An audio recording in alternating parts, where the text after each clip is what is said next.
The scorching height of summer. Blistering heat pressed down from above. Heat waves rolled endlessly, as if even the asphalt road were about to melt. Yet Lin Chen still labored on the construction site, large beads of sweat continuously dripping from his forehead. His clothes were already soaked through with sweat.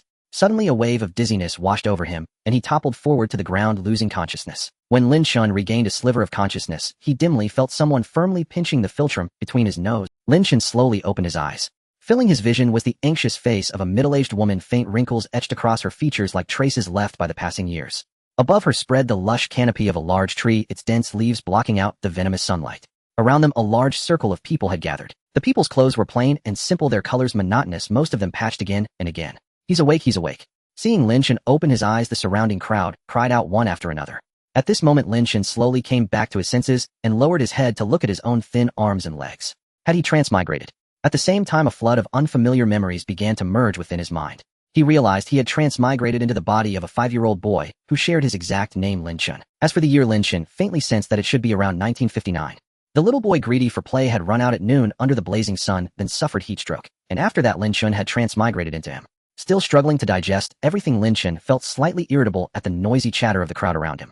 The middle-aged woman, seeing him awake, exhaled in relief and said, "Xiao Chen, you nearly scared your mother to death. Running around at noon when the weather is this hot. You must never be so naughty again." The speaker was none other than young Lin Chen's mother, Wang Xiulan. Lin Chen weakly nodded to indicate he understood, yet in his eyes flickered a maturity that did not belong to a child of this age. With the crowd's concern still surrounding them, Wang Xiulan carried Lin Chen home on her back. The house was extremely plain and extremely simple. It consisted only of a few stone rooms and a courtyard wall, all roughly built from large rocks. Wang Xiulan carried Lin Chen into the house and laid him on the bed, then turned to pour some water. The furnishing inside was equally simple. A worn 8 Immortals table stood there with a porcelain kettle placed upon it. Beside it stood 2 chairs on the verge of falling apart. As for the bed, it was merely a large wooden door panel laid across 2 long benches. Just then an aged voice sounded from outside the house, "Oh, my dear grandson, are you all right?" From the sound of it, there was no doubt it was his grandmother's son, Guifang. As soon as Grandma came in, she scooped Lin Chen into her arms, touching his forehead one moment and his arms the next, as if afraid some part of him might be missing. Before transmigrating, Lin Chen had been an orphan raised in an orphanage and long accustomed to days without anyone caring about him.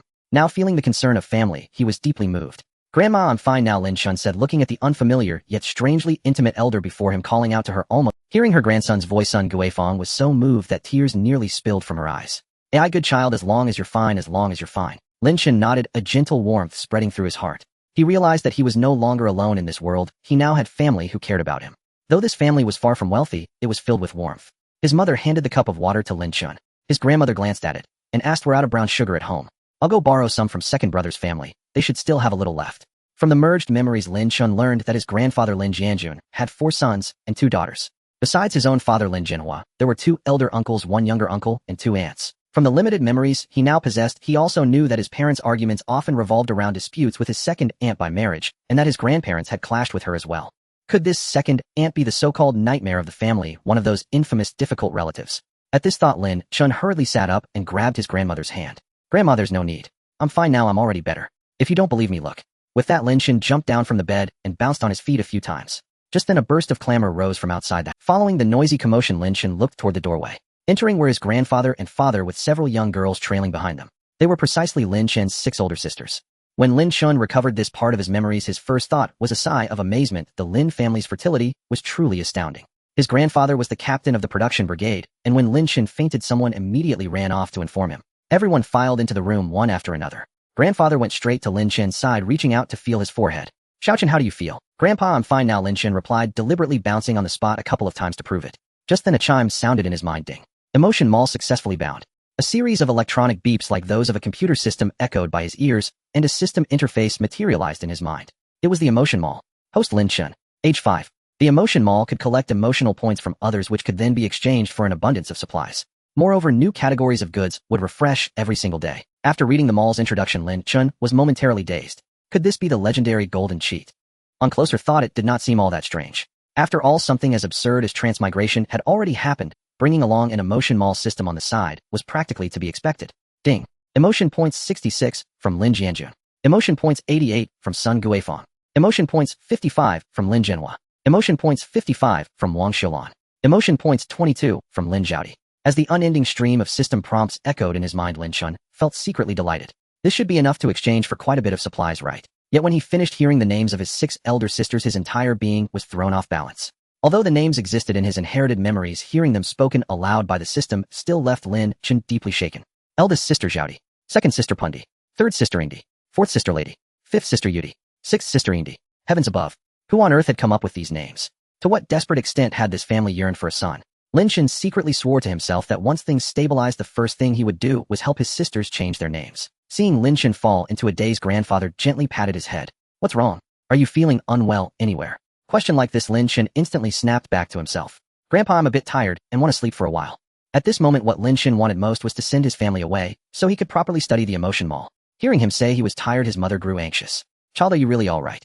Do you want mama to hold you while you sleep? In his memories, the original child had loved dozing off in his mother's lap. But Lin Chen was no longer truly a little kid, so he quickly said, Mom, I'm fine. If I sleep on my own for a bit, I'll feel much better. As head of the household, grandfather, hearing Lin Chen speak this way, hurriedly shooed everyone out of the room, and finally even closed the door behind him with considerate care. Lin Chen opened the emotion mall again, unable to contain his excitement. From just that one round, his family had contributed a full 300 emotion points to the system. He quickly began scrolling through the list of goods. Rice, 2 emotion points per gene. Sweet potatoes, 1 emotion point per gene. Chinese cabbage, 1 emotion point per gene. Eggs, 6 emotion points per gene. And so on. The prices in this emotion mall were remarkably low. Lin Chen tried spending 2 emotion points to exchange for a large steamed meat bun. In an instant, a steaming, fragrant bun appeared right beside him. Unable to resist, Lin Chen took a bite. The aroma and flavor were heavenly. He felt he had never eaten anything so delicious. No doubt items produced by the system were of the finest quality. But once he finished the bun, he suddenly slapped his thigh. Oh no, I was too focused on eating and forgot about the smell. By now the entire room was filled with the bun's rich, enticing fragrance. Lin Chen hurriedly stood up, gulped down 2 large mouthfuls of water, and then flung the window open. If his family really caught a whiff, he would simply have to play dumb and deny everything to the end. For now, no one could be allowed to know about the existence of his mall. Though they were all family and filled Lin Chen's heart with warmth, there was no telling who might accidentally let something slip in front of outsiders. People's hearts were essentially the same. They did not resent scarcity so much as inequality. If my life is so harsh, how dare you live better than I do? In this era, everyone ate from the same communal pot, and collectivism reigned supreme. All the more did such sentiments take root. Yet when he saw how hard his family struggled, how could he bear to let them continue suffering? How could he allow his family to enjoy the supplies from the emotion mall without arousing suspicion? Lin Chen slapped his thigh again as a plan suddenly sprang to mind. How could he make supplies appear naturally before his family? Lin Chen came up with a clever idea. Since he couldn't bring them out openly, why not sneak them in? So Lin Chen tiptoed to open the door and peered outside. Listening carefully, it seemed his family were all gathered in his father's humble room discussing something. Perfect timing. Lin Chen composed his expression and hurried into the kitchen. He first approached the rice jar only to find it was almost as tall as he was. Ah, this tiny body. He pried open the lid with his fingertips, gripped the rim with both hands, and strained on tiptoes. Finally, he saw the sparse grains at the bottom. In those days, everyone ate from the communal pot, so although each household still had some grain reserves, it was barely enough to last. Lin Chen quickly fetched a stool and exchanged 10 gene of rice from the emotion mall. Ding! The mall storage space is now open. The host can temporarily store exchange supplies here. Useful feature. After pouring the rice into the jar, he moved to another large vat nearby. This one was filled with shredded. It was about half full. Shredded sweet potatoes were made by grating whole sweet potatoes into strips and drying them in the sun. This was the staple food for commune members. As for rice and flour, those were precious due to low yields. People only had them once or twice during festivals. Shanghai County was surrounded by mountains on 3 sides and faced the sea on 1. There were many hills, but few paddy fields. The limited paddies were mostly used for rice and wheat, while the vast hilly land was planted with sweet potatoes, corn, and potatoes. Sweet potatoes in particular had high yields and strong adaptability, so they became the main food here. Yet, even shredded sweet potatoes were insufficient. Most of the time, they boiled shredded sweet potatoes with water into a thin porridge that never filled anyone up. Occasionally, they added a handful of rice to the porridge, which was considered a luxury for most ordinary commune members. Lin Chen went to the stove and found a jar of pickled vegetables, a jar of crab paste, and 3 eggs. There was nothing else. A trapdoor in the kitchen corner led to the cellar, where there was a small pile of sweet potatoes and a few potatoes. Lin Chen decisively exchanged 50 gene of sweet potatoes and stacked them on top of the old ones. Then he exchanged 5 gene of potatoes and placed them over the existing ones. Satisfied, he dusted off his hands, climbed out of the cellar, and stepped outside the kitchen. His grandfather had built a chicken coop here, raising 3 hens. Although everyone ate from the communal pot, the commune still allowed members to keep a few poultry or livestock at home. But they couldn't raise too many, or it would be considered a mistake. As the authorities put it, permitted but not encouraged.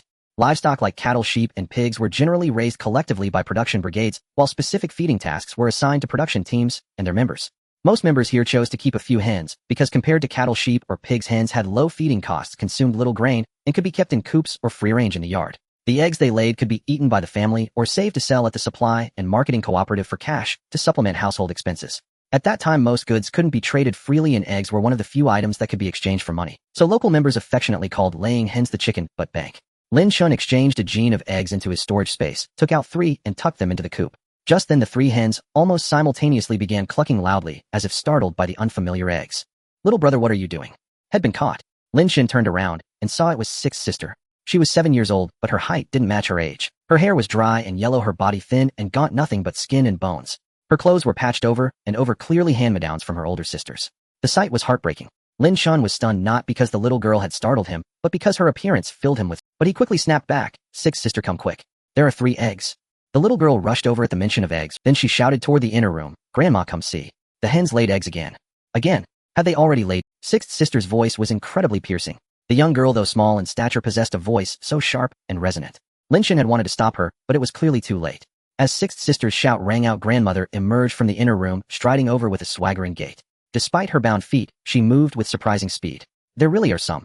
Grandmother deftly retrieved the eggs, then quickly entered the kitchen only to find the previous 3. She set down the eggs and returned to the henhouse asking, "Who found them?"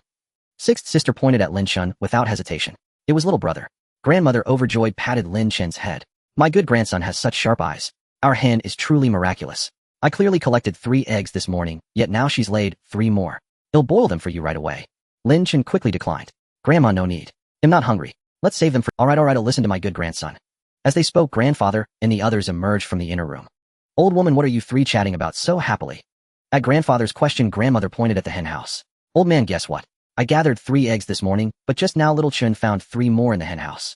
Isn't that incredible?" Grandfather frowned, then broke into a grin. "What a blessing.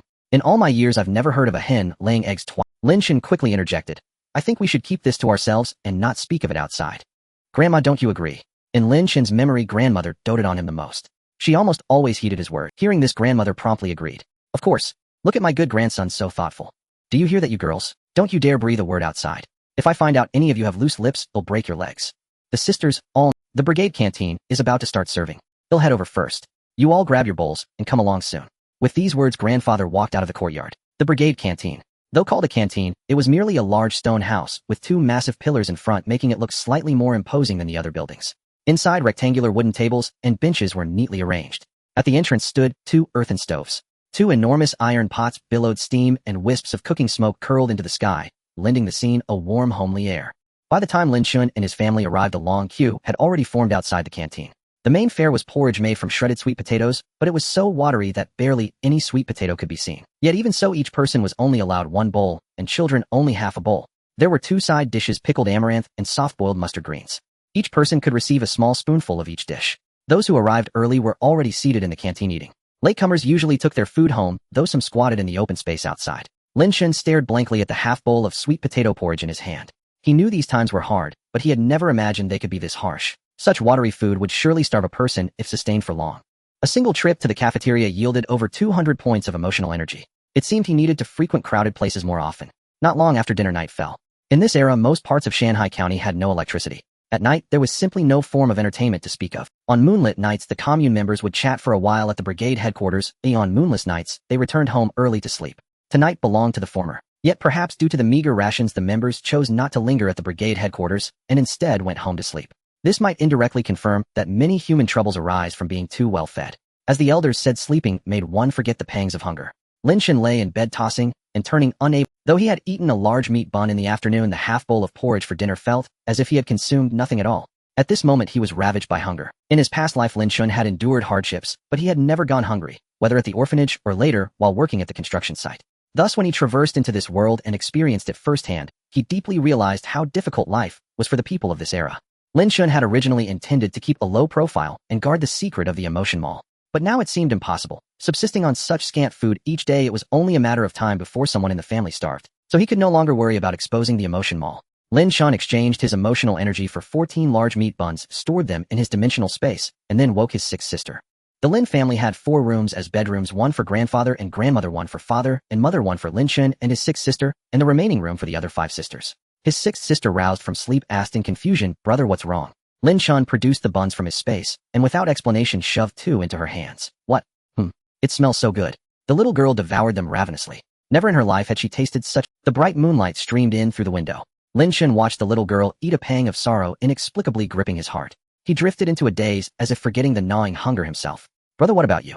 I have mine too. Snapped back to reality by her question, Lin Chen took out 2 buns and began eating. By the way, don't tell anyone about this, or there won't be any more in the future. I know? But what about big sister and the others?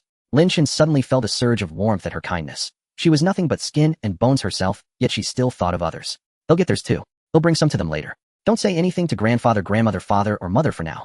They'll find emotional energy from Lin Indy 88. After finishing 2 buns, the little girl still craved more, licking the lingering grease from her fingers. Lin Chen felt a sense of relief. Are you full? In truth, his question was somewhat redundant. In this era, people only ate their fill for a few days after the harvest. The rest of the time, they went from one meal to the next, never knowing when they'd eat again. Hee, it was so delicious. Then go to sleep now. He'll take some buns to big sister and the others. Lin Chen had initially wanted to exchange for more buns and let his sisters eat their fill, but on second thought he refrained. For those who had long suffered from hunger and malnutrition, eating too much at once would strain their digestive systems and harm their health. Lin Chen stepped out of the room and, guided by the moonlight, knocked on his eldest sister's door. Big sister, are you asleep? Not yet, brother. What is it? Open the door. The eldest sister rose and opened it. The other sisters, stirred by the noise, also woke up. The eldest sister was 17, but she looked no more than 13 or 14. The other sisters fared no better. In this age of scarcity, the adults themselves barely had enough to eat. How could they spare thought for the children? Especially in a family like the Lins with 7 children. Simply surviving was already a blessing. Lin Chen entered the room. The room was small, yet it held 2 beds with 5 people squeezed onto them. The crampedness was palpable. As Lin Chen came in, his 5 sisters stared at him with strange expressions. Being the only son in the family, Lin Chen was naturally the favored one. Whether it was grandfather and grandmother or father and mother, any good food always went to him first. For instance, if grandfather got a few candies outside, he would give them all to Lin Chen, leaving none for the other sisters. Moreover, before the era of communal dining, grandmother would cook an extra egg for Lin Chen every day. To the other 6 sisters, this favoritism was blatantly unfair, but over the years they had gradually grown accustomed to it. At this moment, none of the sisters spoke. They merely watched Lin Chen in silence, the atmosphere growing awkward. Lin Chen gave an embarrassed smile. Sisters, come here. Look what good things your brother has brought you. As he spoke, he took the remaining 10 buns from his space and laid them on the bed. The girls, catching the aroma of the buns, snapped out of their doubtful expressions and lunged toward them. Don't fight. Don't fight. There's enough for everyone. 2 each. Watching them wolf down the food, Lin Chen patted the back of his 4th sister beside him. Eat slowly, don't choke. And second sister, you too, no one's taking yours. Just as he said this, his 6th sister pushed the door open and entered. Seeing this, the eldest sister, while stuffing a bun into her mouth, quickly got up to close the door.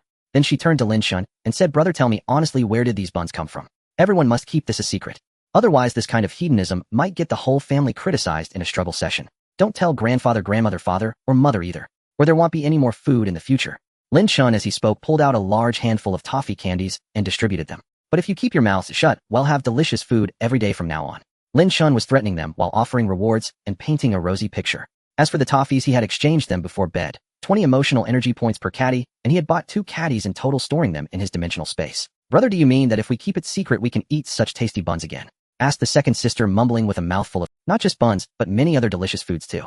As long as you keep quiet, I promise you'll all get to eat them. After saying this, Lin Chen emptied the remaining toffees from his space. Eating too many buns would make one bloated, but a few extra toffees probably wouldn't hurt. Brother, are you some kind of wealthy landlord now? Oh, I have to kiss you. With that, the 6th sister planted a firm kiss on Lin Chen. The other sisters chimed in one after another. Don't worry, our lips are sealed. Even under torture, we wouldn't breathe a word. Yeah, we'd rather die than tell. At this point, the eldest sister cautioned them all. Keep your voices down. It won't be good if the adults hear us. So everyone pressed a finger to their lips, making a shush gesture.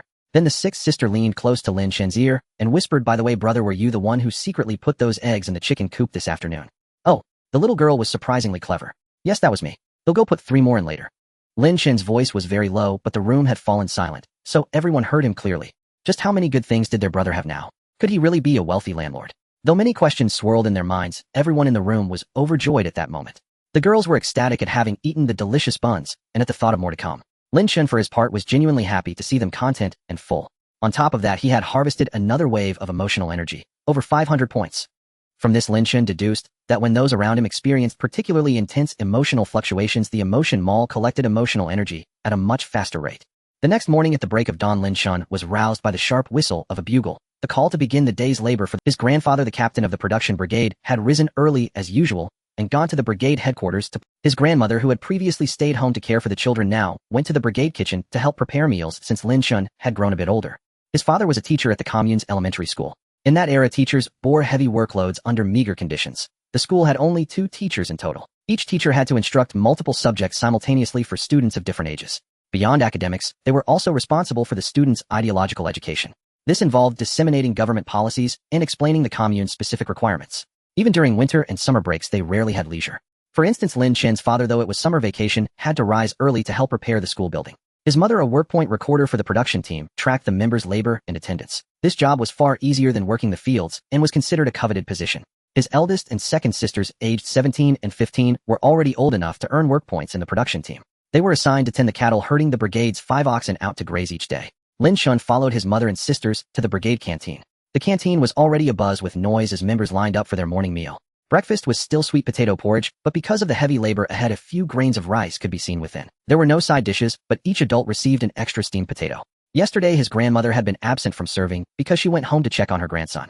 Today, she seemed full of vigor, ladling the porridge with practiced efficiency. When Lin Chen's turn came, she naturally gave him a scoop with more solids. Thus, the bottom of his half bowl of sweet potato porridge was filled with rice and shredded sweet potatoes. After eating, stay with your sisters and don't wander off, his grandmother admonished. Yes, Grandma. After the meal, the members picked up their tools and gathered once more at the brigade. Some carried hoes, others held sickles and shoulder poles, and a few balanced baskets on their shoulders as they assembled on the open ground before the headquarters. Lin Chen's grandfather and the leaders of each production team stood before them, assigning the day's tasks.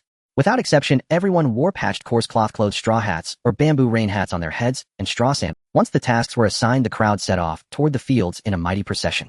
The cowherds and shepherds took up their whips and went about their duties while the half-grown boys were left to gather pigweed. This wave netted Lin Chen quite a bit of emotional energy. Opening the emotional energy shop, he found the total had reached over 1100 points. He also noticed a new item had appeared today, a jetpack costing 1000 emotional energy points. A great find. He would definitely exchange for it when he had more points. For now, though, filling his family's stomachs was the priority. Lin Chen exchanged 10 gene of quail eggs in the shop, then pulled his 4 younger sisters, 3rd, 4th, 5th, and 6th, toward the back mountain.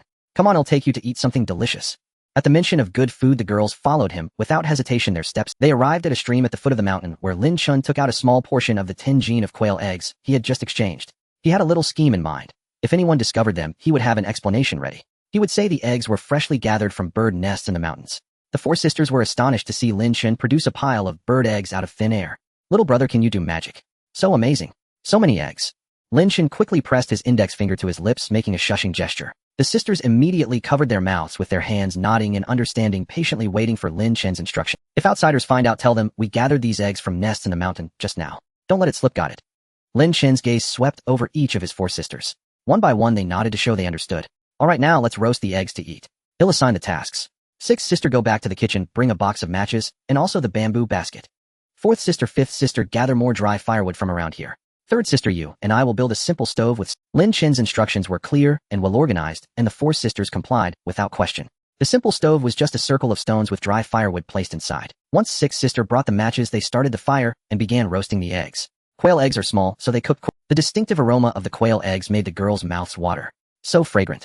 I bet they taste even better than... Lin Chen used 2 twigs to pick out the cooked eggs, distributing them among the group, then took out more from his space to roast. As the girls peeled the shells, they watched Lin Chen produce another batch of eggs from thin air, their amazement renewed.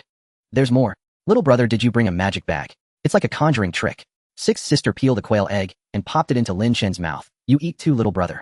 Chewing the egg, Lin Chen said to 4th and 5th sisters, after you finish eating, go find more dry firewood. We don't have enough. Then he asked 3rd sister, 3rd sister, do you know where eldest sister and 2nd sister are herding the cattle? When this batch is done, take it to them. Yes, no problem. 3rd sister replied, while peeling an egg. If you run into outsiders, you know what to say, right? Lin Chen asked. Yes, I know. Say we gathered them from bird nests. Soon the second batch was ready. Lin Chen wrapped them in a few leaves and handed them to 3rd sister. Then he took out a 3rd batch from his space to roast. Meanwhile, eldest sister and 2nd sister were tending the cattle. Eldest sister leaned against a rock, legs crossed, a blade of grass dangling from her mouth, whip in hand, watching the oxen graze peacefully. 2nd sister, more playful, rode on the back of an old ox. Last night's buns were so fragrant. Hey, 2nd, do you think we'll get buns again tonight? Hard to say. Little brother can't have buns every day, can he? But if he gives us a few candies tonight, that would be nice too. Last night's milk candy was so sweet and delicious. As they reminisced about the previous night's food, they didn't notice 3rd sister, playful as ever, suddenly shouted boo, right in eldest sister's ear, startling her so much she jumped up on the spot. What are you doing? Are you crazy? 3rd sister pulled out the wrapped eggs. Look what little brother asked me to bring you. So fragrant. Hey 3rd, I never realized how good little brother was before. Eldest sister said, picking up a quail egg and peeling it. 2nd sister quickly dismounted from the ox and hurried over. Here, eat together. 3rd sister placed the leaf-wrapped eggs on the ground and instructed them. If you meet outsiders, say little brother gathered them from bird nests in the mountain. Don't let it slip. Eldest sister and 2nd sister nodded eagerly like chicks pecking at grain. By the end of the morning, the five of them had roasted all 10 gene of quail eggs through their combined efforts. During that time, Lin Chen had third sister deliver 2 more batches to their eldest sisters. Lin Chen and his 4 sisters ate their fill of quail eggs throughout the morning.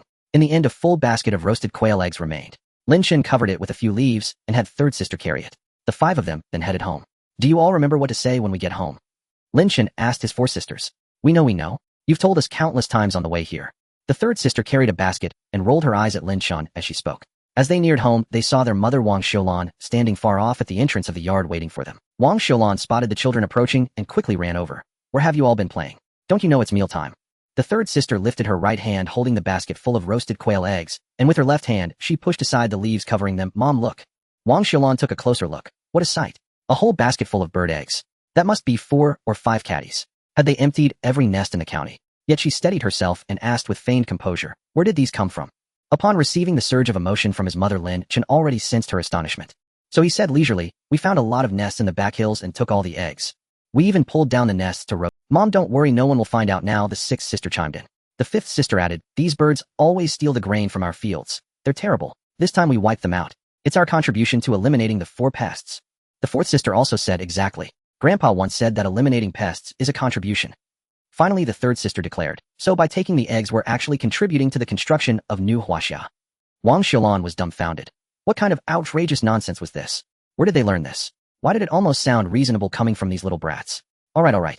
You've turned egg stealing into some grand philosophy. Seeing her mother's reaction, the 6th sister quickly took an egg from the basket, peeled it, and said, Mom, try it. Wang Xiulan put the egg in her mouth. It was indeed tasty, fragrant, far better than boiled chicken eggs. Mom, have a few more. The siblings vied to peel eggs for their mother.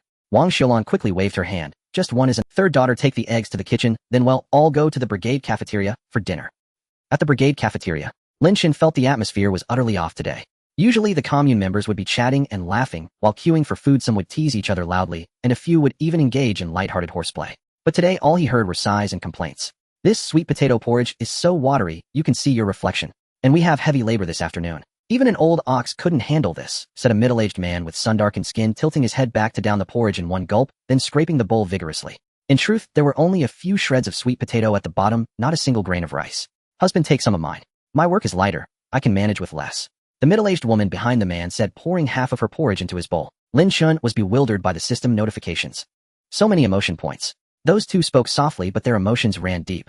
Lin Chen recalled from his past life in the orphanage that the director had briefly mentioned the communal dining system. Back when communal dining first started, everyone was overjoyed. Free meals. Such a thing existed in the world. Moreover, in the early days the food was quite good. Every meal had white rice or steamed buns. For dishes there were fresh vegetables or new potatoes, occasionally even slices of meat, and sometimes braised pork. But soon white rice turned into Halfer's half-bridge. Not long after, the porridge became a mix of rice and wild greens. Later there was no rice at all, just plain vegetables. Then 3 meals became 2. Finally, when grain ran out, everyone followed orders to eat substitute food. In the end, the communal kitchens disbanded. I heard the neighboring brigade's porridge still has rice, but we don't see a single grain. What's going on? An elderly man with graying hair sighed, his eyes full of disappointment. What's going on? What else could it be? If you ask me, it's mismanagement of the cafeteria. Maybe someone embezzled our brigade's grain, and we're left with these scraps. The young man behind the old man raised his voice deliberately, as if afraid no one would hear. Hey, keep it down. The old man turned and glared at him. What's there to fear? I say we should report this to the leaders. If the brigade can't solve it, well, go to the commune. If the commune can't, well, go to the county. I don't believe the higher-ups will let us starve. The young man was relentless, nearly shouting his last words. The young man's words were like a lit match, igniting the long-suppressed emotions of the crowd. Yes, we shouldn't just, let's go. Find the leaders. Exactly. Doing such hard work on near-empty stomachs. Who can bear it? Lin Chen listened to the system's relentless stream of emotion points, and suddenly understood. So this was the true way to use the emotion mall. Harvesting the intense emotions of those around you was the most efficient method. A brilliant idea struck Lin Chen. The mother glanced at the chaotic scene before turning to the third sister and saying, take your siblings to get food, eat up, and head home. Don't wander off. I'm going to find your grandfather and inform him of what's happening here. Seeing the third sister nod, she handed over her own bowl and chopsticks before turning and leaving the line. Once his mother was far enough away, Lin Chen gathered his sister's bowls and hurried to the front, hoping to leave them with the elderly woman serving food. But when he arrived, she was nowhere to be seen. Perhaps she had gone to find their grandfather as well. Lin Chen promptly placed the bowls on the serving counter and said to a middle-aged woman distributing food to the commune members, Auntie, could you keep an eye on these for me? I need to use the restroom. They'll be right back. The woman, recognizing him as the brigade leader's grandson, readily agreed. At that moment, Lin Chen glanced at the emotional value in his system. It had already exceeded 2,200 points. What a haul. Absolutely incredible. In the emotion shop, rice cost just 2 emotional points per caddy. Without hesitation, Lin Chen used 2 points to exchange for 1 caddies of rice, storing it in his space. He then turned to his 4 sisters and said, "Come with me. We have something to do." "What is it?" the 6th sister asked. "Where are we going?" "Mom told us to keep getting food and not to wander off," the 3rd sister being older and more cautious. "Are you coming or not?" Lin Chen didn't answer her directly. Instead, he looked up at her seriously and asked. Remembering the delicious buns and sweet candies from last night, as well as the fragrant quail eggs from this morning, the 3rd sister's expression shifted, and she giggled. "Yes, yes, of course I'm coming." The other 3 sisters chimed in immediately. "Well, all go. Well, listen to our little brother." That was more like it. The girls were quick to catch on. "All right, follow me now," Lin Chen said, leading the 4 of them swiftly toward the back mountain. From the depths of his original Buddhist memories, he recalled that their grandfather often told stories to the grandchildren after dinner. There was a cave in the back mountain where bandits had once hidden. The grandfather always recounted it vividly, how he led the villagers to drive those bandits away. He would boast about his bravery and cunning in those days. After hearing the story, the grandchildren would exclaim, "Grandpa, Grandpa is incredible," and the old man would beam with joy, basking in their praise. However, because the original host was so young, Lin Chen's memory of the cave's exact location was hazy. He only knew. As he walked, he turned to the 3rd sister and asked, "Do you know about a cave in the back mountain?" Before she could answer, the 4th sister jumped in. "I know. Grandpa has mentioned it many times. Are we going there?" Lin Chen nodded and said to her, "Yes." "You lead the way then." The cave was actually at the foot of the mountain, not far from the brigade headquarters. So Lin Chen and the others reached it quickly. Lin Chen stood at the entrance. The opening was small, only allowing 1 person to pass through at a time. But once inside, the space was surprisingly large, indeed an ideal hiding spot. Lin Chen decisively unloaded all 1 caddies of rice from his space. It was divided into 100 bags, each weighing 100 caddies. Even so, it only filled a small corner of the cave, showcasing just how vast it was. The 4 girls were once again astonished to see Lin Chen conjure so much rice out of thin air. They approached, touching the bags here and there. The 6th sister even climbed on top of one, jumping and bouncing. "Rice, it's really rice. I've never seen this much before." The 5th sister hugged the nearest bag, trying to lift it, but she just clung to it, looking utterly content and joyful. The 4th sister poked at the bag with her finger, probably trying to tear a hole to see the rice inside. The 3rd sister, being more mature, simply pressed her cheek against the bag and breathed in the scent. "All right, now let me assign the next tasks. I need to run back and find Grandpa so he can bring people to move the rice. You all stay here and guard it. Do you know what to say when the time comes?" Lin Chen asked. The 4th and 5th sisters shook their heads almost simultaneously. The 6th sister ventured. "We came into the cave to play and unexpectedly found all this grain. Little brother, is that okay?" Lin Chen nodded. "That works. Well, I'll say that. Don't let it slip." "Got it." After giving his instructions, Lin Chen turned and sprinted with all his might back toward the brigade headquarters. At the brigade canteen, Brigade Leader Lin Jianjun and Deputy Leader Li Yuejin arrived immediately upon hearing about the incident at the canteen. The commune members gathered around them. The most vocal and agitated young man was Sun Jijuan, and the elderly man beside him was his father, Sun Yuanchao. Sun Jijuan thrust a bowl of sweet potato porridge toward Lin Jianjun and said, "Captain, look at this. Is this food? It's no different from plain water. A sturdy fellow like me can barely handle it. Do you think my father can? And we still have to work in the fields this afternoon." As he spoke, he gestured toward his elderly father. Sun Yuanchao patted his son's hand and said, "Speak respectfully." Then with an apologetic smile, he said to Lin Jianjun, "Captain, my son is rash and doesn't know how to talk. Please forgive him. But look at our situation. What are we going to do?" Before Lin Jianjun could respond, someone else chimed in. "We're given such heavy work, but such watery porridge. Are they trying to starve us to death?" "Exactly, Captain. What's the deal with the grain? They said relief grain would come. When will it actually arrive? We can't hold on much longer." The commune members spoke over one another, venting the pent-up frustration of recent days. Lin Jianjun raised both hands and pressed down, signaling for silence. Gradually, the crowd quieted down. Lin Jianjun said, "I went to the commune today. They told us to hold on a few more days. The relief grain will definitely—" "Are you kidding us? You said the same thing a few days ago. Where's the grain? Is there any now?" Someone in the crowd shouted, and the place erupted again. The murmurs resumed. "I doubt the relief grain is coming. It's likely our brigade will see people starve. Yes, without people will really die. What's going on? There was so much grain. Why isn't it enough? Where did it all go?" Hearing this, the hot-headed Sun Jijuan shouted, "Where else could it go? Other brigades have rice in their porridge, but we don't. I say someone must have embezzled it." At his outburst, the loud discussions instantly quieted down. All eyes fixed on Lin Jianjun and Deputy Leader Li Yuejin. Li Yujin's temper flared. He raised his right hand, pointing a finger at Sun Jijuan. "Comrade, you can eat carelessly, but you can't speak recklessly. What do you mean by someone embezzled it? Tell me exactly who." Sun Yuanchao quickly tugged at his son, signaling him to stop. Seeing the tension, Lin Jianjun pulled Li Yuejin behind him. He stepped forward and addressed the crowd. "Fellow villagers, I've been your brigade leader for some time. You know my character. Saying someone embezzled the grain, that's going too far. We're all neighbors here, seeing each other every day. Besides, you all know the situation this year. Since last year, the drought has caused a significant drop in our grain yield. After handing over the required public grain, there was barely anything left. It's already a miracle we've lasted this long. But please rest assured, the brigade and the commune are working on it. Trust us. Trust the organization.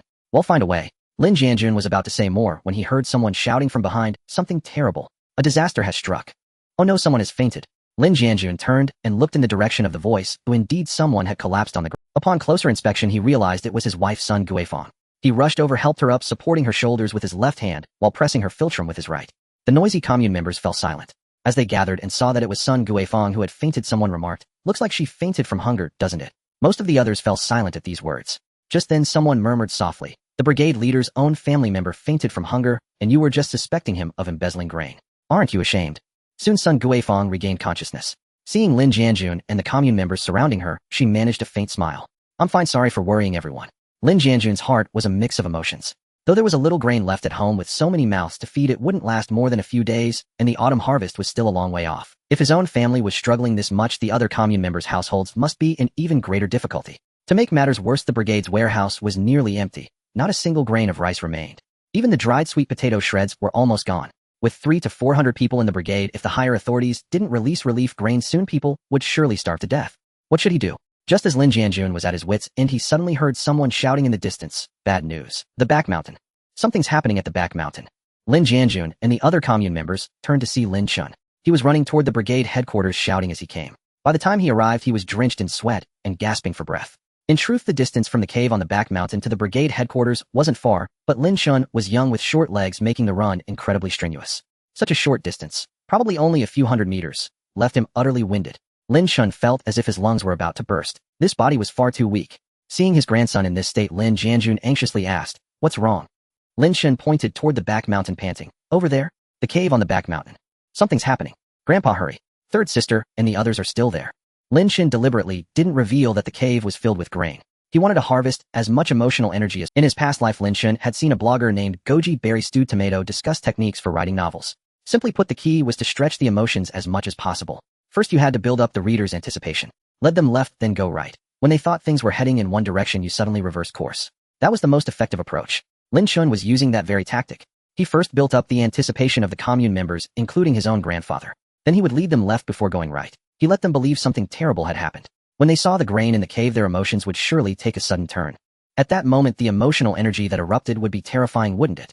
Lin Chen felt a thrill just thinking about it. Hearing his grandson mention trouble at the back mountain, Lin Jianjun immediately recalled the bandit fighting days there.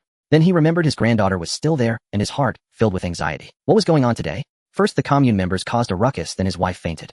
Now his granddaughter had inexplicably gone to the back mountain cave and met with an accident. What rotten luck. Despite his agitation, Lin Jianjun quickly calmed down. Turning to the militia captain Lu Weidong, he said, "Quick, gather your men and weapons and follow me to the back mountain." Then he said to Wang Xiulan, "Dear, rest for a while. Don't worry about our granddaughter. Leave it to us." With that, he led the group away, heading rapidly toward the back mountain. After reaping a bountiful harvest of emotional energy, Lin Chen went to his grandmother's side and checked her condition. It was clearly just low blood sugar. "Grandma, are you alright?" "I'm fine, dear. Maybe it's just the heat. I fainted from it. They'll be better after some rest." Sun Guifang propped herself up with her hands on the ground, trying to sit up. Seeing this, Lin Chen quickly supported her with both hands, but he was too weak, and after running those few hundred meters, he was still out of breath. He felt he had no strength left. Fortunately, his mother Wang Xiulan pushed through the crowd swiftly, helping her mother-in-law to a stool to sit down. The once bustling brigade headquarters fell silent in an instant. All the commune members, young and old-headed, though they didn't know exactly what had happened or if there was any danger, curiosity was innate in everyone. Thus the militia carried weapons while ordinary members grabbed shoulder poles and hoes. Led by Lin Jianjun, they surged toward the back mountain in a mighty procession. The scene was spectacular. After his grandmother sat down, she took Lin Chen's hand and asked, "What were you all doing just now? What happened to your third sister and the others?" Lin Chen glanced at his grandfather's retreating figure in the distance, leaned close to his grandmother's ear, and whispered, "Don't worry, Grandma. It's nothing bad, it's good news." Lin Chen winked at his grandmother. She was puzzled and didn't understand, but since her grandson said it was nothing serious, it probably... His grandmother sighed in relief. That's good, that's good." Meanwhile, Wang Xiaolin's expression turned sour. She said angrily, "I told you not to run off. Why won't you listen?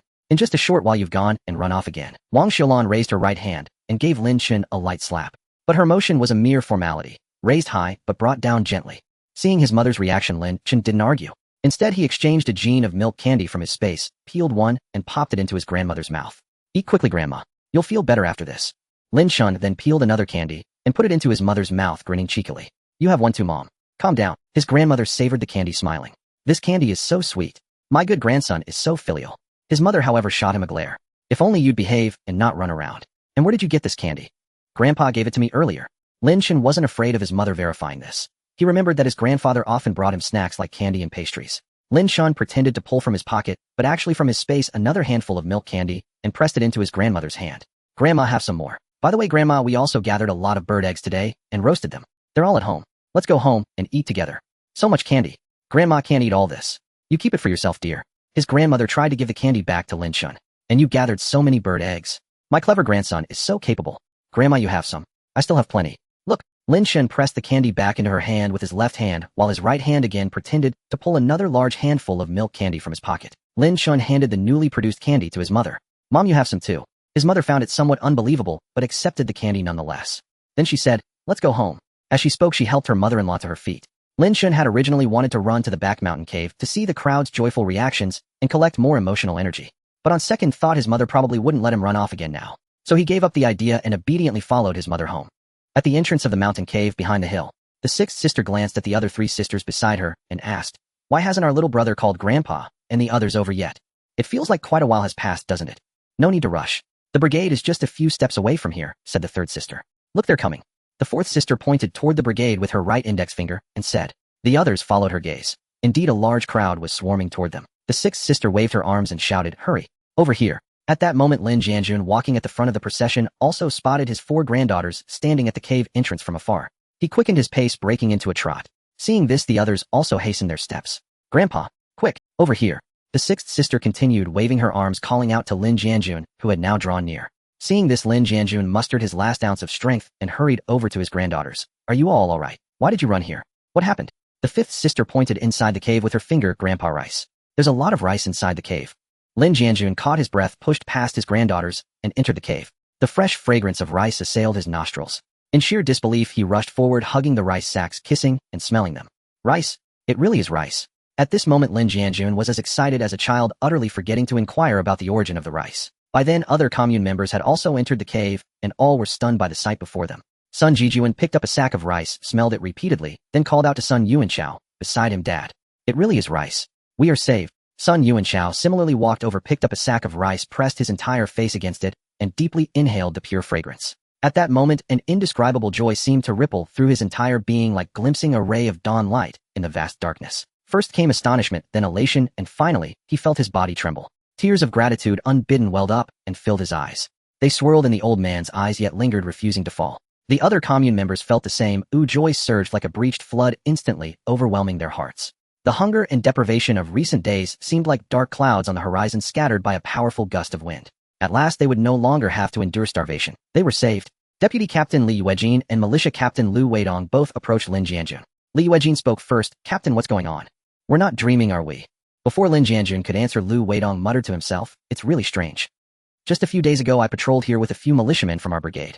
The cave was completely empty. How did all this grain? Lin Jianjun then came to his senses, called his granddaughters over, and asked, how did you discover the grain in this cave? The sixth sister was the first to speak. We were playing nearby with our little brother. He ran into the cave first and found it. Deputy Captain Li Yuejin, hearing this from the girl, quickly interjected, who cares about all that? The grain is on our turf, so it's definitely ours. Never mind where it came from. Maybe it was temporarily stored here by bandits, and these little girls stumbled upon it. As Li Yuejin spoke, he beckoned to the other commune members. Come on, everyone, don't just stand there. And you lot, what are you doing standing at the entrance? Get in here. Let's move the grain together. Hearing Li Yuejin's words, the commune members immediately began to transport the grain. The young men generally carried one sack each. The elderly and women carried one sack between two people. Some of the stronger men even carried 2 sacks at once. People in this era truly possessed great strength. Each sack of grain weighed 100 jin, and 2 sacks meant a staggering 200 jin. A single man would hoist 1 sack on each shoulder and walk back to the brigade. Lin Jianjun's 4 granddaughters were not idle either. Each grabbed a corner of a sack, and the 4 little girls somehow managed to haul a 100 jin sack of rice back. A few other children, unable to carry the rice, ran ahead to the brigade to spread the good news to the others. Thus, through the collective effort of the commune members, all the rice was transported back in just 2 trips. Meanwhile, Lin Chen had just returned home, feeling quite frustrated. Unable to run back to the cave with Grandpa and the others in time, he felt he had missed out on harvesting a lot of emotional energy. But just then, the familiar sound of the system echoed in his mind. Emotional energy from Lin Jianjun 18800, emotional energy from Sun Yuanchao 9990, emotional energy from Li Yuejin 8880, emotional energy from. Lin Chen was slightly bewildered by the continuous system notifications. This works too. Does it mean that anything from the emotional energy mall can generate emotional energy from others regardless of distance, as long as it's in their hands? Lin Chen suddenly recalled that when he had asked his third sister to deliver the roasted quail eggs to his eldest and second sisters that morning, he seemed to have received emotional energy from them as well. Unfortunately, he had been busy roasting quail eggs at the time and hadn't paid much attention. Thinking back now, it must have. If items from the emotional energy mall could truly generate emotional energy from people regardless of distance, that would be wonderful. Not long after the crisp sound of a gong rang out from the brigade. Clang, clang, clang. Quick. All available commune members go to the back hill to help move the grain. Clang. At the brigade headquarters, nearly all the members of the entire brigade had gathered. In Lin Chen's memory, it seemed that such a full assembly only occurred when matters of great significance were to be announced. The headquarters was a sea of people. A table was set up on the stage where Brigade Leader Lin Jianjun and Deputy Leader Li Yuejin stood. Below the stage, a dense crowd of members waited, their faces brimming with anticipation. Fellow villagers, on behalf of Shanghai County Chaoyang Commune and Fengrao Production Brigade, I announce a major event. At noon today, 5 children from our brigade discovered a large cache of grain in the cave behind the mountain. After inventory, we have a total of 100 sacks amounting to 10,000 jin. As Lin Jianjun's words fell, thunderous applause erupted from the crowd. He raised his hands, gesturing for silence. The crowd quickly quieted down. We, the brigade cadres and the leaders of each production team, have discussed a preliminary plan for distributing these 10,000 jin of grain. First, we've decided to store 5,000 jin in the brigade warehouse for the collective kitchen. Then tonight, we'll have a good meal. Another wave of applause swept through the crowd. Lin Jianjun continued, the remaining 5,000 jin will be distributed among all the members of our brigade. We have 2 distribution plans. Some suggest distributing according to work points, while others propose distribution per capita. Each plan has its merits and drawbacks. Now that everyone is here, let's discuss which plan is better. I think distribution by work points is better. Niu Dali spoke up. He was a diligent worker who earned many work points. Beside him, Li Hongmei, seeing her husband take the lead, chimed in, yes. Distribute by work points. I think distribution per capita is fairer, said Sun Jijuan. His family had few able-bodied laborers earning fewer work points, so they would be at a disadvantage under a work point-based system. I support distribution by work points. Those who work harder should get more grain. On stage, Lin Jianjun stood up again, pressing his hands down to halt the debate. Let's take a vote. All in favor of distribution by work points, raise your hands. Upon his call, some members raised their hands, but not. Lin Jianjun counted and announced loudly, 107 votes. Now all in favor of distribution per capita, raise your hands. A large number of hands shot up. 238 votes. Some may not have voted, but the decision is clear. Since the majority favors per capita distribution, that's our plan. As Lin Jianjun finished, Deputy Leader Li Yuejin stood up. Fellow villagers, let me say something. This rice was discovered by the brigade leader's 4 grandchildren. So I believe that apart from the 5,000 jin for the brigade kitchen, a portion of the remainder should be given as a reward to the 5 children who found it. As for the specific amount, I think a reward of 100 jin per child is appropriate. That would be 500 jin that would leave 4,500 jin, still enough for the over 300 members of the brigade. As Li Yuejin finished, someone from the crowd shouted, Deputy Leader Li is right. Without these 5 children, we wouldn't have this. So I agree to give each child an extra 100 jin of rice. It was loud-voiced Sun Jijuan who had protested most fiercely when food was scarce. Now he was the first to support Li Yuejin, and the other members quickly agreed. It was only right to reward the 5 children with an extra 100 jin of rice. Lin Jianjun stood up and waved his hand. Thank you for your kindness. Those little kids of mine can't eat much. Giving each of them an extra 100 jin is really too much. Lin Jianjun wasn't being modest or foolish. It was the spirit of the era, collectivism. Contributing to the collective was a great honor, and as the brigade leader, he had to set an example. Of course, some were selfish. That was human nature. But most were simple and honest. Seeing Lin Jianjun's reluctance, Li Yuejin quickly interjected, contributions deserve rewards. Complete egalitarianism doesn't align with the higher-ups' directives either. But since brigade leader Lin thinks 100 jin per child is too much, then 50 jin each should be acceptable. Right, fellow villagers? Yes, yes. It's necessary. The crowd echoed, and Lin Jianjun could no longer. Under Lin Jianjun's direction, the grain distribution began. Although each member only received about 10 jin of grain, everyone was overjoyed. After all, this was fine grain. Mixed with some sweet potato shreds or wild greens, it could last a long time. 10 jin of rice could normally feed an adult for a month. For the elderly, women, and children who ate less, it would last even longer. And the brigade kitchen still had 5,000. It seemed that no one in the brigade would go hungry now. Lin Chen stood among the crowd, feeling deeply gratified. On one hand, he was relieved that his family and the villagers no longer had to starve. On the other, the villagers had contributed a massive wave of emotional value to him. Lin Chen opened the emotion mall system panel and glanced at it. Good heavens. His emotional value had surpassed the 2,000 mark, reaching 234,000. How many items could that exchange for? He would need to plan carefully when he had time. Lin Chen looked at the item refresh column. There was only one item. A jetpack. Lin Chen decisively exchanged for one and stored it in his inventory. Ding. Warning. The jetpack is a product not belonging to this era. The host may use it personally, but must never let it fall into outside hands, or this system will crash. Lin Chen's heart jolted at the system's warning. He never expected such a rule. It seemed he could only use the jetpack in secret away from prying eyes. Elsewhere, a scene of bustling activity unfolded. The brigade accountant clicked away at an abacus while keeping records.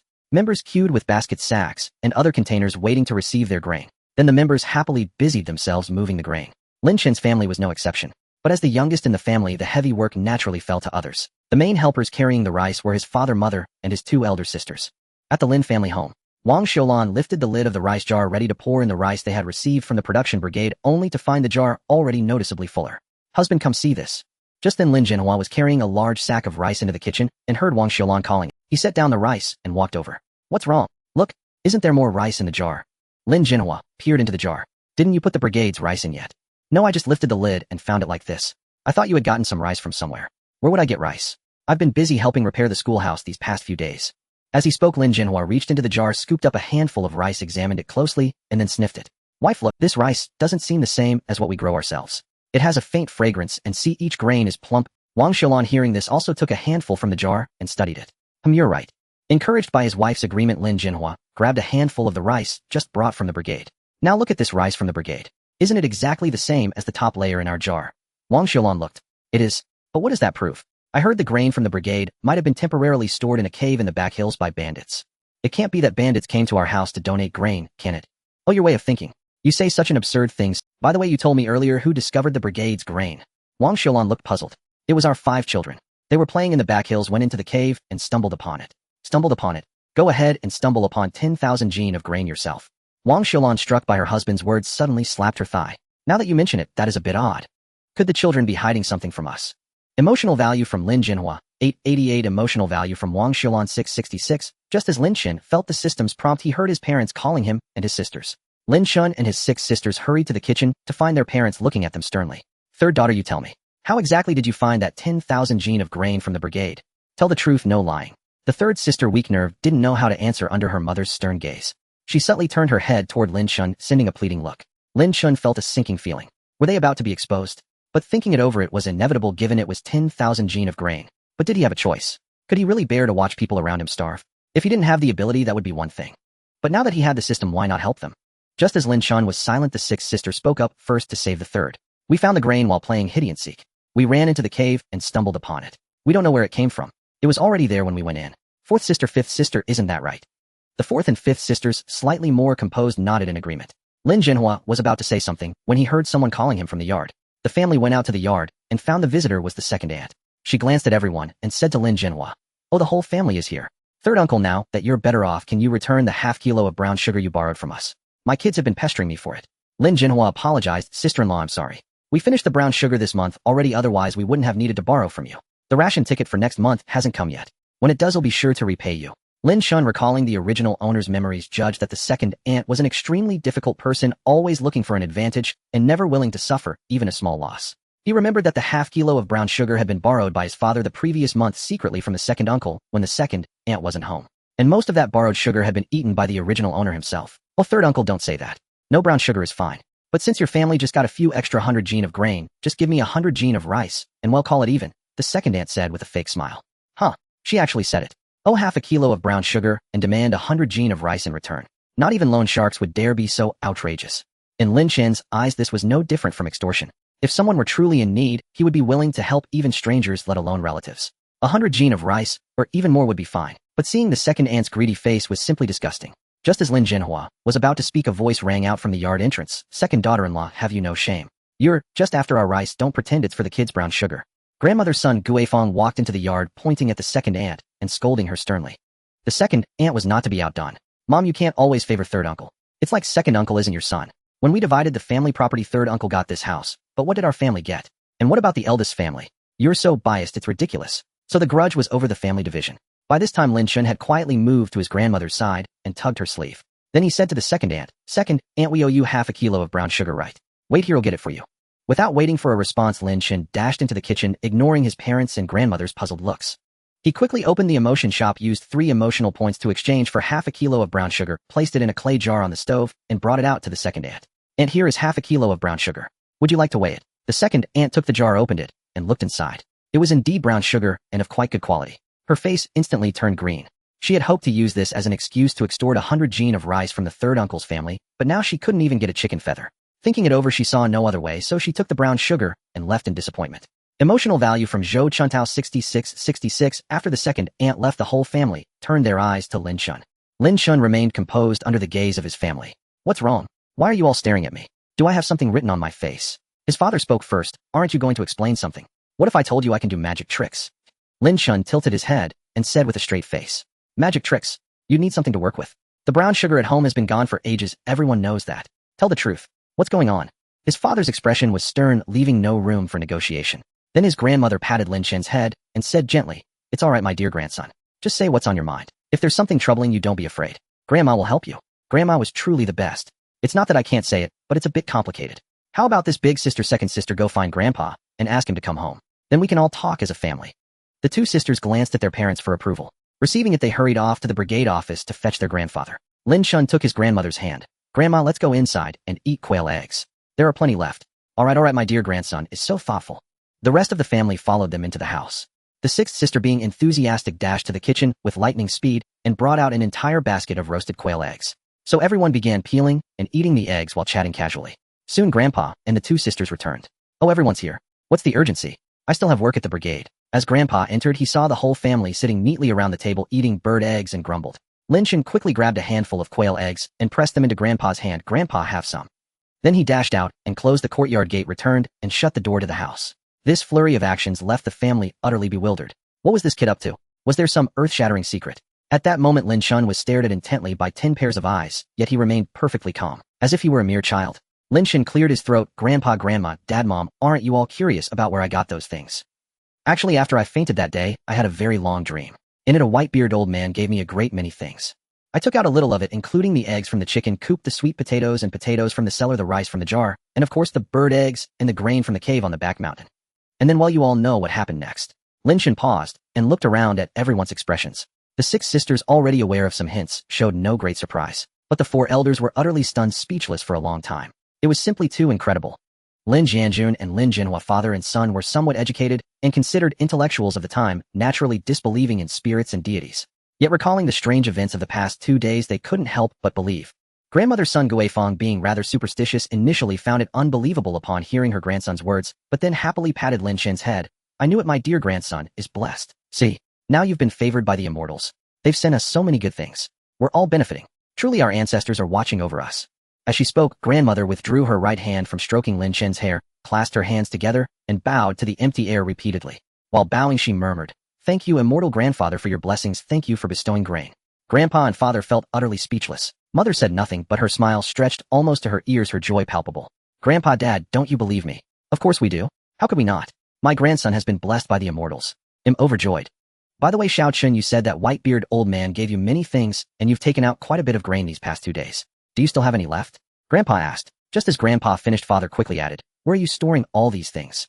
Father, being a teacher, had a relatively sharp mind and saw through issues, clearly hitting the nail on the head with his question. They're stored in a very, very large warehouse, but no one else can see it. Only I can. Lin Chen wasn't lying. The system's storage space was indeed vast, and only he could perceive it. As he spoke, Lin Chen quickly exchanged 22 large steamed buns from the emotion mall and placed them directly on the table. Seeing the pile of buns materialize out of thin air, everyone instantly believed everything Lin Chen had said. Come on, Grandpa, Grandma, Dad, Mom, and sisters. 2 big buns for each of you. There's more after you finish. Lin Chen distributed the buns while instructing. You must keep what I've told you today a secret. If the white-bearded old man gets angry, he might take everything back. Of course, this was just Lin Chen's excuse, but he had to say it to prevent the family from accidentally spilling the beans outside. Grandmother spoke first, naturally. Everything my dear grandson said today must be kept secret by all of you. If anyone lets it slip, it'll make them pay. The 6 sisters nodded almost in unison. Lin Chen looked at his sisters' obedient faces, but noticed their clothes were patched over and over. The 6th sister especially wore hand-me-downs from her older sisters, almost in tatters. The fabric at her seat was barely holding together, threatening to tear. Lin Chen's heart ached. He decisively exchanged for 10 bolts of cloth from the emotion mall. Grandma, Mom, when you have time, please make a few sets of clothes for everyone. Our current clothes are too old and worn out. Especially for the sisters. Seeing the 10 bolts of cloth appear out of nowhere, everyone's surprise had turned into delight. Your warehouse even has cloth. Mother blurted out. Grandmother was also pleased with the cloth, but spoke practically, old and torn clothes are fine as long as they're wearable. Who isn't in the same boat these days? The eldest sister chimed in eagerly. I can help with the sewing along with 2nd and 3rd sister. The 4th and 5th sisters, anticipating new clothes, soon added, we can help too. The 6th sister said, I think we should make clothes for our little brother first. After all, it's thanks to him we have all this. We're just benefiting from his efforts. The sixth sister was truly thoughtful. Grandmother nodded in strong approval. Seeing everyone's high spirits, Mother said, "We'll be busy during the day, so we can only sew at night. Shall we start this?" In that era, most families didn't have sewing machines, so clothes were sewn by hand. Many places had no electricity, so they had to stitch by the light of kerosene lamps, one needle at a time. It was very hard on the eyes. Lin Chen had initially hoped the family could make time during the day, but seeing their enthusiasm, he decided not to say more. Regardless, the matter was finally settled. This confession had been quite successful. Now he could openly bring out supplies in front of the family, and even have them help cover for him. Anything inexplicable could be blamed on the white-bearded old man. Just as the whole family was eating buns and discussing how to make clothes, a knock sounded at the courtyard gate. The knocking at the courtyard gate made the whole family tense. Grandfather was the first to speak. Quickly put away the cloth and the leftover buns. He'll go see who's at the door. With that, grandfather pushed open the door and stepped out with Lin Chen following close behind. The courtyard gate swung open to reveal two middle-aged women standing outside. Lin Chen recognized them. They were his aunts. In his memory, the relationship between his aunts and the family had always been harmonious. The eldest aunt was married in the neighboring Fengrao commune, just over 10 li from Lin Chen's home. The younger aunt lived farther away in Jinxiu commune, about 20 li from here. In this era, travel relied entirely on walking. Although there were bicycles and ox carts, the vast majority of families could barely afford them. Oxen were generally collective assets primarily used for plowing. As for bicycles, industrial production lagged behind, making such industrial goods scarce. In their entire Chaoyang commune, there were only 2 bicycles, both collective property. They were typically used only by a few brigade cadres for work purposes. At that time, bicycles were not only rare in the countryside, even in the cities few could afford them. A special term described a wealthy family's possessions: 3 turns and 1 ring. 3 turns referred to a wristwatch, a bicycle, and a sewing machine, while 1 ring was a radio. It was extremely difficult for an ordinary family to acquire all 4. These products weren't something you could buy just because you had money. First, you needed the money, but people in this era couldn't even fill their stomachs, let alone have spare cash. Second, you needed industrial coupons. Most of these coupons were allocated to the capital and a few major cities. An ordinary county might have only a handful. Finally, even if you had both money and coupons, you still had to see if the supply cooperative had stock. And after buying a bicycle, you had to go through formalities. Back then, bicycles required license plates. Lin Chen was full of admiration seeing his aunts walk such a long distance. In this era, people's stamina was extraordinary. Grandfather welcomed the aunts into the house. Grandmother quickly poured them water and brought out the leftover roasted quail eggs. "Here, try these." The kids found these bird eggs in the woods behind the hill. Roasted over a fire, they smell wonderful. The eldest aunt brought half a jean of brown sugar, and the younger aunt brought 5 eggs. They handed the items to Lin Chen's mother. "We heard Xiao Chen fainted from heatstroke. Is he all right now?" "And I'm fine. Here, have some bird eggs." Lin Chen peeled quail eggs for his aunts as he spoke. His mother took the gifts and said, "Oh, you shouldn't have. You came all this way, and you bring things. Your own families have so little." The eldest aunt stroked Lin Chen's head. "It's good that you're fine. From now on, don't run around when it's hot." Lin Chen nodded eagerly. The younger aunt also came over and patted his head. "Oh, our Xiao Chen seems to have grown taller." Did elders in this era all love to pat children's heads? "How are things in your commune? Is there enough to eat?" Grandmother asked with concern. How could anyone be full these days? Everyone is just enduring." The eldest aunt sighed and continued, "But I suppose we're a bit better off than your commune. At least we can see rice in our sweet potato porridge every meal. It sounds like your brigade's canteen is decent. What about your own family? Do you have any grain stored?" The eldest aunt fell silent for a moment at grandmother's question. "Not much left, just a bit of dried sweet potato shreds. Our half-grown boys can't get enough at the brigade canteen and complain of hunger all day. They sneakily cook extra meals at home every few days. Son, we can't hide any grain in our house." Was the eldest aunt's family in such dire straits? Yet she still brought half a jean of brown sugar. Could she have borrowed it from someone? Thinking this, Lin Chen felt a pang of guilt. He involuntarily compared his eldest aunt to his second aunt-in-law. They were as different as heaven and earth, both relatives, yet worlds apart. Our situation is a bit better. We still have some dried sweet potato shreds and rice. If the brigade canteen doesn't run out, we should make it to the autumn harvest. The younger aunt said, "Grandmother, let's give some grain to the ants to take home when they leave." Lin Chen said to his "Yes, of course. See how thoughtful my grandson is." The ants quickly waved their hands. No, we can't accept that. Our families are struggling, but we still manage. Your family has many mouths to feed, and the brigade canteen's food is poor. If you give us grain, you might not make it yourselves." Lin Chen was touched by his aunt's words. "Ants, don't worry. We have grain now." The 2 ants exchanged glances. "You have grain?" "Yes, really. I'm not lying. Ask my mother if you don't believe me." Wang Xiulan, his mother, picked up the thread. "Yes, it's true." She then recounted the story of discovering grain in the cave behind the hill. Of course, the version Lin Chen had fabricated. The ants were stunned. "Is that really possible?" "So ants, don't be shy. When you leave, take 100 jean each." Grandmother and mother knew Lin Chen had plenty of grain, so they naturally followed his lead. "Yes, we won't go hungry for now. Take 100 jean each this time. They'll get a wheelbarrow from the woodshed for you to push home. Come back when you've finished." The ants again waved their hands in unison. 100 jean is too much." "It's not much. You both have big families." In the end, the ants couldn't resist the family's warmth, and each pushed a bag of rice home. Grandfather and father accompanied them all the way out of the commune before returning. The wheelbarrow truly was a great help for the mountain folk. The ants pushed 100 jean of rice with seemingly no strain. Before they left, Lin Chen stuffed a large handful of milk candies into each ant's pocket for their cousins. Lin Chen watched his ants receding figures with great relief. Between people, whether relatives or friends, it's all about giving and receiving. That's how relationships endure. The shock from his family coupled with the emotional value contributed by his two aunts had pushed the emotional energy Lin Chen had collected to over 2,500. The more he used, the more he had. With so much emotional energy, shouldn't he spend some of it? Thus Lin Chen embarked on a shopping spree, starting with 11 Although toothpaste was available at the supply and marketing cooperative at the time, it required ration coupons. As Grandma would say, we country folk aren't so delicate, just rinse with water and be done with it. If absolutely necessary, a bit of salt on the toothbrush would suffice. But Lin Chen, as a 21st century youth who had traversed into this era, had long formed the good habit of brushing his teeth morning and night. Thus he naturally couldn't get used to a life without toothpaste, even though his current set of baby teeth was inconsequential and would be replaced in a year or two anyway. 11 toothbrushes, 11 towels, 11 enamel basins, and 11 bars of soap. As Lin Chen put it, these personal toiletries must be owned by each person individually and must not be shared. Each of his 6 sisters received their own set of toiletries, their joy overflowing, which in turn contributed another wave of emotional energy to Lin Chen. Furthermore, Lin Chen redeemed several hair ties and a comb for each of his sisters. After all, girls naturally upon seeing these items, the girls showered their little brother with praise. Finally, Lin Chen replaced all the quilts and mattresses in the house with new ones. Unfortunately, the items available for redemption in the mall were mainly food and daily necessities, not industrial products like watches, flashlights, sewing machines, or bicycles. These items would probably have to wait for the system to refresh them gradually. But on second thought, it was still fine. With food, at least they wouldn't starve, with daily necessities, at least they had clothes to wear and some convenience in life. Just then Grandpa and Father returned from seeing off the two aunts. Seeing the new items in the house, they were both surprised and Dad, who gave the sisters their names. Lin Jinhua was taken aback by his son's question, a look of embarrassment on his face. When his mother had originally given his daughters such names, Lin Jinhua had not approved. After all, he considered himself an intellectual, and such names were far too vulgar. But in the end, he couldn't overcome his mother's pragmatism.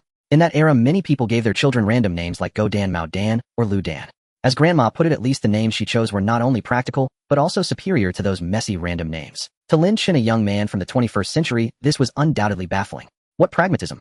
It was clearly embarrassed as he was. Father composed himself after a moment and pointed to the sides. Your grandmother gave them those names. Grandma, I think the sisters' names are not good. They should be changed. Lin Chen said to his grandmother, who was cutting fabric. Hearing this, Grandma put down her scissors and looked up at him. They're just names, so what difference does it make? Besides, we've been calling them for years. Why change them? No, they must be changed. Lin Chen pouted, his voice childish, but his expression serious, his gaze fixed firmly on his grandmother. Grandma was taken aback at first, but quickly responded. All right, well, change them. So my dear grandson, how should we change them? In his past life, Lin Chen hadn't attended university. He had started working after high school. However, he had always enjoyed reading, so he had some knowledge about naming people. He called out softly to the girls, Sisters, when are you? The eldest sister said, I was born on the 3rd day of the 1st lunar month. The second sister, the 27th day of the 3rd lunar month. The third sister, the 5th day of the 5th lunar month. The fourth sister, the 10th day of the 6th lunar month. The 5th sister said, I was born on the 18th day of the 9th lunar month. The 6th sister hesitated, my birthday. It seems to be the 8th day of the 12th lunar month. The 4 elders in the family remained silent, curious to see what their 5-year-old Lin Chen could come up with. Lin Chen asked his grandfather for a pen and paper, jotting down the birth months his sisters had mentioned while his mind. In ancient times, there was a method of naming people by using the elegant names for each lunar month. For example, the first month was also called Duan Yue Meng Chun Kai Sui Jia Yue, or Lu Yu. Elder sister, you were born in the 1st lunar month, which is also called Lu Yu. So how about changing your name to Lin Lu Yue? Lin Chen said as he wrote the characters Lin Lu Yue on the paper. Emotional value surged from Lin Jianjun and Lin Jinhua. Clearly the 4 elders were once again astonished. When had Lin Chen learned to write? And with such beautiful handwriting. More importantly, he was so knowledgeable. Father Lin Jinhua's mouth twitched. Good heavens, this kid is impressive. He couldn't have come up with such names himself. Lin Chen, noticing the strange looks from the elders, said calmly, Grandpa, Grandma, Dad, Mom, don't look at me like that. You know I was enlightened by the white-bearded old man. Whenever something was hard to explain, he just blamed it on the white-bearded old man. Grandma was the most agreeable. She immediately chimed in. See, I said my precious grandson was blessed. I said he was extraordinary. Look, just look. His cultural level is clearly on par with a university student. Lin Lu Yue. What a wonderful name. It's catchy and meaningful. Father rarely praised anyone, but even he gave a thumbs up, offering a rare compliment to the 5-year-old boy before him. The eldest sister was naturally overjoyed, murmuring to herself, Lin Lu Yue, Lin Lu Yue, Lu Yue. Thank you, little brother. The second sister couldn't wait any longer. Little brother, what about me? What's my name? The second sister's birthday was in the 3rd lunar month. As everyone knows, the 3rd month is also called Yanchun March. Its elegant names include Tao Yu and Ji Chun. Since it's the last month of spring, it also has the elegant names Mu Chun and Wan Chun. Second sister, you were born in the 3rd month. How about calling you Wan Chun? Lin Wanchun. As soon as Lin Chen finished speaking, father had already given a thumbs up. Wanchun. What a great name. It signifies the end of spring. It has meaning. Third sister, you were born in the 5th month. Let's call you Zhongxiao Lin Zhongxia. Thank you, little brother. Fourth sister, you were born in the 6th month, the last month of summer. You can be called Wanxia, similar to second sister's Wanchun. Lin Chen wrote the characters Lin Wanxiao on the paper and continued. Fifth sister, you were born in the 9th month. Let's call it. Father gave another thumbs up. Yin Xiao. What a great name. I thought you were going to name her Wanxiao. The character Yin has the same meaning as Wan, but the former is clearly richer in connotation and more elegant. Little brother, what about mine? The 6th sister was clearly impatient. Xinghui. Lin Xinghui. Everyone listened as Lin Chen finished, and it was again father who spoke up. Xinghui. What's the story behind that? The term Xinghui is the elegant name for the 12th lunar month. It comes from the Book of Rites. In the month of Ji-dong, the stars return to the sky, the numbers approach their end, and the year is about to begin anew, Lin Chen explained. This was the benefit of reading in one's spare time. It made a difference at critical moments. After hearing Lin Chen's explanation of Xing Hui, father began to applaud directly. What a wonderful stars return to the sky, the numbers approach their end. What a great name. What excellent words. The meaning is also auspicious. Grandpa also cast an approving glance at Lin Chen. He then joined in the applause. The other family members naturally began to clap as well, and the room, filled with emotional value, surged from Lin Jinhua, Lin Jianjun, Lin Liyue, and Lin Xinghui. Well, did the name change take effect immediately? Was the system really that user-friendly? Was it really that considerate? However, changing names for commune members in this era required going through some simple procedures. Fortunately, Grandpa was the production brigade captain, so changing a granddaughter's name and going through the formalities was a piece of cake for him. In the brigade's mess hall, the commune members, having been informed that dinner would be served early today, arrived well ahead of time. As wisps of cooking smoke rose from the kitchen, the long mist aroma of steamed rice permeated the air. Neo Dali took a deep breath toward the stove, the rich fragrance of rice merging with his being as it traveled through his respiratory tract. Wife, do you think the brigade leader's promise of Aliokaniat rice for dinner is real? He's not fooling us, is he? Neo Dali. It was well known that although Neo Dali possessed immense strength, his appetite was equally astonishing. If allowed to eat freely, in his own words, he could down 3 large bowls of white rice in one go. That might actually be true. After all, our brigade came into 10,000 caddies of grain today. Husband, how many bowls of rice do you plan to devour later? I think I could easily manage 5 bowls, but I'm not sure if they'll let me eat to my heart's content. Time to eat. Tonight's dishes were 2 pickled vegetables and crab paste. In this season of scarcity, having any dish at all was, yet the commune members were overjoyed. Because just as brigade leader Lin Jianjun had promised, the rice was truly on. Neo Dali indeed downed 3 bowls in one breath. As he went for a 4th, son Guifang kindly reminded him. I say, Dali, the rice is indeed plentiful. But eating too much at once like this will really bloat you. How about I give you half a bowl instead? Don't worry. There's plenty of grain now, and we won't go hungry for a while. Neo Dali scratched his head sheepishly and laughed. I'm really sorry. This is the first time in half a year I've had a full meal, so I got a bit carried away. But you're right. Eating too much at once isn't good. So as you say, just give me half a bowl. Outside the mess hall, on a stone, son Yuanxiao sat eating his meal. Choking up, he said to his son Jijuan. I can't even remember how long it's been since I last ate my fill, and today I'm stuffed. It seems our days are finally looking up. The entire brigade was immersed in joy, as if this one meal of unlimited rice had dispelled the long-standing gloom over the commune members' hearts, rekindling their hope for life. As for Lin Chen's family, having each eaten 2 buns and plenty of roasted quail eggs at home in the afternoon, they didn't eat much at the brigade's mess hall. Emotional value from Neo Dali, 9.99. Emotional value from Sun Yuanxiao, 9.99. Emotional value from. This single dinner contributed nearly 400 emotional points to Lin Chen.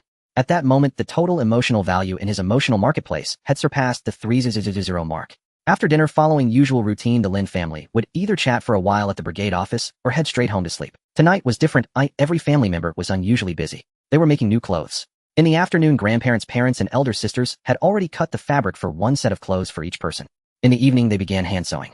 Apart from Lin Chen himself, who didn't know how all 10 other family members participated, the household had only 2 kerosene lamps. The family pushed 2 tables together, placing 1 lamp on each table.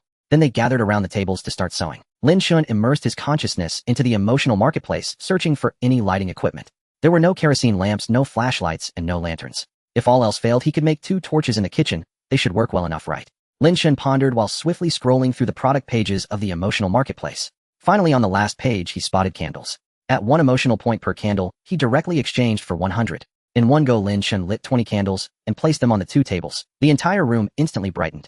Everyone in the family unconsciously quickened their pace. My dear grandson, isn't this too wasteful? Just 1 candle at each corner of the 4 table corners would be enough. Grandma, accustomed to frugality, was pained to see Lin Chen light so many candles at once. In those days, candles weren't something you could buy even with money. They were rationed. It's fine, Grandma. There are plenty more candles. Once our brigade gets electricity, they'll install 10 more electric lights in every room, making them as bright as day. Electricity. These old bones of mine probably won't live to see that day. My dear grandson might get to witness it. Grandma, you don't know getting electricity isn't that hard. For instance, we could build a reservoir in that hollow behind the mountain and install a hydroelectric generator there. Lin Chen said, looking at his grandfather. His grandfather understood the hint. Actually, we brigade cadres have discussed building a reservoir. A reservoir would bring many benefits. For example, we've been quite dry these past 2 years. With a reservoir, irrigation and drinking water for people and livestock would be much easier. Several communes in Shanghai County have already built reservoirs and are electrified. The higher-ups have instructed our commune to speed things up. We've also discussed it and decided to start building the reservoir after the autumn harvest during the slack season. Our brigade's reservoir will be built right in that mountain hollow behind us. If that's the case, it would indeed be very convenient. But building the reservoir will mean hard work for all the commune members in our brigade. Grandma said, though her hands never slowed. At that moment, the usually silent mother suddenly spoke up. Xiao Chun, do you still have a lot of grain in that storage warehouse of yours? Yes. I want to send some grain to your maternal grandfather's family. The commune where he lives is probably in a similar situation to ours, and if things aren't managed, well, they might already be out of food. Mother sighed, speaking with some anxiety. Who says daughters are outsiders like water spilled? Look, a daughter always thinks of her own. So the saying that daughters are like a warm, close-fitting vest is truly right. Lin Chen thought this and said to his mother, Mom, no problem. He'll go with you tomorrow. As soon as his elder sisters heard that their brother and mother were going on a trip to their maternal grandfather's house, they immediately became discontented, insisting on going along. Mainly, they felt that following their brother would guarantee good food. Not only fragrant buns, but also sweet milk candies. The next morning, just as dawn was breaking, his mother woke Lin Chen up. We need to set out early. Your grandfather's home is quite far from here, and we have to traverse mountains and valleys. Upon hearing this, Lin Chen sprang out of bed. Among his 6 sisters, only the eldest and second eldest had to tend to the cattle. The other 4 insisted on coming along no matter what. Lin Chen figured there was no harm in bringing them along. At the very least, the journey would be livelier. Besides, his emotion mall was stocked with plenty of items to keep everyone entertained along the way. Lin Chen quickly exchanged for 22 meat buns and distributed 2 to each family member. That day, the emotion mall had refreshed with a new item, flashlights. Well, he had been searching for one just last night, and now upon waking it had appeared. Each flashlight cost 10 emotional points, and Lin Chen immediately exchanged for 100 of them. Then he took out 11 and handed one to each family member. By now they were accustomed to his antics and accepted them gladly. Yet their joy was unmistakably written on their faces. Emotional points from Lin Xinghue 222, from Lin Yanxiu 222, from Lin Liua 111. While this round of handing out flashlights actually netted a profit. After finishing the buns, Lin Chen, his mother, and his 4 sisters set off in full force, carrying water flasks and donning bamboo hats or straw hats. Lin Chen led the way holding the flashlight he had just redeemed from the emotion mall. And indeed, the flashlight from the system was. His mother and third sister carried baskets on their backs. Though the baskets were covered with cloth, they were actually empty, as all the supplies were stored in Lin Chen's storage space. He planned to take them out upon arrival. The straight-line distance from Lin Chen's home to his grandfather's was not far, but a mountain lay between them, forcing them to cross ridges and valleys both ways. Thus the trek was strenuous and time-consuming. An old saying in Shanghai County went 10 miles of Shanghai Ridge cold rice around the neck. In his past life, Lin Chen had worked on construction sites, so he had decent stamina. But now he was merely a 5-year-old boy malnourished from chronic hunger, and his physical strength was poor. Before climbing far, he was already panting with exhaustion. His bones felt as if they were falling apart, and his legs refused to obey, unable to take another step. His mother had to stop and let him climb into her basket, carrying him on her back. The other 4 sisters were also exhausted, but gritted their teeth and persevered. Lin Chen stuffed a handful of milk candies into each person's hand. Along the way, they paused to rest, drank some water, and ate a few candies to regain their strength. Lin Chen felt he was ready to go again. Just then he remembered the jetpack he had exchanged for yesterday, still stored in his storage. Without hesitation, Lin Chen took out the jetpack. When his mother and sisters saw him produce yet another new gadget, they immediately crowded around, curiously touching and feeling the jetpack. What is this thing? What's it for? His mother asked. This is a jetpack. You can fly with it. Lin Chen replied as he after a brief glance at the manual, he understood its basic operation. He pressed the start button and swung his arms as instructed, and sure enough, he began to fly. After a few test flights, he quickly got the hang of it. Mom's sisters will fly ahead and wait for you.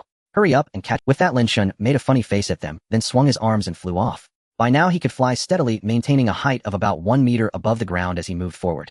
There was no helping it. The jetpack was not a product of this era. The system wouldn't allow him to let others use it. Otherwise, he would have prepared one for every family member. Wait, what had the system said exactly? It seemed to have said, must not flow into the outside world, but it didn't explicitly say, cannot be used by others. So if he let someone else use the jetpack temporarily and retrieved it promptly upon reaching the destination, preventing it from entering the outside world, would that be allowed? Lin Chen was uncertain about this point, but he didn't want to take the risk. If an accident caused the system to collapse, his survival in this era would become very difficult. With the aid of the jetpack, Lin Chen quickly crossed the Shanghai Ridge. At the foot of the mountain, he found a large tree, took off the jetpack, and with a thought, it was retracted back into the storage space. Lin Chen suddenly realized that the storage space could not only temporarily hold items exchanged from the emotion mall, but also seemed capable of storing items from the outside world. Excellent. Lin Chen then sat down against the tree, planning to wait there for his mother and sisters to catch up. It was nearly noon when they finally arrived. His mother set down her basket, took a sip of water, and said to everyone, "Wait here for a moment. They'll go fetch your grandparents." Oh, and Xiao Chen first put the grain into the 2 baskets and cover them with cloth. "Don't let anyone see." "Emma, Mom, don't worry. I understand." Lin Chen watched his mother's receding figure, then took out 2 50-jean bags of rice and stuffed them into the baskets. Unfortunately, the baskets weren't big enough to hold all 100 jean of rice. On top of the baskets, he placed 5 jean of pork and some eggs, stuffing brown sugar into the gaps. The siblings gazed at the 2 baskets now brimming with food and covered them with cloth, feeling satisfied. After a while, his mother returned, leading his grandfather. "Oh, my dear grandson, you've grown so tall." His grandfather scooped Lin Chen up and kissed him on the forehead. Lin Chen called out in a childish voice, "Grandpa," then peeled a milk candy and popped it into his grandfather's mouth. "Grandpa, have some candy." "I'm so sweet. You must all be exhausted from the journey. Come inside, sit down, have some water, and rest. Your grandmother will be back soon, and she'll make you something delicious." With that, his grandfather set Lin Chen down, and together with his mother each carried a basket back home. "What's in these baskets?" "They're so heavy." "Dad, keep your voice down. There's some grain in the baskets. Don't tell anyone. You and Mom should eat it secretly at home. As for my brother and sister, I'll send them some too, so don't worry." His mother Wang Xiaolan looked at her father, who was nothing but skin and bones, and gave him a special reminder. Otherwise, she feared that in the blink of an eye her father would give all the grain to his 2 sons. After the division of the family property, grandfather and grandmother moved into a thatched cottage. The cottage was exceedingly simple. Its walls, made of rammed earth mixed with clay and straw, would release the fragrance of soil even on rainy days. The roof was covered with thatch, and when it poured outside, it drizzled within. Such houses were not uncommon throughout Shanghai County. They were tolerable in ordinary weather, but dreaded the typhoons that could easily topple these fragile structures. Lin Chen gazed at his grandparents' thatched cottage, a pang of sorrow gripping his heart. In contrast, his own family's stone house, though crude, was at least sturdy and secure. Grandmother was already at home. Seeing the group approach, her face lit up with joy. "Oh my, is that our Xiaolan back?" She hurried over, chattering as she took the bamboo basket from her daughter's back. "Xiaolan, it's been a while since you last visited. My grandson and granddaughters have grown so much." By then, grandfather had set down his own basket. When he lifted the cloth covering it, he was utterly stunned. Rice, pork, and eggs were neatly arranged with brown sugar tucked into the gaps. "Daughter, what are you doing? Bringing so much at once? Aren't you worried about your own household?" "Father, rest assured. We have plenty of food at home now," Wang Xiaolan said as she began to unload the contents of the other. Grandmother was equally astonished by the 2 baskets overflowing with provisions. "Xiaolan, you've brought so much at once. What about your own family? Look at all this pork. How precious pork is these days. Where did you get it?" Grandmother's voice trembled slightly. Excitement, surprise, and disbelief mingled within her. "Father, Mother, please don't worry. We truly have enough to eat now. This food isn't just for you. We've also hidden some in a secret spot. We'll retrieve it later and take some to big brother and second brother too. But you must be careful not to let anyone else find out." She paused, then added, "When you've finished this, I'll bring more." "Are you really not short of food now? Did your commune manage to get some relief grain?" Grandfather was full of doubts and seemed determined to get to the bottom of it. Lin Chen quickly interjected, "Grandfather, please don't ask any more questions. The truth is we really do have enough food back home. If you still don't believe us, come back with us this afternoon and see for yourself." Grandfather waved his hand dismissively. "How could I, an old man, not believe my own grandson?" "Well then, let's use the food you've brought for lunch. It's truly a case of borrowing a Buddha to offer flowers." Grandmother took over the conversation. "Xiaolan, you mentioned hiding some food in a secret place. How much did you bring? Is that spot safe?" "Oh, Mother, don't worry. Nothing will go wrong. We just thought it wouldn't be safe to carry too much food." "Mom, that makes sense." Grandmother nodded vigorously like a chick pecking at rice. "You all sit for a while and have some water. They'll go cook. How about we make some braised pork, scramble a few eggs, and steam a pot of fragrant rice?" "That sounds wonderful, Grandmother. We haven't tasted your cooking in so long." The 4 little girls were eager at the mention of braised pork. How starved for meat were they? It seemed that behind closed doors at home, they would need to have meat at every meal. "Mother, let me help you." Grandmother will help too. With everyone working together, the meal was soon on the table. Just as they were about to dig in, a knock came at the door. Lin Chen reacted the fastest, springing to his feet. Grandmother quickly hid the remaining rice and pork. As grandfather stashed the rice under the bed, he called out softly, "Who is it?" "Old Wang, it's me." After everything was concealed beneath the bed, grandfather went to open the door. 3 men, all commune members living nearby. Since they lived close by, they addressed each other as neighbors informally. Recognizing them, grandfather greeted them with a smile. Well, what brings you here?" "Old Wang, no wonder you're cooking a private meal today. Your precious daughter is visiting." Wang Xiaolan, hearing herself mentioned, came forward and nodded politely to the 3. "Well, Old Wang, you know how things are in our production brigade. We've completely run out of food. We don't have a single grain stored, so we thought we'd come and ask to borrow a little grain from you.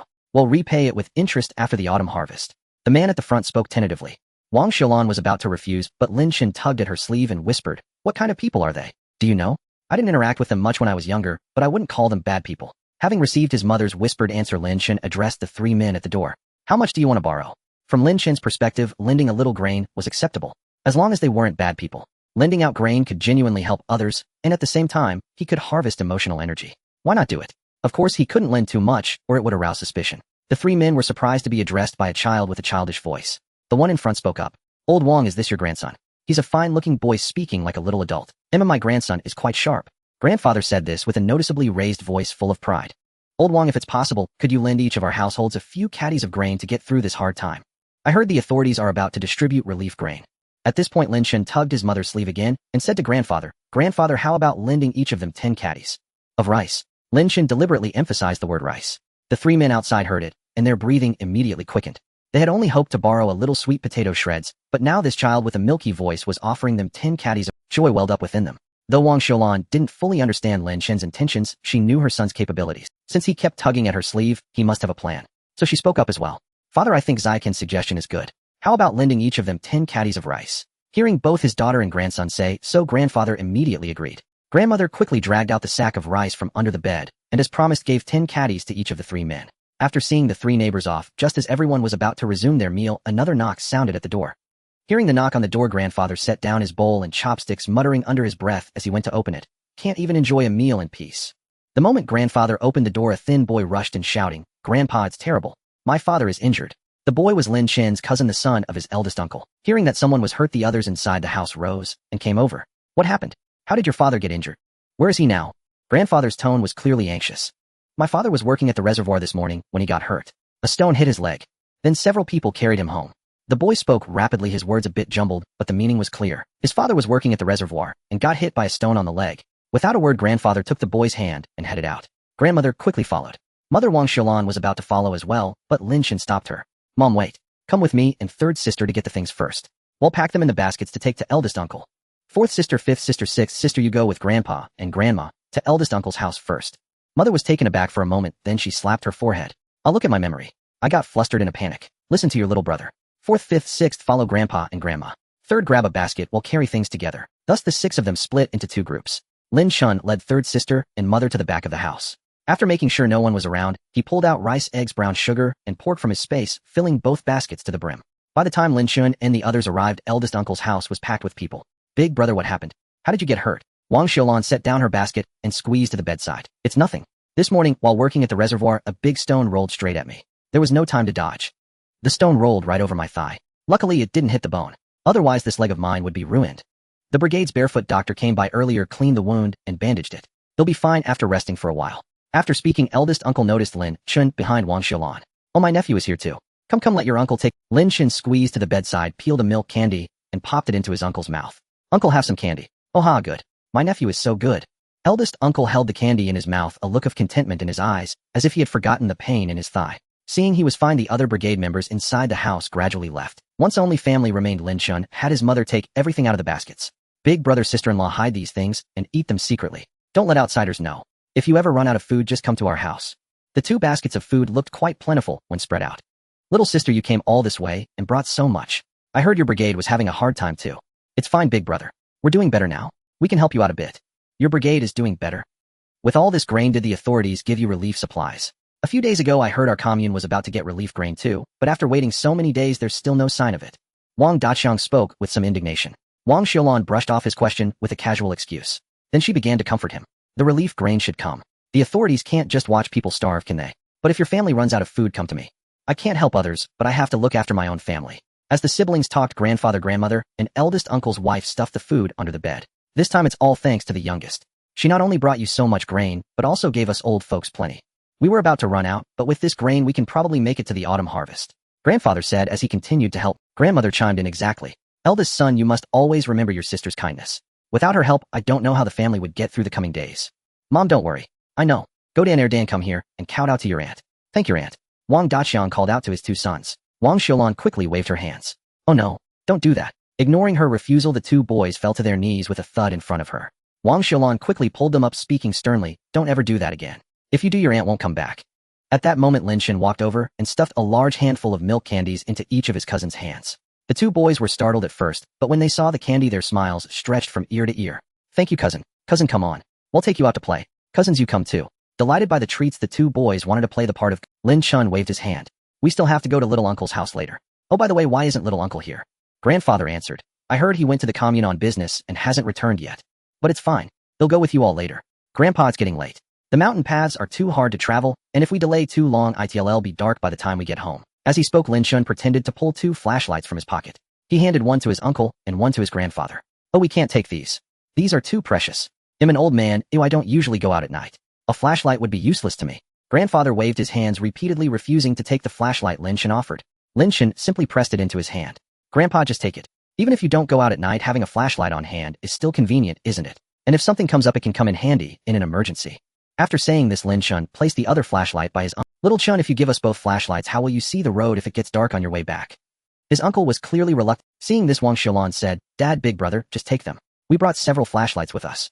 Leaving eldest uncle's house, Lin Chen repeated the same process as at grandfather's house, filling the 2 baskets to the brim. Then he met up with his grandparents.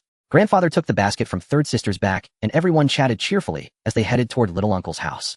The group made their way in a mighty procession to the little uncle's house. The little uncle was currently rather crestfallen. He sat on the doorstep, head drooping, heaving deep sighs. Second brother, Wang Xiulan, called softly. Wang Erqiang looked up, saw his father and sister's family arriving, and forced a smile. Little sister, what brings you here? Oh, my nephew and nieces are here too. Good, good, good. Come, Xiaoqing, come over, and let your uncle hug. You went to the commune, and came back sighing like an old man about to kick the bucket. What's the matter? Such bad luck. Grandfather said as he walked straight into the house, and set down his bamboo basket. Ah, Dad, you don't know I went to the commune today to ask when the relief grain would arrive. The commune director told me to wait a few. You know our brigade's grain won't last much longer.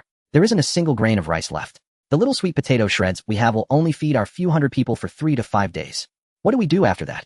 Little Uncle Wang Erqiang said helplessly as he picked up Lin Chen and patted his head. Lin Chen habitually popped a candy into his uncle's mouth. Here, uncle, have a candy. Wang Erqiang, with the candy still in his mouth, continued. At first, being this deputy team leader felt glorious, but now the burden on my shoulders feels too heavy. There are too many things to consider. Dad, what if the relief grain doesn't arrive in the next few days? What if some commune members actually starve to death? Just thinking about it makes my head spin. As for the relief grain, we can only wait patiently. The higher-ups must have their difficulties too. But whether in life or work, as long as we do our utmost, we can face the world with a clear conscience. Grandfather said as he lifted the cloth covering the basket and slowly took out the food inside. Look, see what you're— Wang Erqiang turned to look at what his father said. When he saw the rice, eggs, and pork, his eyes lit up. Emotion points from Wang Erqiang, 888. So he put down Lin Chen and walked over to examine the food closely. Good heavens, this rice smells wonderful. You can smell it from far away. Where did you get such fine rice? You can't buy this at the supply coop. And pork too. What kind of times were these? Many places couldn't even get meat to eat. They hadn't even smelled meat in months. Don't you worry about that. Wang Xiulan slowly took out the food from her basket. Keep these things at home and eat them secretly. Don't give them to outside. She knew her second brother well. He was usually quite generous. Whenever he had something good, he liked to share it with others. Of course, this made him well-liked. So while Wang Xiulan was happy for him, she was also quite worried about his family's livelihood. In her mind, helping others had a prerequisite. One's own family must eat and drink well first. Wang Erqiang's eyes went wide. Little sister, what's going on? So much rice, meat, and eggs. Have you robbed a rich man's house? Don't talk nonsense. By the way, where are my sister-in-law and the 2 kids? Wang Xiulan asked. Your sister-in-law is at work and the kids have run off somewhere to play. Grandfather interrupted Wang Erqiang. You know your eldest brother got hurt working at the reservoir, right? Am I heard about it at the commune? The person in charge of the reservoir said it was just a flesh wound, no bone damage. Just then a boy and a girl came in laughing and playfully scuffling. Seeing the crowd, the 2 children sweetly called out to their grandfather, then to their aunt. Their words were so sweet. Both children were thin and their clothes were full of patches. Lin Chen reached into his mother's pocket and secretly stuffed a large handful of milk candies. Wang Xiulan understood immediately. She walked over, crouched in front of the 2 children and patted their heads. I haven't seen you for a while, you've both grown up. Did you miss your aunt? As she spoke, Wang Xiulan took out the milk candies from her pocket and gave them to the children. The children, receiving the candy, became even sweeter. Of course we did. Auntie is so kind, giving us candy as soon as she arrives. We missed you so much. Emotion points from Wang Luden, 333. Emotion points from Wang Maodon, 333. Good children. At that moment, Wang Erqiang came over and said to the 2 children, take your cousins outside to play. The adults need to discuss. So the 2 children led the older sisters out. But Lin Chen didn't follow. Wang Erqiang said to Wang Xiulan, I was just thinking I plan to lend this rice to the brigade first, so the brigade kitchen has something to cook. That way we can hold out a few. What do you think? Wang Xiulan didn't speak immediately, but glanced at Lin Chen beside her. After all, the grain was obtained by Lin Chen. Although he was only 5 years old, he had been enlightened by the white-beard old man and possessed some magical powers. Lin Chen caught his mother's look and immediately understood. He said to his little uncle, hide this grain and eat it secretly within the family. Especially don't shortchange my cousin and cousin. As for lending grain to the brigade, well, find another way for you. Wang Erqiang had been puzzled when his sister didn't answer his idea directly, but instead looked at the 5-year-old Lin Chen. But when he heard Lin Chen tell him to hide the food and eat it secretly, and then promised to find another way to get grain for the brigade. He grew curious. If he remembered correctly, this nephew was only 5 years old, so why did he seem so opinionated? Now it was clear that even his mother listened to him. Sensing his little uncle's puzzled expression, Lin Chen said, "Little uncle, don't worry. We hid 300 gene of grain in a secluded spot on our way here. Come with us now to bring it over." Wang Xiaolan added, "We were afraid others might see and it wouldn't be safe. Besides, our baskets couldn't hold that much grain, so we had to hide it first." Grandfather chimed in, "That's right. Your little sister not only brought grain for you, but also gave some to me and your elder brother. Taking out so much grain all at once wouldn't be good if others saw." So Lin Chen led his mother, grandfather, and little Lin Chen hurried ahead a few steps to a nearby thicket.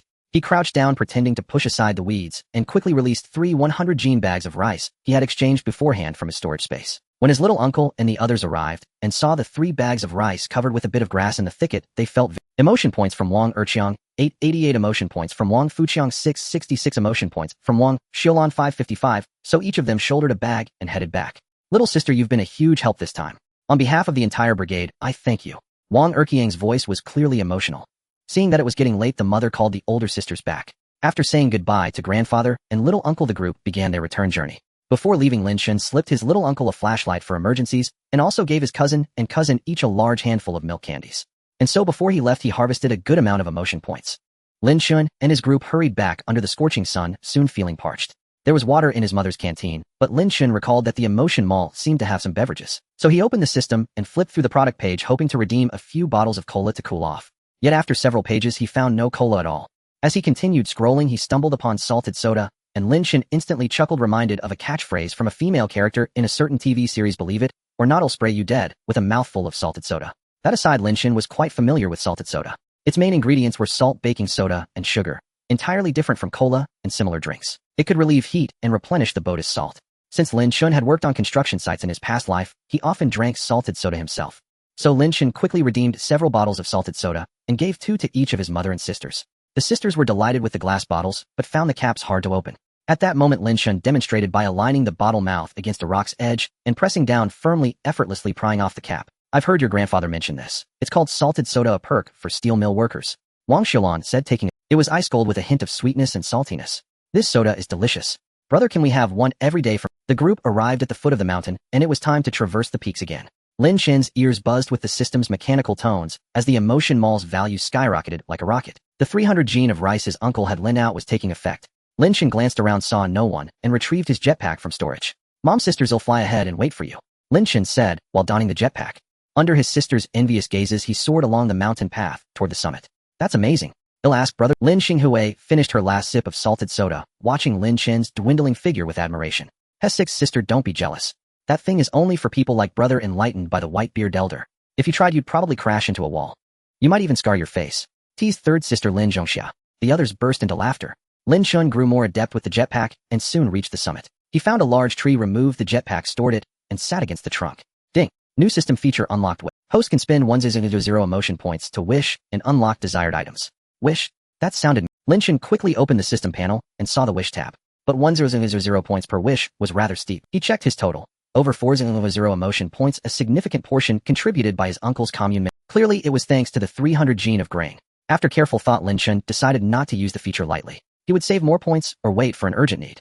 By the time his mother and the others reached the summit to join him, dusk was falling. Lin Xinghui, panting, asked, "Brother, is that flying device hard to use? Do you think I could learn?" Lin Chen felt a pang of worry. He feared the jetpack was anachronistic and might crash the system if used by others. So he quickly said, "Sixth sister, don't get your hopes up. You can't learn it, and even if you did, you couldn't use it." The white-beard elder said, "It's only for me." Lin Xinghui had to relent. Lin Chen pulled out some buns from storage, gave 2 to each person, and handed out a bottle of soda. By the time everyone was full, night had fully fallen. Lin Chen passed out flashlights. Though there was moonlight, visibility was poor on the mountain. For safety, he decided against using the jetpack.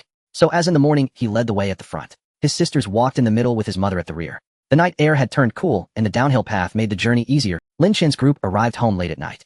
His father, Lin Jinhua, holding a flashlight, was already waiting at the yard gate. Seeing everyone safe, he sighed with relief, ushering them inside, and asked, "How did it go? Was everything smooth?"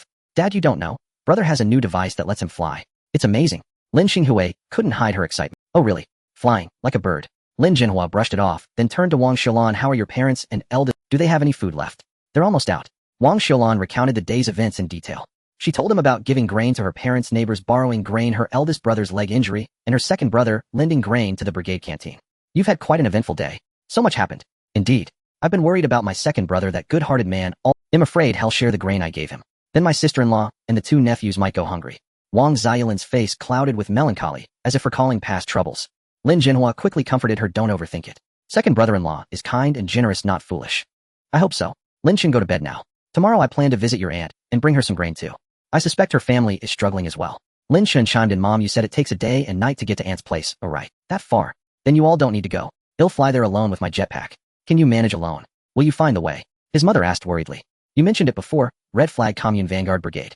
I can ask around there. Seeing his mother still doubtful, Lin Chen added, Mom, rest assured he'll go and return quickly. And you know the white-beard elder watches over me. Nothing will happen. His mother finally nodded in reassurance and told him to get some rest. The next morning at dawn, Lin Chen was jolted awake by the piercing screech of a whistle. His first act upon rising was to check the system and see what new items had appeared.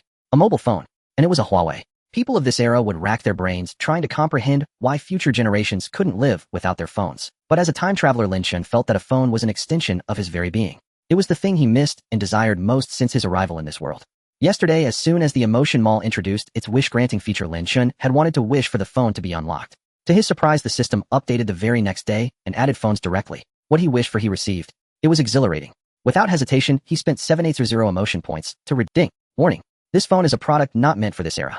The host may use it personally, but it must never be leaked to the outside world or this system will crash. Fine, I understand. Did it really need to remind him every single time? And did the alert tone have to be so jarring? When Lin Chen powered on the phone, he was dumbfounded. There was no network in this era and many places didn't even have electricity. So what good was the phone? Could he use it as a brick to crack walnuts? He had always thought about how crucial a phone was, but never considered why it was so important. Lin Chen stared helplessly at the brick-like device in his hand. Not only were there few apps installed, but the battery was also down to just 5. Lin Chen had no choice but to stow the phone back into his storage space. He then continued browsing the Emotion Mall's product page. What should he have for breakfast? He was tired of eating steamed buns for days on end. As he scrolled, he spotted meat in a bun, Rujiamo. He couldn't fathom why it was called meat in a bun when it was clearly bun encasing the meat. Each Rujiamo cost 10 emotion points. Lin Chen exchanged for 22 of them, giving 2 to each family member. He also redeemed some salted soda drinks to share with everyone. Xiaochen, go to your aunt's house today and see exactly how things are there. If the situation is dire and they can't make ends meet, tell them to come and stay with us for a while. His mother gave him the instructions. Stay for a while. Where? There didn't seem to be any room at home. Sleep on the floor. Or in the woodshed. Though Lin Chen had his doubts, he readily agreed, don't worry, Mom. They'll handle everything properly. By the way, Mom, is there anything else you need me to do or any message for Aunt? Yes, ask her if her chronic headaches have gotten any better. Lin Chen promised to deliver the message, then strapped on his jetpack and flew off. His grandfather and father watched his ascending figure, marveling at the sight. His grandmother exclaimed dramatically, my precious grandson is so amazing. He can fly at such a young age. This time Lin Chen didn't fly along the mountain path, but followed the mountain stream instead. To avoid being seen, he flew very high. From the ground, anyone looking up would have mistaken him for a large eagle. Right? Red Flag Commune was in this direction, wasn't it? Flying along the stream had a downside, it was easy to lose. Lin Chen felt he was flying in a straight line, but he had unknowingly drifted off course. The stream itself curved between the mountains, never running straight. Lin Chen had no choice but to quickly fly out of the ravine. Fortunately, the sun had risen by then. He adjusted his direction with his back to the sun. Since he was deep in the mountains, there was no need to worry about being spotted, so he accelerated. Finally, he flew over the mountaintop and spotted a village ahead. He flew straight toward it. Outside the village, there was a small bridge, and by it a young girl was washing clothes. Lin Chen put away his jetpack and walked over quickly. Hello, elder sister. Is this Red Flag Commune? The girl looked up at the child, speaking in a childish voice. Yes, this is Red Flag Commune. Little one, are you alone? Where are your parents? Oh, they're at home. I'm going to the Vanguard Brigade of Red Flag Commune to find— Do you know where the Vanguard Brigade is, elder sister? You came out alone. The Vanguard Brigade is still a kilometer away. How about this? I'll finish washing these clothes, take them home, and then walk you over. Lin Chen naturally agreed to her kind offer. With the girl's help, Lin Chen quickly arrived at the Vanguard Brigade. After asking around, he easily found the home of his aunt. As was his custom, Lin Chen pulled a large handful of milk candies from his pocket and gave them to the girl along with a flashlight. After a polite refusal, she accepted the gifts and left. Emotion points from Su Jia 666. After pinpointing his aunt's house, Lin Chen didn't knock immediately. Instead, he found a hidden patch of grass nearby and released 200 gene of rice, 10 gene of pork, 5 gene of brown sugar, and 3 gene of eggs from his space. He covered them with weeds. Then he walked over and pushed open the yard gate, finding a middle-aged woman lying on a millstone with a pained expression. It was his aunt. He recognized her immediately from her visit last Lunar New Year. Aunt. Wang Guoxiang turned her head to look at Lin Chen at the door and forced a faint smile. Oh, Xiaochen is here. Come in. And is your headache acting up again? Wang Guoxiang struggled to get up from the millstone, still bracing herself with both hands. Sighed, it's a chronic problem. And on top of that, I caught a chill last night. 2 ailments mixed together. What rotten luck. By the way, why are you alone? Where are your parents? And your sister? Lin Chen of course wouldn't tell the truth, so he fabricated a story. Mom, Dad, and Sis are all at home. I came out with Grandpa today. He said he had to go to the county seat for some business and would come back to pick me up later. And should I call a doctor? No need, it's an old problem. He'll be fine after resting a bit. Lin Chen recalled stories from the orphanage director about how in their time, people just gritted their teeth and endured illnesses. Unlike now where even a minor headache or fever sends people straight to the hospital. Back in their childhood, they didn't have such luxury. When they got sick, they had to tough it out with their very lives. By the way, where is uncle, my cousin, and my elder cousin? Wang Guixiang patted the back of her head with her right hand and said with difficulty, your uncle and cousin have gone to work. As for your elder cousin, I sent her to gather pigweed, but I don't know where she's wandered off to. She hasn't come back yet. Lin Chen had originally wanted to find someone to help carry the food hidden in the grass back first, but for now he would have to wait for his uncle and cousin to return. Beyond moving the food, the more pressing matter was whether there was a way to treat his aunt's headaches. Lin Chen began to ponder. Suddenly, he slapped his forehead. He had an idea.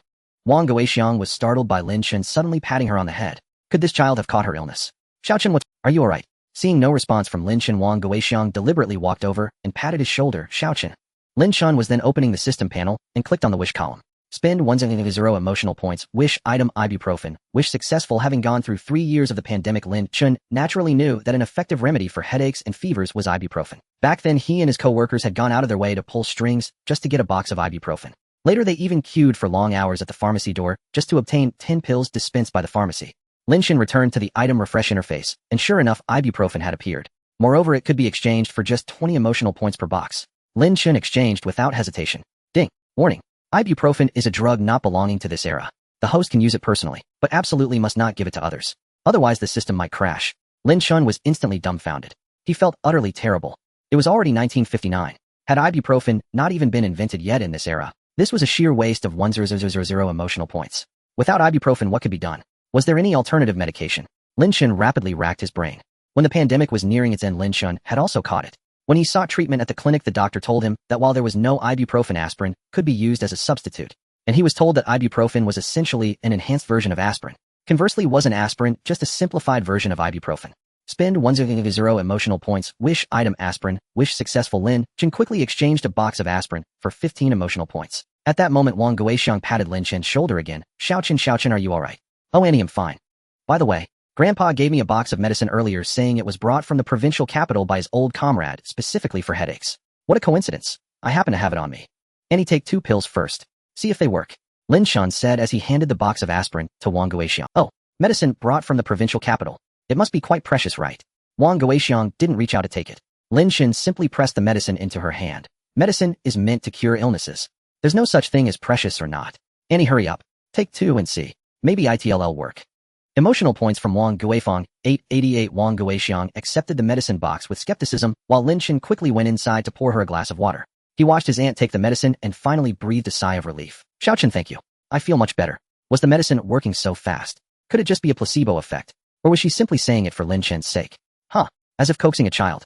Auntie, the medicine won't work that quickly. You should rest for a while. Just then a young girl pushed open the courtyard gate carrying a basket of pigweed as she came over. Ma Xiaoyan, come here. Look who's here. Wang Guixiang pointed at Lin Chen beside her. Ma Xiaoyan tossed the basket of pigweed by the millstone and pouted.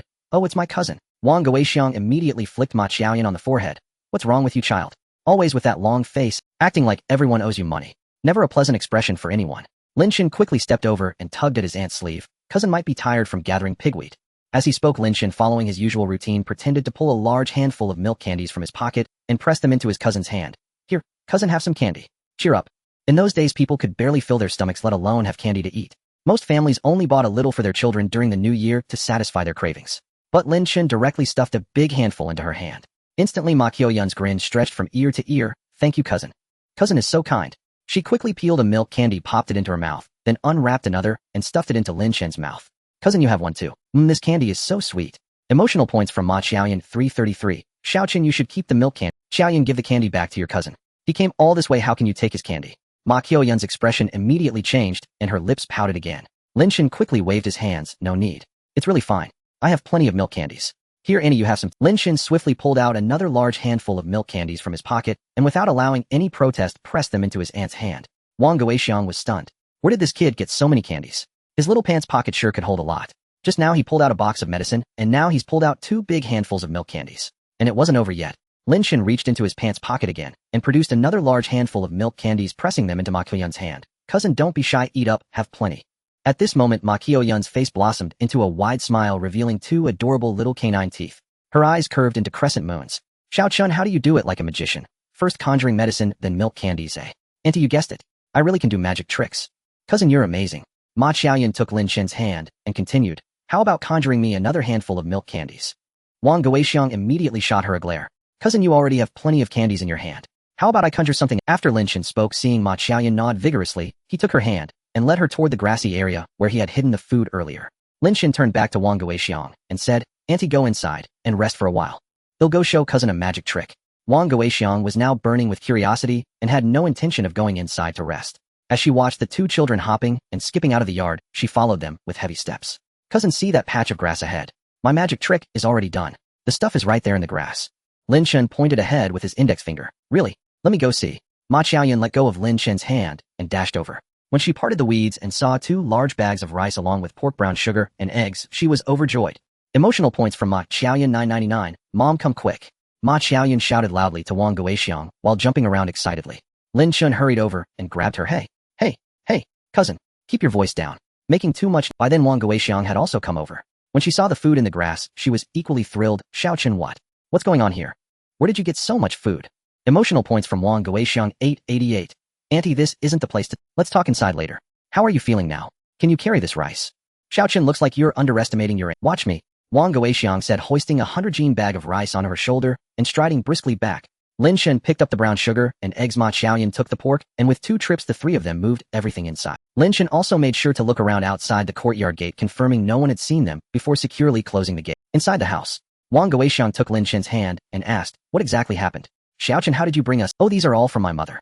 She asked me to bring them to you, and also wanted me to ask how things are going here. If you don't have enough to eat, you should come stay with us for a while. Actually, we might be a bit better off here than elsewhere. The brigade canteen hasn't stopped serving meals, and most commune members still have some grain reserves at home. Wang Guixiang paused and continued, by the way, you're not short of grain over there, are you? Has things improved? I heard you were nearly out of food. Lin Chen made up a casual excuse to brush it off. Then he told her that he had also visited his maternal grandfather and 2 uncles yesterday and had given them some food as well. That's good. That's good. I was really worried you might have nothing to eat. These days no household has it easy. It's tough. Xiao Chen, later, they'll cook you some pork rice with the pork you brought. I remember you used to love my pork rice. As Wang Guixiang spoke, she told her daughter to go call her father and brother back. Mom, Dad probably won't want to come back right now. He can't bear to lose those work points. Besides, when it comes to eating, he'd rather go to the brigade canteen. Ma Qiuyun said. Go tell your father that Xiao Chen is here and brought a lot of things. Tell him to come back quickly. After hearing her mother's instructions, Ma Qiuyun pouted and ran off. Lin Chen couldn't recall ever having eaten pork rice at his aunt's house. He had no memory of it at all, probably because the original owner was too young at the time and didn't remember. And you just took your medicine. Are you feeling any better now? Lin Chen roughly estimated the time, thinking that the aspirin should be taking effect by now. Xiao Chen, you know what? That medicine of yours is amazing. I feel like my headache is almost gone, and my hands and feet are much nimbler. Of course it's amazing. Of course it works. 200,000 emotional points. But come to think of it, people in this era, unlike later generations, generally haven't used many antibiotics, so the first time they use it the effect is usually quite good. I'm glad it works. Lin Chen casually exchanged for another 10 boxes of aspirin, then fished them out of his pocket several times before he was done. And here are 10 more boxes. Keep them for emergencies. Wang Guixiang watched as Lin Chen pulled out box after box of medicine from his pocket, her eyes widening in astonishment. But still she couldn't see through his trick. Good heavens. This kid's sleight of hand was really good. Xiao Chen, why are you talking so elegantly all of a sudden? Just like your father. Ha. Wang Guixiang praised Lin Chen and continued, by the way, Xiao Chen, you've given me so much medicine all at once. Won't your grandfather be angry with you? And don't worry. We have plenty more of this medicine at home. When you finish it, just write to us, and we'll send you more. After a while, Uncle Ma Shunli returned with his cousin and cousin. Perhaps it was because they hadn't seen each other for a long time. Uncle and cousin were both very warm toward him. Uncle hugged him as soon as he came in, and cousin took his hand, wanting to take him out to play. And Lin Chen, of course, acted very. While Uncle was hugging him, he gave him a flashlight. When cousin was about to take him out to play, he stuffed a big handful of toffee in. By then, Aunt had already made the pork rice. The pork rice was indeed delicious. Lin Chen remembered that in his past life, when he worked at construction sites, his co-workers would occasionally pool their money together for a meal. Once a co-worker volunteered to make pork rice for everyone. Although it tasted okay compared to Aunt's pork rice, it was worlds apart. No wonder Aunt was so confident earlier, saying that Lin Chen loved her pork rice the most. Oh, how could they have rice? So while the others weren't paying attention, Lin Chen quickly exchanged for 5 bottles of salted soda. When everyone noticed the salted soda on the table, they were all astonished again. At this point, Ma Qiuyun seemed somewhat unsurprised and said, cousin's sleight of hand is really good. I can't see. Cousin, can you conjure up some more delicious food for me? This lunch was enjoyable for everyone. For Lin Chen, he hadn't expected his aunt to be such a good cook. This pork rice was truly delicious. After the meal, Lin Chen wanted to hurry home. The whole family offered to see him off, but Lin Chen declined. How about letting cousin see me off? I arranged to meet my grandfather over there, so don't worry. Hearing this, the others had no choice but to let it be. So Ma Xiaoyan took Lin Chen's hand and let him out. Cousin, girls shouldn't always pout. It's not very nice. It's better to be cheerful and lively. As Lin Chen spoke, he stuffed both of Ma Qiuyan's pockets full of toffee. Ma Xiaoyan naturally grinned from ear to ear, nodding repeatedly. Sis, let me show you another trick. Oh, really? What delicious thing can you conjure up this time? Cousin, first pull the front of your shirt out a bit. They'll conjure the things and put them on your clothes. Then you can bundle them up and take them back without letting anyone see. As Lin Chen spoke, he quickly exchanged for 12 large steamed buns and placed them directly onto his cousin's outstretched shirt. Big steamed buns. They smell so good. Cousin, you go back first. My grandfather will be here to pick me up soon. Hearing this, Ma Xiaoyan didn't think much of it. She bundled up the buns and went back. At that moment, Lin Chen looked around. Seeing no one, he quickly took out a jetpack from his storage space, put it on, and flew up. Upon arriving home, Lin Chen found the house empty, and an inexplicable sense of emptiness washed over him. Ever since Lin Chen had traveled to this place, he had no need to work or fret over trivial matters. It felt as though his days were spent solely in leisure and pleasure.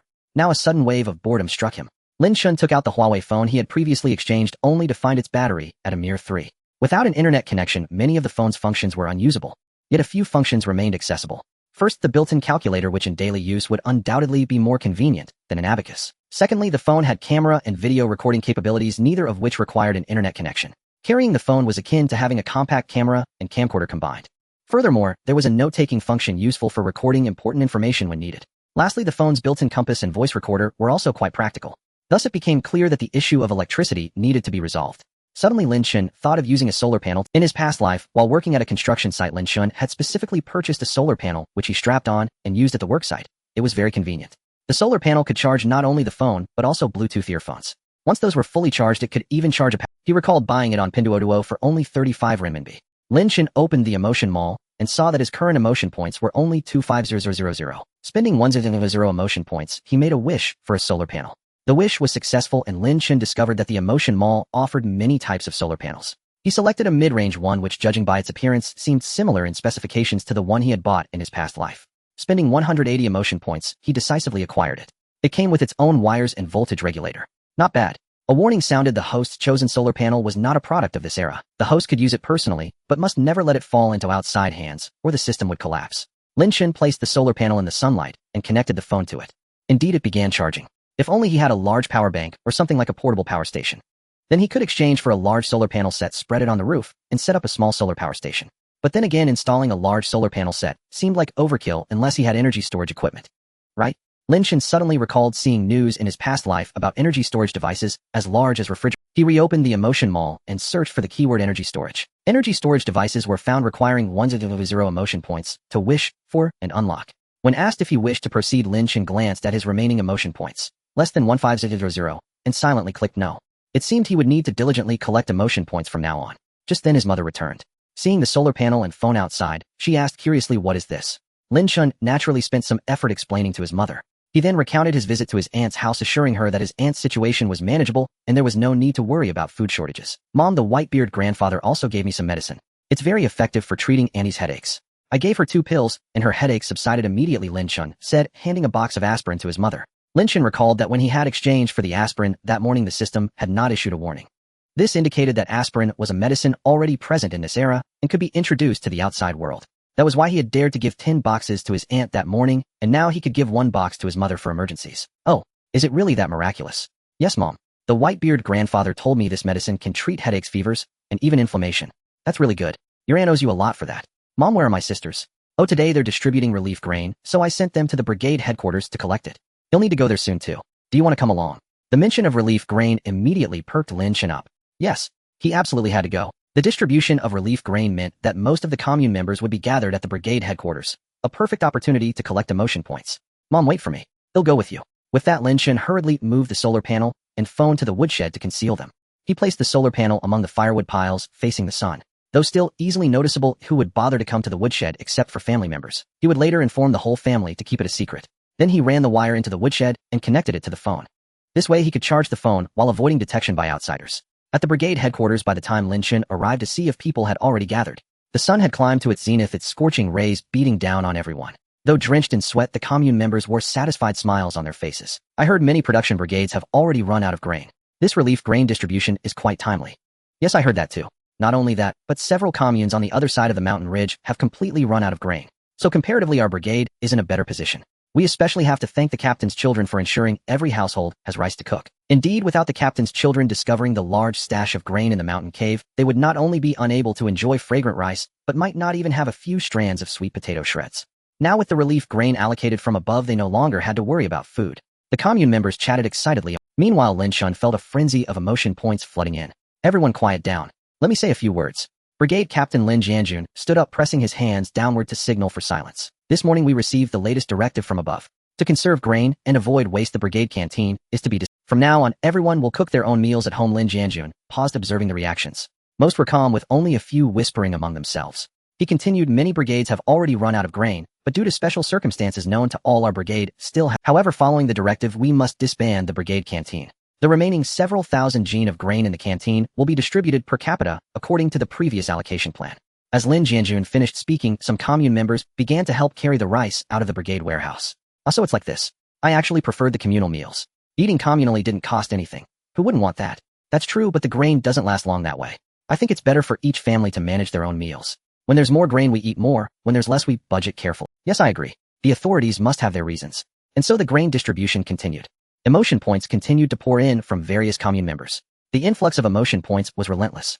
This trip to the production brigade office directly contributed 120 emotional value points to Lin Chen. However, what Lin Chen regretted was that the brigade canteen had been disbanded, and he feared he could no longer harvest emotional value points as effortlessly and abundantly as before. This was indeed a troublesome issue, and there was no good solution at hand.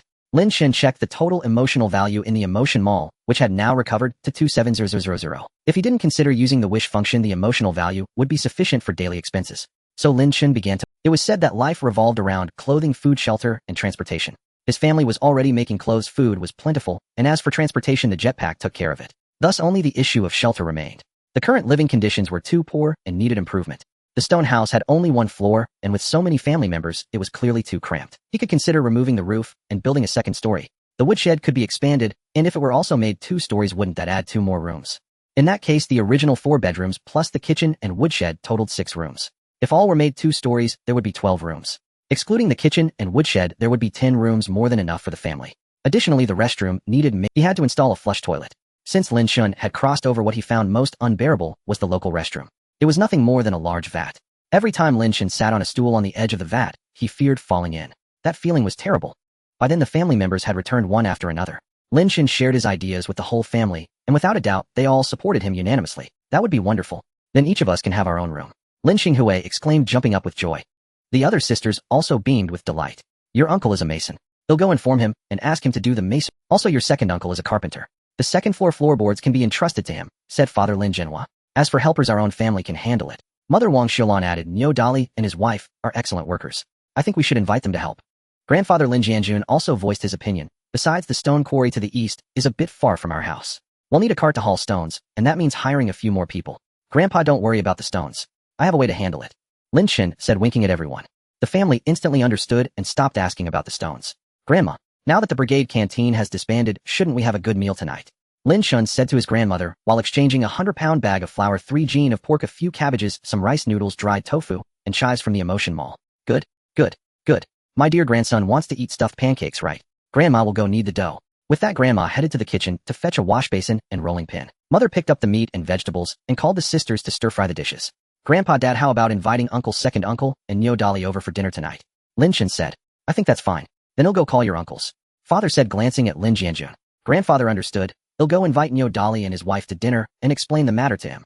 Now everyone in the family had their own tasks. Lin Chen naturally couldn't stay idle. He took out his jetpack, put it on, and flew straight to the quarry. Upon arrival, Lin Chen opened his space and sucked in batches of stones. Then he flew home and unloaded all the stones, piling them outside the yard for later use.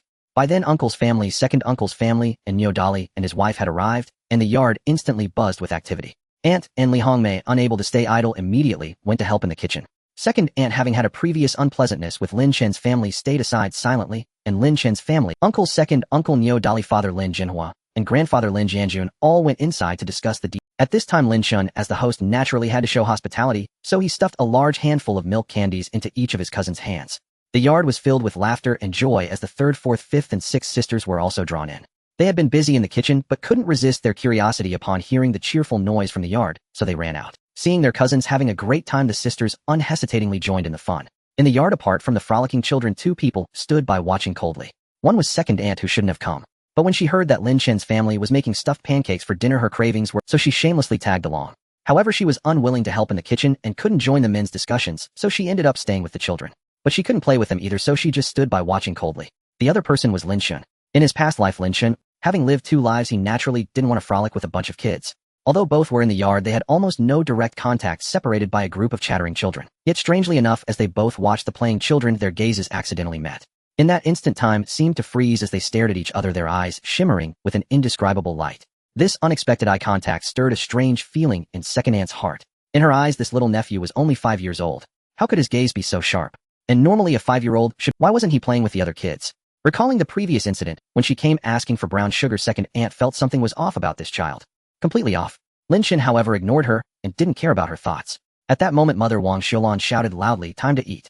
Everyone flocked into the room. On the table were 7 dishes: shredded potatoes, stir-fried, pickled vegetables, with rice noodles, chive stir-fried, dried tofu stir-fried, cabbage stir-fried, chives, scrambled eggs, and shredded pork. 4 stacks of pancake wrappers were piled at the 4 corners of the table. Come, don't stand on ceremony, dig in. Grandfather Lin Jianjun waved his chopsticks, inviting everyone to sit. Of course, due to the large number of people, the children couldn't sit at the table. The elders would roll up pancakes for them, and they would eat outside in the yard. Nevertheless, everyone ate with great enjoyment. After all, such a meal was something most families only had during the New Year. Just as everyone was indulging in the feast, second aunt's words shattered the joyful atmosphere. Lin Chen and his siblings were savoring their pies in the courtyard, thoroughly enjoying the meal, when suddenly the sound of an argument erupted from inside the house. "My brother-in-law has become a traitor. What do you have to be so proud of?" Lin Chen caught a fragment of this sentence and froze in surprise. The voice was unmistakably that of his second aunt. Lin Chen delved deep into his memories, desperately seeking any information about his uncle. But to his dismay, after searching for a long while, he found not a single trace. It seemed that in the original owner's memory, there was no such person as this uncle. So what did it mean that the uncle had— what exactly was going on? Lin Chen pulled aside his third sister and asked, "Did I just hear second aunt say that the uncle has become a traitor? What does she mean by that?" "I'm not quite sure either. It seems big sister knows something about it." So Lin Chen approached his eldest sister to voice. Eldest sister Lin Luiyue pondered for a moment in response to her younger brother's question. "I only know the gist of it. Back then your uncle was serving in the army. He was deployed with his unit to the Korean battlefield, but he never returned after the war ended. Word came down from above that he was reported missing. If he's missing, why does second aunt say he became a traitor? I don't know the specifics. You'll have to ask grandfather, grandmother, or our parents." Lin Chen remained deeply perplexed. Logically, missing means they didn't find him alive, but they didn't find a body either. That has nothing to do with being a traitor. It seemed he would have to ask grandmother later. The quarrel inside continued. "What do you mean everyone in my family is a traitor? Is your family any better?" That was grandmother's voice. "Oh dear wife, please stop. Just shut up. I should never have brought you along." "Son." That was second uncle's voice. Filled with curiosity, Lin Chen hurried toward the house. But just as he reached the doorway, second uncle pulled second aunt out, crossed the courtyard, and left. "What kind of person is that? Is she even family? Tell me, how did second brother end up marrying someone like that? Heaven, it's enough to drive me mad." Grandfather slapped his forehead in frustration, gasping heavily. Emotional value from Lin Jianjun 88. Lin Chen cautiously approached grandmother and asked softly, "Grandmother, what happened?" Grandmother seemed stirred by his question, recalling painful memories as she choked up. "Your uncle was sent to the Korean battlefield years ago, and he never came back. And that wretched woman calls him a traitor. I could tear her mouth apart. What exactly happened back then? Did the authorities send anyone to inform us?" At this point, grandmother could no longer hold back her tears, which streamed down her cheeks. "They just said he was missing. They said they'd notify us if there were new leads, but no one ever came again." Sob. "He was a living, breathing man when he— how could he just vanish like that?" Sob. "They even said that missing doesn't count as a sacrifice, so he couldn't be recognized. In the end, all we got was a small bag of millet. And now he's being called a traitor. Is there no justice?" Grandmother was sobbing uncontrollably, and Lin Chen had grasped the gist of the matter. Emotional value from Sun Guifeng 99. Lin Chen gently patted grandmother's hand and said softly, "Grandmother, don't worry. We'll find a way to clear uncle's name." Grandmother nodded slightly, tears glistening in her eyes, but a relieved smile appeared on her face. Lin Chen stepped outside and pulled his eldest sister aside to ask quietly, "Besides second aunt, are there others in the brigade who call uncle a traitor?" Eldest sister thought for a moment. "I haven't heard the adults in the brigade say that, but some kids talk loosely and occasionally say things like traitor and such." Now Lin Chen understood. It seemed the rumor had spread to every household. The adults probably refrained from speaking openly only because grandfather Lin Jianjun was the brigade leader. As for the kids, where did they hear it if not from the adults? But who started the original rumor? Truly, in every era there are those who love to spread rumors. By the time everyone left, it was already dark. Lin Chen suddenly remembered his phone and solar panel still in the woodshed. He dashed over quickly. Fortunately, no one had discovered them. Lin Chen immediately stored the solar panel in his space and turned on his phone. Not bad. The battery was fully charged. Back in his room, Lin Chen opened the emotion mall and found that his total emotional value had reached 31000. The wave of emotions contributed by his family during dinner was immense. Ding. Mission system activated. Deliver 100 gene of flour to Hunan province within 1 week. Mission reward 100 emotional value. Lin Chen's eyes lit up at the mention of 100 emotional value. After all, 100 emotional value could grant 10 wishes. Then he could get all sorts of household appliances, air conditioners, refrigerators, washing machines, computers, tablets, energy storage devices. That would elevate his quality of life in this era by a whole new level. But the problem was Hunan province was over 100 kilometers away, wasn't it? And 100 gene of flour was no small amount. How would he transport it? Lin Chen's first thought was to fly there with a jetpack and exchange emotional value for the flour. He could store it in his space first, then release it at a suitable location to complete the mission. But a jetpack couldn't fly that. Even if he swapped out jetpacks along the way, could his small frame endure a journey of over 100 kilometers? What other options were there? As Lin Chen racked his brains, the scene of his grandparents arguing with second aunt at dinner suddenly flashed into his mind. He had an idea. Lin Chen opened the emotion mall, found the flour section, and saw that 1 gene of flour cost only 3 emotional value. Without hesitation, he exchanged 300 emotional value for 100 gene of flour. Now his emotion mall had only 100 emotional value left. But at the same time, he could almost see the 100 emotional value beckoning to him. Lin Chen prepared to set out immediately under the cover of night to get this matter settled. Lin Chen entered his grandfather's room, found paper and a brush, and began to write a letter. After finishing, he carefully folded the letter and stored it in his spatial ring. Having completed these preparations, Lin Chen took a deep breath and stepped out of the room. He produced a jetpack, adjusted its direction, and soared toward the eastern dock. In his memories, his grandfather Lin Zhenjuan had once taken the original owner to that dock, and the impression then suggested it was not far. However, after flying for some time now, he still had not reached his destination. Perhaps the darkness of night had impaired his judgment, or maybe the original owner's childhood memories were inaccurate. Lin Chen pondered this silently as he continued flying forward. As time passed, Lin Chen felt he had flown at least a dozen kilometers. Finally, he caught a strong scent of fish, a smell that told him he was drawing closer to the dock. The summer evening breeze gently brushed against him, bringing a touch of coolness that made Lin Chen feel quite at ease. Not far away, a squad of militiamen was patrolling the dock. They held flashlights in their hands and carried rifles on their shoulders, watching their surroundings with vigilance. Lin Chen had no desire to be discovered by these men and invite unnecessary trouble. So he found a relatively open spot to land, quickly removed his jetpack, and stowed it back into his spatial ring. Lin Chen waited patiently until the militia squad gradually moved away and disappeared from sight. Only after confirming it was safe did he quicken his pace and dash toward the dock. When he reached the dock, he immediately stopped and cautiously peered around in every direction. After a careful observation to ensure there was nothing unusual in the vicinity, Lin Chen opened his spatial ring and released all the 100 gene of flour stored within. The 100 gene of flour crashed down with the weight of Mount Tai colliding with the ground in a thunderous roar that seemed to make the entire dock tremble. The deafening noise split the night sky like a clap of thunder, jarring the eardrums and stirring fear in the hearts of all who heard it. The militiamen who had already walked far away were startled by the sudden explosion. They halted in their tracks, turning alertly toward the source of the sound as a sense of foreboding rose within them. One of them shouted in alarm, "Something's wrong." The others echoed his cry, their faces growing grim. Without a moment's hesitation, the militiamen sprang into action. Gripping their weapons tightly, they rushed toward Lin Chen's location at top speed. Lin Chen took out the letter he had written earlier, wedged a third of its length into a gap between the flour sacks, then quickly retreated to a distant spot to observe. To get a clearer view of the dock, Lin Chen pulled out his Huawei phone, activated the camera function, aimed the lens at the dock, and zoomed. It must be said that the Huawei phone's camera was truly impressive. Despite the late hour, with only moonlight to illuminate the scene, and from such a distance, the phone's camera could still capture a clear picture of the dock's general situation. At the dock, the militiamen stared at the flour sacks neatly stacked before them, forming a small mountain. They were both astonished and overjoyed.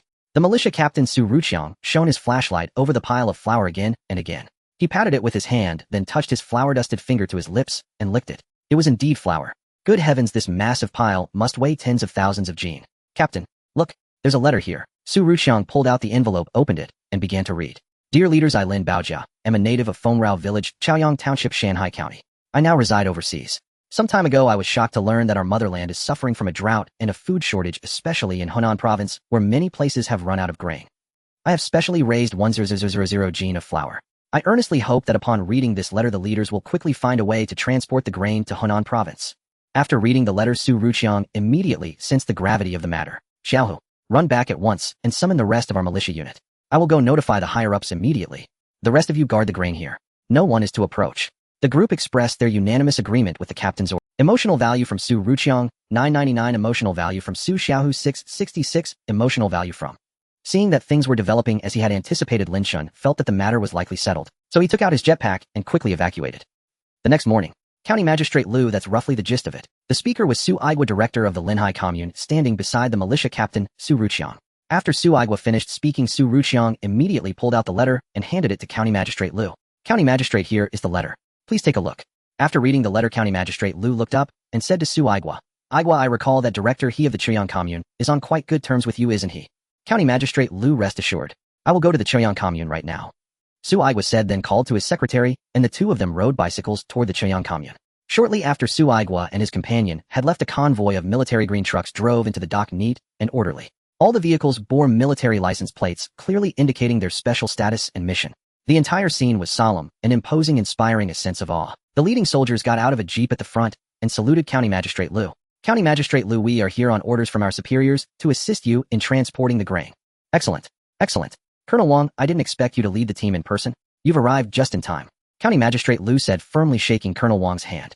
My hometown is also in Hunan province. Last night I heard that a patriotic overseas Chinese had donated a batch of flour to our hometown. So I specifically requested permission from my superiors to carry out this mission. In other words, I will personally escort the shipment for this transport mission. Colonel Wang's tone was noticeably excited. Well then, we are in your debt, Colonel Wang. I trust that with you personally escorting it, the journey will be smooth. That is certain. We will deliver the grain safely and in full quantity. Colonel Wang paused before continuing. Even back during the War of Resistance, many patriotic overseas Chinese donated money and supplies to the motherland. Now that peace has been achieved, encountering a minor disaster, it's truly moving that overseas Chinese still hold the people of their motherland in their hearts. Yes, you are right. The founding and construction of our new China absolutely owe a debt of gratitude to the patriotic overseas Chinese. County Magistrate Liu's voice grew emotional as he spoke. While the two men were conversing, the soldiers had already begun loading the flour sacks onto the trucks one by one. Their movements were swift and orderly, stacking each sack neatly in the truck beds to maximize space. The first rays of dawn had yet to pierce the clouds, and a thin layer of mist still shrouded the horizon, casting an air of tranquility and mystery over everything. Lin Chen was still immersed in a sweet slumber when his mother gently shook his shoulders, softly rousing him. Xiaochen, we're repairing the house today. Your uncles have already started, his mother said tenderly. Lin Chen sat up, groggily rubbed his eyes, and gradually emerged from his dreams. He quickly dressed, washed up, and made his way to the courtyard. His father and Neo Dallas couple were preparing tools and materials. The eldest and second uncles were dismantling the roof. His mother and several sisters were tidying up the belongings inside. At some point, his grandfather had summoned a few able-bodied men from the brigade to help set up a makeshift tent and a simple stove. Seeing his grandmother busy moving pots and pans in the kitchen, Lin Chen went over to help. As he worked, he quickly exchanged 50 meat buns and 50 bottles of salted soda from the Emotion Mall. His grandmother understood immediately, taking a wash basin to fill with the buns and grabbing a basket to load with the salt. After a while, she emerged with a large wooden basin, calling everyone in the courtyard to eat. In Shanghai County, there was a custom: if someone came to help repair your house, the host was expected to provide 3 meals a day. However, providing meals usually meant just enough to fill the stomach. Eating well was out of the question. But when the crowd gathered in the yard and saw the steaming, fragrant meat buns on the table, their eyes widened in astonishment. It was beyond their imagination. After all, this was a famine year with scarce food. Having enough sweet potato shreds for the helpers was already considered generous. Yet Lin Chen's family had brought out buns to treat everyone, and with a meat filling. It was simply unbelievable. Just then his grandmother brought out a basket of salted soda, handing 1 bottle to each person. Many in the village had never even tasted salted soda. So when the helpers tried it for the first time, they found the flavor incredibly satisfying. After finishing the soda and buns, everyone felt reinvigorated and full of energy. Lin Chen opened the Emotion Mall and saw that his emotional points had reached 28000. A laptop. Lin Chen glanced at today's refreshed item and discovered it was actually a laptop. He had been too drowsy. He had forgotten to check the new items. Seeing the laptop now, Lin Chen was overjoyed. He spent 9999 emotional points to exchange for a Huawei laptop. Warning: the laptop is an item not belonging to this era. The host may use it personally, but must not let it leave your possession or the system will crash. But without a network, a laptop alone was useless. He couldn't just play Minesweeper on it every day, could he? Right? Would the Emotion Mall have single-player games available for exchange? Lin Chen opened the mall again and typed single-player games into the search bar. Unlocking single-player games costs 100 emotional points. Lin Chen was curious about what games would be available in the mall after unlocking this feature. But seeing that he had only over 100 points left, he had to give up the idea. Then another thought struck him. The solar panel he had exchanged yesterday could charge his phone, but not the laptop. He would need to get a larger solar panel and energy storage equipment later. With no other choice, Lin Chen stored the laptop back into his storage space. The entire morning passed in a flurry of. After half a day of hard work, the roof and the excess stone walls at the higher levels were successfully dismantled. This achievement brought relief and satisfaction to everyone. Meanwhile, the second uncle, an experienced carpenter, led several skilled helpers in rushing to produce the first batch of floorboards. These boards would become a crucial part of their new house. Seeing the freshly made floorboards, Lin Chen's family was filled with anticipation. Under Lin Chen's arrangement, lunch was naturally just as lavish. His father quietly approached him and whispered, "Xiao Chun, do you have any liquor in that storage space of yours?" Lin Chen quickly glanced at the emotion mall and nodded to his father, replying softly, "Yes, I do." Without hesitation, he spent 130 emotional points to exchange for a bottle of Mao Tai. His father took the Mao Tai, his grin stretching from ear to ear as he exclaimed excitedly, "Whoa, this is fine liquor. Today we're in for a treat." He then cheerfully carried the Mao Tai to the dining table to share the joy with the helpers. Just then his grandfather quietly approached Lin Chen and whispered mysteriously, "Xiao Chun, since you can get such fine Mao Tai, can you also get your hands on some cigarettes?" Lin Jianjun, a notorious chain smoker, couldn't resist the temptation of cigarettes. Lin Chen naturally didn't refuse and glanced at the emotion mall. A pack of Panda brand cigarettes cost 100 emotional points. Lin Chen spent 100 points to exchange for 10 packs. His grandfather took the 10 packs, overjoyed like a child. His hands trembled as he held the cigarettes. Panda brand was the most renowned cigarette brand of the time. Lin Jianjun had only ever smoked one before at a commune meeting. The taste had lingered in his memory ever since. He often dreamed of having a Panda cigarette after every meal. That would be pure bliss, better than being an immortal. Now his grandson had given him 10 whole packs. Lin Jianjun happily hid 9 of them and brought 1 pack to the table, handing out cigarettes to the helpers one by one. Just then someone at the table with sharp eyes exclaimed, "Wow, isn't that Panda brand cigarettes?" Everyone looked on in surprise, examining the cigarettes in their hands and sniffing them repeatedly. "So this is what Panda cigarettes..." Someone couldn't help but marvel. "Oh my old captain, you're being too extravagant. You're even smoking Panda brand." Lin Jianjun chuckled proudly, shaking the delicate cigarette pack in his hand. "Haha, I got these by chance. I thought everyone deserved a treat after all the hard work today." He lit a cigarette, took a deep drag, and slowly exhaled a puff of smoke. Seeing this, the others also lit their cigarettes, immersing themselves in the fragrant tobacco. For a moment, a light haze of smoke filled the air among the work crew, creating a relaxed and harmonious atmosphere. "Teacher Lin just brought us Mao Tai, and now Captain Lin is handing out Panda brand cigarettes. Ask around the whole world. Who else gets treated like this when helping build a house? If I got such fine liquor and cigarettes every day, I'd come to work here for free." "You said it." "Exactly." Amidst the smoking and drinking, laughter rose and fell. But just as everyone was clinking glasses and enjoying themselves, the arrival of one person soured the mood for all. Well, Lin Zili, here you are feasting away while your wife and children go hungry at home. Are you even a man? Going hungry? Hadn't the production team just distributed grain? Hadn't the authorities just handed out relief supplies? So rude. Li Hongmei, who was shoveling rice at the table, remarked with sarcasm. The crowd followed her gaze. It was second Aunt Zhou Chuntao. She wore a furrowed brow, her face brimming with resentment and discontent, the very image of a bitter wife. She strode swiftly to second uncle's side, hands on her hips, striking a confrontational pose with her 2 young children trailing closely behind. Seeing his wife's demeanor, second uncle's face was etched with embarrassment. He stood up, offering apologetic smiles to the others at the table, then turned sternly to Zhou Chuantao. "Woman, what are you blabbering about here? It's mealtime. Surely you haven't even cooked at home. If you keep taking care of the kids like this, they'll starve to death sooner or later.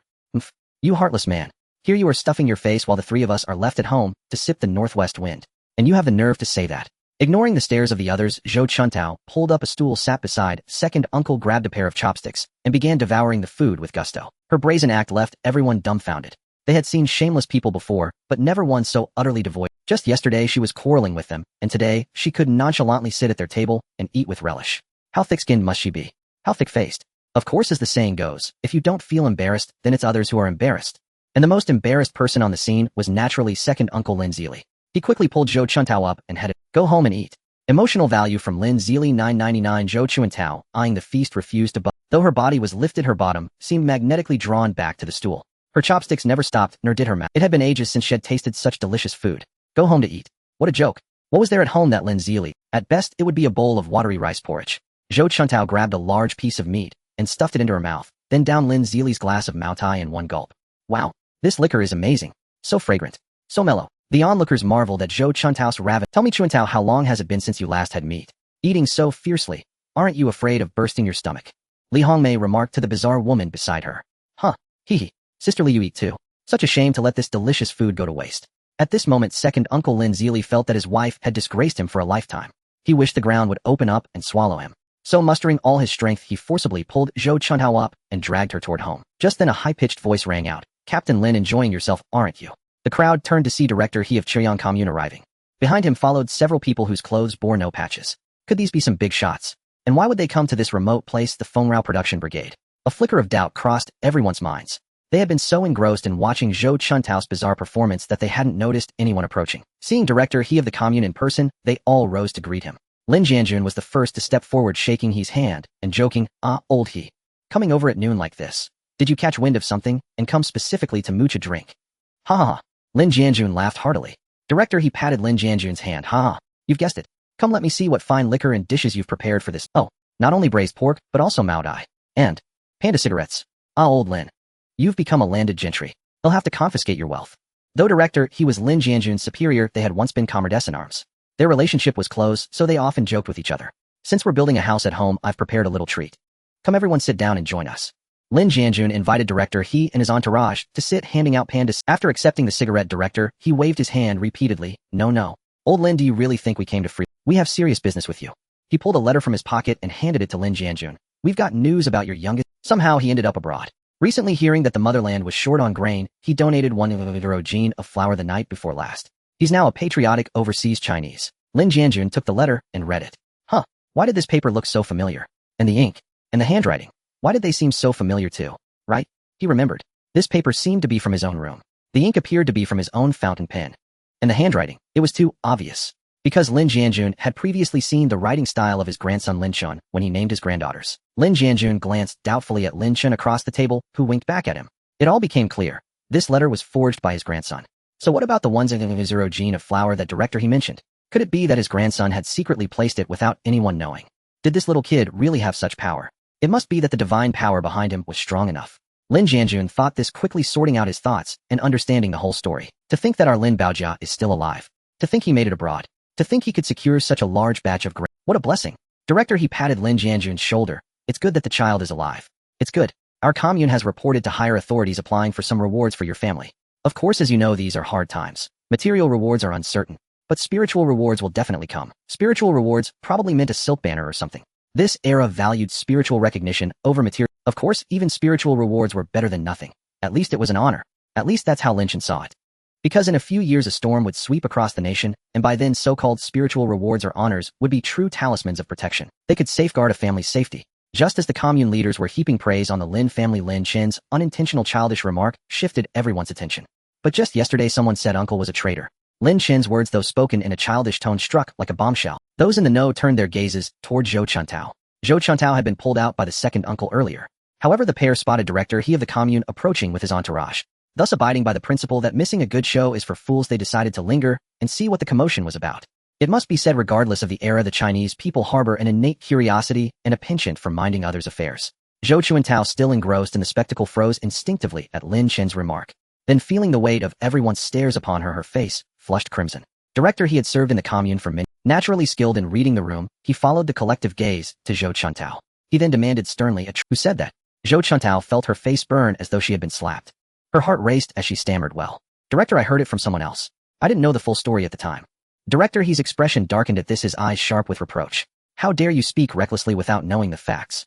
Do you realize this is slander? Defaming a patriotic overseas Chinese who contributed to the construction of New China. Could it be that you have ulterior motives? His voice echoed in the air, carrying an undeniable authority. As he spoke, Director He advanced step by step. His strides were firm and resolute, each one seeming to tread on the very strings of Zhou Chuntao's heart. An invisible pressure bore down on her, forcing her to retreat a few paces. Director He's piercing gaze locked onto Zhou Chuntao, as if trying to see through her. Her face grew paler, her lips trembling slightly, her heart filled with fear and unease. She suddenly realized she had inadvertently committed a grave mistake. But during the years Lin Baojia had been missing, there had been no word from him at all. No one knew where he had gone, what he was doing, or whether he was alive or dead. Had Zhou Chuntao known her brother-in-law had gone abroad to donate grain to the nation, she would never have dared to call him a traitor, even under duress. But it was too late for regrets now. Spoken words were like spilled water, impossible to retrieve. At that moment, Zhou Chuntao cursed her own loose tongue. As the second-in-command of the Chaoyang Commune director, he held considerable status and prestige locally. His words often carried decisive weight, and people regarded him with palpable awe. Now Zhou Chuntao felt that authority. She sensed that if she provoked this important figure, the consequences would be dire. She tried to defend herself, but found her mouth uncooperative, twitching uncontrollably, unable to utter a single word. Old He, you see, this daughter-in-law of mine usually has a sharp tongue. She's a blabbermouth, always gossiping in front of others in the brigade. But this is still a family matter. Director He interrupted Lin Jianjun's words immediately. Old Lin, you're mistaken. Don't take this lightly. Defaming a patriot is no small matter. Its impact is enormous. I say we lock her up in the commune for a few days, then educate her properly. Let's see if she dares to wag her tongue again. At this, Su Aigwa, the director of the Linhai commune, who had remained silent, also spoke up. Captain Lin, this cannot be taken lightly. You mustn't blur the line between public and private. Lin Baowood donated 1,000 gene of flour. Seeing those flour sacks piled like a small mountain at the dock this morning still moves me deeply. As they say, when disaster strikes, help comes from all sides. But here is a man living abroad, yet his heart remains with his homeland. And now he is being slandered as a traitor. How disheartening, not to mention how difficult it will be to explain this to our superiors. Even if it spreads locally, the repercussions will be dire. The others present found Su Aiguo's words sensible. Upon hearing she would be locked up in the commune, Zhou Chuntao was, her mind went blank as if only a few flies were buzzing buzz inside her head. The second uncle also sensed the gravity of the situation and quickly waved his hand. Surely not, surely not. My wife just ran her mouth a bit. It was absolutely unintentional. Unintentional. This can't be considered slander. Besides, if she wanted to slander someone, why would she pick a family member? Am I right? The second uncle emphasized his last words and gave Zhou Chuntao a firm pat on the back. Zhou Chuntao finally snapped back to reality. Oh, right. I didn't mean it. I just heard others say it and repeated a few words. That's not slander, is it? Feeling his point had been made, director, he softened his tone though his voice remained stern. Since you claim it was unintentional, I won't make things difficult for you. But we must clear the name of our patriotic overseas Chinese. Since you say it wasn't slander, the next time your brigade assembles, you will make a public self-criticism before everyone. Captain Lin will make the arrangements. But no going through the motions. Hearing that she only needed to make a self-criticism and wouldn't be locked up in the commune, Zhou Chuntao immediately agreed. Yes. I will definitely make a self-criticism. A thorough one. I will never do it again. Please rest assured. Emotional value from Zhou Chuntao 88. Emotional value from Lin Zhengwo 66. Emotional value from Sun Guifang 66. Emotional value from Hidali 88. Emotional value from. Undoubtedly, Lin Chen had reaped tens of thousands of emotional value points again with this move. The emotional value in his emotion mall had once again surpassed 1,000. The biggest contributor was none other than his second aunt, Zhou Chuntao. With the matter settled, Lin Jianjun insisted on inviting director He and his party for a meal and drinks. But they declined, citing official duties. Unable to insist, Lin Jianjun didn't press further. However, he quickly ran inside, retrieved a pack of Panda brand cigarettes, and pressed it into director He's hand. Old He, you've worked hard. Let's have a good drink when you have time. Deal. The most relieved and excited person of all was undoubtedly Grandma Sun Guifang. Lin Chen quickly approached his grandmother and asked, Grandma, how was my idea? Not bad, right? Sun Guifang affectionately patted Lin Chen's head. My clever grandson always has a way. Let's see who dares to speak ill of your uncle now. In a commune in Jinzhou City, Henan Province, a middle-aged woman was gathering elm leaves with her 3 children. The commune had run out of food, and the relief grain allocated by the higher authorities had yet to arrive. The commune then called on all members to rely on themselves, overcome the immediate difficulties, respond to the call from above, and actively collect substitute foods. Eat substitute foods to get through this lean season and await the arrival of the bountiful harvest. Yet deep down, everyone knew the truth. What bountiful harvest could there be? Since last year, persistent drought had withered many crops, leading to a massive reduction in grain production. Regardless, collecting and consuming substitute foods was indeed a tangible way to fill their stomachs at the moment. Currently, the common substitute foods in their commune and the surrounding areas were mainly of 4 types. The first was various wild vegetables, such as purslane, dandelion, and shepherd's purse. These wild vegetables were common last year, but were now hard to find, partly due to the drought and partly because too many people. The second type was tree leaves and bark, such as elm leaves, elm bark, and locust leaves. These still had some supply, but their taste was utterly unpalatable. Elm leaves were bitter and astringent, while the bark scratched the throat. The third type included aquatic plants like water hyacinth and duckweed. Due to the drought, these were also hard to find. The fourth type was various algae such as spirulina and chlorella, which had some nutritional value and tasted slightly better. Though the elm leaves the woman gathered were bitter and hard to swallow, they were a lifesaver for the hungry. As she picked them, she pondered how to keep her family alive. She knew that relying solely on these leaves was far from enough. She had to find more food sources. Not only were the leaves edible, but the bark could also be ground into powder. So she had the children continue picking leaves while she began to harvest elm bark with a sickle. Mom, we've been eating leaves for 3 days. Can we have something else? It was her youngest son speaking. The first time he tried elm bark, he spat it out. The taste was indeed too bitter and but driven by hunger, he eventually held his nose and stuffed large mouthfuls of leaves into his mouth. The woman felt helpless hearing her son's words. Yet she comforted him, we'll have something else tonight. We'll grind this bark into powder. It will taste much better than the leaves. Really? Of course. Would Mom lie to you? She spoke to her son, but never paused her work. Soon she filled a basket with elm bark. Turning around, she saw that her 3 children had also gathered 2 large bags of elm leaves. Just then she heard the crisp sound of a gong coming from their home. The 4 of them quickly headed back with their day's harvest. Clang, clang, clang. Attention, commune members. The relief grain has arrived. Bring your containers to the brigade headquarters to collect it. Clang, clang, clang. Relief grain had arrived. Had she heard correctly? But the clear sound of the gong was unmistakable. The woman quickened her pace, leading her children home. On the way, other members were also hurrying. I heard the relief grain is here. Is it true? Yes, and it's flour. A whole truckload of flour. Then we won't have to eat grass roots or tree bark anymore, right? Let's go. Let's hurry. Let's get the flour. Someone shouted and the crowd responded eagerly. At the brigade headquarters, a long winding queue had already formed, stretching out of sight. The members looked gaunt as if the harsh year had drained all their energy, yet their eyes shone with joy and longing. A yearning for food, a hope for survival. Everyone in line clutched their containers tightly. Some held worn cloth sacks, others wooden basins, as if these were an extension of their very lives. Children huddled close to their parents, their frail bodies appearing especially vulnerable, their eyes filled with confusion and anxiety about the future. In this era of famine, every grain was precious and flour was a luxury. The members had heard rumors of relief grain before, but hope had always been dashed. Just when everyone had given up hope, the higher authorities suddenly delivered this truckload of flour, reigniting their spirits. Joy and excitement were palpable. Meanwhile, 2 days had passed for Lin Chen. During these 2 days, the system refreshed with a printer and a tablet. Lin Chen unhesitatingly exchanged for one of each. Ding. System task completed. 1 million emotion points credited. Please check host. Ding. New system. Deliver 100 gene of rice to each of the 5 provinces Shaanxi, Hebei, Shandong, Hunan, and Anhui. Upon completion, the host will be rewarded with 5 million emotion points. 100 gene of rice per province. Was that a joke? Rice cost 2 emotion points per gene. 500 gene would require 1 million emotion points. So the 1 million emotion points reward would have to be spent entirely on the next task. While the system was certainly meticulous with its calculations, Lin Chen had thought he was getting a great deal, but now it seemed he was working for nothing. Emotion points from Wang Xiao 999 emotion points from Zhao Air 999 emotion points from. The emotion shop panel was frantically refreshing the points.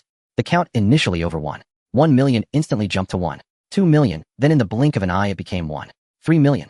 Then it shot to 4 million 5 million 6 million.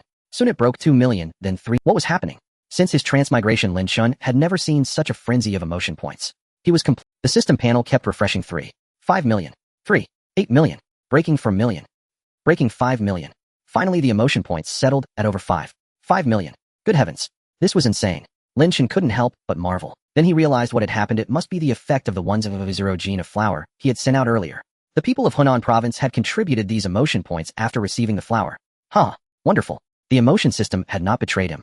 Lin Chen gazed at the over 5 million emotional points in the emotion mall, feeling an overwhelming sense of wealth, as if he had become a true tycoon with a colossal fortune.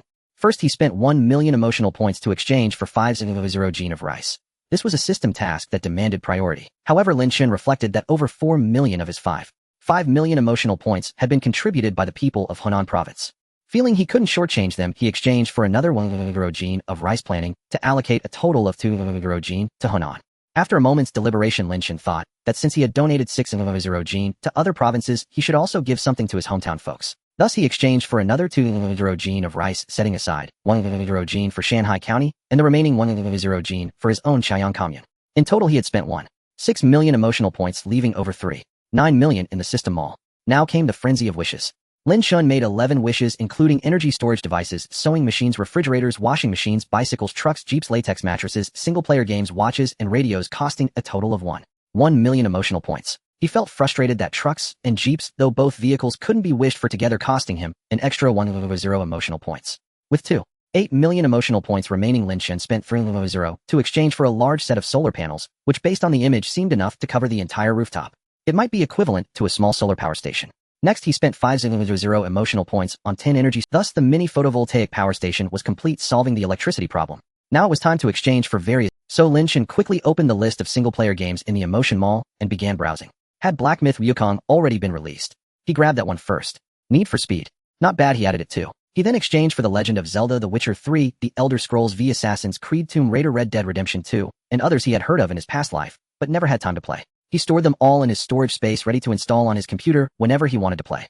Then Lin Chen discovered some games that could be played directly on tablets and phones, such as Angry Birds, Plants vs. Zombies, Tetris, and Candy Crush Saga. Without hesitation, he exchanged for those as well. Now it was time to get down to business. He needed to complete the system's assigned task. That task promised a reward of 5 million emotional points. Previously, 100 gene of grain could be casually piled on the dock, but now with a total of 800 gene of rice, leaving it on the dock was out of the question. He needed to find another place. Lin Chen started pondering. Then it hit him. From deep in his memory, he recalled his grandfather mentioning several uninhabited islands east of the dock. Leaving 800 gene of rice on a deserted island would be completely unnoticed. Without further ado, Lin Chen followed his usual routine, first going to his grandfather's room to fetch a pen and letter paper and wrote a letter. Then he took out a jetpack from his storage space, put it on, and flew straight toward the deserted island east of the dock. Since it was daytime, he was cautious and flew high. If anyone looked up from the ground, they would see Lin Chen roughly resembling a large sparrow swiftly gliding through the sky. Familiar with the route, and aided by daylight, Lin Chen quickly reached the nearest deserted island to the dock. He dumped the 800 gene of rice from his storage space into the island's interior, then took out his Huawei phone to snap 5 photos from different angles. Afterward, he connected the phone to a printer and printed the 5 pictures. He placed them in an envelope. What struck Lin Chen as odd was that the printed photos had a distinctly vintage feel. They were all, with everything done. Lin Chen put on his jetpack again and flew toward Linhai Commune. Upon arrival, he randomly chose an empty patch of ground to land. After stowing the jetpack into his storage space, he looked around and spotted a young boy walking toward him from a distance. Lin Chen quickly approached and handed the boy a handful of milk candies. The boy was momentarily startled, then a flicker of delight lit up his eyes as he eagerly accepted the candies. Looking at the boy, Lin Chen smiled and asked, "Big brother, can I ask for directions? Is it far from here to your commune?" The boy, chewing on a candy, mumbled, "Not far, it's just ahead." Delighted, Lin Chen continued, "That's great. Big brother, could you do me a favor?" He pulled a letter from his pocket and handed it to the boy. The boy glanced curiously at the letter, then at Lin Chen, and asked in confusion, "What's this?" Lin Chen explained, "This is a very important letter that needs to be given to the leaders of your commune. Can you help deliver it?"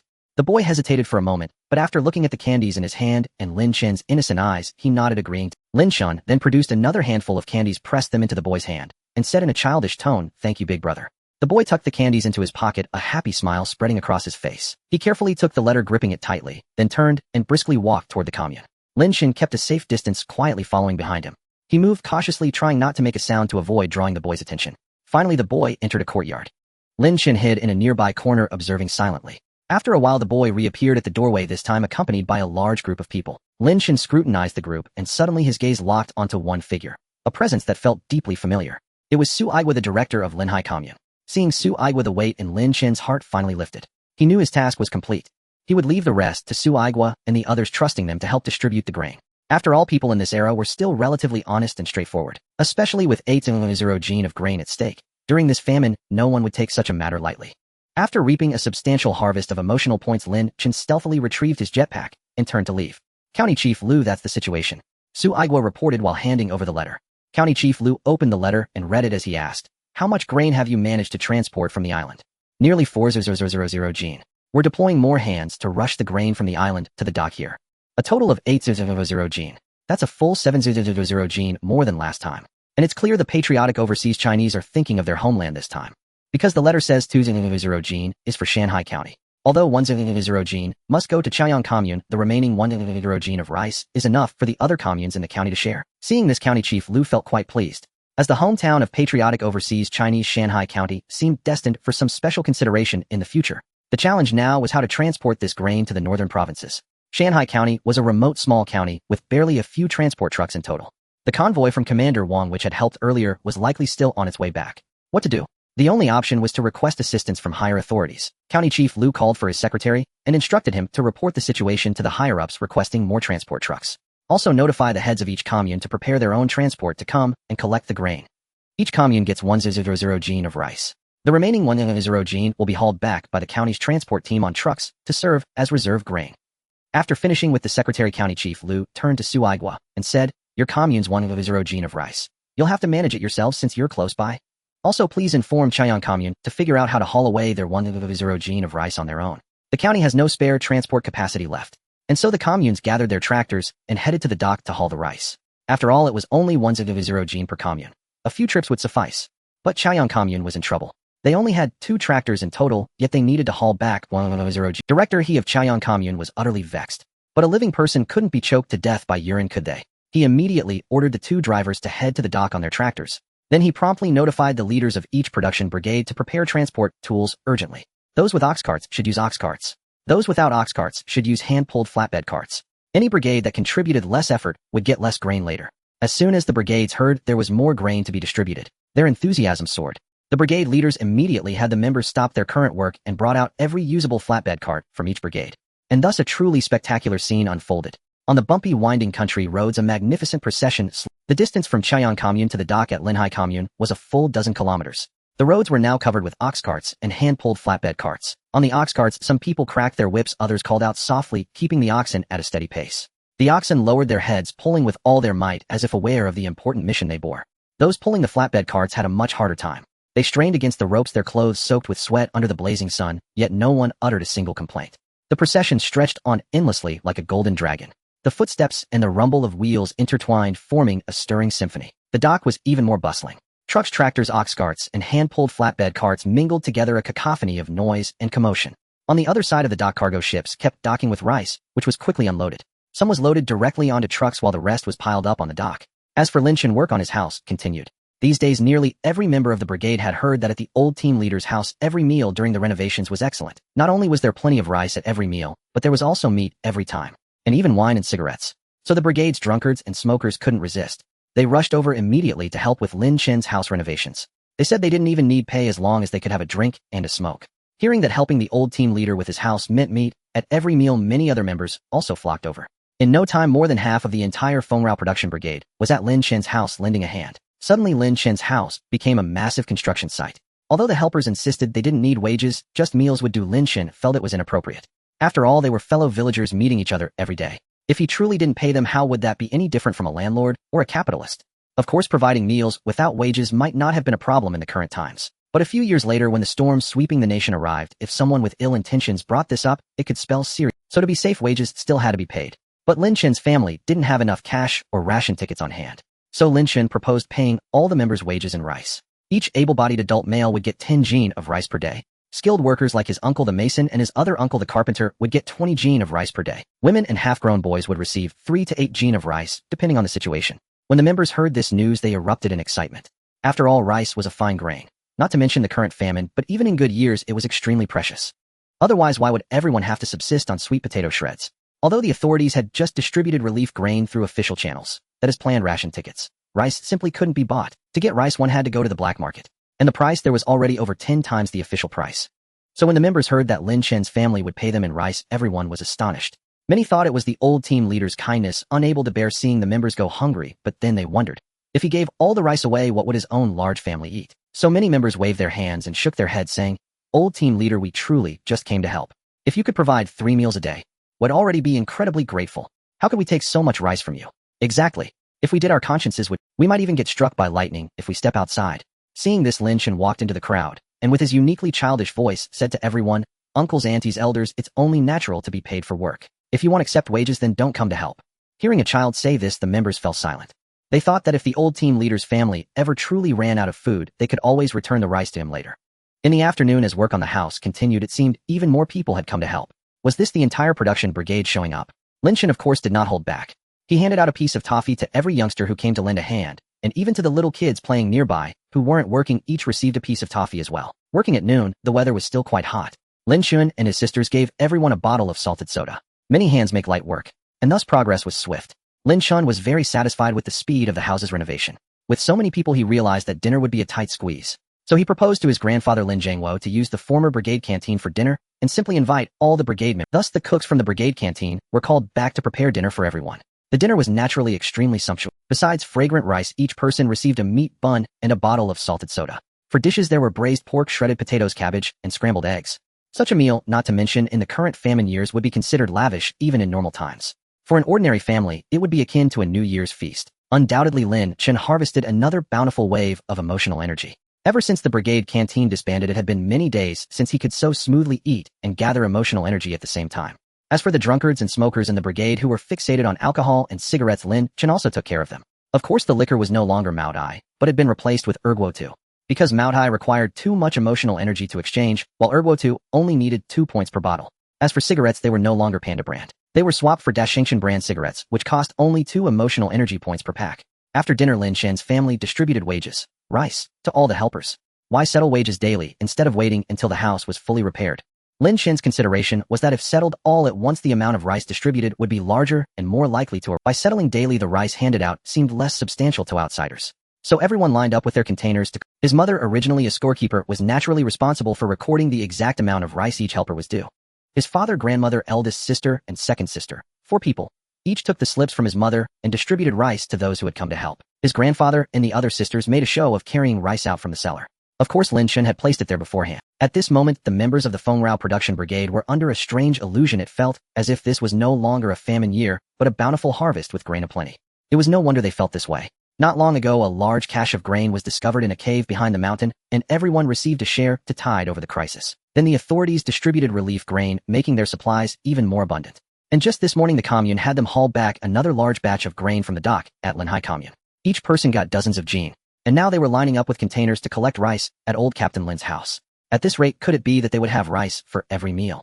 After collecting their rice, some of the members went home, but most remained in and around Lin Chen's yard, either chatting, teasing each other, or, in the case of the children, playing and frolicking outside.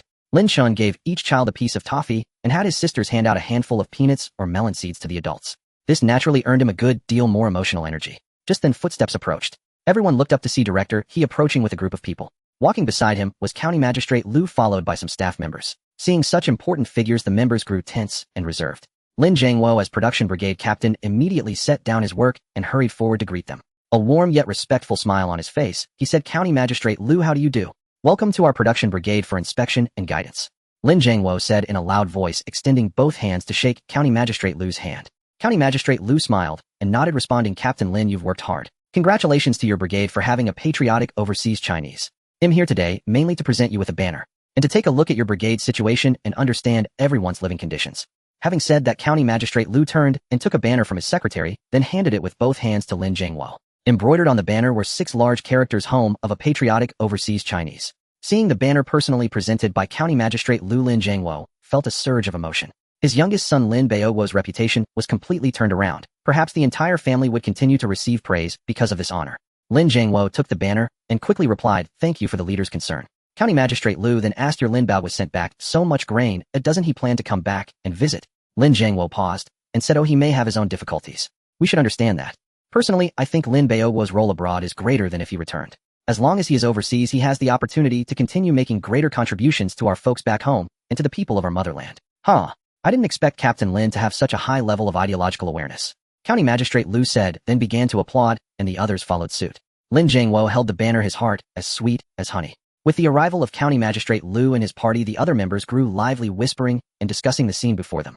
When they saw County Magistrate Lu personally present the banner to Lin Jiangwo, they were both shocked and delighted. They had long heard that Lin Baoguo had gone missing in battle, and many members had even gossiped behind his back. But recently they heard that Lin Baoguo hadn't gone missing, but had gone abroad and become a patriotic overseas Chinese, donating a large amount of grain. The grain they had received in the morning was donated by Lin Baoguo's organization. After several days of hard work, the house was finally completed. Truly, many hands make light work. The original one-story cottage had been transformed into a 2-story building, which looked far more impressive. After completion, Lin Chen had his father install all the solar panels he had previously exchanged onto the roof. The sheer number of these solar panels would surely present a magnificent spectacle when viewed from afar. Sunlight bathed the solar panels, reflecting a dazzling radiance that seemed to envelop the entire house in a layer of golden brilliance. Of course, he wasn't worried about being discovered. If anyone saw and asked, he would simply say they were sent home by his little uncle. After all, they were a family of patriotic overseas Chinese. Who would dare to question that? Lin Chen placed the 10 energy storage units at the back of the first room on the ground floor's left side, connecting them via wires to all other rooms. The front part housed the toilet and bathroom, designed with a dry-wet separation. Not far from the toilet's exit, a septic tank. The original toilet, which was just a large vat, was dismantled, and its location was converted into a woodshed. Behind the woodshed, a tripod was built from wood supporting a large water bucket, serving as a simple water tower. The original woodshed was expanded and renovated into a decent guest room. Then Lin Chen had his family help install the flush toilet, connect the water pump to the water tower, and wire up the electricity and test it. Perfect. Next came the room assignment.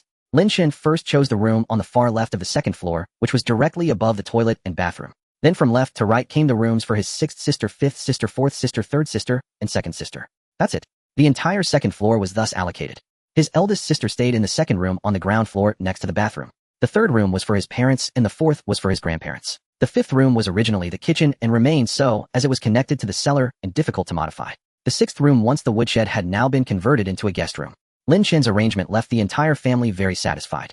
He then exchanged for 9 latex mattresses from the Emotion Mall and distributed them to everyone. The whole family then worked together to cover the walls with wallpaper, lay carpets, and install energy-saving light bulbs and all. As for the air conditioner and refrigerator, Lin Chen could only install them in his own room, mainly for secrecy. The washing machine was placed next to the bathroom, covered with a cloth when not in use to avoid detection by outsiders.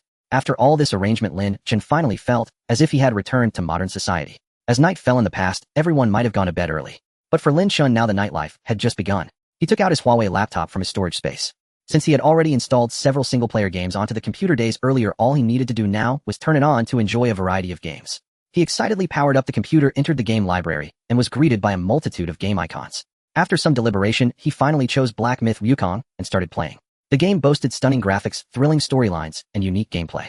Lin Chen couldn't wait to launch it, instantly being drawn into a mysterious and challenging journey to the West world. As the game progressed, Lin Chen felt as if he were in another dimension, fighting alongside Sun Wukong, experiencing an exhilarating and adventurous journey. Time slipped away and Lin Chen was completely immersed in the game world, oblivious to everything around him. He didn't even notice when his family had gathered in his room. But then again, playing a major AAA game released in 2024 during the summer of 1959 was an incredibly delightful experience. Lin Xinghui looked at the Sun Wukong on the computer and couldn't help but exclaim, "This monkey in here is so lifelike. Hey, that's Sun Wukong. Haven't you heard of Journey to the West? Grandpa told us about it when we were kids." Lin Chen, hearing his eldest sister's voice, snapped out of the captivating game. Lin Chen felt a bit embarrassed and scratched his head. "Oh, everyone's here. Xiaochen, what's going on in your room? How is it so cool in here? It feels like a nice cellar." His mother asked curiously while touching the refrigerator in the room. "Oh, the coolness is because I have an air conditioner installed in my room. No matter how hot it is outside, it can be very cool." "Oh, that's truly amazing." Watching his mother curiously touching the refrigerator, Lin Chen stood up, took out several bottles of salted soda from it, and distributed them to everyone. By the way, drinking only salted soda was getting old. It was time for a change. So Lin Chen opened the Emotion Mall again to see what new items were available. Over the past few days, the Emotion Mall had updated its inventory with various canned goods, old transistor computers, and popsicles. Lin Chen exchanged for a box of popsicles, gave one to each family member, then exchanged for several more boxes, filling the freezer compartment of the refrigerator to the brim. Next, he exchanged for various fruit cans and canned luncheon meat, completely filling the refrigerator's upper chiller compartment. Seeing everyone's curious looks, Lin Chen explained again, saying this is called a refrigerator. It can keep food cold. The refrigerator has two compartments. The upper one has a slightly higher temperature and is for chilling. I've put many fruit cans in there, like canned oranges, pears, loquats, pineapples, and so on. There are also canned pork. The lower compartment is the freezer. It can freeze food quickly. I've filled it with popsicles. Everyone feel free to help yourselves to any of these foods anytime. At that moment, his sixth sister Lin Xinghui was playing on Lin Chen's computer, completely absorbed and utterly oblivious to his introduction of the various foods. His fourth and fifth sisters, however, eagerly took a can of oranges and a can of pineapples from the refrigerator and with their father's help began to eat. Indeed, the taste of canned fruit was immensely tempting to people of this era, as they rarely had access to fresh fruit. There were a few orange and persimmon trees on the back hill, but those fruits were only available when they ripened in autumn. Other fruits like apples, pears, and pineapples were completely out of the question. Grandfather also came over to the computer. "Xiaochun, is this a television? I think I've heard the comrades from the county mention." "No, grandfather, this is called a computer. What sixth sister is playing is called a computer game. Oh dear, these things are too advanced. I'm an old antique and can't understand them." Lin Chen glanced at the emotional value in the Emotion Mall, which still exceeded 2 million. After making so many wishes and redeeming so many items, it remained over 2 million. Lin Chen suddenly felt that these emotional points were quite durable. Looking at his entertainment facilities, everything seemed complete. What else was missing in the household now? Lin Chen recalled the scene when the whole family made clothes by hand, cutting and stitching manually. Back then, the house had only 2 kerosene lamps, and Lin Chen had redeemed a bunch of candles from the Emotion Mall to supplement the lighting. Lin Chen remembered promising his family that if they ever got electricity, he would install electric lights in every room. That wish had now been fulfilled. Next, a sewing machine naturally had to be arranged. Lin Chen spent 500 emotional points to redeem one. The family was overjoyed at the sight of the sewing machine appearing out of thin air. "Looks like we won't need to sew clothes by hand anymore." Grandma touched the gleaming sewing machine and said, "My dear granddaughter is right. No more hand sewing, but this machine is too advanced and nimble for these old bones to learn." Mother comforted Grandma, saying, "Mom, you can just help with cutting the fabric from now on. Leave the sewing to us." Eldest sister and second sister also gathered around, caressing the new machine. "It's so beautiful. I can't wait to try it." Father lifted one side of the sewing machine and said to Lin Liuyue, "This sewing machine is too obstructive in Xiao Chen's room, isn't it? Eldest daughter, give me a hand. Let's move it downstairs to my room." As the two lifted the sewing machine, Lin Chen regretted dropping it directly into his own room from the spatial storage. He should have gone to his parents' room downstairs first before releasing it. That way his father and eldest sister wouldn't have had to exert themselves. It was a lack of forethought on his part. Father and Lin Liuyue carried the sewing machine downstairs. Meanwhile, Lin Chen redeemed 10 radios and handed one to each person. "Grandpa, Grandma, this is a radio. Try listening to it." Grandma took the radio with nimble hands and beamed radiantly. "Oh, I know this. Once at the commune, I saw a leader listening to one of these. How wonderful. I never thought this old woman would have a radio of her own." Lin Xinghui, having played on the computer, clearly looked down on the radio. While others rejoiced over their new possession, the little girl continued tinkering with Lin Chen's Huawei laptop. Lin Chen glanced at Lin Xinghui. Good heavens. Was she playing Black Myth Wukong this skillfully? Without any teaching, she had a natural talent for gaming. But on closer inspection, her right hand holding the mouse trembled slightly, while her left hand randomly pounded the keyboard. If one didn't look carefully, it almost seemed convincing. "Hey, little sixth, if you don't know how to play, don't mess around. You might break your brothers. Watch him, a callot brain." Grandma warned the little girl as she fumbled vigorously. "What brain? One might think it could damage your actual brain." "Grandma, it's called a computer," Lin Chen corrected. "Oh, whatever it's called. That thing looks precious to me. So Xinghui, stop playing and give it back to your brother." Hearing this, Lin Xinghui pouted and reluctantly let go of the mouse and keyboard. Sixth sister, your radio? Lin Xinghui showed no interest in the radio he offered, still pouting. This radio isn't fun at all. But despite her words, she eventually took it. Lin Chen then redeemed 10 watches and distributed one to each person. Xinghui quite liked the watch. She touched it twice and eagerly put it on her wrist. This watch is really beautiful. Let this old woman try it too, Grandma said as she put one on. We now have a sewing machine, watches, and radios. Our family's 3 essentials are only missing a bicycle. Mother's remark instantly made everyone feel that their watches weren't so appealing anymore. They all turned to Lin Chen. Not. Was it this direct? So blatant. Each of them practically had "want a bicycle" written on their faces. But he couldn't blame them. In this era, most people traveled on foot. The entire brigade had only a few bicycles, usually ridden only by cadres like Grandpa when they went out. Moreover, bicycles in this era required license plates, and the procedures were quite cumbersome. But Lin Chen didn't want to dampen the family's spirits. Fortunately, he had previously made a wish for a bicycle, so it was available anytime in the Emotion Mall. Alright. A bicycle, is it? Arranged. But I think it's better to do it downstairs, so we won't have to move it. Lin Xinghui perked up instantly. Just drop it in your room. It's pitch black downstairs, you can't see a thing. The others chimed in agreement. Helpless Lin Chen spent 800 emotional points to redeem 2 bicycles from the Emotion Mall. Upon seeing the 2 bicycles materialize on the floor, the sisters erupted in joy. Lin Xinghui immediately climbed onto one, but she was too small, her feet unable to reach the pedals. Second and third sisters took turns sitting on the bicycle with their mothers, helped symbolically pedaling a few times. They looked quite graceful in their riding posture. Lin Chen guessed they'd master it after just 2 laps on an open field. At that moment, father and eldest sister returned after moving the sewing machine. Seeing the 2 bicycles on the floor, they were mildly excited. Each mounted a bicycle and even struck a pose. Grandpa, what about the paperwork for these 2 bicycles? Don't they need license plates? Lin Chen asked. It's fine. They'll handle the procedures tomorrow. Thus, father, mother, eldest sister, and second sister each lifted a bicycle and carried it downstairs. Grandparents then told the others to return to their rooms and sleep. With watches and radios in hand, and the taste of canned fruit still in their mouths, everyone felt their lives were blissful. After everyone had left, Lin Chen resumed playing computer games. Just then Lin Xinghui knocked and re-entered. Brother, don't you have your own room? Why sleep here? Lin Chen remembered that when he used to sleep with his 6th sister, she would always wake up and kiss his face, leaving it covered in saliva. So he was quite resistant now. My room is too hot. Besides, there's no computer to play on. In essence, she just wanted to use the computer. The heat was merely an excuse. Lin Chen took out a tablet from his spatial storage, turned it on, opened the Fruit Ninja game, and handed it to Lin Xinghui.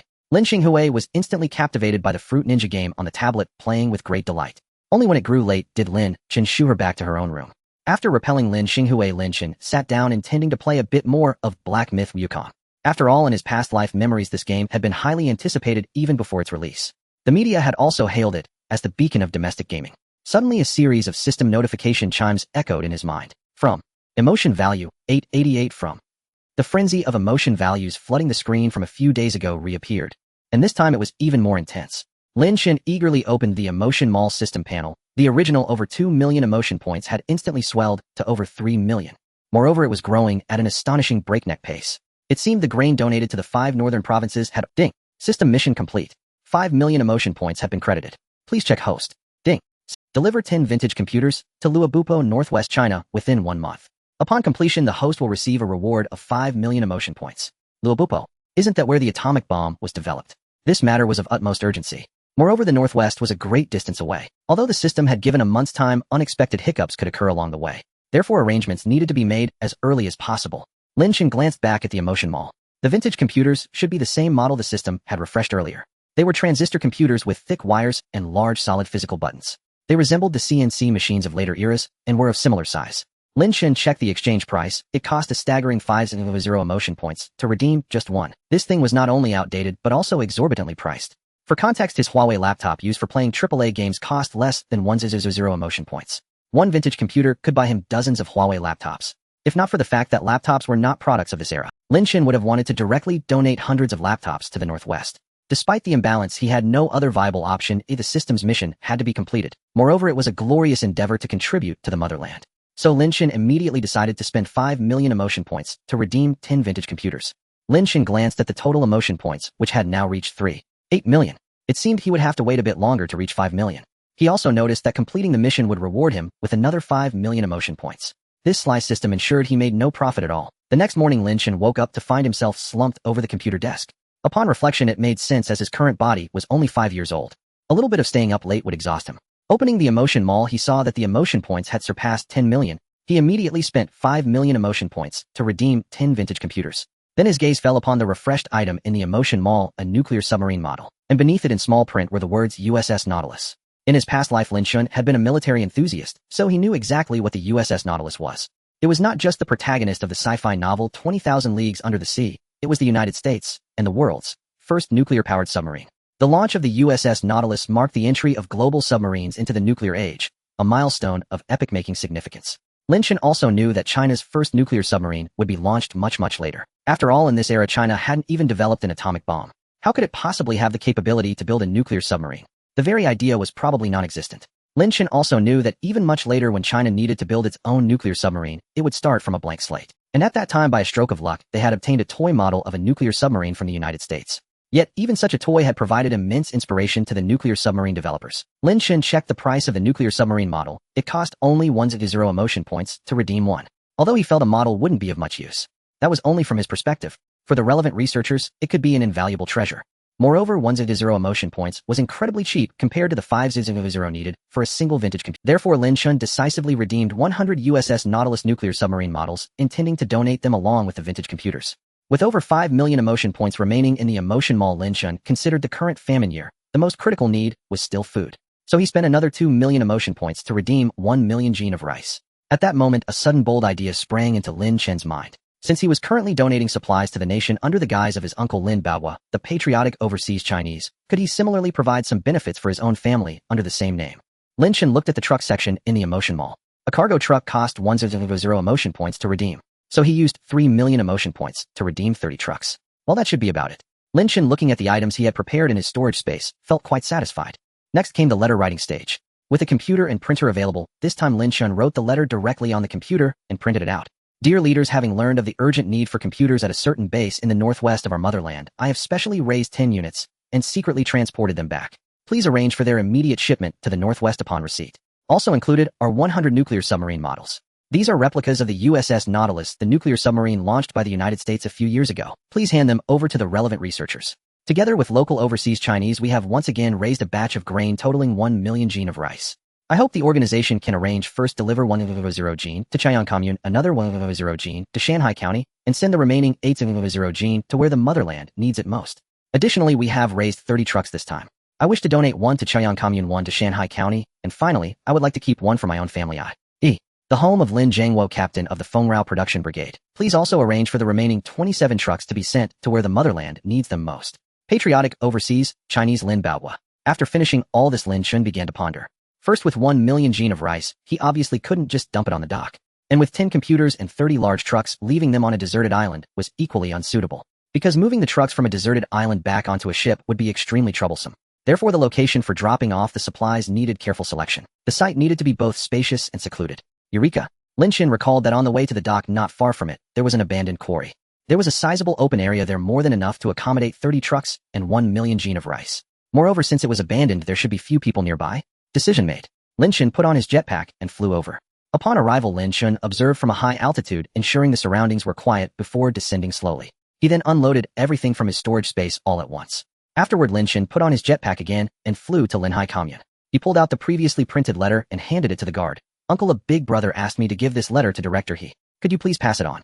Upon hearing it was a letter for Director He, the guard uncle set down his teacup, took the letter, and immediately walked towards the... When Lin Chen arrived home, he found the entire family gathered. There was also an old woman he didn't recognize. Mama, you child out running wild again. Wang Xiaolan looked at Lin Chen's hair tousled by the wind, knowing he had been out flying. Oh, my precious grandson is back. Come quickly, call Aunt Qin. Sun Guifang, seeing her grandson return, pointed at the old woman and said to Lin Chen, Hello, Aunt Qin. Lin Chen's childish voice delighted old woman Qin, who said to Sun Guifang, Sister Sun, your grandson is truly handsome. With delicate features and a sturdy, clever look. So adorable. When he grows up, he'll definitely be a handsome young man. And he's sweet-tongued too. Sun Guifang loved hearing others praise her little grandson. So at old woman Qin's words, her face bloomed with smiles. Haha, of course. My grandson is not only adorable, but also incredibly smart. So Sister Sun, what do you think about what I mentioned earlier? Yang Zili from the neighboring Yuejin commune. His father is also the production brigade captain. He would be quite a match for your eldest granddaughter. Lin Jianjun is also a captain. I think your families are well matched in status. I came all this way just to act as a matchmaker to build a bridge between you. Old woman Qin glanced at Sun Guifang, then at Lin Liue, speaking with a smile. Hearing this, Lin Chen instantly understood. So this old hag was after his eldest sister. But she was only 17. By later standards, she was definitely a minor. In his past life, Lin Chen had heard that people in earlier times married young. unlike the young people of later generations who might not marry even past 30. On this point, Lin Chen admitted that each era has its own characteristics. One couldn't say that early marriage in this era was wrong, nor that late marriage in later times was bad. After all, it was everyone's own choice under the tide of their times. But Lin Chen still felt that if his sister married at only 17, she would lose the joys of being a young girl. She would have to cook and do laundry for a whole family, and life would surely be much harder. Unlike now at home with family to care for her, especially with the endless supplies from Lin Chen's emotion mall. So comparing the two, life would be as different as heaven and earth. Aunt Chin, this Yang Zili you mentioned, how old is he? What does he do specifically? Oh, Yang Zili. He's only 21, smart and learned. He works as a scorekeeper in there. He's considered an intellectual, you know. Old woman Chin answered Lin Chen's question quite naturally. After hearing her, Lin Chen said bluntly, oh, at 21 and still not married. That's too old. And being a scorekeeper in the brigade, he probably got that job through his father's connections, right? As for him being an intellectual, I doubt it. Someone like my father, a teacher, is a true intellectual. What use is a score? Even a middle-aged woman like my mother could do that job. A strong young man like him doing it. Isn't he ashamed? Old woman Chin was stunned by Lin Chen's words. The rest of the Lin family was also stunned. A perfectly good scorekeeper. A 21-year-old young man dismissed as worthless by Lin Chen. Old woman Chin, hey, how can a little child talk like that? 21 isn't old. And what's shameful about being a scorekeeper? That's a coveted position. So many in our brigade are envious of it. And his father being the captain, that's a good thing. If your sister marries into that family, who in the brigade would dare bully her? At this, Lin Chen's expression turned serious, his tone grave. 21 is 4 years older than my sister, and 16 years older than me. Don't you think that's old? And a young man with no real skills relying on his father's help just to get by. What future? What if his father is no longer the captain? How would that young couple survive? So in short, I have only one thing to say, I do not agree to this match. Hearing this, old woman Chin grew somewhat irritated. Hey little boy, what's wrong with you? Your parents haven't spoken. Your grandparents haven't spoken either. And here you are, a kid still in open crotch pants, barely weaned. Making such a big who do you speak for? Is this your decision to make? Lin Chen wouldn't indulge her. He slammed his hand hard on the stool beside. He wanted to imitate adults by slamming the table, but being too short and small, he couldn't reach it. So he had to settle for the stool. Hey you old hag, what's your problem? I said my sister isn't marrying. And that so-called catch you mentioned isn't worthy of her. At your age, shouldn't you have some sense? Do you have to be thrown out? There. The door's right there. Get out the same way you crawled in. Lin Chen's last words were shouted with all his might, his right index finger pointing at old woman Chin. The rest of the Lin family had never seen him so furious. They were momentarily stunned. Lin Xinghui was the first to react, walking over to pat Lin Chen on the back. Little brother, calm down, don't be angry. Then his fourth and fifth sisters also came over. Ya little brother, don't stoop to that old hag's level. Faced with this situation, old woman Chin felt embarrassed. She turned her gaze to Lin Liyue. Dear girl, say something. This is your own lives important matter. What do you think? Lin Liyue lowered her head and said softly, he'll listen to my little brother. Old woman Chin was baffled again. A young girl with no mind of her own listening to a 5-year-old. What a shame. Frustrated, old woman Chin turned her gaze to Wang Xiulan and Lin Zhenhua. Wang Xiulan, feeling her stare, quickly put on a smiling face. Oh, please don't mind. But I think my son makes a lot of sense. As she spoke, Wang Xiulan patted Lin Zhenhua beside her, signaling him to speak. Lin Zhenhua's mind was also a bit fuzzy at the moment. But seeing old woman Chin's gaze and feeling his wife's pat, he had no choice but to steel himself. I think my son. Now utterly helpless, old woman Chin finally turned to son Guifang and Lin Jianjun, sister son. Look, son Guifang strode over, cheerfully patting old woman Chin on the shoulder, and said with a chuckle, Sister Chin, see, I told you earlier my precious grandson is very opinionated and smart. You didn't believe me then, did you? Now you must believe. Ha ha ha. Lin Jianjun also stepped in to mediate. Sister Chin, don't take it to heart. Kids say things without thinking. Don't dwell on it. But thinking it over, our eldest granddaughter is still young. In a year or two, there'll still be time to discuss. We'll have to trouble you to look into it again then. I suppose that's all I can do. Old woman Chin flicked her sleeves and stormed. As a matchmaker, she had arranged marriages for commune members for miles around over many years, and never had she been driven out. This time she was directly thrown out, and by a 5-year-old. It left old woman Chin deeply frustrated. She couldn't understand why the Yang and Lin families, so well matched, had been so harshly dismissed by a little child. Even more baffling was why the Lins all listened to a 5-year-old. 88 emotional value from old woman Chin. After old lady Chin left, Wang Xiulan pulled Lin Chen aside and asked, Xiao Chen, what happened to you just now? Shouting like that. You completely lost control of your emotions, you know that. Nothing, I just find that old hag annoying. My dear grandson, don't shout so loudly in the future. You'll strain your voice, Grandma said with concern. At that moment, Grandpa Lin Jianjun also walked over. Xiao Chen, I don't know what you're thinking. But to be honest, old lady Chin wasn't entirely wrong in many things she said. For country folk, having a decent home is good enough. I suspect old lady Chin didn't say everything in front of us. Even though you say that Yang Zili is just a scorekeeper getting the job through his father, the brigade leader. But your eldest sister is just a coward. You can't expect your sister to marry into the city and eat commercial grain, can you? The city? Eating commercial grain. What's so great about that? As if our family is short of grain now. But then Lin Chen thought it over and felt his grandpa was right. For now, his eldest sister was just a coward, not particularly attractive. It seemed she could only marry someone like Lin Zili. No, what Grandpa said would have made sense in the past. But now he had transmigrated here, bringing with him the Emotion Mall with boundless supplies. At this moment, to be honest, he could well be considered the richest man in all of Huaxia. Though forced by the current situation to keep a low profile, he was in fact wealthier than the entire nation. So since Lin Chen was the hidden richest man in this era's new Huaxia, wasn't his sister the richest man's sister? The richest man's sister deserved to marry into a good family. That logic was flawless, right? Grandpa, you're wrong. In the past, eldest sister was indeed just a coward. But things are, our family has plenty of grain and other supplies, and in the eyes of outsiders we also have a reputation. And a patriotic overseas Chinese relative. So don't just look at the surface. Hearing this, everyone recalled all the things Lin Chen had brought them lately. Food, clothing, daily necessities, even shelter. Indeed, these things silently gave them great confidence. Sun Guifang came over and ruffled Lin Chen's hair. My clever grandson is truly capable. So what kind of family do you want for your eldest sister? Lin Jianjun lit a cigarette and asked Lin Chen while smoking. It depends on what kind of family eldest sister likes. Whatever kind she likes, that's what we'll find. When the time comes, he'll prepare a generous dowry for her and see her married off. And Lin Chen looked up and said with great confidence, and if your eldest sister never finds someone she likes, then what does it matter? It's not like I lack the means. Lin Chen's tone remained firm. Listen, everyone listen. My grandson has such a good heart. How good he is to his sister. Eldest, did you hear that? You must always remember your brother's kindness. Lin Luiyue was deeply moved. Hearing Grandma say this, she nodded eagerly like a chick pecking at rice. Grandma, I will. Emotion value from Lin Luiyue 8888. Second sister Lin Wanchuan, seeing this scene, had already run to Lin Chen's side and tugged his hand, saying, little brother. Then from now on I'm counting on you to support your second sister too. Okay, of course. Upon hearing this, the third sister also bounced over. And me. Us too. The fourth, fifth, and sixth girls all gathered around.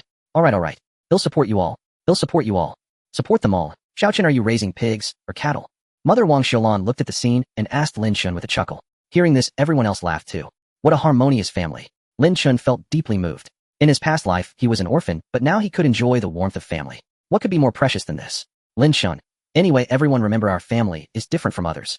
We must keep a low profile outside. Don't show off. But at home, we can be more relaxed. And we must be confident inside. Emotion value from Lin Wanchun, 999 from. Though Lin Chen said this deep down, he felt that having his eldest and second sisters herding cattle was not a long-term solution. He needed to find a way for them to do something else. As for the other sisters, it would be best to get some books and let them study more. After all, they had electricity now at night. He couldn't let them go to bed early like before, could he? If not, what could they do? He couldn't let them play games or daydream all night. So finding age-appropriate books for them to read was the best option. Linhai Commune. Abandoned quarry. Su Aiguo was reporting to County Magistrate Liu. The letter is here. Please take. It says we need to ship 10 computers to the northwest as soon as possible. Also, 100 nuclear submarine models need to be sent to relevant research institutions.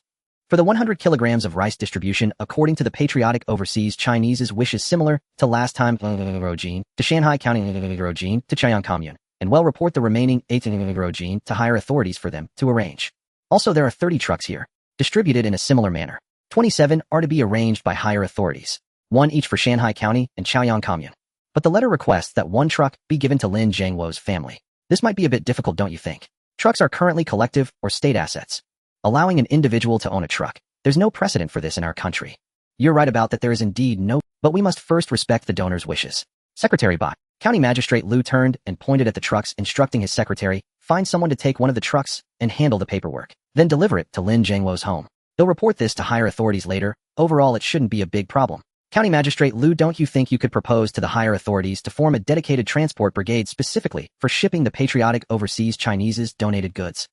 Su Aiguo looked up at the county magistrate, paused, and continued. As for transportation, these 27 trucks are ready-made tools. If you propose to the higher authorities to use these 27 trucks to form a transport brigade dedicated to moving the patriotic overseas Chinese's donations, I believe the organization will agree in principle. This would benefit our entire Shanghai County. When we're busy, like when there's goods to transport, of course, we'll transport goods. But when there's no goods to move, we can use them for our own work. County Magistrate Liu burst into laughter after hearing Su Aiguo's report. He said, you old fox. Sharp as a monkey. The county magistrate gave Su Aiguo a thumbs up. All right. Well, do as you say. Captain Lin, are you there? Called Liu Weidong, the militia captain, as he pushed open the courtyard gate. Behind him followed 2 militiamen from the brigade, each pushing a bicycle. Lin Jianjun, hearing someone call for him inside the house, hurried out to greet them. Weidong, I truly thank you. Did the paperwork for these 2 bicycles go through so quickly? Lin Jianjun had originally planned to go with Lin Jinhua to handle the formalities for the 2 bicycles that day. But unfortunately, a matchmaker had arrived at his door early in the morning. This even led to a minor incident. Thus, he could only entrust the militia captain Liu Weidong with the task of completing the paperwork for the 2 bicycles. Fortunately, Lu Weidong had some connections, so he managed to get all the formalities for the 2 bicycles done quickly. Well, I know everyone over there, so it was very efficient. Lu Weidong said as he turned around, instructing the 2 militiamen behind him to push the bicycles into the courtyard. One of the militiamen, while pushing his bicycle, asked, Captain Lin, you're truly remarkable. You managed to buy 2 bicycles all at once. If I ever need anything at home in the future, could I borrow one to— Of course you can. We're all comrades here. If you need anything, just say the word. Or if you see the bicycles parked in the yard, feel free to take one out for a ride. Lin Jianjun said, patting the second militiaman on the shoulder. The same goes for you, comrade. If you need one, just come over and borrow it. No need to stand on ceremony. Having served as the production brigade captain for so many years, Lin Jianjun was well-versed in the ways of the world. Well, Captain Lin, you get on with your work. We'll be heading back now. Li Weidong, seeing the 2 militiamen had parked the bicycles properly, bid Lin Jianjun farewell. Wait a moment. Lin Jianjun called out to the 3 men, then took out 3 packs of Panda brand cigarettes he had prepared earlier and handed one to each of them. The 3 were momentarily stunned, but then smiles crept onto their faces. Panda brand cigarettes. They all knew exactly how precious this item was. They had only managed to smoke 2 or 3 sticks when they helped build the captain's house a few days ago. The intoxicating aroma that seeped into one's heart was truly unforgettable, and now the captain had directly handed each of them a whole pack. Excitement and disbelief washed over them. Emotional value from Lu Weidong 888. Emotional value from militiaman A666. Emotional value from militiaman B666. Uncles, take care. Lin Chen, sensing the emotional value contributed by the 3, immediately emerged from the inner room and spoke with sweet words. Captain, your little grandson is truly sensible and well-behaved. Lu Weidong said to Lin Jianjun while waving at Lin Chen, come visit me at home when you have time, okay? After the 3 left, Lin Chen immediately called out his eldest and second sisters, telling each to mount a bicycle and begin. Grandpa, I plan to have eldest sister and second sister stop herding the cattle. Please find someone else for that job. Lin Chen's words took Lin Jianjun by surprise. If they don't herd the cattle, what can they do? You know that job is a hot commodity in our brigade. Many members are envious of it. Lin Chen, watching his eldest and second sisters wobbling unsteadily on the bicycles in the yard, said to his grandfather, others are envious. Isn't that perfect? Let them have it then. That would show our family's magnanimity. As for the girls' work, I'll arrange it. Grandpa, you can rest assured. All right then. Since you've already thought of a plan, I won't say more. They'll head to the brigade headquarters now and discuss this with Li Weijin. With that, Grandpa walked out of the yard. Lin Chen meanwhile called out to his eldest and second sisters, suggesting they ride on the dirt road outside the yard to get a feel for it. Lin Luiyue was about to charge out of the yard on her bicycle when she stumbled and fell flat on her face. Everyone who had been watching them ride under the eaves rushed over. Their mother quickly stepped forward to help Lin Luiyue up and brush the dirt off her clothes. Are you alright? Did it hurt? I'm fine, Mom. I can keep riding a bit longer. I must learn to ride the bicycle today. Lin Chen, watching from the side, felt quite gratified. Falling is inevitable when learning to ride a bicycle for the first time. Mom, don't worry. Once eldest sister practices a bit more, she'll get the hang of it.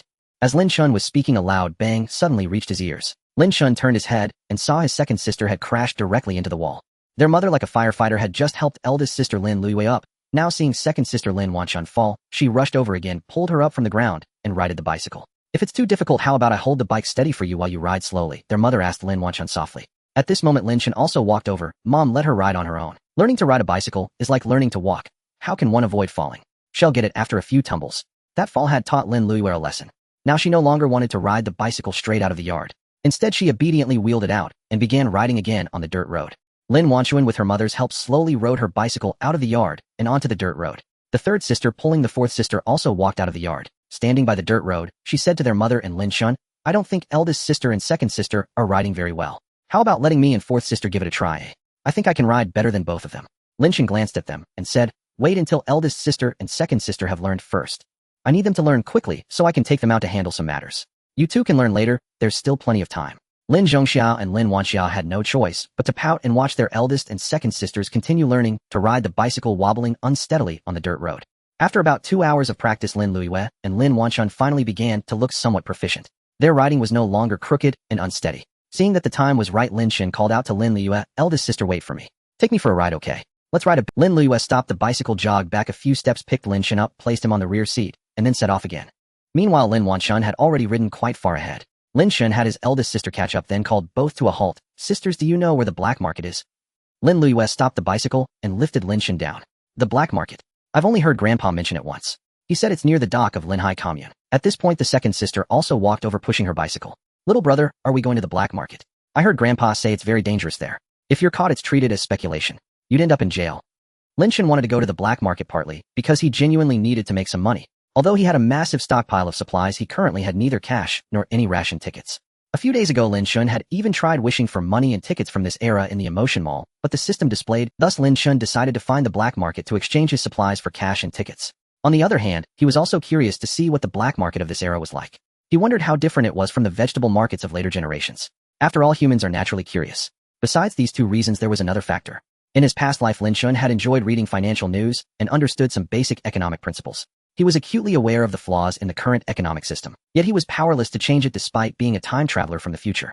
However, from another perspective, if the vast supplies in his Emotion Mall could flow into countless households through the black market, it might just alleviate people's immediate needs. Second sister, why are you so timid? Afraid of being locked up? Grandpa was just scaring kids. By now, Lin Chen had already resolved to go to the black market.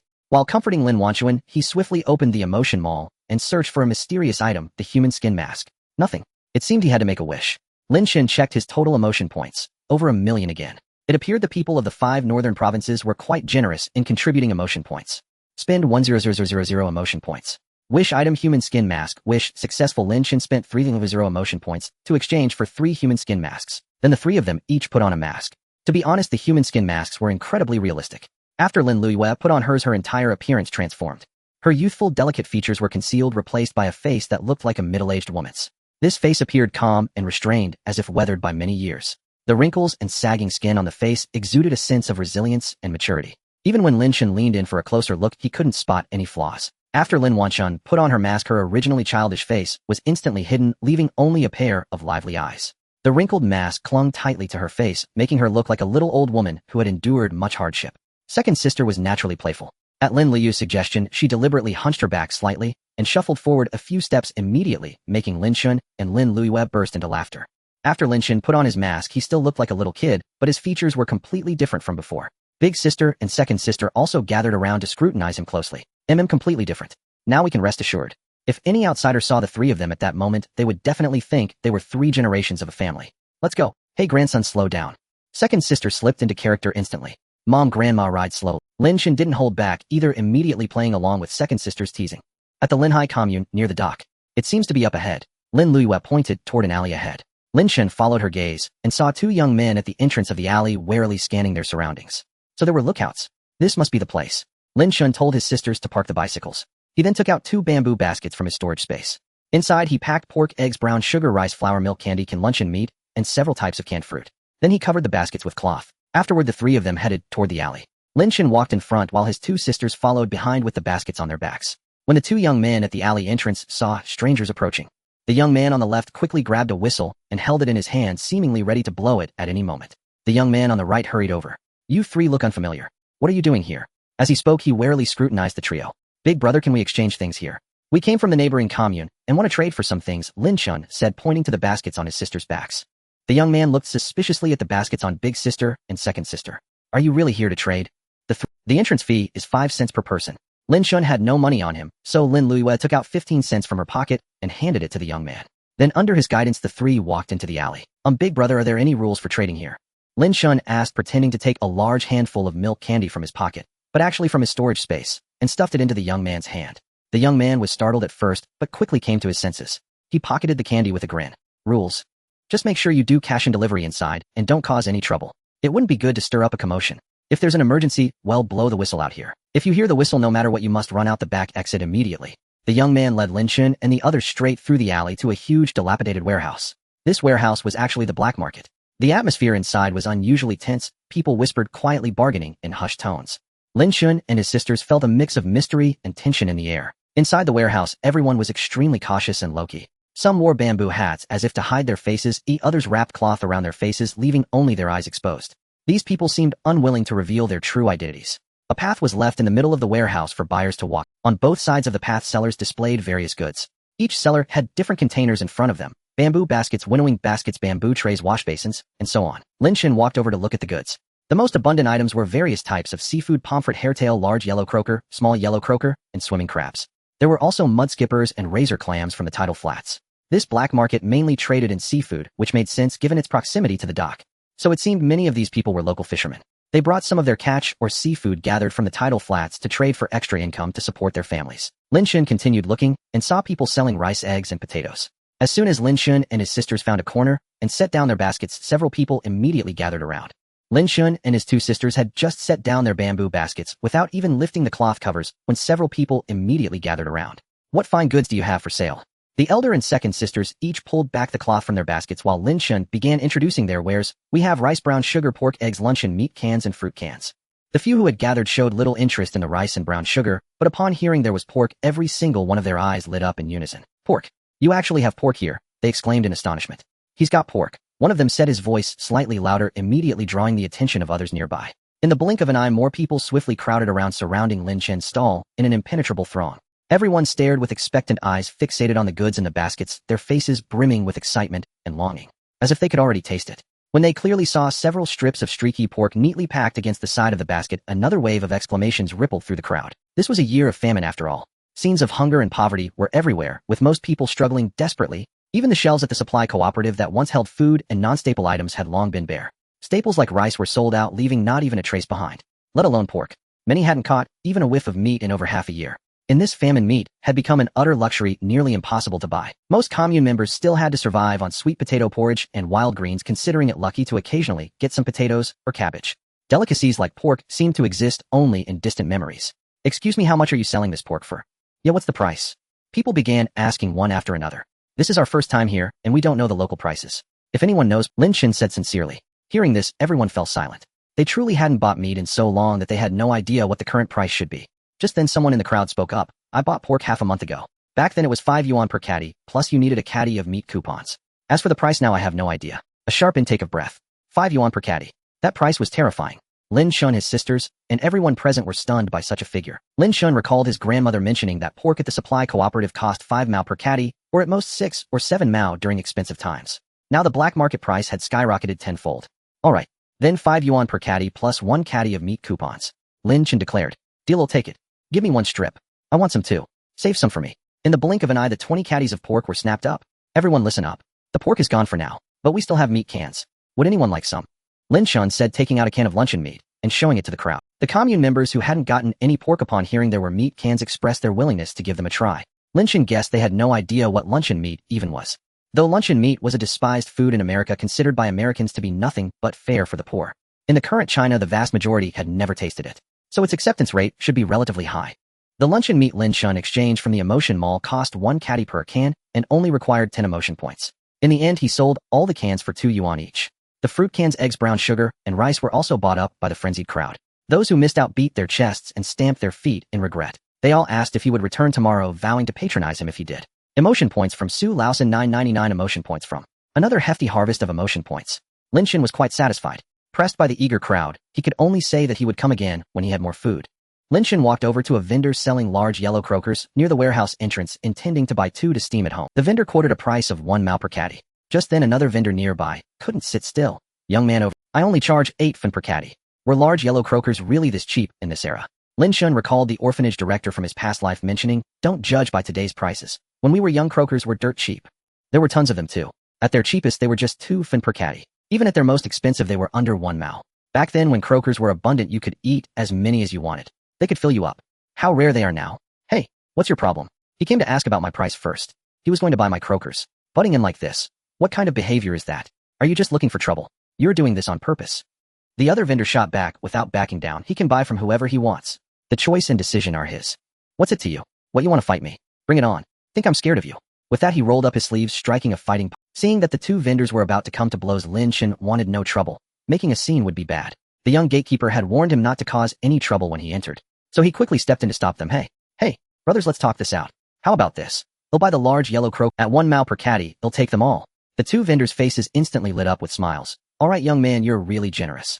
Emotion points from Zhao Laodi, 666 emotion points from Zhao Laosan, 666. Lin Chen was bewildered. Were these 2 from the same family? But then again, large yellow croakers at 1 mao per caddy. In later generations, that was practically free. Even now, he felt he was getting an incredible bargain. After all, pork was 5 yuan per caddy. In the end, Lin Chen and his sisters left the black market carrying 2 large bamboo baskets overflowing with croakers. No sooner had they stepped out of the warehouse than a young man caught up to them. Excuse me, could I have a word? The young man led Lin Chen and his sisters a few steps into the alley and continued, sister, young brother. My name is Su Laosan. I deal in all kinds of goods, mostly grain. If you get more stock next time, we could cooperate. Just tell me your address and I can come pick it up myself. I can even arrange a tractor, so even large quantities are no problem. As long as you have the goods, I can sell them for you. Just give me a little commission. Lin Chen sensed some risk in this proposition. After all, you can't judge a book by its cover. Who knew what kind of person he really was? But the offer to pick up goods at his doorstep made cooperation seem possible. So he asked, how much stock can you handle? Su Laosan's spirits lifted at Lin Chen's question. He puffed out his chest and said confidently, young brother.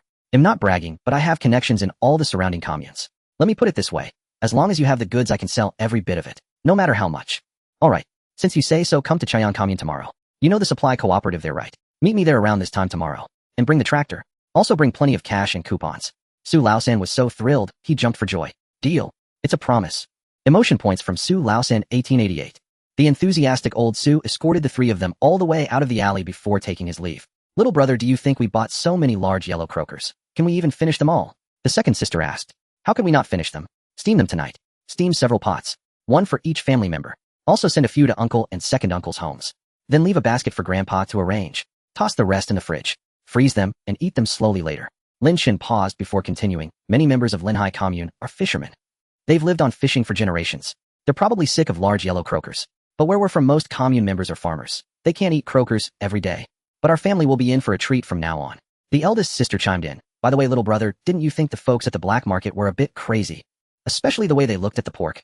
Lin Chen had noticed this long ago. Still, after some thought, he found it understandable. After all, in these times, people couldn't even get enough to eat, let alone meat. I didn't expect pork prices to be so high. We can sell more pork in the future. As he spoke, Lin Chen took out 2 5-yuan notes and handed one each to his eldest and second sisters. Here, this is your... Lin Luiyue and Lin Wanshun were overjoyed. In this era, a full-time worker in the city only earned 30 yuan. Apprentices got a mere 18 yuan. Even skilled technicians, the top-tier ones known as grade 8 workers, earned only 100 yuan a month. Being rated as a grade 8 worker in this era was a monumental achievement, a source of pride for the entire family. Many in later generations might think workers back then were poorly paid. In reality, it was quite the opposite. Lin Chen in his past life had always been keen on economic information. Back then, he had taken the time to study the various currencies issued since the founding of New Huaxia and the economic conditions of different periods. In the current year of 1959, New Huaxia was using the second set of Huaxia currency. It was introduced to address the excessive denominations of the first set. At its launch, the exchange rate between the second set and the first set was 1 yuan to 1,000 yuan. Yeah, you read that right. It was 1 to 1,000. Lin Chen remembered seeing a news report once. The news told of an elderly woman who took a passbook with 1,000 yuan to the bank only to receive a few dozen yuan, including interest. The reason was that her 1,000 yuan was in a different unit, the first set of Huaxia currency. So the bank's handling was correct. Many people unaware of this accused the bank of being unethical and bullying the vulnerable. This also illustrates that since the founding of New Huaxia, a total of 5 sets of Huaxia currency have been issued. The second set had the highest purchasing power. Lin Chen had heard the orphanage director say that his 30 yuan monthly salary back then could stretch a long, long way. It could buy many things. At that time, rice at supply and marketing cooperatives cost only a few cents per caddy, though ration tickets were required and there were limits. But with tickets, it was indeed only a few cents per caddy. It was said that the finest premium rice in big cities cost just 1.5 mao per caddy. So while a 30 yuan monthly salary seemed low, it was enough to support a family. At this moment, Lin Luiyue and Lin Wanshun eagerly took the money Lin Chen handed them, exclaiming, "Who would have thought? A single trip today could earn us so much. Little brother, are we going to get rich? Well, really become landed gentry." Lin Chen checked that no one was around and quickly stashed the 2 large baskets of croakers into his storage space. Lin Luiyue and Lin Wanshun each mounted their bicycles and pedaled toward home. As the 3 siblings neared their house, they saw a crowd gathered outside their yard. Drawing closer, they noticed a large truck. Lin Chen urged his eldest sister to pedal faster. When they arrived, they found County Magistrate Liu along with leaders from Chaoyang and Linhai communes all present. Lin Chen also noticed a large red bow tied to the front of the truck and both license plates were mounted. Did this mean all the paperwork for the vehicle had been processed? Good heavens! If so, the county's efficiency was astonishing. The truck had been delivered to the abandoned mine by the Linhai commune dock only that morning, and by afternoon, it was fully registered and driven to their home. Although Lin Chen had been uncertain whether the authorities would actually give them the truck, it seemed he had worried for nothing. It appeared the leaders of this era were quite flexible and reasonable after all. "Oh, Captain Lin, thank you so much. Your son Lin Baohua has contributed to the nation again, and he has brought immense help to our Shanghai County. On behalf of all the leading cadres of Shanghai County, I express our heartfelt gratitude to your family." After speaking, County Magistrate Liu bowed deeply to Lin Jianjun. In his eyes, Lin Baohua had not only contributed equipment and grain to the nation, he had also provided enormous assistance to Shanghai County, especially those dozens of trucks, a full transport brigade. With these trucks, the efficiency of material transport across the entire county would greatly improve. From now on, borrowing trucks from neighboring counties would become a thing of the past. Not only that, but they could even help other counties transport goods. County Magistrate Liu felt his backbone stiffen with newfound confidence. At this moment, the other leaders behind County Magistrate Liu, along with cadres from various communes, all bowed in unison to Lin Jianjun. Lin Jianjun, who had lived most of his life, had never witnessed such a scene. Tears streamed down his face as he was too moved to speak. Not long ago, many had called his youngest son a traitor. And now in the blink of an eye, he had become a great hero. Even the county magistrate had come to their home to express gratitude. How could his old bones not be stirred by this? Captain Lin, this truck is a gift from your son Lin Baohua, entrusted to the organization for you. Our county has completed all the paperwork and driven it here for you. Have someone in your family get a driver's license soon. The county will provide some assistance.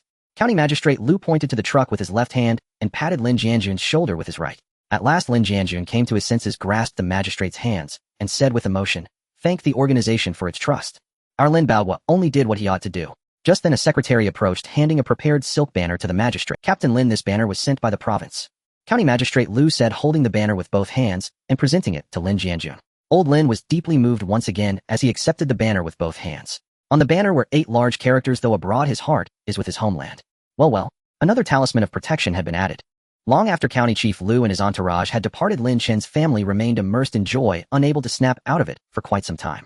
Meanwhile, the commune members who had gathered to watch the commotion lingered on, reluctant to disperse. Feeling somewhat helpless at this turn of events, Lin Chen had no choice but to pull his grandfather, father, and eldest sister aside. He inquired, "Grandfather, what restrictions are there for obtaining a driver's license nowadays?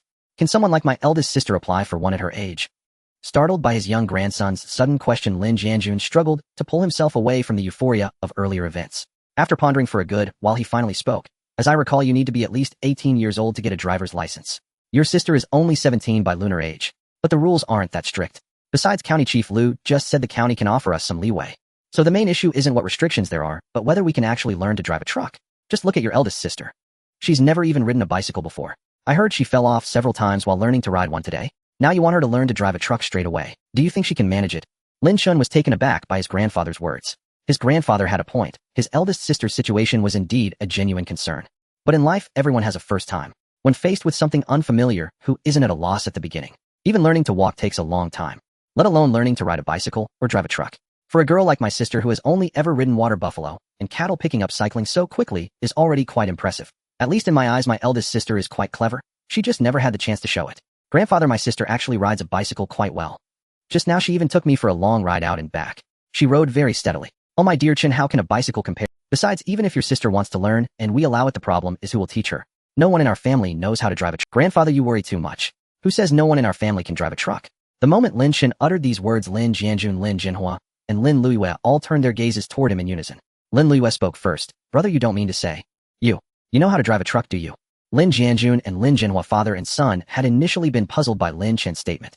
But upon hearing Lin Liyue's remark, they burst into laughter. Lin Jianjun in particular, the old man, laughed so hard, he doubled over, utterly unrestrained. "Eldest girl, what did you just say? That your brother Lin Chen knows how to drive a truck? Do you even believe that yourself? Look at his little arms and legs. Can he even reach the steering wheel, let alone the brake or gas pedal?" The old man laughed even harder, tears seemingly welling up at the corners of his eyes. Lin Chen had never seen his grandfather so overjoyed. An outsider might think he was possessed. Or perhaps it was just that too many good things had happened today. It had somewhat overstimulated the old man. Seeing this, Lin Chen planted his hands on his hips, tilted his head up, put on a stern expression, looked at his grandfather, and said in a fierce yet adorable tone, "Grandfather, who are you looking down on?" Seeing Lin Chen's demeanor, Lin Jianjun slowly reined in his laughter. "Well, grandfather didn't mean anything by it. How about this? The truck is just outside the yard. Why don't you go and try driving it? Let your grandfather see something new, alright?" Lin Jinhua and Lin Luiyue both turned their gazes back to Lin Chen. Calmly, Lin Chen said, "Grandfather, you were right. I really can't reach the steering wheel nor the brake and gas pedal. But that only means I can't drive that big truck. It doesn't mean I don't know how to drive a truck. Don't forget I've been enlightened by the white-beard grandfather." Lin Chen paused here, noticing that his grandfather had finally stopped. Meanwhile, the expressions of his father and sister had shifted from confusion to astonishment. Emotion points from Lin Jianjun, 888 emotion points from Lin Jinhua, 888 emotion points from Lin Luiyue, 666. Could Lin Chen truly know how to drive a truck? But judging by his confident demeanor, it seemed almost certain. Lin Chen looked at the three of them and continued, "So actually I can teach father and sister, and even you grandfather, how to drive it." Lin Chen wasn't boasting when he said this. In his past life, he hadn't attended college. Right after high school graduation, he had obtained his driver's license. Although he never owned a car, he worked on construction sites where there was a small pickup truck that he drove most of the time. So he was quite familiar with manual transmission vehicles, especially trucks. The three of them looked at him with expressions of surprise. Lin Jianjun in particular had his mouth slightly agape, unable to speak for a long moment. Lin Jinhua also found it incredible. Finally, Lin Luiyue spoke first. "Brother, that's really wonderful. Come on, let's go learn to drive the truck right now." With that, Lin Luiyue grabbed Lin Chen and started pulling him toward the yard. Lin Jinhua immediately stopped them. "Let's leave it for today. There are still many commune members outside the yard. With so many people watching, it wouldn't be appropriate. Let's start learning tomorrow instead. Just now your grandfather mentioned we have a lot to do later. The crowd isn't a big problem. He'll handle it. Lin Jianjun said, walking out of the house toward the outside. I have an announcement to make. County Chief Lu was just here and assigned us a task. Starting tomorrow, not only in our commune, but across the entire county province, and even the whole country. We are to simultaneously launch a campaign to eliminate the 4 pests. First, we must eradicate sparrows. These birds keep stealing our grain. It's utterly detestable. According to directives from above, we need to mobilize the entire populace to launch an extermination campaign against sparrows, the foremost of the 4 pests. County Chief Lu said our Shanghai County will hold a competition. We'll see which commune, or even which production brigade eliminates the most sparrows. There will be rewards. And if individuals eliminate a significant number, they can report it too. They might be recognized as advanced individuals. They could even receive a certificate and parade through the streets wearing a big red flower. So everyone go home and prepare. We'll gather at the brigade headquarters tomorrow. As the production brigade leader, Lin Jianjun's impassioned speech sent all the onlookers scattering back to their homes. But Lin Chen was left scratching his head in confusion. His impression of the 4 pests was different. He thought they referred to rats, mosquitoes, flies, and cockroaches. Sparrows weren't on that list. Why were sparrows considered one of the 4 pests in this era, and even the foremost among them? Lin Chen voiced his doubt to his grandfather. Well, I don't know the specifics, but I suppose it's because sparrows steal grain. Given the ongoing drought since last year, grain production has plummeted nationwide. People don't even have enough to eat. How can we allow sparrows to steal our food? Lin Chen found his grandfather's reasoning plausible. However, what Lin Chen didn't know at the time was that this nationwide campaign to eliminate sparrows would directly result in the deaths of 1.6 billion sparrows. It nearly drove the species to extinction across all of China. But that was a story for another day. After seeing the commune members depart, Lin Luiyue eagerly pulled Lin Chen into the truck's cab. Lin Jinhua also walked to the passenger side, opened the door, sat down, and lifted Lin Chen onto his lap. Lin Chen first explained the cab's layout to Lin Luiyue, right? Big sister, the lever in your right hand is the gear shift. Now look at your feet. The leftmost pedal is the clutch. Press the clutch all the way down, then coordinate with the gear shift to change gears. The middle pedal is the brake. The rightmost one is the accelerator. Lin Luiyue nodded vigorously like a chick pecking rice as she listened to Lin Chen's patient explanation. Got it all. If you remember, repeat it back. So Lin Luiyue recited the specific controls and operations as Lin Chen instructed. Lin Chen realized Lin Luiyue was quite sharp. She could remember everything after just one explanation. He recalled how clumsy he was learning to drive in his past life. He had been scolded countless times by the instructor. Even now the memory was embarrassing. Clearly Lin Luiyue's practical skills were far superior to his own back then. Correct. Sister, you have a great memory. Alright, let's begin now. Sit up straight. Eyes on the road. Both hands on the steering wheel. Make sure the gear is in neutral, then press the clutch and brake, and start the ignition. Engage first gear, release the brake, then ease off the clutch slowly. If you release it too fast, the engine will stall. That's it. Ease the clutch a bit more. Good. Now gently press the accelerator.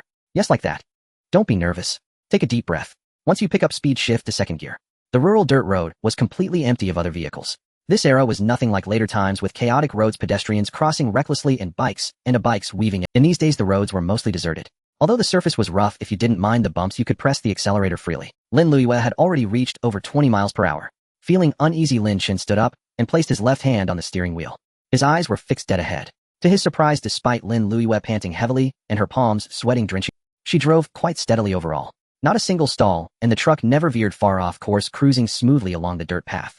Lin Chen felt his eldest sister had some natural talent for driving. As for her earlier mishap of crashing her bike into the courtyard gate, that was probably just a moment of carelessness. Half an hour later. Sister, you are driving great. So steady. Alright, now signal right. Pull over to the right side. Let Dad take over. After they swapped places, Lin Luiyue breathed a huge sigh of relief and said to Lin Chen, driving is such a thrill. Even though I was so nervous, my palms kept sweating and it felt like my heart was about to burst. It was absolutely exhilarating. Lin Chen silently gave her a thumbs up in his mind. Big sister really drove well. Dad, go slowly. Ease off the clutch gently, don't be nervous. Lin Chen stood up again, lightly steadying the steering wheel with his left hand. Suddenly a screech. The engine stalled. Dad, you released the clutch too fast. This time the rhythm is right. Slow down. Even slower. Good. Ease the clutch a bit.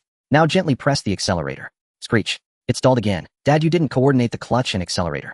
You let the clutch out completely before even touching the gas. No one. Dad, press the accelerator. Step on it. We're going uphill. If you don't give it gas, the truck won't make it. ITLL roll back. Oh Dad, you're so clumsy. Maybe it was due to age. Lin Jinhua's learning ability was clearly far behind Lin Luiyue's. He was also quite forgetful, forgetting what Lin Chen said moments later. Now Lin Chen was the frustrated one. Wasn't an intellectual supposed to have a better memory? His father was a teacher, so why did he forget instructions right after hearing them? And his hands and skills seemed lacking too.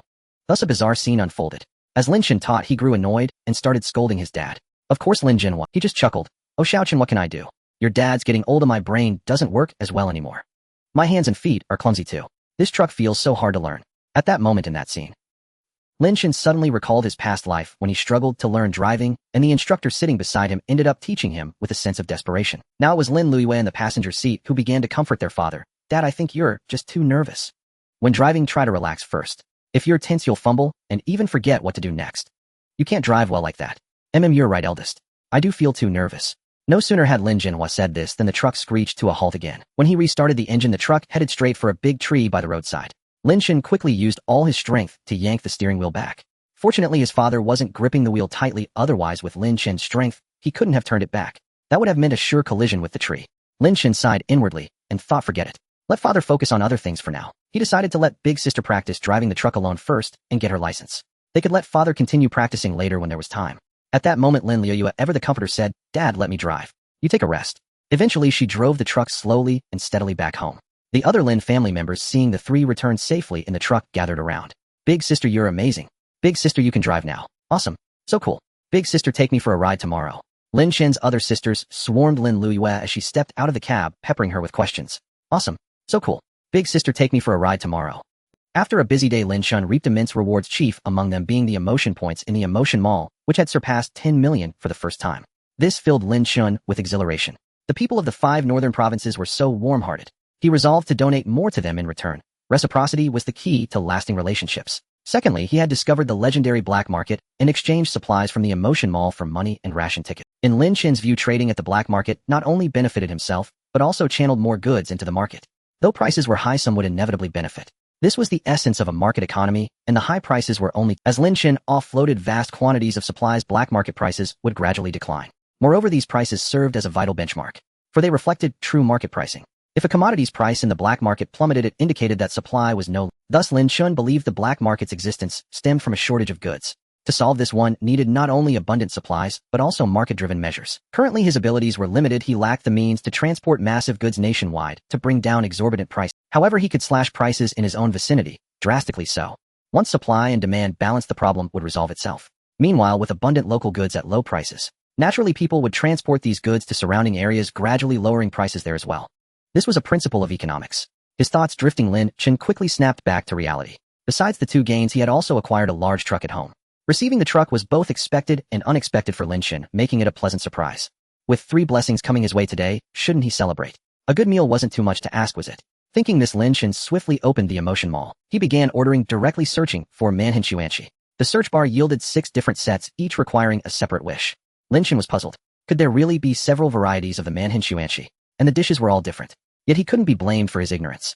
In his past life, he had been nothing but a lowly migrant worker at society's bottom. The term manhenshuanshi was merely a byword for an elaborate feast. He had absolutely no idea what specific dishes it included. But now with the Emotion Mall, such a trivial problem couldn't stump him. Weren't there 6 sets? Didn't he know which to choose? Have only adults made choices? Lin Chen, being a child, wanted them all.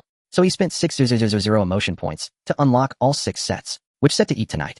How about the Mongolian chimpan banquet? Lin Chen noticed the other sets all had 3 characters. This one alone had 5 characters, so had go with it. He exchanged it for 5,000 emotion points. Grandma, no need to cook dinner tonight. Bring another table out from the inner room with sister. Son Guifeng initially didn't know what Lin Chen was up to, but when she saw him pulling out exquisite dishes one after another from thin air, she instantly understood. Lin Chen focused intently on setting out the dishes.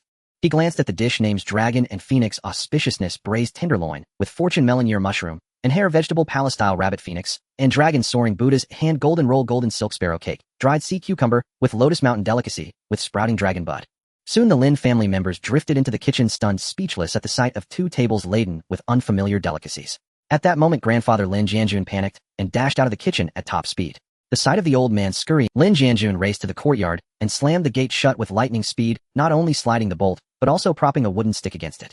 Was such exaggeration necessary? Returning to the kitchen, he breathed a sigh of relief. Xiaochen, what are you doing? This is a famine year. And you go and create all these rare dishes. If other villagers see this and report us, our whole family will be doomed. Lin Chen looked at his grandfather. The old man's comical appearance coupled with his tense expression made him burst out laughing. You're still laughing? Do you have any idea how serious this is? I thought you were so sensible. The grandfather was genuinely. He panted heavily, his beard fluttering with each breath. Lin Chen continued to take out the remaining dishes from his storage. Straw mushroom duck web, 5-color beef tenderloin, hanging oven mountain chicken, roasted roe deer grass, mushroom broccoli, longjing bamboo fungus. Meanwhile, Lin Chen said cheerfully, "Grandfather, why are you making such a fuss? Today the family is so happy. What's wrong with having a good meal?" Lin Jianjun grew even angrier at Lin Chen. He slapped the table and raised his voice. "Don't think I don't know what these dishes are. They may not, but I do. Do you think I've lived all these years for nothing? These are the dishes that feudal emperors ate. I can tell from these exquisite bowls, plates, and saucers. I know exactly what's going on. And you're still grinning. Are these the kind of dishes we citizens of New China should be eating?" Upon hearing Lin Jianjun's words, grandmother, father, and mother all grew serious. Grandmother spoke first. "No wonder these dishes are so exquisite. So they were once the emperor's food. Forget it, we won't eat them. Xiaochen, put them away." Father and mother chimed in. "Yes, we'd better not eat this food. Xiaochen, pack it up." The six sisters' expressions shifted from joy to disappointment, and now upon hearing they couldn't eat, they fell. Lin Chen, however, remained unperturbed. He quickly wiped off his smile and said, "Grandparents, mom, and dad, what era are we living in now? Emperor's food. Isn't all food meant to be eaten? As for grandfather's worry about other villagers seeing, we're just once it's in our stomachs and gone to the latrine, who can tell? So what's there to fear? If you find these bowls and plates too conspicuous, we can just swap them out." Lin Chen winked at his sisters. Lin Xinghui caught on first, pulling fourth sister and fifth sister aside to fetch their everyday bowls and plates, then began replacing the delicate ones.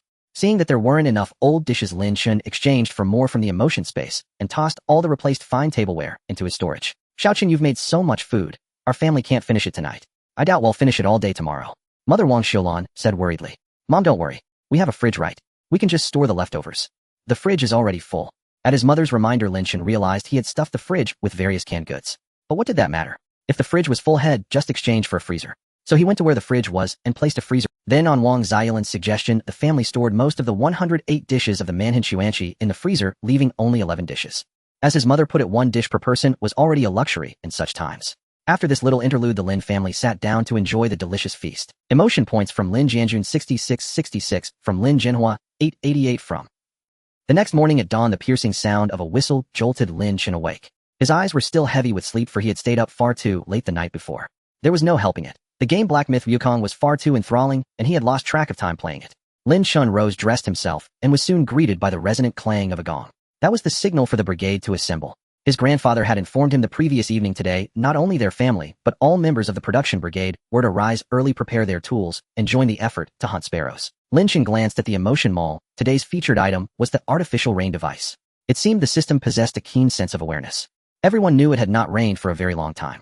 Yet this artificial rain device was rather expensive. A single set cost 200 emotion points.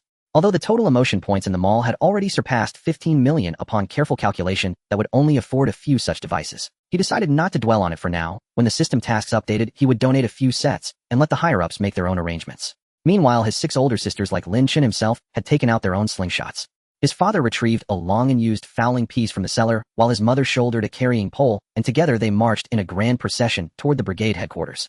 Along the way, Lin Chen noticed many brigade members posting various slogans. United in eliminating the 4 pests, build a splendid people's commune. Declare war on the 4 pests, defend the crops. Eliminate sparrows, protect the grain. By the time Lin Chen and his family arrived at the brigade headquarters, a sea of people had already gathered. Lin Jianjun delivered an impassioned speech on the platform and assigned tasks. The bamboo pole and carrying pole teams are to strike the trees to flush out the sparrows. The fishing net team will capture the sparrows. The firearm and slingshot teams will shoot any that slip through. Of course, feel free to improvise. As soon as Lin Jianjun finished speaking, the brigade members surged toward the rear mountain. The elderly and women wielding bamboo poles and carrying poles cautiously approached each tree and struck the trunks with force, creating a clamor. Nearby, the men stood ready with fishing nets poised to catch the startled sparrows. At the same time, the militia armed with fowling pieces watched the sky with sharp eyes. Whenever a sparrow took flight, they immediately aimed and pulled the triggers, producing crisp gunshots. These seasoned militia members, with their precise marksmanship, captured as many of the panicked birds as possible. In this lively scene, the children were undoubtedly the happiest. They gathered in small groups, clutching their slingshots, tightly waiting eagerly for the right moment. They made pacts among themselves to see who could bring down the most sparrows, turning it into a friendly competition. Each child gave their all, showcasing their skill and courage, striving to stand out in this amusing contest. The entire scene brimmed with joy and vitality. Lin Chen aimed his slingshot at the sparrows taking flight and shot several times, but not a single one hit its mark. Perhaps it was due to his lack of strength, or maybe he hadn't aimed carefully enough. Among the 7 siblings, the eldest sister was the most accurate, followed by the third sister. The others could only look on with envy. By noon, the brigade had already eliminated a considerable number of sparrows. At that moment, Lin Chen pulled his eldest sister Lin Liu aside and said, "Su Laosan should have reached Chaoyang Commune by now. Let's go deliver the supplies to him." Lin Liu understood immediately. She put away her slingshot, followed Lin Chen home, started the truck, and drove straight toward Chaoyang Commune. Along the way, members of other brigades were also busy, just like those of the Fengrao production brigade, wielding all sorts of tools and devoting themselves to eliminating sparrows. The crisp sound of bamboo poles striking tree trunks echoed, startling the birds into chaotic flight. The flapping of wings and chirping of birds intertwined, forming a unique symphony. Then came the roar of fowling pieces, and the loud shouts of adults mingled with the laughter and playful cries of children, as if it were a grand celebration. Lin Luyue had practiced driving the truck for several hours the day before, and today she was noticeably less tense behind the wheel. Though her hand-foot coordination and driving movements still appeared somewhat stiff, she had improved significantly from the day before. The truck ran more smoothly and at a slightly faster speed. Lin Chen found a secluded spot where he and Lin Luyue removed the license plates, tossed them into his storage space, and then took out human skin masks to put on. Afterward, he opened the emotion mall and exchanged for 100 gene of pork, 70 gene of rice, 100 gene of brown sugar, and various canned goods, filling the entire truck bed to the brim. When they arrived at the commune, Su Laosan and 3 young men were already waiting for him. These 3 were likely his underlings, and there was a tractor parked nearby. Lin Chen rolled down the window, stuck his head out, and instructed Su Laosan and his group of 4 to follow the truck with their tractor. Then Lin Chen had Lin Luyue drive the truck around a bend in front of the commune to a barren patch of land at the foot of the mountain. Since this area was usually deserted, they felt at ease getting out. "Little brother, you're a man of your word," Su Laosan exclaimed excitedly as he looked at the truck bed. Though it was covered with tarpaulin, they were certain it was packed full. The 4 of them could barely contain their excitement. But when Su Laosan climbed onto the truck bed and lifted the tarpaulin, he was utterly stunned. The truck was loaded with rice and pork. This must be nearly 10,000 gene. Good heavens. They had struck it rich. However, their small tractor would need many trips to haul all this food back. Emotion points from Su Laosan. 88 emotion points from. "Brother Su, why are you just standing there?" Lin Chen craned his neck and shouted up at Su Laosan on the truck bed. Su Laosan snapped out of his daze and scratched his head awkwardly. Well, little brother, I never imagined you all were so resourceful. Not only do you have a truck, but you can also procure so much pork and rice at once. We really didn't expect this. That's incredible. But we don't have enough cash and ration tickets on hand. How about we take a portion back first, sell it, and then come back to you? Then we can take the next batch? Is that all right?" With the help of his sister, Lin Chen climbed onto the truck bed as well. He patted Su Laosan on the arm and said, "Brother Su, saying that hurts our friendship. As if we don't trust you. It's fine if you don't have enough cash and tickets. Just pay what you have for now. As for the rest, after you take these goods back and sell them, you can give me the remainder when we meet next time." How could I not trust you? Lin Chen had his reasons for doing this. First, he wasn't afraid that Su Laosan and his men would embezzle the entire shipment and not pay the remaining cash and tickets. Even if they did, Lin Chen wouldn't suffer a great loss. He would merely lose some emotion points. Moreover, from another perspective, if Su Laosan did such a thing, he would lose Lin Chen as a long-term business partner. He believed that a seasoned black market trader like Su Laosan would understand the relative importance. As for pricing, Lin Chen offered Su Laosan a price fully 20 lower than the black market rate. That 20 was essentially Su Laosan's commission. Of course, Lin Chen suspected that someone as shrewd as Su Laosan would adjust prices according to market conditions. Thus, his prices might even exceed the original black market rates. Lin Chen then made a request regardless of whether prices dropped. Su Laosan must sell all the goods as quickly as possible. If prices fell so low that there was no profit, Lin Chen would compensate him later. He urged Su Laosan to set his mind at ease and focus entirely on selling. Finally, Lin Chen asked Su Laosan to record the daily prices of major black market commodities and hand them over. Su Laosan naturally agreed to everything. As Lin Chen and his sister made their way back, a sudden clamor reached their ears. They followed the sound and saw not far ahead a crowd slowly advancing around a flatbed cart piled high with sparrow carcasses. The heap of dead sparrows on the cart towered like a mountain, exuding a thick aura of death. These sparrows had clearly perished recently, their feathers stained crimson with blood. Once they too were living creatures of this land, but now they had become sacrifices in the celebration of victory. Around the flatbed cart, some commune members carried gongs and drums, beating them loudly, while chanting slogans, as if celebrating a great triumph in war.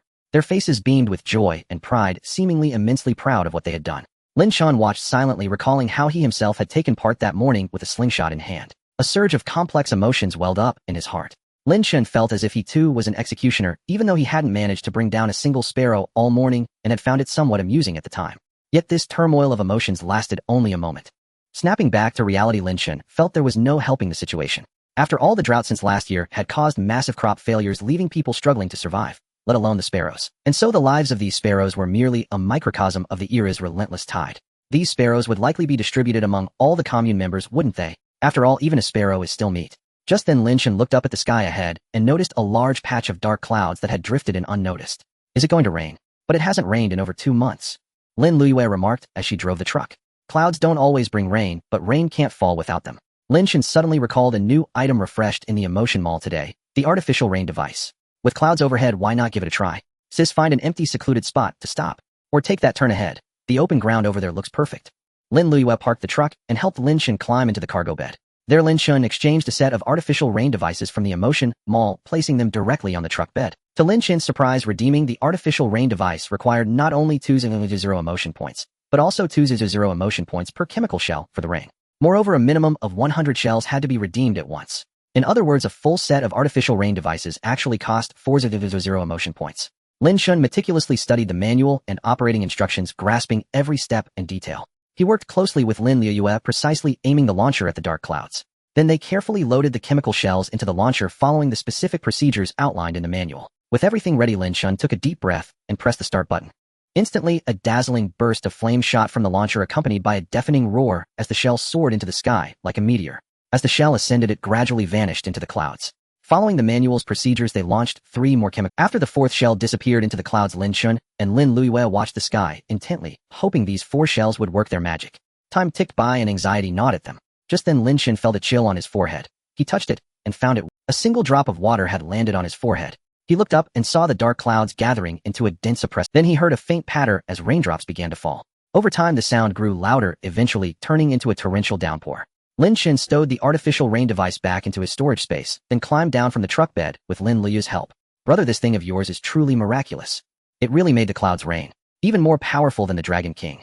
Lin Liyue cheered, joyfully pulling Lin Chen toward the cab to avoid being drenched. As they drove back, they saw commune members braving the heavy rain, many cheering and rejoicing right in the downpour. Lin Chen could fully understand this sentiment. After all, with over 2 months of no rain and the scorching summer heat, everyone had watched their crops wither under the blazing sun, their spirits weighed down by despair. Thus, this heavy rain was like sweet dew after a long drought for every commune member. When Lin Chen arrived home, he found his grandmother wearing a straw rain cape, carrying a basket of sparrows. My dear grandson, look how many sparrows our family got. How about we make sparrow soup for dinner? Lin Chen was at a loss for words. The fridge was still full of the Manchu Han Imperial feast. Why bring back a basket of sparrows? Who would eat them? Was this just how older folks were? Or was it the frugality of those who lived through famine? Lin Chen quickly grabbed an umbrella, ran over, took his grandmother's hand, and said, Grandma, do we really lack food? There's so much delicious food in the fridge that our family can't finish it all. Why bring back so many sparrows? I say give them to uncle and second uncle instead. Sun Guifeng initially wanted to argue that a basket of sparrows was still food, and meat at that very nourishing. But when she saw the firm look in her grandson's eyes, she swallowed her words and said with a smile, all right. My clever grandson thinks things through so well. He'll go give these to the eldest and second son. As soon as Grandma left the yard, Lin Liyue gathered the other sisters and told them that the rain falling now was brought about by her and her brother using a special device. Really? Is it that amazing? Hey brother, is what eldest sister said true? You have a rain-making device. If you ask me, making rain is nothing strange. Brother was enlightened by the white-beard old man. While the other sisters doubted and found it hard to believe, Lin Xinghui stood firmly convinced that Lin Chen possessed such a device. She eagerly tugged at Lin Chen, saying, Brother, can you show us that device? Let us see it for ourselves. Why not? Come on, open your eyes wide. Witness the moment of miracle. Lin Chen said, holding an umbrella as he stepped into the yard. Then he pulled the artificial rain device from his storage space and tossed it onto the ground.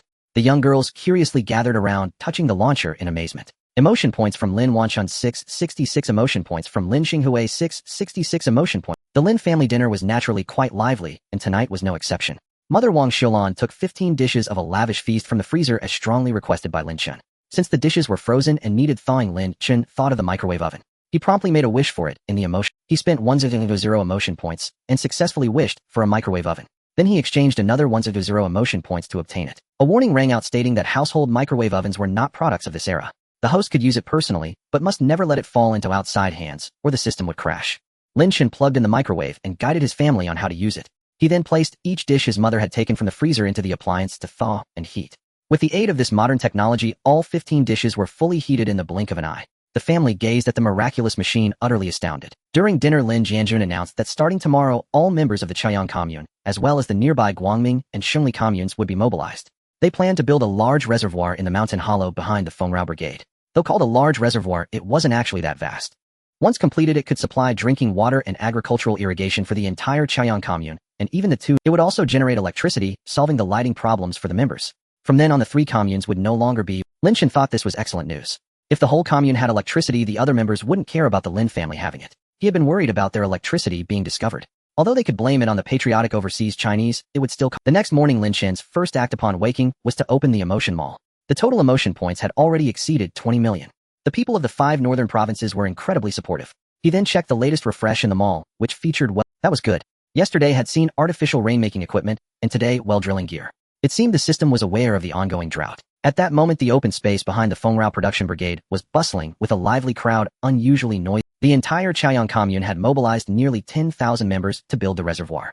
It was a major and arduous project, but all commune members understood the immense benefits once it was completed. Secretary Xie Yongjun, the top leader of Chaoyang commune, arrived at the site to personally direct the massive construction. Secretary Xie stepped up to a makeshift podium and delivered a passionate mobilization speech to the nearly 10,000 members, fellow villagers, workers. Today we gather here for our shared dream and goal to build a reservoir. This reservoir represents our hope it will irrigate thousands of acres of fertile land and provide us with a steady supply of electricity. Of course, we will face many difficulties and challenges during construction, but we firmly believe that as long as we unite as one, no obstacle can stop our progress. Thunderous applause erupted. The members were filled with passion and high spirits. After the rally, they swiftly plunged into intense work, wielding picks, shovels, and explosives for rock blasting. A thunderous blast echoed from the cliff, sending dust and rocks flying, marking the official start of the reservoir. Besides the blasting team breaking rock, most members were tasked with shoveling and carrying earth. The Chaoyang, Guangming, and Shunli communes brought all their trucks and tractors, including Lin Chen's family truck, which was also. With the help of tractors and trucks, the efficiency of transporting debris greatly improved. The elderly helped set up simple cooking stoves, and soon 10 were completed. 10 large pots were placed on them. Since 3 communes were collaborating, they had long agreed on a plan. Chaoyang commune, having recently received a donation of 2,000 gene of grain from patriotic overseas Chinese, would take the lead in food expenses, with the other 2 communes supplementing. In terms of labor, the other 2 communes would take the lead, with Chaoyang commune supporting. Lin Jianjun had previously volunteered to provide extra ingredients for the workers' meals, including eggs and pork. This proposal was prearranged with Lin Chen. For Lin Chen, it wasn't about being a fool or trying to save face. This was a construction site with nearly 10,000 people holding immense potential for emotion points. By providing abundant food, he could reap a flood of points. Why not? Obviously, this plan was agreeable to everyone. The leaders of all 3 communes praised Lin Jianjun's awareness. In the morning sunlight, the reservoir site was a hive of activity. Many members had arrived early without breakfast. Meanwhile, a simple kitchen had just been set up on another open area. Lin Chen decided to lend a hand. He followed his grandfather Lin Jianjun and his 6 sisters to the site, distributing eggs to the members. They carried baskets, handing 2 eggs to each person. Each member received 2 eggs, a small gesture that brought warmth and satisfaction to the hardworking crowd. In those days, most families only had one every few days, but Captain Lin was giving everyone 2 eggs for breakfast. Everyone, you've worked hard. Have something to fill your stomachs first, Lin Jianjun said with a smile. The members expressed their gratitude, calling it thoughtful. That morning, thanks to Lin Chen and his family's actions, the site was filled with laughter and appreciation. Meanwhile, Lin Chen's emotion mall points were flooding in frantically. In the blink of an eye, 3 days had passed. The total emotional value in the emotion mall had already surpassed 25 million. Over these 3 days, the system had refreshed with a television set, pagoda-shaped candy, and instant noodles. Quite good. All 3 items were very practical. First, the television. Although Lin Chen looked down on the black and white TVs of this era, he could gift one to the brigade headquarters so the commune members could experience it. Of course, that would have to wait until the reservoir was built and electricity was connected. As for the pagoda-shaped candy, it was a miraculous remedy for expelling roundworms. Lin Chen remembered this vividly. When he was a child, he had to eat this type of candy almost regularly. The orphanage director told him that eating it could expel all the roundworms from his body. Finally, the practicality of instant noodles went without saying. They could be enjoyed by his own family, given as gifts, or donated as relief supplies to those in need. There were 2 things to do today. First, it was the day he had agreed to meet Old Su. Second, he had to accompany his elder sister to the county town to get her driver's license. Lin Chen had arranged to meet Old Su at dawn. Knowing Old Su's nature of never stirring without profit, he should already be waiting near Chaoyang commune by now. So Lin Chen quickly pulled his elder sister up, had her drive the truck, and they headed to the spot where they had last exchanged goods with Old. Sure enough, Lin Chen and Lin Luiyue spotted Old Su and his men from afar, already waiting with their tractors. This time, they had brought 3 tractors. It seemed this guy was quite resourceful. In this remote Shanghai county, anyone who could get their hands on tractors must have some connection. Of course, Lin Chen was an exception. He had the system to cheat. He told Lin Luiyue to stop the truck first. They were still a short distance from Old Su's position. From afar, they could see him. So Lin Chen repeated the same operation as last time. First, he took out 2 human skin masks for himself and his sister to wear, then got out of the truck, removed the front and rear license plates, and jogged toward Old Su. This wasn't out of caution, but because he wanted to adjust the truck supplies based on black market prices and Old Su's. The truck was loaded with some rice and pork, but not fully packed. Lin Chen had left space intentionally to adjust the goods. Little brother, I've finally waited for you. Old Su jumped off the tractor as he saw Lin Chen jogging over, rushed to him, and grasped his hand. Little brother. Oh no, boss. You have no idea that batch of goods you gave me. Though it was a lot. We sold it all in just 2 days. It sold incredibly well. Especially the pork. Many commune members heard we had pork for sale and took out months of. They insisted on buying half a caddy or a full caddy to taste. As for the rice, the black market price was originally 2 yuan per caddy. But considering we had a large quantity, and you advised us to sell it quickly, so we started selling it at 1.5 yuan per caddy. It was also met with a mad rush. That batch of goods earned us 2,000 yuan in total. The money and tickets filled 2 whole sacks. Old Su spoke, while pulling Lin Chen toward the tractor. At that moment, a young girl handed a ledger to Old Su. "A little brother, this is my sister. I've been too busy, so I called. I plan to sell the goods back to our own commune later," Old Su said as he handed the ledger to Lin Chen. Why did this girl look so familiar? Right? Last time he was looking for his aunt's house and couldn't find the way. It was this girl who led. Her name seemed to be Su Jejia, right? The system's prompt back, then couldn't be wrong. "Oh, by the way, Old Su, the first time I met you was at that big warehouse in Linhai Commune. Is your home in Linhai Commune?" Lin Chen flipped through the ledger casually and asked Old Su nonchalantly. "A little brother, it's like this. My own home is actually in Xianfeng Commune. But it's tough there, he. So I went to Linhai Commune to work with my uncle. That's how I met you. When you think about it, it's all fate." Old Su rubbed his hands together like an excited fly. "So that's it. That made sense. Su Jejia and Old Su both shared the surname Su, both from Hongqi Commune. That meant they were from his aunt's side. It seemed he should increase the supply of goods to him as much as possible, and he needed to get him to sell the goods in Xianfeng Commune. That way the black market prices in his aunt's area should drop soon. Would the living standards of the commune members there improve? Lin Chen thought this as he looked up at the girl beside Old Su Jejia. She was about the same height as his elder sister, probably around the same age. Lin Chen pretended to pull a large handful of toffee candies from an empty pocket, actually from his spatial storage, and stuffed them into Su Jejia's hands. She was startled at first, but then broke into a gentle smile. The girl's smile was exceptionally beautiful. Her delicate face with eyes curving into shallow crescent moons and 2 faint dimples on her cheeks. "Thank you, little brother." "Oh no, boss. Thank you for your patronage." The girl also recalled meeting a little boy by the river while washing clothes that day. The little boy had asked for directions to his aunt's house, and she led him there. After reaching the destination, he gave her a big handful of toffee candies and a flashlight.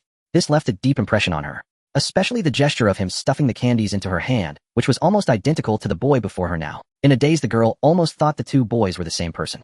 But upon closer inspection, the boy in front of her seemed completely different from the one she had met in Xianfeng Commune. Emotional value from Su Jejia 1888, that's it. It was the same person. The system confirmed it again. Lin Chen continued to bury himself in the ledger. The first half was sales records, while the second half was Old Zu's daily records of black market prices for various goods as requested. Pork had dropped from the initial 5 yuan per caddy to 4.5, then to 4 yuan the next day. Rice had fallen from 2 yuan per caddy to 1.5 yuan the next day. The prices of brown sugar, eggs, and various canned goods had not dropped. Lin Chen scanned the black market price fluctuations recorded on the bill, his mind rapidly calculating. The drop in pork and rice prices was within his expectations. Yet the magnitude of the decline was far from sufficient. In Lin Chen's mind, the anticipated price for pork was 1 yuan per jean with a ration ticket and 2 yuan without. This projection was not arbitrary, but aligned with the supply cooperative's pricing. During normal years, the cooperative sold pork at 0.4 to 0.6 yuan per jean, though ration tickets were required.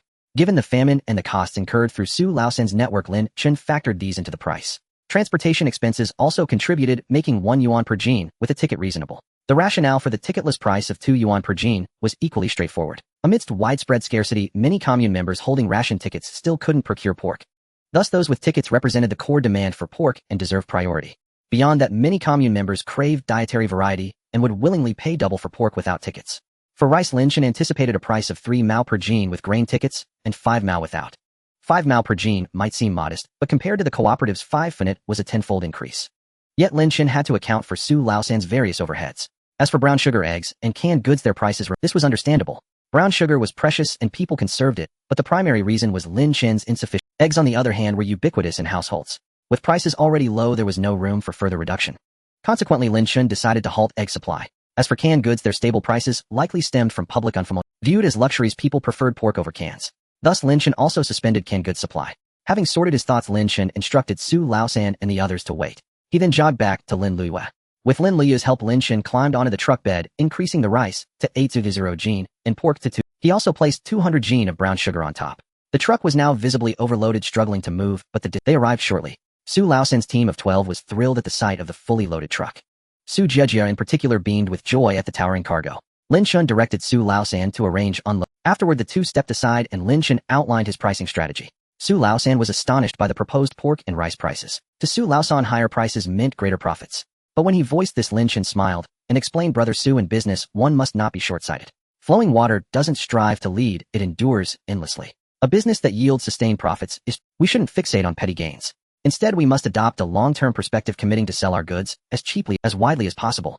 Though lower prices reduce per unit profit, the increased volume boosts overall earnings. Moreover, this approach benefits others while securing our profits. A win-win scenario." Su Laosan gave a thumbs up, exclaiming, "Boss, you're truly learned.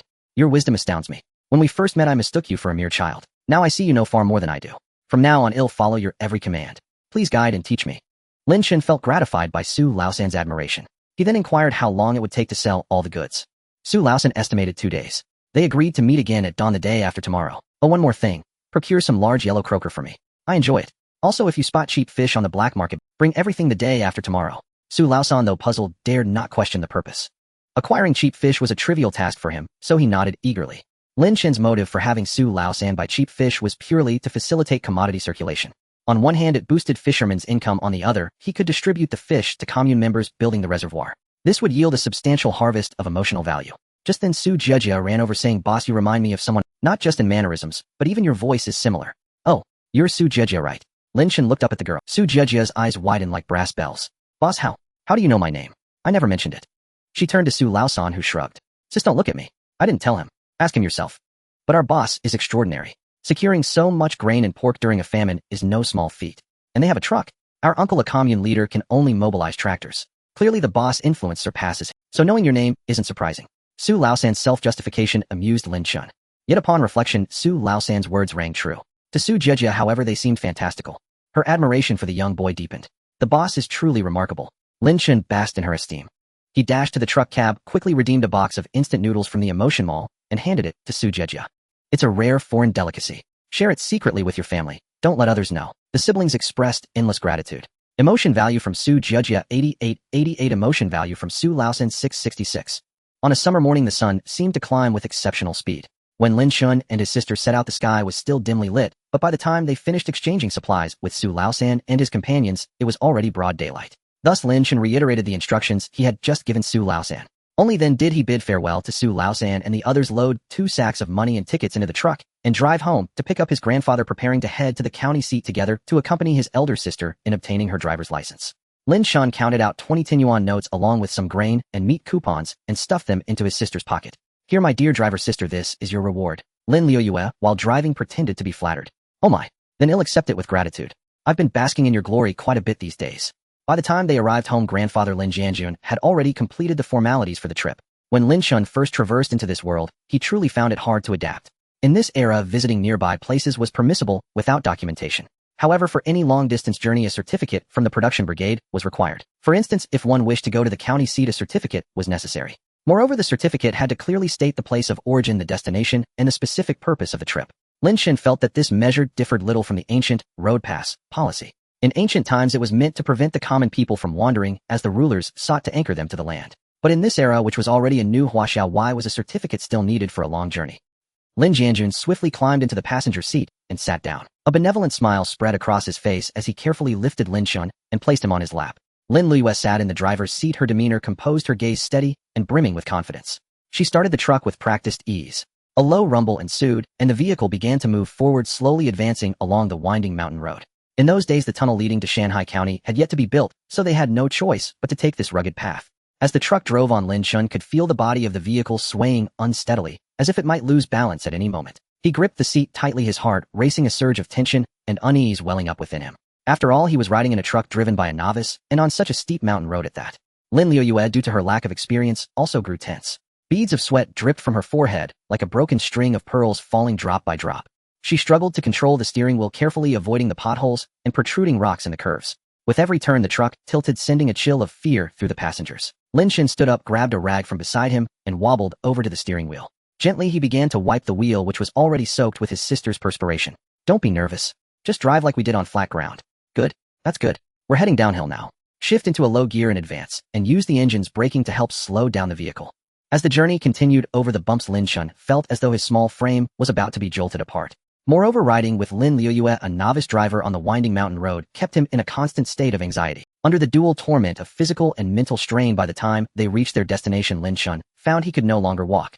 Grandfather Lin Jianjun had to carry him on his back. Upon arriving in the county seat, the three of them went directly to see County Magistrate Liu. Seeing Lin Jianjun and his grandchildren, Magistrate Liu received them with great warmth. He even personally served them tea and water, leaving Lin Jianjun rather embarrassed. After Lin Jianjun explained the purpose of their visit, Magistrate Liu immediately instructed his secretary to take the three of them to take the driver's license test. He also told the secretary to ensure the relevant staff handled the matter as a special case. As Lin Jianjun was leaving, he discreetly slipped 2 packs of Panda brand cigarettes to Magistrate Liu. Magistrate Liu smiled and nodded, accepting them cheerfully. Emotion points from Lu Dehai 888 Huaxia is indeed a society of personal connections. It was the same in every era.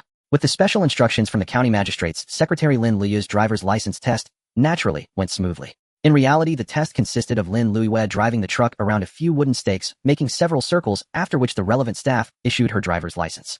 Lin Chen took a deliberate glance at his sister's age on the little booklet. Lin Luyue, 18 years old. Below it was stamped a large red seal. Indeed, the age column was rather flexible. The matter of obtaining the driver's license was thus settled. Then they headed back home. Lin Chen suggested that on the way back, they make a detour to visit his maternal grandparents and his 2 uncles. Additionally, they could take a slight detour to check on his 2 aunts.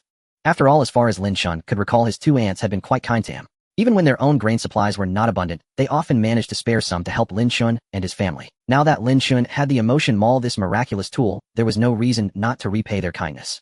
Lin Luyue readily agreed. His grandfather also remarked that it had been a long time since he had visited his in-laws, and that he really should have gone earlier, but his work at the brigade had kept him too busy to find the time. With his grandfather's help, Lin Chen climbed into the truck bed and symbolically placed a few bags of rice and flour along with some pork brown sugar, eggs, and various cans.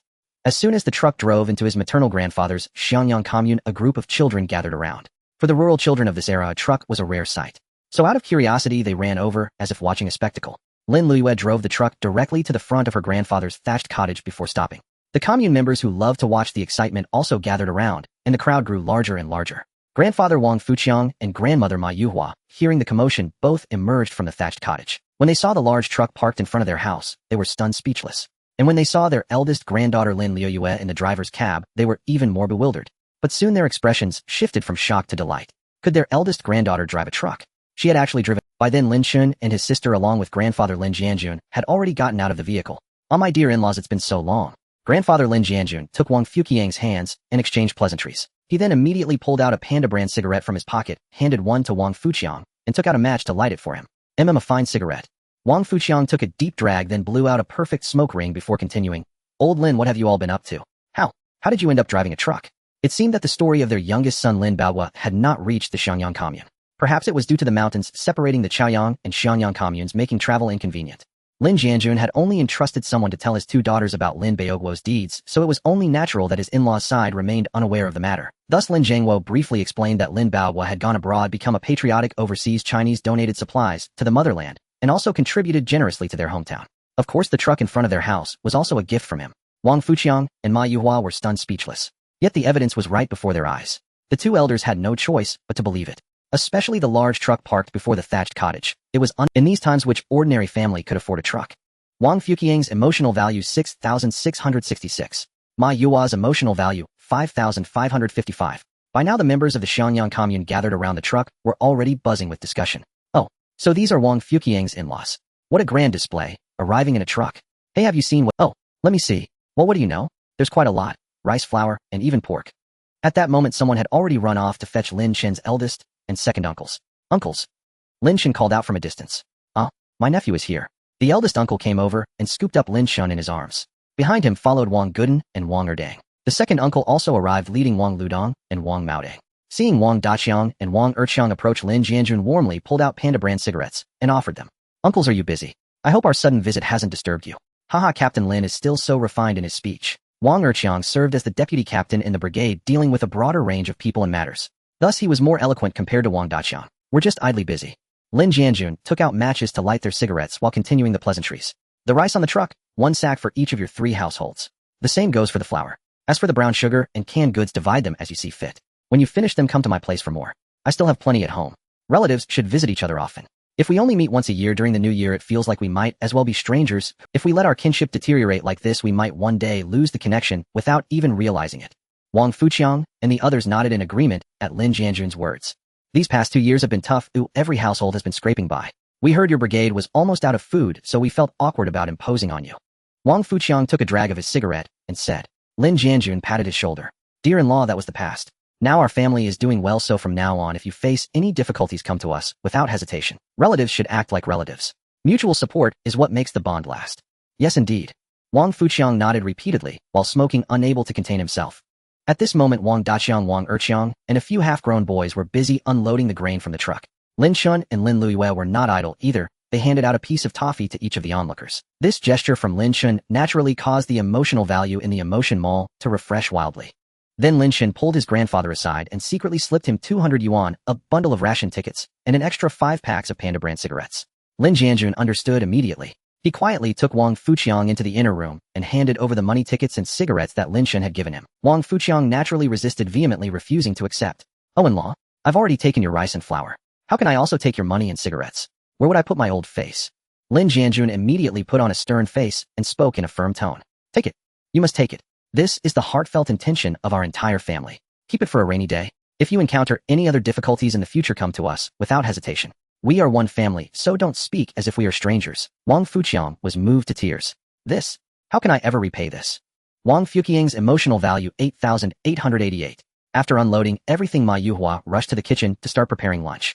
Wang Fuqiang and the two uncles insisted that Lin Chen and his family stay for lunch. However, Lin Jianjun said they still had to visit the two aunts and simply didn't have time. "Let's save the meal for next time."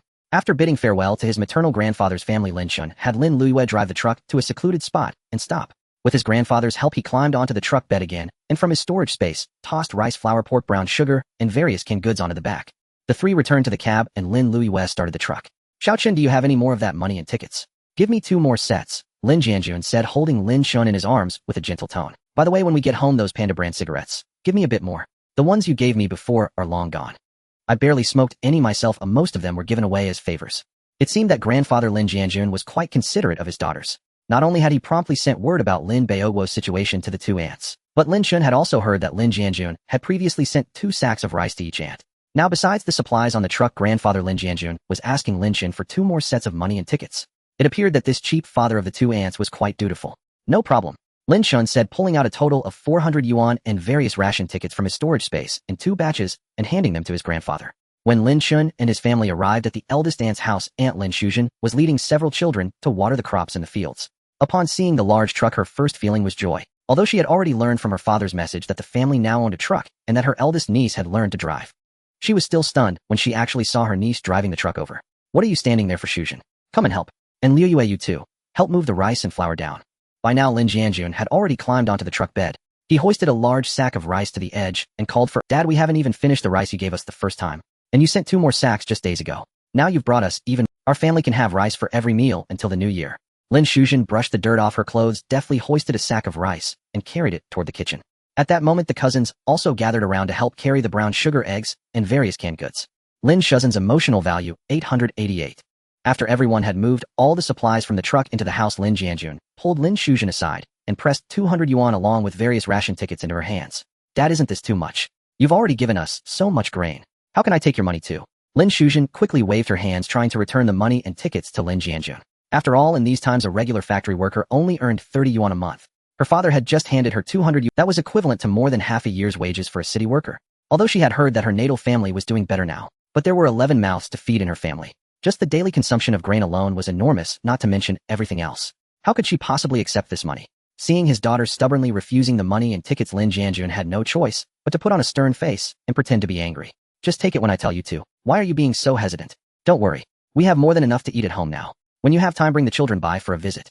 In the end, Lin Shuzhen had no choice but to accept the money and tickets. After bidding farewell to Lin Shuzhen's family, Lin Chen and the other two hurried on to their Aunt Lin Huying's home. Then they repeated the entire process. After Lin Huying and her husband helped unload the supplies from the truck bed, they received money and tickets pressed into their hands by their father. Lin Huying, being an emotional person, immediately burst into tears of gratitude, saying she felt embarrassed for constantly relying on her natal family's support. She insisted she could not accept the money and tickets. Lin Jianjun was helpless and had to repeat the same speech he had. Only then did Lin Huying reluctantly accept them. The 3 of them headed back home. On the way, a bold idea suddenly struck Lin Chen. Thanks to the emotion mall, not only had his own family begun to, but he had also donated a large amount of supplies to the country. However, this was far from enough, as he felt he wasn't maximizing the value of the emotion mall. On one hand, people in this era were truly suffering. Even survival was a struggle. He felt he should do more. On the other hand, possessing such vast resources while having to operate in secrecy and concealment was not as sustainable. So how could he legitimately distribute as many supplies as possible? Lin Chen had been pondering this question for days, but he hadn't had any good ideas. Today, however, it was as if he had an epiphany and finally understood. Since this era emphasized collectivism and suppressed individualism, starting various enterprises in one's own name was certainly not feasible. But they could be established in the name of the collective. That way, not only could employment be provided for the commune members, but supplies from the emotion mall could also be channeled out. It would truly kill 2 birds with 1 stone. For example, they could build an instant noodle factory in the Fengrao production brigade with all raw materials supplied by the Emotion Mall. After all, the Emotion Mall was abundant with flour. Once the instant noodles were produced, they could be legitimately sold through official channels across the country. At that time, the amount of emotional value he could harvest would likely skyrocket. Lin Chen shared his idea with his grandfather. Xiaochen, this is a great idea. I think it's workable. After receiving his grandfather's approval, Lin Chen continued. Also, I think we can expand the scale of livestock breeding. We can increase it several times, even a dozen times over. Don't worry about the feed for the animals, though I have my ways. This way we can significantly boost the income of the commune members in our brigade. At this moment, Lin Chen recalled the most famous village in China from his past life. Huadong Village. Lin Chen remembered that it originally started various enterprises in the name of the collective, eventually growing and prospering. Now with the Emotion Mall as his golden advantage, it was entirely possible to transform their own Fengrao brigade into a village as renowned as Huadong Village in the future. If that day came, they might even be able to completely change the remote and backward appearance of Chaoyang Commune, or even the entire Shanghai County. Xiaochen, with your current plan, where should we start first? Lin Chen thought for a moment. I think we should first expand the number, but before that we need to plan the site and quickly build the pigsty, sheepfolds, and cattle sheds.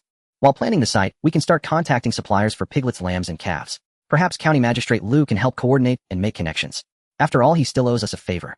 Lin Jianjun nodded repeatedly as he listened to Lin Chen's logical analysis. Makes a lot of sense. But there's a difficulty in our brigade right now. Buying the young livestock requires a lot of funds, and we haven't had the autumn harvest yet. It's the slack season. The brigade doesn't have much money on hand. Lin Chen chuckled inwardly at this. Short on money. In the future, money would likely be the least of their worries. With Su Laosan's connection, he could continuously supply goods, generating more and more money. But he couldn't just give his own money directly to the production brigade. So Lin Chen thought for a moment and said to his grandfather, the production brigade still has quite a bit of grain, doesn't it? How about using rice to trade for the young livestock? Rice is in high demand now, and the price of young livestock shouldn't be too outrageous. Since grain is primarily used to feed the commune members, I suspect most places wouldn't prioritize raising young livestock. Lin Jianjun stroked his chin, pondered for a moment, and agreed with Lin Chen's idea. That's a good idea. But most of the rice in the brigade's warehouse has been distributed to the members, and the rest was used for communal meals over the past few days. Plus, we've been supplying the reservoir project, so there isn't much left. See if you can get some more from your end. That's no problem. Let's just take a full truckload of rice back right now. Big sister, pull over for a moment.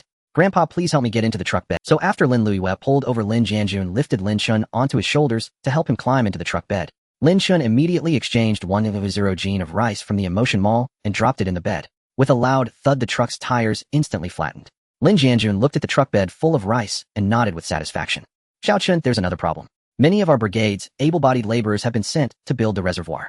So we might not have enough manpower to build more livestock sheds. Short on labor. It wasn't the busy farming season yet. The surrounding communes should have plenty of available workers. That's easy to solve too. We can use rice as payment to recruit workers from the neighboring communes to help us build the sheds. We can also ask the commune leaders to help coordinate. Lin Jianjun ruffled Lin Chen's hair. All right then, let's do it that way. Lin Chen was overjoyed to find that his grandfather fully agreed with his ideas. He then revealed his further plans. Grandfather, I think we should build a canning factory right after we finish constructing the livestock sheds. There are so many oranges on our back mountain. When autumn comes and the oranges ripen, we can make them into canned fruit and sell them all across the country. Besides, if we run short of raw materials, we can purchase more from the neighboring communes. In addition to orange cans, I'm also planning to produce seafood cans. Because over at Linhai Commune, there's an abundance of seafood at very low prices. After we turn them into canned seafood, they can also be sold nationwide. This way we can significantly boost the income of our entire production brigade. Lin Chen paused, glanced back at his grandfather, and continued, apart from the canning factory, I think our brigade could also set up a brick and tile factory, a textile mill, a food processing plant, and more. This will directly create more job opportunities for the members of our brigade and contribute comprehensively to our production brigade's income. Once our income rises, we can even consider founding our own school and hospital for Fengrao Brigade. A sharp intake of such a sweeping vision was truly astonishing. If all these plans came to fruition, just how prosperous would Fengrao Brigade? When the three of them were almost home, they found their courtyard surrounded by a crowd with several jeeps parked outside.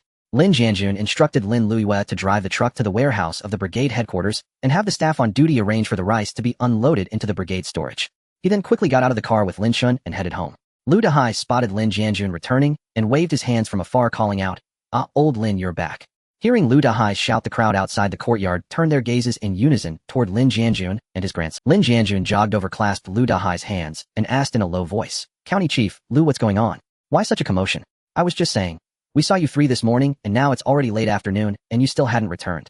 Everyone was worried something had happened to you." Lu Dehai withdrew his hand, patted Lin Jianjun on the shoulder, and continued, "Governor Wang from the provincial capital has come in person. You old fellow, you've got quite the reputation. In all my years as county chief of Shanghai County, I've never received such. And along with Governor Wang, there are commissioners from the 4 provinces of Hebei, Shandong, Hunan, and Anhui. They've been sent by their respective provincial leaders to express their gratitude to your family.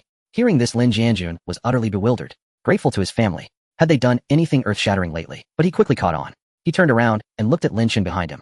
Lin Chen gave a knowing smile and winked at him. Only then did Lin Jianjun piece it together. It was probably his young grandson again donating supplies to those 4 provinces under Lin Baoguo's name. Oh, County Chief Liu, are you talking about our Lin Baoguo donating supplies to those 4 provinces? Is that why they're here? Exactly. When I arrived at the dock of Linhai Commune a few days ago, I saw the supplies piled up like a small mess. I knew right then that after those supplies were sent out, the leaders of those provinces would surely send people to thank you. After all, the supplies your Lin Baoguo donated this time were a real lifeline for them. As Lin Jianjun and Liu Dehai were talking, the dignitaries also began walking over. Liu Dehai said, "Come, old Lin, let me introduce you. This is our Governor Wang." Governor Wang extended his hand to shake Lin Jianjun's. "Captain Lin, you've raised a fine son. You've contributed so many supplies to the nation, a truly great deed. You flatter me." Liu Dehai then introduced the commissioners from the other 4 provinces, and Lin Jianjun shook hands with each of them. The commissioners from the 4 provinces then presented their silk banners to Lin Jianjun one by one. Lin Chen came over and looked at the 4 banners. They read, "Charitable donation, virtue eternal. Great love warms hearts, noble deeds shine. Donations alleviate crisis, love warms the world like spring, and aid from afar, gratitude forever remembered." Well, this time the family had gained 4 more talismans of protection. Wait a minute.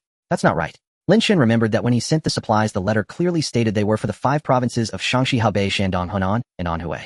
So why had only 4 provinces sent representatives? Lin Chen asked his grandfather to inquire. Governor Wang's answer stunned everyone present. It turned out that as soon as the grain convoy entered Shaanxi province, it was looted by starving locals. All the escort personnel were injured and were still hospitalized. Lin Chen recalled a scene from a TV drama he had watched in his past life, where Hushin said that people on the verge of starvation were no longer truly human. They were capable of anything. Now it seemed this was indeed true. But this also highlighted the severity of the current famine. Liu Dehai spoke up again. How could this happen? What about Commander Wang? Wasn't he supposed to be in charge of the escort to Shaanxi province? The commissioner from Hunan province approached Liu Dehai. "County Chief Liu, you may not know this. By the time Commander Wang delivered the first batch of grain to our province, it was already too late. His mother had just starved to death. So Commander Wang was busy arranging her funeral for some time afterward." The Hunan commissioner's words shocked everyone present once more. As a military officer of his rank, Commander Wang's income was not low. Under normal circumstances, his salary would have been more than enough to support his family. Yet now, even for a family like Commander Wang's, his elderly mother back home had starved to death. Just how severe had this famine? Lin Chen's heart was profoundly shaken. He knew the famine this year was serious, but he had never imagined it had reached such an extent. It seemed many people in the north had already starved to death, and even more were likely teetering on the brink of death. The feeling of not knowing where one's next meal would come from must be true. It seemed he would have to put other matters on hold for now. Lin Chen decided to exchange all the emotional points in his emotion mall for grain and donated immediately. Although his actions would be a drop in the bucket for the nationwide famine, he could at least save one person at a time. At least he would have done his best. While Lin Jianjun was conversing with several high-ranking officials, Lin Chen behind him had already slipped away to undertake a grand endeavor. Lin Chen first composed a letter and printed it out. Then he retreated to a secluded corner, surveying his surroundings. No one was around. Swiftly, he retrieved a jetpack from his storage space, donned it, and flew directly toward the abandoned quarry near the Linhai commune. Lin Chen glanced at the emotional value in the emotion mall. It had already exceeded 30 million. Good heavens, such a surge. But calculating the time, shouldn't the batch of supplies sent to the northwest be arriving soon? Without any hesitation, Lin Chen used 30 million emotional points to exchange for 15 million gene of rice, then dumped it all onto the open ground. 15 million gene of rice. What did that signify? It was enough to feed an entire city for half a year. The rice piled up, forming a colossal mountain that seemed nothing short of a miracle. When the 15 million gene of rice crashed onto the ground, the earth trembled instantly, and the entire surface began to quake. The thunderous roar was as if it could shatter the whole world. Even Lin Chen himself was awestruck by the spectacle before him. This commotion was a bit too much. It wouldn't be long before someone arrived. So Lin Chen tucked the letter into a conspicuous spot on the outer rice sack, then quickly retreated to a distance to observe the situation. Sure enough, the militia patrolling the Linhai commune heard the thunderous noise and rushed over promptly. Along with them came commune members who had also heard the disturbance nearby. Seeing this, Lin Chen felt his objective had been achieved. After collecting a wave of emotional value, he decisively withdrew. The rest was left to Su Aigua and his superiors. When Lin Chen returned home, the leaders had already moved to the inner room to chat leisurely. Governor Wang took a sip of tea and said to Lin Jianjun, "Captain Lin, I heard you enlisted early. I enlisted in 42 and joined the East China guerrillas. I was discharged in 50 and didn't make any remarkable contributions." Lin Jianjun said, scratching his head with an embarrassed smile. "Oh, you can't say that. Enlisting to fight the Japanese during the war was a tremendous contribution to the nation and its people. The others hearing Governor Wang's words also chimed in to praise Lin Jianjun. Commissioner of Hunan Province Captain Wang enlisted so early. He's a true veteran. Much earlier than our Commissioner of Anhui Province fighting the Japanese during the war and then working hard on construction in peacetime. Truly a role model for us all. Commissioner of Shandong Province that shows Captain Lin's high ideological awareness and he's passed it on to the next generation. Commissioner of Hebei Province indeed. The batch of grain donated by Comrade Lin Baohua has been a tremendous help to us. On behalf of all the people of Hebei Province, I express our gratitude once again. With that, the Hebei Commissioner stood up and bowed deeply to Lin Jianjun. Please don't. You're too kind. Governor Wang then turned to Lu Dehai beside him and said Captain Lin's high ideological awareness and contributions are evident to all. Yet he remains only a production team captain. Truly a waste of talent. You should add some burden to him. In that era, adding burden meant promotion. If a leader told you they would add a burden, promotion was a certainty. Upon hearing Governor Wang's words, Lu Dehai immediately nodded vigorously in agreement. Lin Jianjun quickly waved his hand upon hearing this. No need. No need. Look at these old bones of mine. I think I'm fine staying in my own brigade. At my age, moving around is too troublesome. Besides, in my own brigade, these are all my fellow villagers. Blood is thicker. They all support my work. Governor Wang reassessed Lin Jianjun, his expression turning somewhat serious. Once you go up, just do your own job well. I believe those below will support your work. Don't worry about that. And as for those above you, we will all fully support you. Then just go ahead and act boldly. Governor Wang softened his expression, lowered his tone, and continued, speaking of which, we are currently sorely lacking in old comrades like you with ideological awareness and the courage to think and act. Lu Dehai quickly chimed in. Governor Wang is right. Captain Lin, don't hesitate. If you have any difficulties, just come to us. Lin Jianjun wasn't foolish. He promptly seized on Lu Dehai's words to bring up the matter he had discussed with Lin Chen on the way. Since County Chief Lu has put it that way, I actually have a matter I'd like your help in coordinating. Feel free to speak. Our brigade wants to significantly increase livestock breeding and needs to purchase a batch of piglets, lambs, and calves. But we don't have enough money, so we were wondering if we could exchange rice for young livestock. Can County Chief Lu help coordinate this? After hearing Lin Jianjun's words, Lu Dehai smiled and said, I thought it was such a trivial matter. Don't worry. I'll arrange it. At this point, Governor Wang interjected, rice for livestock. I think it works. Currently, many communes in northern provinces are unwilling to raise young livestock. The main problem is the shortage of grain, and you're willing to exchange rice for them. They'd be more than happy. The others around also expressed agreement. Then the Shandong Commissioner spoke up. If Captain Lin doesn't mind, I can take the lead on this matter. To be honest, in our area, there are quite a few young livestock ready for sale. It's just as Governor Wang said. Under the grain shortage, people aren't willing to raise them. For the Shandong Commissioner, this trip was originally arranged by higher-ups to deliver a pennant and express thanks. But if he could sell the unsold young livestock from Shandong and directly exchange them for rice, that would be a great achievement. If this succeeded, wouldn't he be heavily praised by his superiors upon return? Perhaps promotion and a raise weren't just dreams. Then I'll trouble you. No trouble at all. No trouble. Then it's settled. Just let me know how many young livestock you need. I'll arrange it immediately upon my return. Meanwhile, the commissioners from the other three provinces were exchanging glances. In fact, their respective hometowns also had plenty of young livestock, but they hadn't had a chance to speak before the Shandong Commission. Seeing that things were going smoothly, Lin Jianjun raised his second request. By the way, County Chief Lu, there's one more small. Currently, our brigade's able-bodied laborers are building a reservoir with members from 2 neighboring communes. So when it comes to constructing various livestock sheds, we're short on labor. I hope you can coordinate with members from surrounding communes to help us build the livestock sheds. In return, we'll pay them with rice. As for the specific compensation, we plan to give each helping member 10 jin of rice per day. 10 jin of rice. That compensation was substantial even in a good harvest year, let alone the current circumstances. Lu Dehai promptly expressed his agreement. No problem. He just needed to know the number of workers required, and Lin Jianjun could report it to him later. He also reminded Lin Jianjun that the pay was a bit high. Once the news spread, members would likely be scrambling to come. Just as everyone was cheerfully discussing matters, Su Aigua of the Linhai commune and his secretary were driving a tractor toward them. Lin Jianjun had originally intended to also propose the construction of a cannery. However, upon further reflection, he realized that this matter was still far from being settled. The specific details had yet to be discussed with Lin Chen. Therefore, he decided to set this matter aside for the time being. The most urgent task at hand was to expand the livestock. Captain Lin, while I was in the courtyard, I noticed the tiles on your roof. They were massive, and they glistened. They were exceptionally dazzling.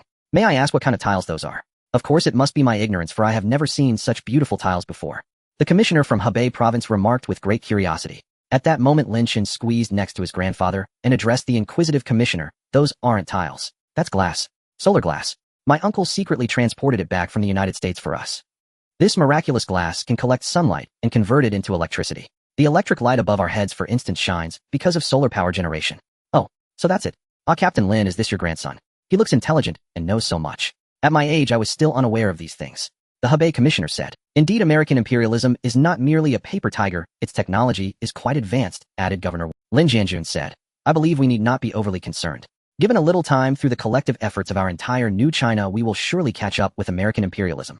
By the time Su Aigua and his party arrived at Lin Chen's house, it was already evening. There was no helping it, as their commune, had they possessed a jeep like County Magistrate Liu, they would have arrived much earlier. Failing that, even a truck like the one owned by Chaoyang Commune would have been a great improvement. But then again, envying others was futile. Chaoyang Commune had produced a patriotic overseas Chinese, it did Linhai Commune. Su Aigua, holding a letter, entered Lin Chen's yard and immediately spotted an old acquaintance. Director, he of Chaoyang Commune. Is County Magistrate Liu here? Something big has happened. As director, he listened to Su Aiguo's account. He led him into the inner room. Seeing Su Aigua enter with the envelope, County Magistrate Liu immediately guessed the situation. Director Su, what's the rush? Could it be that Lin Baogua has sent us supplies again? Su Aigua handed the letter to County Magistrate Liu as he said, exactly. This time it's 15 million jin of rice. However, the letter doesn't specify where it's to be donated. It simply states it should go to the places most in need. Take a look. Liu Dehai opened the letter, read it for a moment, and then passed it directly to Governor Wang. After Governor Wang finished reading, he passed it around for everyone else to see. Comrade Su, I must trouble you to lead the way. Well, set off immediately. You can ride in my car. We'll depart together. Governor Wang then turned to Liu Dehai and asked, what about the newly formed transportation brigade in your county? Have you contacted them? Before Liu Dehai could answer, Su Aigua interjected. When I saw the mountain of rice, I immediately instructed my secretary to send a telegram to the county. The county replied that the transport team was already on its way. By my estimate, they should be arriving shortly. Governor Wang nodded in acknowledgement. When the group arrived at the abandoned quarry near the Linhai Commune, dusk was falling. Yet upon seeing the rice piled up like hills before them, everyone was still awestruck. Bag after bag of rice was tightly stacked together, a truly spectacular sight. Governor Wang inquired of Liu Dehai why the transport convoy had not yet arrived. Meanwhile, the others, especially the 4 provincial commissioners, were still stunned by the scene before them, unable to snap out of it. In truth, the commissioners from the 4 provinces were all calculating how much of this vast quantity of rice their own province. Since the patriotic overseas Chinese's letter did not specify which province was to receive the donation, merely stating it was for the places most in need, they each felt their own province was the most deserving of the grain. Shaoli, Secretary Li, go with Comrade Su Aigua to their commune. Then send a telegram to Shanghai County, request that they dispatch all available trucks. Also send telegrams to neighboring counties and cities asking them to send as many of their existing trucks as possible. And, one more thing, Governor Wang called out to his departing secretary. Send a telegram each to the provincial capital and Beijing. State that for these 15 million jin of grain, I plan to prioritize the shipment of 1 million jin each to the 5 provinces of Shaanxi Hebei, Shandong Hunan, and Anhui for emergency relief. The remaining 10 million jin will be directly transported to Beijing for the central authorities to allocate. Secretary Li acknowledged the orders, then turned and left with Su Aigua. The commissioners from the 4 provinces were quite satisfied with Governor Wang's decision. After all, 1 million jin of grain, although it might not be much for an entire province, it could indeed address their most pressing needs. Just as Governor Wang was methodically arranging the work, the distant convoy of trucks finally arrived at the destination. They were lined up in an orderly fashion, slowly coming into view.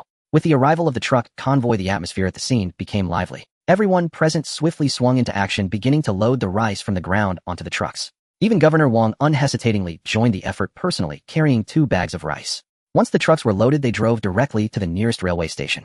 Due to a previous incident in Shaanxi province, the authorities had decided to prioritize the transportation of the patriotic overseas Chinese's donations by rail to ensure maximum safety. After the first batch of rice was loaded, Governor Wang personally led the way in his jeep, escorting the shipment to the railway. Meanwhile, trucks dispatched from other locations were also arriving at Linhai Commune. The busy process of loading the rice continued until the following morning. Ultimately, through the concerted efforts of everyone involved, all 15 million jin of rice were successfully transported. It was already late at night when Lin Chen and his grandfather returned home. As for Lin Liuyue, she didn't come back until the fall. Since she knew how to drive a truck, she naturally couldn't miss such an important task as transporting grain. Of course, in Lin Chen's view, although his eldest sister had a driver's license, she still needed more practice behind the wheel. Otherwise, she would remain a novice forever. Lin Chen recalled many road hazards from his past life, many of whom were unskilled drivers. They got their licenses and bought cars, but only drove once every 10 days or half a month. On the surface, they boasted years of driving experience, but in reality, they were hardly different from when they first left driving school. Ding. System task completed. Reward of 5 million emotional value points has been credited. Please check host. Ding. System task updated. Please check promptly host. Upon task completion, the host will receive a reward of 5 million emotional value points. Lin Chen opened the emotion mall and saw that the system task had indeed been updated. The requirement was to transport 20 sets of artificial rainfall devices and 20 sets of well drilling equipment to Hunan province within 10 days. Lin Chen remembered that the artificial rainfall devices he had previously exchanged cost 2 emotional value points each. He immediately clicked on the well drilling equipment to take a look. It also required 2 emotional value points to exchange for 1 set. That meant completing this system task would require 16 million emotional value points. Yet the reward for completing the task was only 5 million. That was far too great a loss. However, if he didn't finish this task, the new system task wouldn't be updated. Lin Chen checked his total emotional value points in the emotion mall. Oh, at best, he only had a little over 5 million. The bulk of that 5 million was just rewarded by the system for completing the previous task. At this moment, Lin Chen did not regret exchanging all 30 million emotional value points for rice and donating it. But as things stood, there really was no particularly good way to quickly harvest emotional value points. He could only wait for the 15 million gene of grain to reach those in need. At a certain base in the northwest, sunlight streamed through the laboratory windows, shining on the gleaming, old-fashioned computers. Scientists and support staff gathered around the 10 computers, brimming with excitement. Some gently caressed the sleek new casings with trembling hands, while others meticulously examined the plastic keys on the surface. Still others put on their glasses and scrutinized every visible inch of the computers inside and out. They treated these computers as if they were rare treasures. That's right. Absolutely right. These must be American imports. When I was in the States back then, I used similar computers. Their performance is far more advanced than the two we bought from our northern neighbor. The scientist surnamed Chen gesticulated with pure joy. These 10 computers are a godsend. From now on, we won't need abacuses for our calculations anymore. Isn't that the truth? It seems we can finally bid farewell to manual calculation. The development progress of the mushroom bomb should speed up too. Everyone chimed in, their smiles as radiant as the spring sun. Then one of the support staff said, "You probably don't know this yet, but these 10 computers were donated to us by a patriotic overseas Chinese through secret channels." Oh, we really had no idea. But speaking of which, now that American imperialism and the Western powers are blockading us, acquiring such advanced computers is as difficult as reaching the heavens. That patriotic overseas Chinese must be incredibly resourceful. Come on, let's boot up the computers and experience their excellent performance. I can't wait any longer. 5 days earlier, after Su Laosan sold all his goods, he gave his uncle 100 yuan in Chinese currency along with some meat and grain coupons. This haul netted him over 200 yuan, plus a considerable number of meat and grain coupons. Even after deducting the black market protection fees, his underlings' commissions, and the tribute to his uncle, he still had 1080 yuan left. The profit was staggering. In just 2 days, he had earned a net 1,000 yuan. This was something Su Laosan would never have dared to dream of before. In this era, a regular worker earned only 30 yuan a month. Even a first-grade worker made just 100 yuan. And he, Su Laosan, had earned the equivalent of 10 months' salary for a first-grade worker in just 2 days. How could that not? Although he had been hustling on the black market before, this was the first time he had gotten such high-quality goods. It seemed he would have to latch onto the coattails of that grandfather and his 2 grandchildren from now on. Oh no, a money tree. They were practically a money tree. After bidding farewell to his uncle, Su Laosan drove the tractor back to his hometown Xianfeng commune. When Mother Su learned that her third son was back, she assumed he had come to ask for money or grain again. So she put on a stern face and wouldn't even let him through the door. "What's the matter? Can't even make it at your uncle's place anymore." "Who said that? I'm doing great at my uncle's. I've earned quite a bit of money. I just missed you, so I brought some cash coupons, pork and rice to show my filial piety." Su Laosan gestured toward the rice and pork in the tractor's trailer as he spoke, then continued, "Ma, what are you standing there for? Take the pork and rice inside." This time Mother Su was dumbfounded. She knew her own son all too well. Back home, he lazed around all day, unwilling to do anything. It was already a miracle he hadn't starved in such hard times, and now he claimed to be doing well at his uncle's, coming back with so much rice and pork. Where did he get these things? Could he have gotten them through some shady means? She'd have to ask someone to check with her brother about what was really going on. No matter what, she refused to believe that her good-for-nothing son could earn money and bring back meat and rice in such a short time. "Hey, Su Laosan, tell me honestly, have you done something wrong?" Mother Su scowled, picking up a broom by the gate.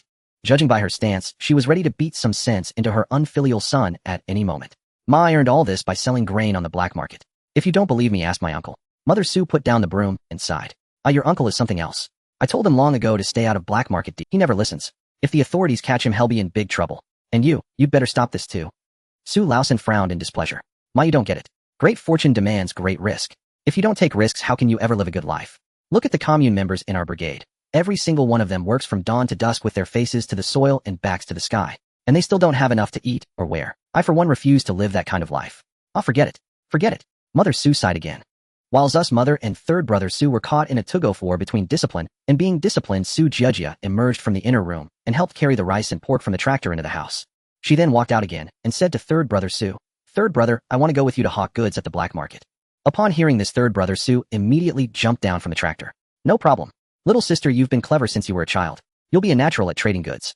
At this moment, Zu's mother's face darkened like an eggplant struck by frost. "Jia, what are you butting in for? No going. You're just a kid. If you get caught, you could end up in jail. Do you think that's a joke?"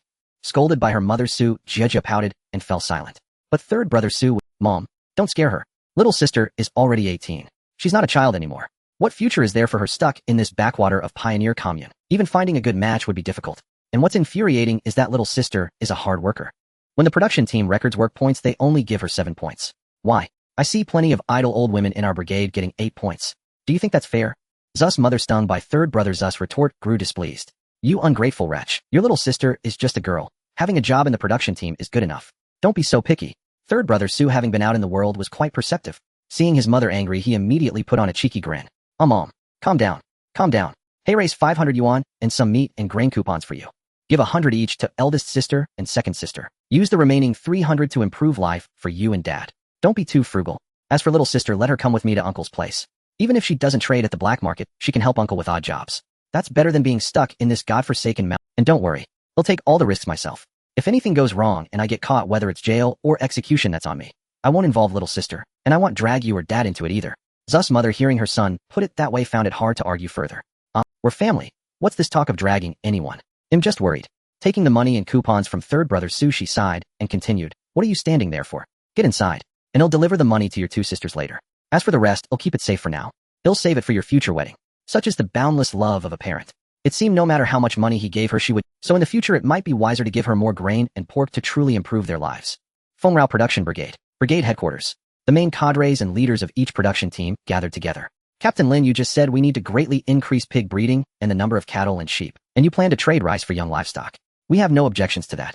But you also said we're short-handed and need to bring in people from other communes paying each 10 caddies of rice per day. Isn't that too much? After all, our own brigade members working at the reservoir earn work points that can't even buy 10 caddies. The members might get upset. Deputy Captain Li Yuejin voiced his opinion. Militia Captain Lu Weidong and the other team leaders nodded in agreement. Lin Jianjun looked around at everyone, then pulled a cigarette from his pocket, lit it, took a drag, and said, I understand but I can tell you this year, everyone's work point income in our brigade will definitely not be low. Of course, you probably don't believe me. Even you all might doubt it. But as I've already told you, after we significantly increase the livestock numbers, we'll also build a cannery, a food processing plant, a textile mill, and so on. So when you go back, explain things well to our members. If they absolutely don't believe it, they can give up their work points and take the 10 caddies of rice instead. We can agree to that. After Lin Jianjun finished, no one objected further. A few team leaders muttered quietly among themselves. Sigh, do we really have that much rice to pay everyone for their work these days? I think we do have the rice. Didn't Captain Lin's eldest granddaughter bring back a whole truckload of rice yet? Oh right, where did that rice come from? That's obvious. It must be emergency relief grain allocated from above. Relief grain? No way. Yeah, didn't we just get relief grain? Now again, what kind of dream are you having? I heard it was donated to our brigade by Lin Baohua. He not only donated to our brigade, but also to the commune and the county. But he donated the most to the northern provinces. Didn't you see all those big shots at the captain's house yesterday? Oh, really? I was out yesterday. If you hadn't said so, I wouldn't have known. Lin Jianjun scanned the room, took a deep drag on his cigarette, and said, since there are no more objections, it's settled. Remember, make sure to explain things well. If you all trust me, then set an example with yourselves and your families. Stick with our brigade's work points. Don't covet those 10 caddies of rice a day. Besides, think about it. Could our brigade possibly be short of rice? You all saw it. We just brought back a whole truckload of premium rice yesterday. Indeed, in all his years as Captain Lin Jianjun had always kept his word. The plan to greatly increase livestock breeding was certainly credible. But building a cannery, a food processing plant, a textile mill, didn't that sound a bit fantastical? Never mind. After all, Captain Lin has a patriotic overseas Chinese son. Following the captain's lead probably wouldn't lead to loss. So the vast majority of those present at the meeting immediately declared that they and their families would firmly support Captain Lin, and they would lead by example, insisting on taking only their own production team's work points, never envying those 10 caddies of grain. Lin Jianjun nodded in satisfaction. The Lin family. All 11 members were present. In a few days, the appointment document will be issued. I've been assigned to serve as the party secretary of our Chaoyang commune. Our commune's former secretary, Xia, will be transferred to another commune. Lin Jianjun spoke these words with noticeably low spirits. However, everyone else in the family, including Lin Chen, was delighted. It is often said that promotion brings wealth, and wealth follows promotion. From now on, Lin Chen would be responsible for matters of wealth. As for promotion, that duty naturally fell upon grandfather Lin Jianjun. A crisp round of applause echoed through the room. Grandmother's son Guifang was the first to speak. Old man, congratulations. After all these years of service in the brigade, you've finally been promoted. Lin Jinhua said, Dad, it's truly good that you're going to our commune. You were comrades with Director He of the commune before, and now you can fight side by side again. What a wonderful thing. In truth, only Lin Chen noticed the strange expression on his grandfather's face, so he asked, Grandfather, what's wrong? Promotion is a good thing. Why do you look so worried? Is there some difficulty? Lin Jianjun sighed and said, alas, at my age I've always worked in the brigade. Suddenly being transferred to the commune, I'm unfamiliar with all aspects of the. Moreover, my mind isn't as sharp as it used to be, and I don't know if I can adapt. I'm truly afraid that once I get to the commune, I won't be able to do the job well. Lin Chen said. Then grandfather, how did you work specifically in our own brigade before, and even now? There must. Lin Jianjun pondered for a moment before slowly replying. In our own brigade, I never thought about how I had to do things. I simply wanted to ensure that all the commune members in our brigade could live as good a life as possible, that everyone had work to do, that everyone could eat their fill, and that each household could save a little grain and money at the end of the year. So that was it. In fact, most people are the same. When they leave a familiar work environment and step into a strange, unknown one, facing the immense uncertainty of the future, doubts and unease are inevitable in their hearts. This feeling is like standing at the entrance of a huge cave, not knowing what awaits inside. Change means abandoning one's original comfort zone to embrace new challenges. Thus, people always worry about whether they can adapt to the new environment, whether they can handle the new tasks, and whether they can get along well with the new team. Lin Chen said, "Grandfather, the fact that you genuinely think about ensuring a good life for all the commune members is already the mark of a good cadre. As for your work after arriving at the commune, you can continue as you do now. As long as you adhere to your original principles and never forget your initial intentions, I believe you, grandfather, can also achieve remarkable results." Lin Jianjun nodded. Then he took out a cigarette, lit it, and began to puff away. At this moment his brows were furrowed, as if he were still pondering something. Watching the smoke rings, his grandfather exhaled. Lin Chen asked the question that concerned him most. "Then, grandfather, after you go to the commune, who will take over your current position as brigade leader?" Lin Chen's concern about who would succeed as the leader of Fengrao Brigade was crucial, because all his subsequent operations would require someone to provide cover. For instance, the production lines for canned goods and instant noodles couldn't just appear out of thin air, could they? Without someone to cover for it and provide a reasonable explanation, what would the other commune members think? Lin Jianjun took a deep drag on his cigarette and said, "The county's intention is to have your father take over. But I don't think it's a good idea. It would invite gossip. So I didn't agree immediately." Lin Jianjun's words were unexpected for the whole family. It was like a bombshell exploding. This directly reminded Lin Chen of the great aristocratic families of ancient times. The younger generation directly inherited the positions of the previous generation, and it was passed down from generation to generation. What was the term for that? Right? Hereditary titles and salaries. Father Lin Jinhua was completely dumbfounded. He never expected that the county would directly appoint him a primary school teacher as the leader of a production brigade. So Lin Jinhua instinctively waved his right hand and then said, "Dad, I don't think it's suitable. You know, I'm just a primary. It's fine for me to be responsible for educating the flowers of the motherland and spreading knowledge. But if you directly hand over the entire brigade of several hundred people to me, I'm afraid I won't be able to handle the job." Lin Jianjun turned his head, glanced at Lin Jinhua, nodded thoughtfully, and then said, "Of course I've considered what you've said. I brought it up with County Magistrate Liu at the time, but he said it didn't matter. When it comes to being a brigade cadre, especially the leader of a production brigade, the key is whether you have the interests of the entire brigade and the livelihoods of all the commune members at heart. As for the specific work, it can be learned gradually." Father Lin Jinhua's concerns were of course valid, but for Lin Chen wasn't this exactly the situation he wanted. Since he needed someone to cover for him once his own father became the leader of Fengrao Brigade, entrusting him with the task of providing cover would certainly be no problem. So Lin Chen spoke up, "Dad, I think County Magistrate Liu is right. Specific work can be figured out through practice. You can learn gradually. Besides, while being a primary school teacher and educating children is a contribution compared to being the leader of a production brigade, the latter undoubtedly allows for a greater contribution. Finally, and most importantly, I discussed with grandfather yesterday about massively expanding the livestock in our brigade. After that, we also need to undertake various constructions. For example, the construction of a cannery, and also a textile mill, a brick and tile factory, a food processing plant, and so on. If our Fengrao Brigade doesn't have a trustworthy leader, how can we carry out these subsequent constructions? On the other hand, if you can become the brigade leader, then you can provide cover for me. By then, we will build Fengrao Brigade into one of the most prosperous brigades in the province, or even the entire country."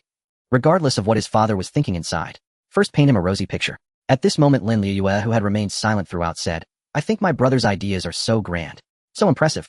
When grandfather and I first heard them yesterday, we were truly astounded. Dad, why don't you just go along with it?" Lin Jinhua rolled his eyes at his daughter in exasperation. But by now Lin Jinhua had clearly understood the grand scheme Lin Chen was orchestrating, so he couldn't help but nod. "Then, they'll just have to be thrust into the role. They'll just steal myself and charge forward." Lin Jianjun himself approved of the grand plan Lin Chen had laid out yesterday. And now that Lin Jinhua had also agreed to take on the position of brigade leader, Lin Jianjun immediately expressed his delight and said he would go to the commune right away to send a telegram to the county. The next morning at dawn, Lin Chen was still deep in slumber when his grandfather Lin Jianjun roused him. Why had he slept so soundly? Because last night he had been thoroughly engrossed in playing Black Myth Wukong. Lin Chen spent a full 2 hours but still couldn't get past it. "Xiao Chen, wake up quickly, something terrible has happened," Grandpa said, shaking Lin Chen like a rattle drum. Lin Chen climbed up, still groggy with sleep. "Grandpa, what's wrong?" "I previously asked Lu Dehai to help us coordinate 50 people from the surrounding communes to build sheds for various livestock. But this morning 102 people actually showed up." Lin Jianjun paused and continued, "Moreover, many of them came on foot, bringing their own dry rations starting from midnight. So, I didn't have the heart to send them back now. But if I let them all stay, the number is really quite large. 102 people, plus some from our own brigade, it would probably be close to 200 people, right? Nearly 200 people building livestock sheds is indeed too many. It was probably a misunderstanding when Lu Dehai communicated with the surrounding communes. Of course, it's also possible that when those communes heard the reward was 10 gene of rice per person per day, everyone eagerly signed up. Some of those who weren't selected might have come over in the middle of the night. They probably thought come early and snag a spot. After all, when it comes to work, who does it doesn't matter. If you come first, they can't send you back, right? When many people think that way, naturally the number of people showing up increases. But after careful thought, Lin Chen thought what was there to fear. Those various factory buildings would have to be built sooner or later anyway. Better to build them early than late. So he directly took out a blueprint he had prepared long ago from his space, handed it to Grandpa, and said, since more people have come, well, use the method for a larger workforce. Well, build the factory building for the cannery directly. The grandfather and grandson arrived at the brigade headquarters. Lin Chen told Grandpa to divide the 102 people into 2 groups. 50 of them were further split into 3 teams to build the cowshed sheepfold and pigsty. The remaining 52 would all go to construct the cannery factory building. Lin Jianjun called over the leaders of 3 production teams, each leading a group, to build the livestock sheds. Then he himself, along with the deputy leader Li Yuejin, took the remaining 52 people to build the cannery factory. At that time, other commune members from the brigade who hadn't gone to build the reservoir also came over to help. After all, once these facilities were completed, the ultimate beneficiaries would be themselves. So everyone was highly motivated. And after the explanation by the brigade cadres yesterday, all the members of the Fengrao brigade had come to understand. In the end, no one chose to covet the daily reward of 10 gene of rice. But speaking of which, the reward for over 100 people was over 1,000 gene of rice per day, not including the consumption at the reservoir construction site. If that were included, the truckload of rice that Lin Luyue had brought back a few days ago probably wouldn't last even a week. Of course, this wasn't a big deal. Later, Lin Chen could just have Lin Luyue drive the truck out for a spin and bring back another full— Oh no, something bad. He had agreed with Su Laosan to deliver supplies to him today, but he had been so engrossed in playing games last night, he couldn't even get up this morning. After Grandpa finally managed to drag him up, he got delayed at the brigade construction site. So Lin Chen quickly called Lin Luyue, got into the truck, and headed straight for the last trading spot. On the way, Lin Chen opened the emotion mall and saw he had over 6 million emotion points. The newly refreshed items from the past 2 days included a film projection system and apples. This apple wasn't a phone, but the kind you can eat. And believe it or not, in this era during this season, being able to eat an apple was definitely a luxury. Because as far as Lin Chen knew, out-of-season fruits either had to be stored in cold storage or carefully cultivated in greenhouses. In this era, neither condition was available. When Lin Chen first obtained the emotion mall, he noticed there were hardly any fresh fruits inside. Later, he wondered if it was related to the scarcity of fruit in this era. After all, from what he knew, the communes he had visited basically only had a few tangerine trees. There were no other fruits at all. And in the supply cooperatives, only a small amount of dried red dates were sold. As for fresh fruits, there were none. But thinking about it, it was easy to understand. After all, Shanghai County had a large population but limited flat land, and any available flat land was definitely used for growing grain. Even the hilly land was planted with sweet potatoes or corn. How could they bear to use it for fruit trees? However, Lin Chen later discovered that the emotion mall had updated with various canned fruits, so he made do with those. He didn't use the wish function to wish for fresh fruits. This time, the goods Lin Chen loaded into the truck bed were the same as last time: 1,000 gene of pork, 7,000 gene of rice, 100 gene of brown sugar. When Lin Chen and the others arrived at the trading spot, they found Su Laosan and his group already waiting there. This time, they had brought 5 tractors. There were a full 20 people. When Su Laosan and the others saw Lin Chen's truck, they immediately gathered around. Su Laosan affectionately lifted Lin Chen down from the passenger seat. Then, gently holding his hands, he said, "Boss, you're finally here. If you had been any later, we would have thought you stood us up." Lin Chen scratched his head apologetically. "I'm really sorry, there were some things at home today, so I got delayed." While they were talking, the others had already begun moving the goods from the truck, their movements nimble and agile. "All right, boss. Hey, race the list. Please take a look." As Su Laosan handed the account book to Lin Chen, he had Su Jiejia bring 2 sacks of Chinese currency and various vouchers directly over and place them in the passenger seat. You have to say Su Laosan was quite thoughtful. The account book was also very detailed. If such a person lived in a later era, he would definitely make a name for himself in the business world. Lin Chen picked up the account book and began to read. This time he received just over 120 Chinese yuan along with a considerable number of meat and grain vouchers. The price of pork had dropped to 2.5 yuan per gene. The price of rice had fallen significantly. The last batch Su Laosan and his group sold at 0.8 yuan per gene. Good news. At least the rice price was not far from the expected target of 0.3 yuan per gene. "Boss, the large yellow croaker and other cheap seafood you asked me to buy last time. I've collected a whole tractor load for you. Once they finish unloading the grain, I'll have them load it directly onto your truck." At that moment, Su Jiejia walked over to Lin Chen, bent down very politely, and said, "Boss, the box of instant noodles you gave us last time was absolutely delicious. I've never eaten such tasty noodles in my life. And it was so simple to make. Just pour in hot water and soak it, and my brother and I only ate 2 packets each. We hid the rest away, couldn't bear to eat them." Su Jiejia said, her laughter like the tinkling of silver bells was extremely pleasant. Her beautiful eyes curved into shallow crescent moons. On her fair cheeks, 2 small dimples appeared faintly. The 2 small canine teeth at the corners of her lips were as dazzling as pearls. She looked very cute. Lin Chen took 2 apples from his left and right pants pockets and pressed them into Su Jiejia's hands. Su Jiejia took the apples and asked in surprise, "Apples in this season? Boss, you really are incredibly resourceful. After bidding farewell to old Su and the others, Lin Chen and Lin Luiyue returned with a truckload of seafood. Brother, we bought so much seafood. Can we finish it all? I remember we still have that basket of yellow croaker at home, right? Lin Luiyue asked curiously while holding the steering wheel. This time old Su had procured 3 baskets of yellow croaker for him. Lin Chen calculated and decided to keep 1 basket for his own family. If they couldn't finish it, they could still freeze it in the refrigerator. He planned to have their grandfather distribute another basket to his eldest and second uncles, as well as the commune members who had good relations with them. The last basket would be taken directly to the reservoir construction site and given to the commune members helping to build the livestock shed and factory. Consider it a special treat for them. Lin Chen shared his thoughts with Lin Luiyue. Lin Luiyue nodded in agreement. It seems that not only our family but the entire brigade and even the helpers who came to assist will have a feast. Lin Chen said, yes, naturally. Oh, by the way, after we unload the seafood, we need to go out again. Let's find a secluded spot at the bend outside our brigade. We need to haul another truckload of rice back. Otherwise, the rice currently in our brigade's warehouse won't last us more than a few days. At noon, at the Feng Rao Brigade headquarters. I didn't expect Captain Lin to provide lunch. If I had known, I wouldn't have brought my own dry rations. Old you didn't bring dry rations too, did you? A dark-skinned man asked a middle-aged uncle beside him. The middle-aged uncle promptly replied, of course I did. I heard they not only provide lunch here, but dinner as well. To be honest, this is the first time I've heard of such a good deal. Usually, according to our local customs, if you go out to help someone, you only get lunch. Dinner is out of the question. Some stingy families don't even provide lunch. It smells so good. Old you, do you smell that? It seems like the aroma of meat, the man said. Really? I don't smell meat, but I do smell fish. Just as the two were discussing the food, Sun Guifeng shouted over. More than 100 people automatically formed a line. While serving them, Sun Guifeng announced loudly, there's plenty of rice. Eat as much as you want. The dark-skinned man turned to look at old you and asked, did you hear that clearly? That old lady said the rice is unlimited. Did I hear that right? Old you nodded to him. Yes, I heard it too. But it feels a bit unreal. With so many people, 1 bowl of rice each is already a lot. But she said it's unlimited. If it's true, we'll eat 3 big bowls for lunch. Hee old you, don't mention it.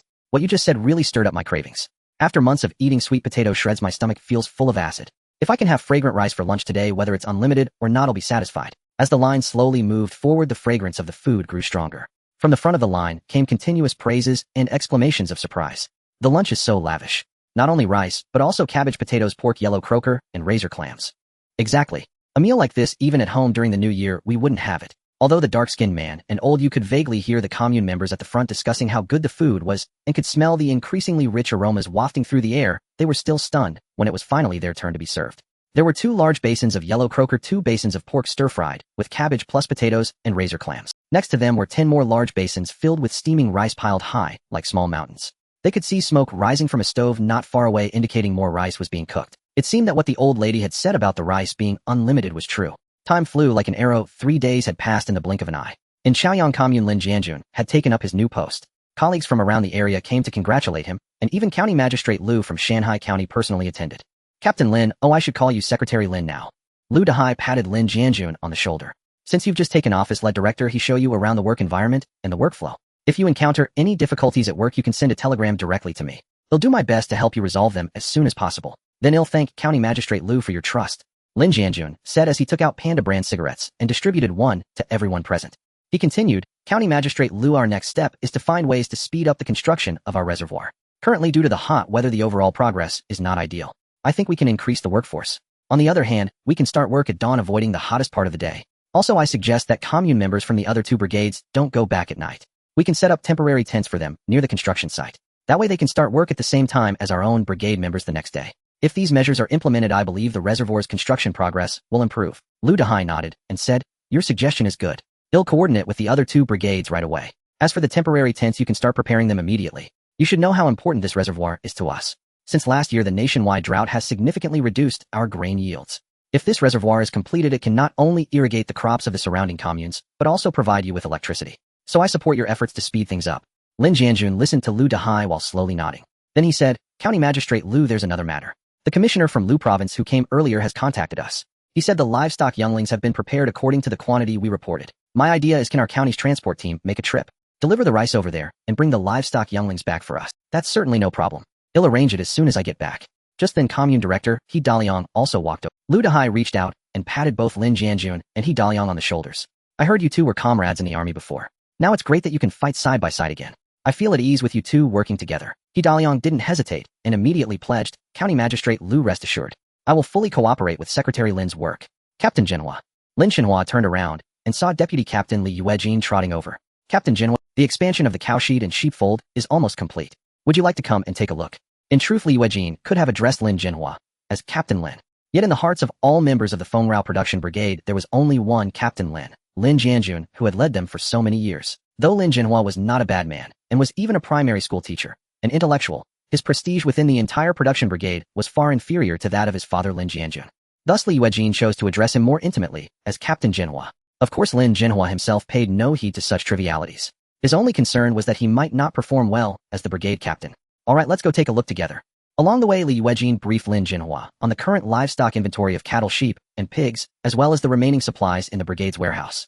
When they arrived, the sheepfold was already finished, and the cowshed was nearly complete, with members laying straw on the roof. Shanhai County, a remote coastal county in the southeast, differed from the north.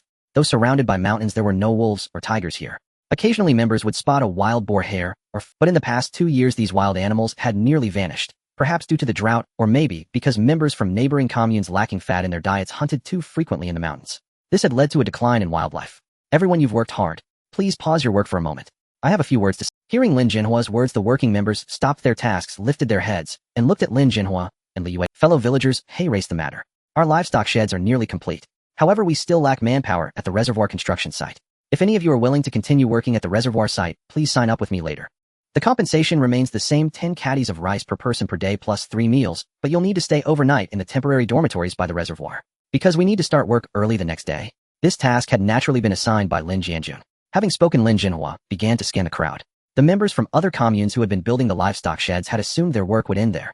But in their hearts they found this job quite agreeable. 10 caddies of rice daily plus meals that were quite generous. So when Lin Jinhua mentioned the need for more hands at the reservoir, nearly everyone readily agreed. Li Weijin then led Lin Jinhua to inspect the construction of the cannery building. Though called a factory, it was essentially a structure similar to the brigade's warehouse. When they arrived, the exterior walls were already more than half built. Truly, many hands make light work. It had only been a few days. Li Weijin told Lin Jinhua that it would likely be finished in another 3 to 5 days. Lin Chen finally witnessed the spectacle of emotion values flooding the screen once more. It seemed the 15 million caddies of grain had reached its destination. Over the past 3 days, the system mall had refreshed with 2 types of fruit, bananas and pears. Then there were various textbooks. When Lin Chen clicked in to look, he found they were all in foreign languages. There were English, Japanese, Russian, German, French, and Spanish versions. Lin Chen wondered if this might be the next system task, but on second thought he decided that regardless of whether these books were part of the next task, he should exchange for them. He had previously envisioned building a school in the Fengrao Brigade, so the system directly offering textbooks was perfect. He would donate these books to the state, have the authorities organize a translation team, and then request a set for his own family. At that moment, the total emotion value in the system mall had reached 20 million. Lin Chen spent 16 million to exchange for 20 sets of artificial rainfall equipment and 20 sets of well. Then he exchanged for 1 complete set of textbooks in various languages from kindergarten through university. With the remaining 3 million emotion points, Lin Chen exchanged them for 1.5 million caddies of rice. Following the usual procedure, he first wrote a letter, then printed it out. The gist of the letter was to request that the higher authorities transport these 20 sets of artificial rainfall equipment and 20 sets of well drilling equipment to Hunan province as quickly as possible. Then there were textbooks obtained by overseas patriotic Chinese from various developed countries, hoping the authorities would organize translators to render them into Chinese and send a set to Lin Jianjun's home. Finally, the 1.5 million caddies of rice were to be donated to the most needy regions as arranged by the authorities. Lin Chen organized the letter, placed it in his storage space, donned his jetpack, and flew toward Linhai Commune. But as he flew near the abandoned quarry of Linhai Commune, he looked down and spotted a squad of militia patrolling. Were they waiting for him? On second thought, it was only natural. He had appeared there several times before, and the supplies he delivered, especially last time when Governor Wang had learned of it. How could there not be special patrols in this area? Judging by the situation, the dock at Linhai Commune was likely also under militia surveillance. There might even be guards on the deserted islands further out. How troublesome. It seemed he would have to find a new location this time. Suddenly, a flash of inspiration struck Lin Chen. Had he been so absorbed in gaming that had grown muddle-headed? His grandfather was now the top official of Chaiyang Commune. Why fly all the way to Linhai Commune? He could simply tell his grandfather where to place the supplies, and then have him contact the higher authorities directly. And so, like a soaring rock, Lin Chen flew straight toward Chaiyang Commune. In a secluded corner nearest to his grandfather's office, he unhesitatingly dumped out all the supplies he had just exchanged from his storage space. Then, feigning nonchalance, Lin Chen hurried off to find his grandfather. The gatekeeper, upon learning that Lin Chen was the young grandson of the newly appointed secretary, Lin warmly escorted him inside. Upon learning of the situation, Lin Jianjun immediately sent a telegram to Lu Dahai. The message was brief but crucial: large quantities of supplies discovered. Please come promptly. With the telegram sent, Lin Chen breathed a sigh of relief. It was finally done. Now he just had to wait for the system to grant. Secretary, by how is the progress on the telephone line connecting the county to Chaiyang Commune? When will this line be operational? Lu Dahai asked his secretary while reviewing documents. It may still take some time as the route is entirely through mountainous terrain. Lu Dehai was displeased with the secretary's response. Go tell those in charge of laying the telephone line to find ways to expedite the progress. This is a direct order from Governor Wang. Understood, I'll notify them right away. Secretary Bai paused, then continued. County Chief, Lu, there's another matter. You mentioned earlier that a large batch of supplies needs to be transported from Chuyang Commune. But hasn't our transport team just been reassigned to help the Fengrao Commune ship grain to Lu Province? So what should we? At this, Lu Dehai set down his pen, looked up at Secretary Bai, and said, how many trucks can we still mobilize within the county? Divert all of them first. Then send a telegram to Chuyang Commune to ask how many supplies are involved this time, and how many. After all, it's different from our initial trips. We only need to transport the supplies to the train station, now not all the way to the destination. Alright, I'll get on it. Secretary Bai was about to leave when Lu Dehai called him back. Forget it, let's go there in person. Many things can't be clarified in a telegram. If only that telephone line had been connected earlier. Lu Dehai grumbled as he rose from his chair. Look at me these days. It feels like I'm either on the road to Chuyang Commune or Linhai Commune or heading back to the county. What a mess. Secretary Bai smiled helplessly and followed Lu Dehai out the door. They'll notify the truck driver. Lu Dehai nodded. 2 mornings earlier, Lin Chen and Lin Luiyue drove their truck to the original location in Chuyang Commune to meet Su San. Su San excitedly told Lin Chen that following his instructions they had set the price of rice at 3 mao per jean with ration tickets and 5 mao per jean without. Pork was priced at 1 yuan per jean with tickets and 2 yuan per jean without. As a result, they sold out an entire truckload of grain and pork in less than a day. Lin Chen was both shocked and delighted by Su San's words. First, he couldn't fathom that a truckload of supplies could sell so. After all, this was a famine year. Every commune member was trying to stretch every penny, so purchasing power was naturally. Yet reality proved otherwise. Of course, it was possible that prolonged shortages had led many to accumulate money and tickets, resulting in revenge spending. Second, his goal of driving down black market prices had been achieved. However, the swift sellout indicated that supplies still fell short of demand. Su San then asked Lin Chen to supply more goods, ideally 2 or even 3 truckloads at a time. Su San told Lin Chen that he had not only captured the markets of 5 surrounding communes, but had also established a sales network in Xianfeng Commune on the other side of Shanghai Ridge, his hometown. Excellent. If you can expand this network across the entire Shanghai County, that would be even better.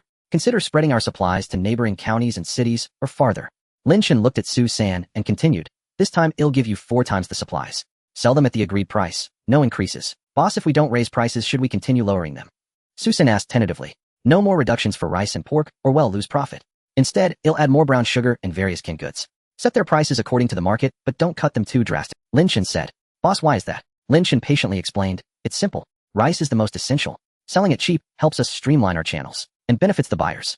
Pork is also a necessity. After months without meat, people are craving it badly. So we keep necessities at low prices. As for brown sugar and canned goods, we can maintain higher prices to boost our profit. After all, trading goods on the black market carries significant risk. By the way, now that you've scaled up this much, what's the attitude from higher-ups? Su San thought for a moment and said, my uncle is in Linhai Commune, so that shouldn't be a problem. The leaders of the other communes have long known about the steady flow of black market goods into their areas, but they figure having supplies is better than none. If commune members are left holding empty money and tickets, everyone would complain. From what I know, the leaders here are turning a blind eye to the black market. So the leaders in these communes were quite pragmatic, not enforcing a one-size-fits-all policy. No wonder Shanghai County, once remote, poor, and backward, could later leap into the ranks of New China's top 100. Geography played a part, but more likely it was the local people's flexibility, pragmatism, and willingness to take risk. Lin Chen walked up to Su San, took his hand, and said earnestly, currently the nationwide crackdown on speculation remains strict. If, and I mean if, the surrounding communes one day unite to suppress the black market, don't worry about any loss. You and your men must withdraw in time. Understood? Su San was visibly moved. Where could he find such a boss? Not only had he helped him make a fortune, established his authority among his subordinates, and brought him pride before his family and relatives, but now he was also telling him to prioritize his men's safety over material losses in an emergency. He was committed to this. Boss, rest assured. At the slightest sign of trouble, my uncle will notify me immediately, and will pull out right away. Su San's voice choked with emotion as he spoke. Just as Lin Chen was chatting animatedly with Su Laosan, Su Jejia approached carrying a money pouch. Boss, we sold all the supplies at the price you said earlier, but the profit has dropped significantly. Now the gross profit for a truckload of supplies is less than 4,000 yuan. We'll give you 3,000 yuan. Is that acceptable? This was something Lin Chen had already anticipated. Trading volume for price was nothing more than a market strategy. As subsequent shipment volumes increased, the total profit would naturally rise. Lin Chen tilted his head slightly, gazing at Su Jejia's innocent face. As for my share, just count it as 2,000 yuan per truck. Keep the rest for yourselves. After all, we agreed earlier. If your profits suffer due to the price cut, I'll compensate you. So rest assured I won't let you lose out. Also, let me reiterate what we discussed before. We must continue to sell the supplies quick. That way, as the sales volume grows, everyone's earnings will increase. Su Jejia nodded, though she seemed only half under. At that moment, Su Laosan interjected. Boss, if you only take 2,000 yuan per truckload, won't you be operating at a loss? A loss. Preposterous. There was virtually no cost involved. Allowing as many people as possible to eat his grain would significantly boost his emotional value. Of course, he could also pocket some money and tickets. Suddenly Lin Chen pondered another question: what practical use did he have for so much money and tickets? More importantly, holding onto this cash meant it would depreciate over time. With this thought, Lin Chen turned to Su Laosan and asked, "Brother Su, do you have any connections to acquire antiques or calligraphy and paintings?" Noticing the puzzled expressions on Su Laosan and Su Jiajia's faces, he quickly added, "I mean old artifacts. Things with some age to them." "Oh, boss, you like old things. I have an old cabinet at home made of camphor wood. It was my grandmother's dowry back in the... If you like it, boss, we'll find a way to bring it over for you." Su Jiajia said, her expression suddenly brightening with realization. An old cabinet. Could an old cabinet hold any collectible value? What was all this about? But then Lin Chen reconsidered. In a remote place like Shanghai County, finding antiques and calligraphy was likely a tall order. Lin Chen lifted his head again, looking at the charming girl before him. He couldn't help but chuckle inwardly. Wouldn't a girl like this be called as sweet and innocent in later times? He rolled his eyes at her in mild exasperation. What would I do with a cabinet? I'm talking about antiques. Things like old bowls, plates, dishes, cups, and the like. Also various calligraphy scrolls and paintings. I'll forget it. We probably don't have any of that around here anyway. Su Laosan thought for a moment and said, "Boss, we don't have those things at home. And I don't recall seeing any among my relatives or friends either. But no worries. I'll ask my uncle to make some inquiries for you. He has good connections and should be able to help you find something. Alright, but don't mention this to anyone else. After all, these old items fall under the category of the four olds. If you go around asking too openly, you might give someone a handle against you." Su Laosan and Su Jiajia nodded almost in unison, saying, "Rest assured, boss." Lin Chen recalled from his past life seeing on television the great storm that swept across the nation, during which people destroyed countless antiques, calligraphy works, and cultural relics under the guise of smashing the four olds.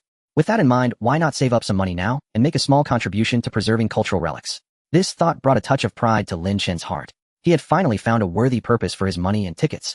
"Brother Su, also help me look for gold.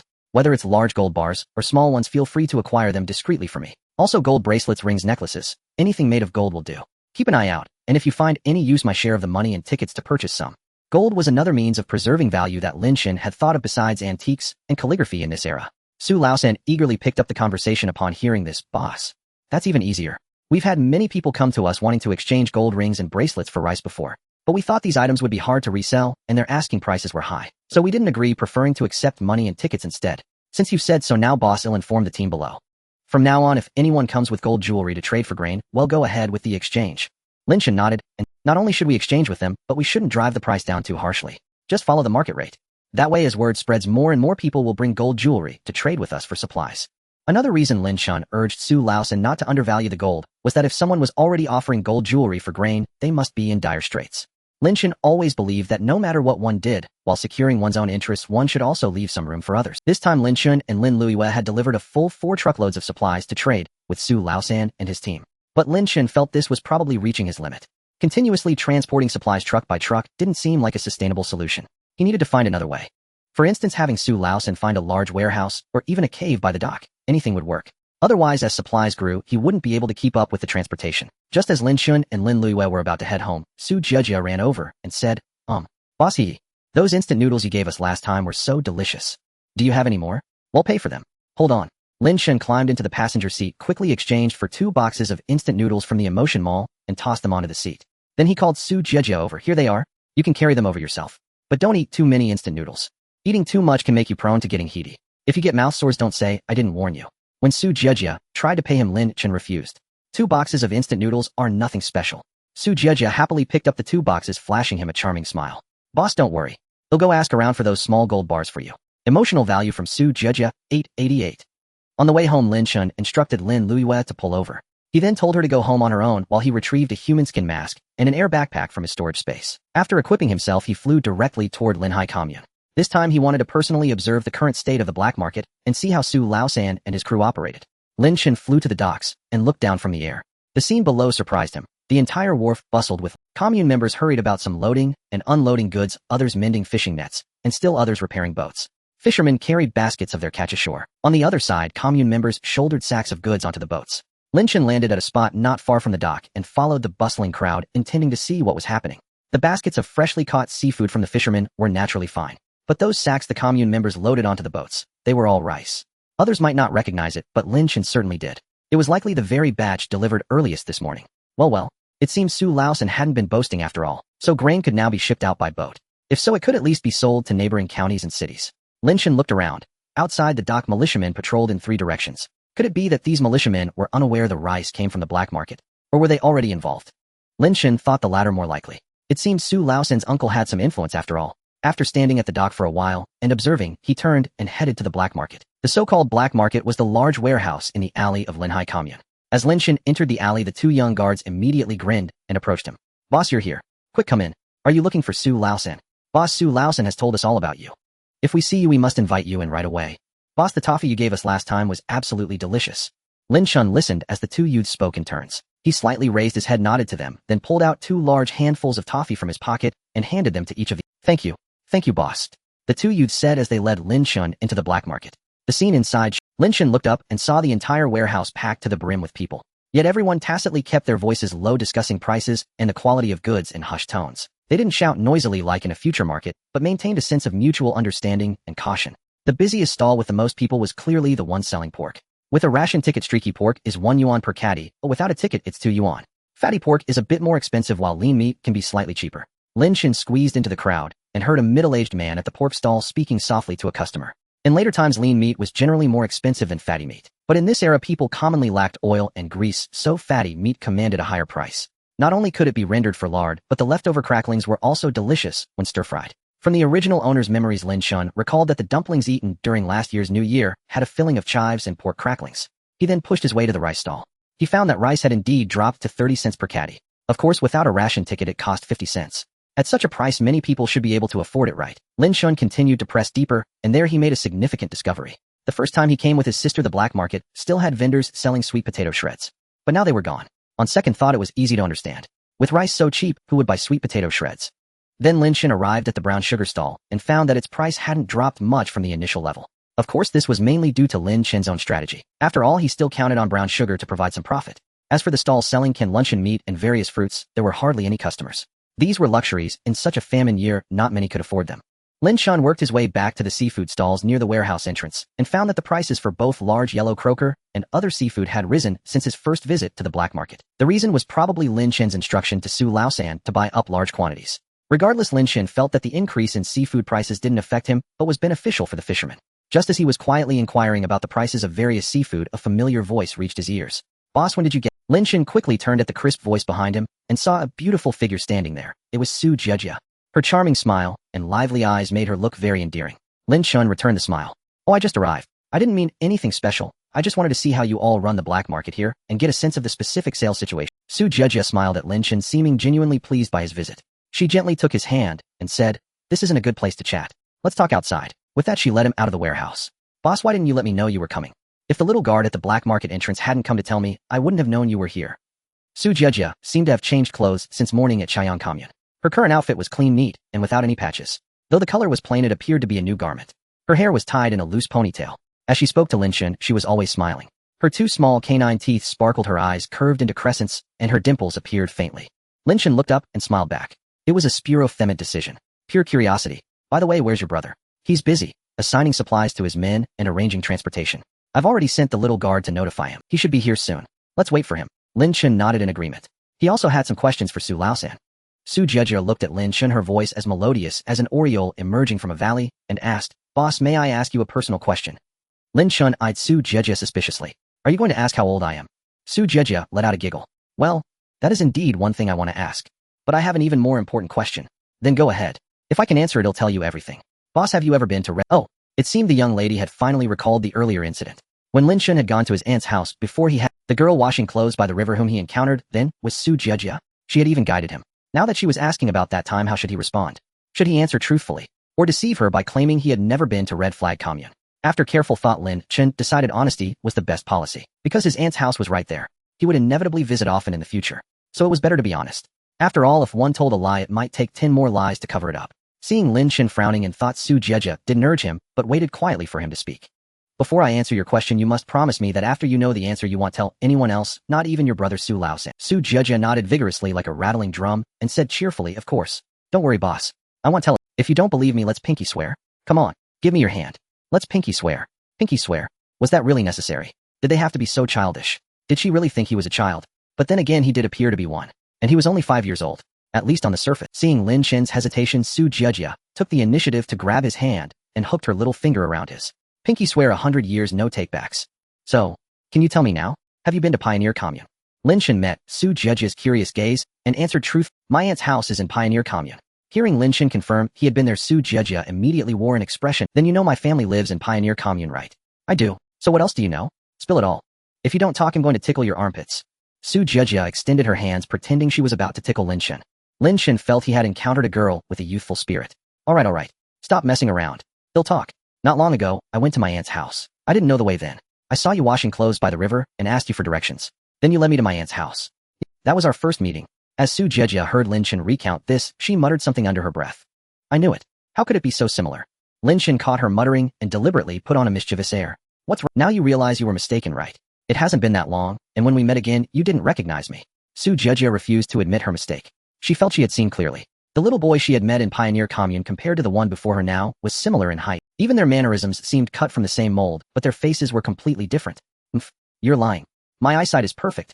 I bet you're one of those people who can do face-changing tricks from Peking opera, aren't you? Come on, let me see how many layers of skin you have. Su Zhejia reached out to touch Lin Chen's face. At that moment, Lin Chen suddenly felt this girl wasn't so naive after all. She seemed to have some logical reasoning. All right, stop it, Lin Chen said while glancing around. Seeing no outsiders, he quickly removed his human skin mask. Su Zhejia gasped in astonishment at the sight. Wow, boss, you're amazing. Wow, this mask is so realistic. It looks exactly like a real face. Hey, you know when you wore that mask earlier, I really couldn't tell at all. Emotional value from Su Zhejia, 1888. Hey, my dear lady, keep your voice down. Your shouting will attract the militia. Anyone who doesn't know what's going on might think someone is trying to harm you. Lin Chen stood on tiptoe, covering Su Zhejia's mouth with his left hand. When she fell silent, he quickly put the mask back on. Still uneasy, Lin Chen added a reminder. Remember, don't tell anyone. But at that moment, a leisurely voice. What's this? Not allowed to tell anyone.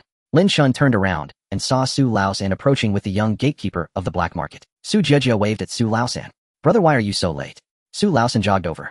Boss, I didn't expect you. Welcome, boss, for your inspection and guidance. Ha. Su Laosan said to Lin Chen, then turned to the young gatekeeper. You go about your business. The young man left. Boss, you might not believe this, but in just that short while we sold a whole truckload of rice. And a fair amount of pork too. Brown sugar and canned goods sold a bit less, but still a decent quantity. Lin Chen nodded at Su Laosan and voiced his concern. When I came over, I saw many boats at the dock seemingly transport. Have you already expanded the market to surrounding counties? Su Laosan scratched his head, looking somewhat proud. Yeah, many of them came to us on their own. Since the price is the same, why not sell to anyone? Right, boss? Lin Chen nodded again and asked, the first time I came, the entire black market was desolate. But this time the scene is the whole market is packed with people. Isn't that unsafe? If someone with ill intentions sneaks in, we'll be in trouble. Hearing Lin Chen's worry, Su Laosan quickly explained, boss. Rest assured, despite the crowd, most of our business is now with familiar faces. Even if a stranger shows up, we require them to bring the acquaintance who referred them. Otherwise, we don't let them into the black market. It's precisely because we've tightened our questioning at the entrance that the market seems crowded. In reality, strangers can only enter if accompanied by a familiar face. Additionally, we've stationed lookouts at all major intersections in our commune. They'll report any situation immediately. Lin Chen breathed a sigh of relief, feeling he hadn't misjudged Su Laosan. He was meticulous and thorough. Just then Su Zhejia started questioning him again. Boss, you still haven't told me your real age. Lin Chen was momentarily stunned. Although he appeared to be a 5-year-old boy, his mind was that of a 20-something adult. After a moment of silence, Lin Chen gathered his thoughts and told Su Zhejia and Su Laosan, I'm actually only 5 years old. If you don't believe me, look at my teeth. They're all baby teeth. But let me tell you, there are people in this world called geniuses. Or in terms you might understand, child prodigies. They are young but know a great deal. I suppose I'm one of those people. Su Laosan and Su Zhejia let out an oh. Their expressions seemed to say we knew it. We always felt you were no ordinary person, boss. From now on, we'll follow you. If you're willing to keep us by your side for a long time, that would be our great fortune. Lin Chen was rather pleased by Su Laosan's flattery. It's not that exaggerated. Afterwards, Su Laosan and Su Zhejia took Lin Chen to see their material transfer point and their transactions with other middlemen. Overall, Lin Chen felt the black market operated quite efficiently. On one hand, this was due to his uncle's protection. On the other, Su Laosan indeed possessed management talent. He had a business mindset. Before the livestock shed of Fengrao Brigade, today, aside from the commune members who had gone to work at the reservoir, everyone else in the brigade, regardless of age or gender, had gathered here. They had heard that a large number of pig, sheep, and cattle offspring would be transported here today. As the crowd waited anxiously, the roar of trucks came from not far away. Hearing the trucks roar, which resembled a stirring symphony, the commune members immediately became excited. Everyone was whispering among themselves, some guessing how many livestock offspring had been transported this time. Others lamented that spending so much grain on these livestock offspring was not worthwhile. In no time, trucks loaded with pig, sheep, and cattle offspring slowly drove into the Fengrao Brigade's breeding farm. Under the noonday sun, these trucks reflected dazzling light, as if clad in golden armor. The first to enter the farm for unloading were several trucks carrying piglets. Under the command of Captain Jinhua and Deputy Captain Li Yuejin, the commune members herded and carried the piglets unloaded from the trucks into the newly built pigsties. Next came the trucks carrying lambs, and finally the trucks loaded with tall, sturdy calves. The commune members following the order herded these livestock offspring into the sheepfolds and cowsheds respectively. As the trucks left one by one, Lu Dehai along with his secretary, as well as Lin Jianjun director, he and others from Cheoyang commune also arrived at the scene. Not bad. Secretary Lin, you've put on quite a show here. Lu Dehai spoke first, then pointed at the livestock sheds before him, and continued asking Lin Jianjun, "Hey, Secretary Lin, I find these livestock sheds of yours a bit odd. Why are they all 2 stories? Lin Jianjun quickly walked over to Lu Dehai and began to explain, "Oh, County Magistrate Lu, it's like this. To maximize the scale of livestock breeding, while also saving as much space, we have built all these livestock sheds as 2-story structures." As Lin Jianjun spoke, he continued to introduce, "County Magistrate Lu, look over here. The first floor is mainly used for raising pigs and cattle, as these 2 types of livestock are relatively heavier. On the second floor we have laid wooden planks and mainly use it for raising sheep." After hearing Lin Jianjun's introduction, Lu Dehai laughed heartily. "Good. Very good. Your ideas and methods are quite innovative. I don't know if this exists elsewhere, but in Shanghai County your approach is unique. I never expected your sheep here to be living in 2-story houses." At this moment Lin Jianjun recalled the blueprint Lin Chen. All these ideas had come from his young grandson Lin Chen. He hadn't expected the outcome to be so good, and it had even won recognition from the county leaders. But to be honest, if he, an old man, had to come up with this idea, he probably wouldn't have been able to, no matter how hard he racked his brain. At this moment Lin Chen, seeing his grandfather and the others arrive, squeezed through the crowd. Lin Jinhua and Deputy Captain Li Yuejin also gathered around. Secretary Bai, who was beside Lu Dehai, seized the opportunity to say to him, "Fengrao Brigade has provided Shanghai County with a valuable experience. I think if other communes engage in large-scale breeding in the future, they could draw inspiration from this layout." It's truly. Lin Chen didn't think much of it. In later generations, many pig farming enterprises directly built entire buildings and adopted modern farming models with fully automated equipment. Lu Dehai nodded repeatedly upon hearing his secretary's words. "Hey, by the way, Secretary Lin, who in your brigade came up with this brilliant idea? I think he deserves an award." Faced with Lu Dehai's question, Lin Jianjun initially wanted to say it was his grandson but he hesitated, feeling it might not be appropriate. At that moment Lin Chen stepped forward and said in a childish voice to Lu Dehai, "This idea was proposed by my father." Lin Chen did this partly to avoid exposing himself in front of the high-ranking official and partly because his father had just become the production brigade's captain and needed some prestige. Lu Dehai looked down at Lin Chen and then said to Lin Jianjun with a smile, "I said before that your Lin Jinhua was capable. He is knowledgeable, after all, and intellectual. His vision is bound to differ from us roughnecks. At the time you didn't believe me, saying he might not be up to the task. Look, now he's come up with this excellent idea. So I say give Lin Jinhua more opportunities to train, and his abilities might one day rival mine." Lin Jianjun quickly waved his hand. "Oh, County Magistrate Lu is being modest. How could our third son compare?" Lu Dehai nodded, then pointed at a large wooden ramp beside the livestock shed and asked, "Secretary Lin, isn't a ramp this big beside the shed a bit of a waste of space?" At that moment Lin Chen heard Lu Dehai's question. He first tugged at his grandfather Lin Jianjun's sleeve with his left hand, then tugged at his father Lin Jinhua's sleeve with his right hand. The two understood immediately. So Lin Jianjun glanced at Lin Jinhua. Lin Jinhua stepped forward and said to Lu Dehai, "County Magistrate Lu, it's like this. This ramp isn't a waste at all. We can store various types of fodder underneath it. And we have installed railings on both sides. This way, with the ramp built at a gentle slope, it will be more convenient for us to drive the sheep up once they have fattened up." Lu Dehai and the other cadres nodded one after another, seemingly approving of this large ramp design. At this moment Lin Chen vaguely heard some commune members behind him discussing, "Hey, with so many livestock offspring suddenly in our brigade, if these pigs, cattle, and sheep can be slaughtered in a few months, how much money will each of us commune members get? I think the share will be quite substantial." You're all being wise after the event. When Captain Lin Jianjun told us not to covet the reward of 10 jin of rice per day, each of you was secretly discontent.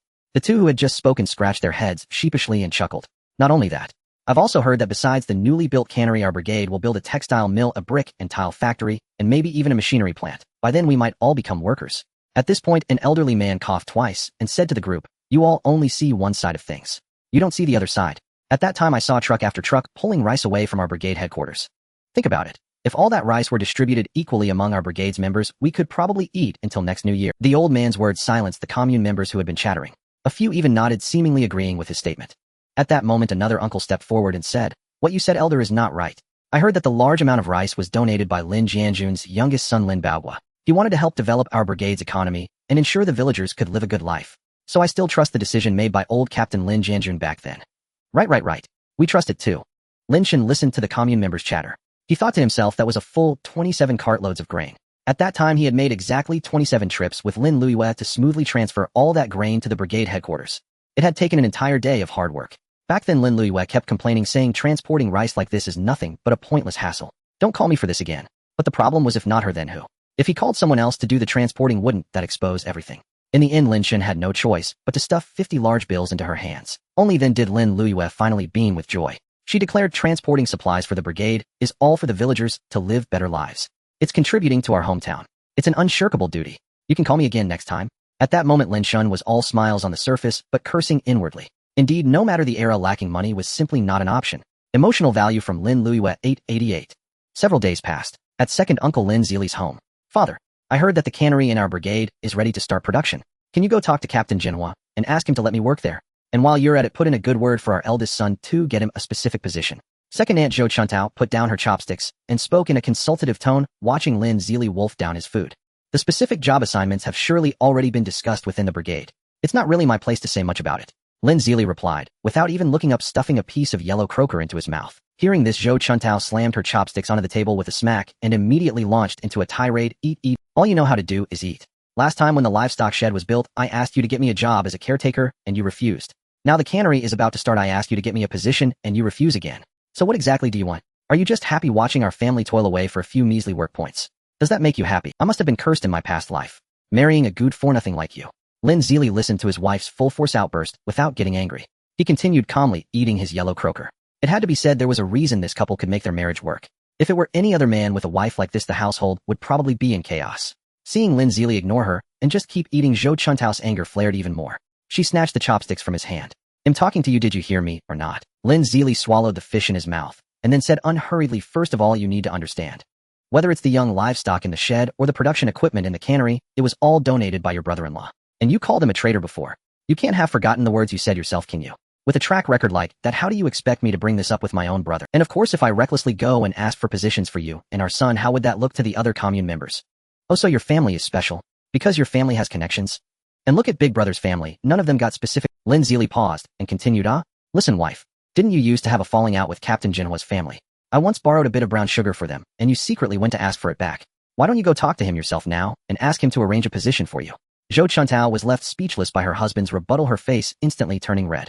She felt as uncomfortable as if she had swallowed a fly. Indeed, why didn't Zhou Chuntao go find Captain Jinhua herself and demand a position for herself and her son? If she did, she and her son wouldn't have to toil endlessly under the scorching sun, bending their backs over the farmland. But if she really went, how would she even bring it up? She had indeed had quite an unpleasant falling out with his family before. What if Captain Jinhua now mocked her just as she had mocked them in the past? What would she do then? So she absolutely couldn't go looking for trouble. Lin Zili noticed his wife sitting beside him, staring at him with her face flushed red, but not saying a word. So he immediately changed his tone to a softer one and said, listen wife, you don't need to worry about this too much. In the future our brigade won't just have a cannery, we'll also build a textile mill, a brick and tile factory, and so on. By then there will definitely be a position for you. Zhou Chuntao calmed down a bit and rolled her eyes at Lin Zili. The future? Who knows what the future holds? Who can say for sure? Lin Zili sighed and said with feeling, I tell you, with a temper like yours, it's a good thing you live in the new China. It's a good thing you met a good man like me. If this were feudal times, or if you were with someone else, you would have been divorced long ago. I'm telling you. Every potter praises his pot. Since you think you're such a good man, if you want find a position for me, you should at least find one for your son. Look at him, so young, working the fields under the blazing sun every day. How can you bear it? It's like he's not even your son. Lin Zili snatched his chopsticks back from his wife, took a mouthful of rice, and said while chewing, I have my own plans for this. They'll ask about it without you having to remind me. Alright. Ever since my father became the commune secretary, you seem to talk a lot more in front of others. Let me tell you, don't go blurting out everything. Zhou Chuntao pouted upon hearing this, but still nodded. Mainly she felt that since her father-in-law was now the top leader of the commune, she could at least bask in some reflected glory. She felt her backbone had suddenly stiffened in front of the members of her own brigade. The last time she visited her maiden home, she even brought back a Tianjin bag of rice. Of course her family was happy to see, but what made them even happier was hearing that her father-in-law had become the top leader of Chaoyang commune. Zhou Chuntao remembered that on that very day her family went around the neighborhood telling all the neighbors how formidable her father. They boasted about how excellent her foresight had been back then, which allowed their daughter to marry into such a good family. At Lin Chen's home, the family had just finished dinner.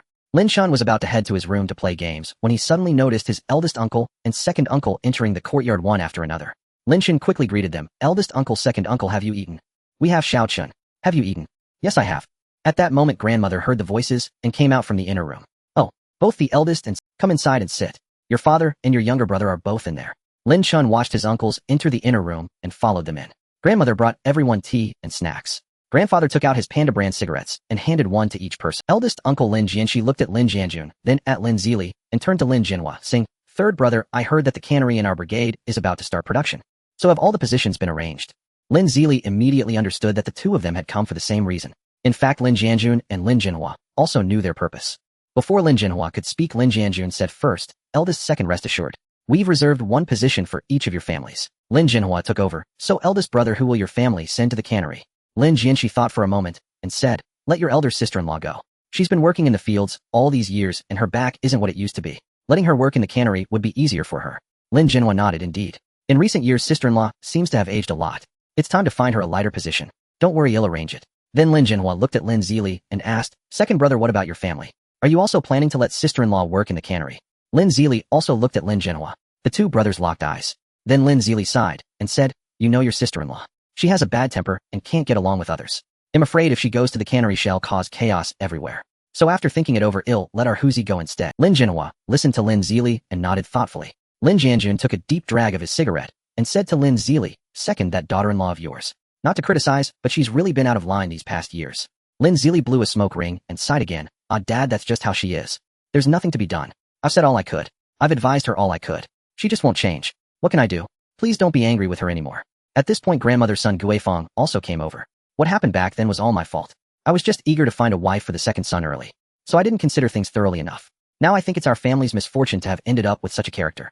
Lin Jinhua quickly stepped in to mediate. "Dad, Mom, please say no more. Things aren't that bad. At least in recent years, hasn't second brother's family been doing well? There haven't been any major disturbances, have there? That's because your second brother has a good temper and is honest. If he were like son Jijuan in our brigade, the house would have long been in turmoil." Son Guifeng couldn't help but add a few more words. Lin Zili chuckled a little sheepishly and said, "Mom, my temper comes from you.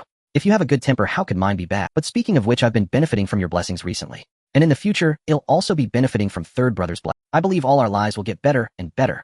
As they were chatting cheerfully, a knock came at the door. They looked and saw Sun Yuanchao entering. Lin Jianjun offered him a cigarette. Sun Yuanchao didn't stand on ceremony and took it.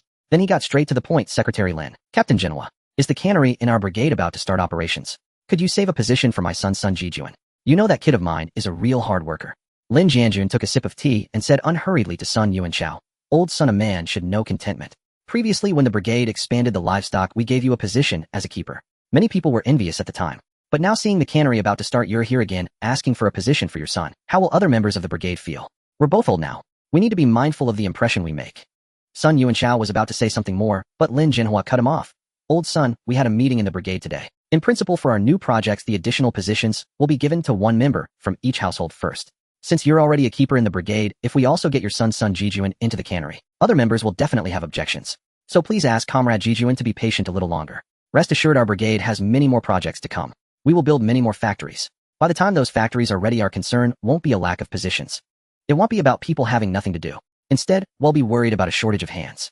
Also, your Jijuan isn't. I've seen him at the construction site by the reservoir these past few days. He works very hard. When we have new projects and need people in the future, the brigade will give him priority for a position. You can rest easy." Hearing Lin Jinhua say this, Sun Yuanchao took a few deep drags of his cigarette, stood up, and said to him, "With Captain Jinhua's words, I feel reassured. I have something to report back home now. Captain Jinhua, our brigade is counting on you to lead us to full stomachs and a better." After speaking to Lin Jinhua, Sun Yuanchao turned to Lin Jianjun and continued, "Secretary Lin, now that you've been promoted to commune secretary, don't forget our own brigade in the future. Give us plenty of support." Lin Jianjun also stood up, patted him on the shoulder, and said, "Don't worry. Old son, I was born in Fengrao Brigade and grew up there. Even though I'm now at Chaiyang Commune, I will always keep the folks of our brigade in my heart." After eldest uncle, second uncle, and Sun Yuanchao left, only their own family remained. Lin Chen called Lin Luiyue into the inner room. The family prepared to discuss things further. Lin Chen glanced around the table. The entire family had gathered, and he began to share his thoughts on the cannery. Father has already assigned the positions at the cannery, and County Chief Liu has arranged for the lead master. As for the maintenance and upkeep of the production line, I've already given the manual to father, so there should be no issues there. Lin Chen paused, noticing that everyone was listening with rapt attention. Next comes the transportation of finished goods and the procurement of raw materials. Let's start with transportation. Although we have a large truck of our own, I'll need Lin Luiyue to frequently drive it to transport grain. Otherwise, the grain in our brigade simply won't be enough to sustain us. So I plan to ask grandfather to have the large truck from the commune transferred here when needed to help us transport canned goods or bring in raw materials like fruits and seafood. The brigade will pay the commune a certain fee. As for the procurement of raw materials, I want second sister to take charge. If supplies run short, I'll need to find another way. This process naturally can't be known to outsiders.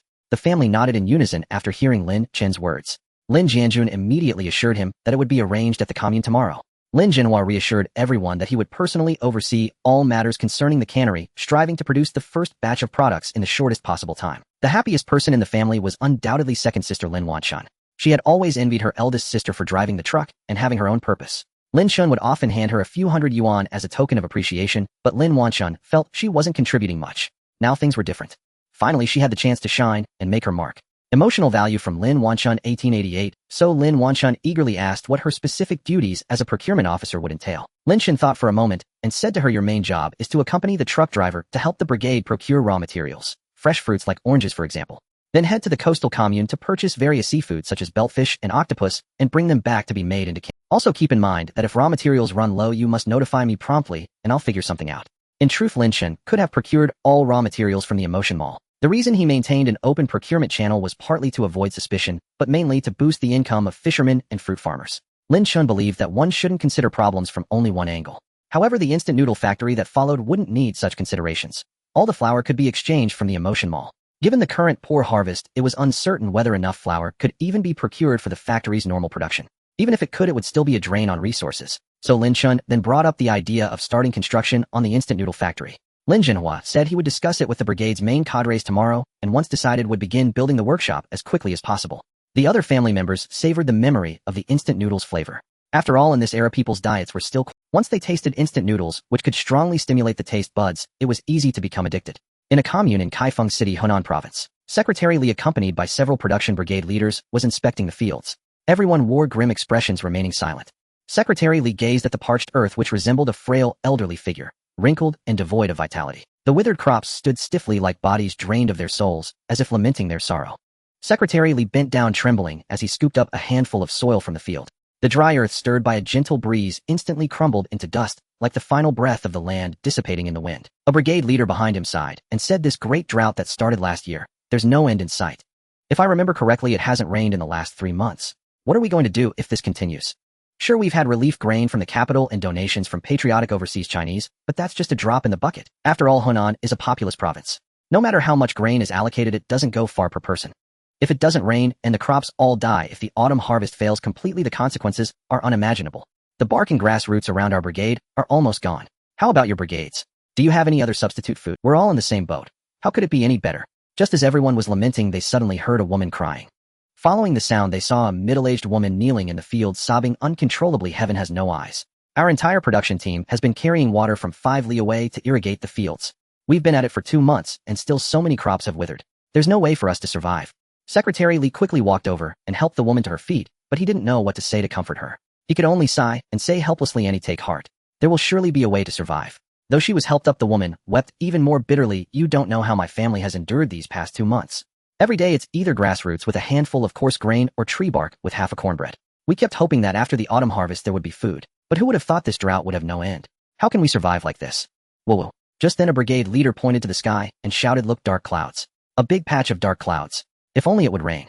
Even with dark clouds it might not rain. As everyone looked up, they suddenly heard a whoosh. It seemed something shot straight into the sky. Then they heard 3 more such sounds. Just as confusion set in, Secretary Li's secretary came running in a hurry. Gasping for breath, he said, Secretary Li, everyone, we're saved. Our crops are saved. The middle-aged woman stopped crying and stared at the secretary in curiosity. The others looked at the secretary in bewilderment, but they all sensed he had brought big news, and it should be good news. Secretary Li patted him on the shoulder and said, take your time, catch your breath, and speak slowly.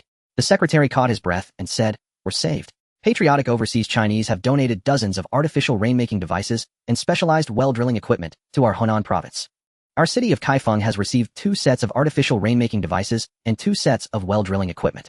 The artificial rainmaking devices are already in operation. The sounds you all heard just now were the shells fired by the artificial rainmaking device. Furthermore, the city has allocated a complete set of well drilling equipment to us and sent specialized personnel. They said they want to drill several more wells in our commune to facilitate irrigation for the members. After hearing the secretary's words, everyone present was overjoyed. One of the team leaders tightly grasped the secretary's hands and excitedly confirmed, is everything you just said true? Of course it's true. If that's the case, then it's absolutely wonderful. At this moment, the middle-aged woman who had been crying earlier took Secretary Li's hand and asked, Secretary Li, if we truly have well drilling equipment, could we drill a well in our production team? That way watering our crops wouldn't be so laborious. Secretary Li didn't hesitate. He patted the woman's hand and said, don't worry, it will be done. As Secretary Li spoke, he felt something wet on his forehead. He touched it with his hand, and found it was a raindrop the size of a bean, which had just landed on his forehead. It was actually raining. Then the raindrops grew larger and more numerous. Everyone present erupted in cheers. It's raining. It's raining. It's really raining. We're saved. Secretary Li's tightly furrowed brow finally relaxed like a long-parched flower finally receiving nourishment. Some of the other production team leaders embraced each other, patting each other's backs like comrades celebrating a victory.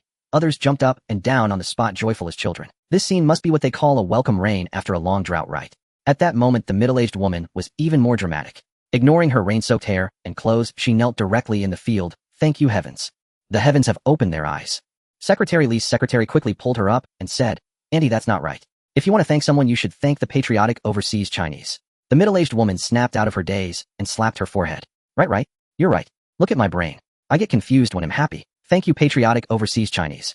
Thank you, patriotic overseas Chinese. Oh, leaders, you must report to the higher-ups. Make sure they properly thank the patriotic overseas Chinese who brought us this rain. We must thank them properly. We will. Certainly. Meanwhile, Lin Chen was observing the production status of the cannery with his father Lin Jinhua. Suddenly, the system emitted a series of notification sounds. Emotion values were flooding the screen. System task complete. Rewarding host with 5 million emotion points. Please check host. System task updated. Please check promptly. Lin Chen quickly opened the task panel in the transport 1 tunnel boring machine to the capital within 10 days. Reward upon completion, 5 million emotion points. Wait, why is it always just 5 million emotion points as a reward? And did tunnel boring machines even exist in this era? This wasn't Lin Chen's ignorance. In the memories of his past life, he often heard as a child about people dying while digging tunnels somewhere. If tunnel boring machines had been available earlier, casualties shouldn't have been so frequent. Lin Chen opened the emotion mall again and searched for tunnel boring machines. Sure enough, there was one. Cost 100 emotion points. Wish item tunnel boring machine. Wish successful. But when Lin Chen saw the exchange price, he was stunned. One tunnel boring machine required 200 million emotion points to exchange. Lin Chen thought he had misread. He counted again. There were indeed 8 zeros after the 2. 200 million, no mistake. The problem was, where was he supposed to collect 200 million emotion points? This was ridiculous. And the deadline was only 10 days. Although Lin Chen had always completed the system's tasks on time, without any delays, this current task seemed impossible to finish on schedule. He wondered what the consequences would be. Lin Chen pulled his thoughts back. He checked the system mall again. His total emotion points were currently only around 11 million. Although the number was refreshing rapidly, it would probably max out at around 30 million. If he hadn't used so many emotion points recently, he might have been able to save enough. Not long ago, he had donated 15 million jin of rice to the nation in one go. Then he donated another batch of supplies. Although the black market had contributed over 2.0 Chinese yuan to him, it had also consumed a lot of his emotion points. And on his own production brigade's side, the production line and grain had consumed another batch of emotion points. But those emotion points were necessary expenditures at the time. If given the chance to choose again, Lin Chen would still have done the same. However, from now on, he needed to plan carefully how to acquire as many emotion points as possible. First, the construction at the reservoir would continue for quite a while. Going there every day should yield a substantial collection. Second, he should donate more grain. After all, donating grain was the main source of emotion points. Finally, the black market also contributed a significant amount. Currently, Lin Chen's main emotion points came from these 3 sources. Xiaochen, what's wrong? Why are you spacing out? Lin Jinhua came over and called Lin Chen, snapping him back to reality. Oh, I was just... He scratched his head and said sheepishly. At that moment, Huzi and his aunt noticed the arrival of Lin Jinhua and his son. They both greeted them. In their eyes, obtaining this position was due to some special circumstances. Lin Jinhua patted Huzi on the shoulder, and Lin Chen asked in a childish voice, "And is the work here hard?" The aunt smiled and said, "I never thought I'd get to experience being a worker at my age. For most of my life, I've been scratching a living from the soil. Now my back isn't what it used to be. Thank goodness I've gotten this. No wind to blow on me. No rain to soak me. No sun to burn me. It's so much better than working in the fields."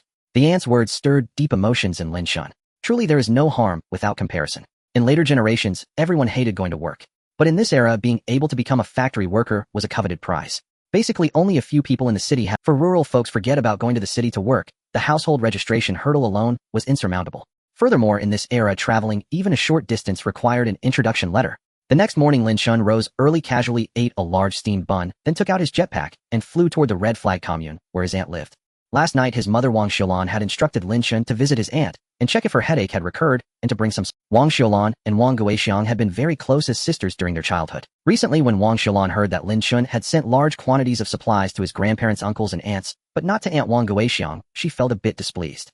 She had urged Lin Chen several times to go to the Red Flag commune as soon as possible. However, for Lin Chen, the Red Flag commune was quite far away. Also, he had been rather busy during this period. On one hand, he was occupied with matters at the black market. On the other, he had to oversee the factory construction in his own brigade and also transport rice back, with Lin Luiyue to cover various expenses. Additionally, there were other trivial matters that required his input. Unknowingly, Lin Chen had become the backbone of the family. Furthermore, Lin Chen had to complete tasks assigned by the system and donate supplies to the nation. He was truly too big. When Lin Chen arrived at his aunt's house, he found no one home. He walked directly into the inner room, and from the emotion mall exchanged for 100 gene of rice, 100 gene of pork, 10 gene of brown sugar, 20 gene of eggs, 100 can luncheon meats, and 100 canned fruits. These supplies filled a corner of the inner room to the brim. Lin Chen looked at them and felt something was missing. All right. His aunt's headache required aspirin. He decided to give her 10 boxes. As Lin Chen placed the 10 boxes of aspirin on the table and turned around, he found his aunt had returned. Oh, Xiao Chen, when did you arrive? Did you come alone? Wang Guixiang said, then noticed the mountain of food in the corner and was completely stunned. In these times, who could produce so much at once? Even landlords in the old society probably didn't have such surplus grain. When Lin Chen replied with a simple Wang Guixiang found it even more unbelievable. How could a 5-year-old child have brought such a huge pile of supplies? Could it be that his grandfather delivered the goods and then went off on other business? Wang Guixiang began to fill in the gaps herself. Also, wasn't it a bit excessive for Xiao Chen's family to give away so much food at once? Although she had heard that her sister's family was now well off, sending so many supplies at once still seemed like a fairy tale. And my mother sent me. Oh, and hey, race your medicine, Lin Chen said, pointing to the aspirin on the table. Good child, I still have 2 boxes of this medicine. By the way, Xiao Chen, did you bring all these things? Wang Guixiang voiced her doubt. Lin Chen nodded, then made a playful face at Wang Guixiang, saying in a childish tone, Aunt, you didn't expect this, did you? My magic tricks have become much better. I conjured all these things just now. Naturally, Wang Guixiang was skeptical of, but she had seen his magical abilities before, so she didn't dwell on it. She thought it might be because she had been stuck in the mountains for so long and hadn't seen much of the world. She decided to ask her sister Wang Xiaolan later to find out the truth. By the way, Xiao Chen, why did your mother send so many things? Has your family really become landed gentry? Wang Guixiang asked with a teasing tone. Not exactly landed gentry. But Aunt, I don't know if my mother sent a telegram telling you that my little uncle is doing very well abroad. He's now a patriotic overseas. Not only has he sent lots of things to our family, but he has also donated a lot of grain to the country. Then the authorities sent us many banners of honor. Lin Chen's words sounded like a dream to Wang Guixiang. Before this, like everyone else, she had thought Lin Baojia died on the battlefield. But now hearing Lin Chen say that Lin Baojia was alive, had gone abroad, was doing well, sent things to the family, and made great contributions to the country. Wang Guixiang's heart felt like a overturned 5-flavor bottle, a mix of shock and joy. It was as if her heart had become a colorful palette with every emotion interweaving into a complex, yet beautiful. Lin Chen looked at his aunt's expression and knew that his mother hadn't yet sent a telegram about his little uncle. But that was understandable. Lately the whole family, including his mother, had been too busy. Good. Truly good. I never expected Lin Baojia to be alive. After I learned about his situation back, then I always thought he was gone. Wang Guixiang's reaction was expected by Lin Chen. Aunt, you should come home for a visit when you have time. The family has changed. A large reservoir is being built in the mountain hollow behind us. Grandpa says that once it's finished, our entire brigade will have. We've also expanded the livestock farm in our brigade. We've added lots of piglets, calves, and lambs. In addition, our brigade has started a cannery and is building a food processing plant. Oh, and our own house has been renovated into a 2-story building. And Grandpa has been promoted to secretary of the Chuyang Commune. My father has taken his place as the captain of the phone. Lin Chen said so much at once that Wang Guixiang's head was spinning. She couldn't digest all the information at once. But 2 points were clear to Wang Guixiang. First, her sister's family had built a 2-story house and was now well off. That was truly remarkable in these times. Second, her sister's father-in-law was now the top leader of the Chuyang Commune. Wang Guixiang's astonishment was evident. If the news that her sister's brother-in-law was alive and had done so much was already fantastical, then the fact that Wang Xiaolan's father-in-law had become a commune secretary was a clear sign of official advancement. It seemed her sister's family was destined for great success. Lin Chen heard the system's notification, realizing that his aunt was utterly astounded. By the way, Aunt, since my last visit, has your headache been acting up frequently? It still flares up occasionally. It's a chronic ailment, likely incurable, but compared to before, it's less frequent now. The medicine you gave me is truly effective. Wang Guixiang said, glancing at the 10 boxes of aspirin on the table. Not long ago, your uncle caught a chill and had a terrible headache. I gave him 2 of these pills and soon enough his pain vanished. This medicine is miraculous. Lin Chen nodded thoughtfully. Aspirin was utterly commonplace in later generations, but in this era of China, it was likely just beginning production. And in such a remote village, it probably hadn't circulated yet. For ordinary people taking it for the first time, the effect would be remarkable. However, with repeated use, its efficacy would diminish. As Lin Chen chatted with his aunt, his cousin Ma Xiaoyun, who had been out gathering pigweed, returned. Hearing voices from the inner room, she hurried over. When she saw Lin Chen by the table and the pile of food behind him, she burst into excitement. Oh my, cousin, when did you arrive? What delicious treats have you brought this time? Let me tell you, those meat-stuffed buns you gave me last time were absolutely scrumptious. After finishing them, I kept wishing you'd come again with more of those wonderful buns. Ma Xiaoyun bounced over to Lin Chen as she spoke. He looked at his food-loving cousin, noticing her swallow saliva, and found it rather amusing. But then a pang of sorrow struck him. Children of this era were truly pitiful. Year-round they had no snacks, and even basic sustenance was a struggle. Every day it was either sweet potato porridge or mixed grain porridge. Occasionally a handful of rice was added to the shredded sweet potatoes, yet even that wasn't enough to fill their stomachs. The only times they could eat their fill were during harvest and the New Year. Lin Chen thought of later generations' New Year celebrations, which lacked any festive spirit. Perhaps people in later times had grown accustomed to such a life. But in this era, it was entirely different. Children eagerly looked forward to the New Year every day. At least that's what Lin Chen gathered from his original memories. Right now Ma Xiaoyun was staring at him with unwavering anticipation. A trail of drool had unceremoniously seeped from the corner of her mouth. By the way, what was that experiment by Pavlov called? Lin Chen looked at his cousin Ma Xiaoyun, then raised his right hand and traced a circle in the air. Cousin, watch closely. They'll perform a magic trick for you right now. Lin Chen swiftly exchanged 20 meat buns from the emotion mall and tossed them onto the table. At the same time, he pointed at the table with his right index finger and shouted, "Appear." When Ma Xiaoyun and Wang Guixiang saw the pile of buns that had materialized out of thin air on the table, they were instantly dumbfounded. Emotion points from Wang Guixiang 888. Emotion points from Massachusetts, Xiaoyun 999. However, Ma Xiaoyun quickly snapped out of it. She gleefully hugged Lin Chen, kissed him on the cheek, and even tried to lift him up. Fortunately, Lin Chen pushed her away with both. She didn't succeed. Ma Xiaoyun paid no heed to anything else. She reached for the table with both hands, grabbed a meat bun in each, and started devouring them. Wang Guixiang felt a bit embarrassed by her daughter's eating manners, but was helpless. After all, she knew her daughter's nature. Wang Guixiang sighed inwardly. Sigh. Like this, how will she ever find a husband when she grows up? She even worried that her daughter might be lured away by strangers with tasty food. At that thought, Wang Guixiang shuddered violently. She then twisted her daughter's ear firmly. "You wretched girl, what's gotten in? Have you just been released from a starving prison? Or are you a reincarnated starving ghost? Take a look at yourself in a puddle on the ground. What kind of manner is that?"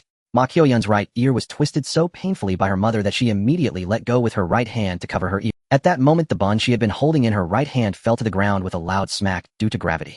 Even so, Ma Qiuyun kept shoving the bun in her left hand into her mouth. While chewing, she uttered indistinct sounds. "Mom, it hurts. It hurts. Let go. It hurts." Seeing this, Wang Guixiang let go and bent down to pick up the fallen bun. Lin Chen patted Ma Qiuyun. "Cousin, eat slowly. No one's fighting you for it." Ma Qiuyun nodded at Lin Chen while continuing to chew the bun. Soon a large meat bun was completely devoured. Then, savoring the lingering taste, she licked her greasy fingers and reached for another bun on the table. Just then Wang Guixiang slapped her hand hard. Emotion points from Ma Qiuyun 333. Ma Qiuyun withdrew her stung hand, looked up at Wang Guixiang with a resentful glare, and pouted. Then she turned her head, her face breaking into a cheerful grin. "My dear cousin, do you have more delicious things hidden away? Could you take out some more for your cousin to taste?" "Hee hee." Lin Chen nodded at her. "Cousin, watch closely. Let me perform another magic trick for you." Whereupon Lin Chen exchanged some fresh fruits, apples, bananas, and pears, from the emotion mall and placed them one by one on the table. "Wow, cousin, you're so amazing. Do you carry a treasure chest with you? How can you conjure up so many delicious things? I'm so envious. If only I had your magic trick skills. Then I could conjure whatever I wanted to eat. Hey cousin, can you teach me the skill?" Ma Qiuyun peeled a banana, stuffed it into her mouth, and spoke to Lin Chen with a flattering emotion points from Ma Qiuyun 666. Lin Chen suddenly felt a hint of admiration for this young girl.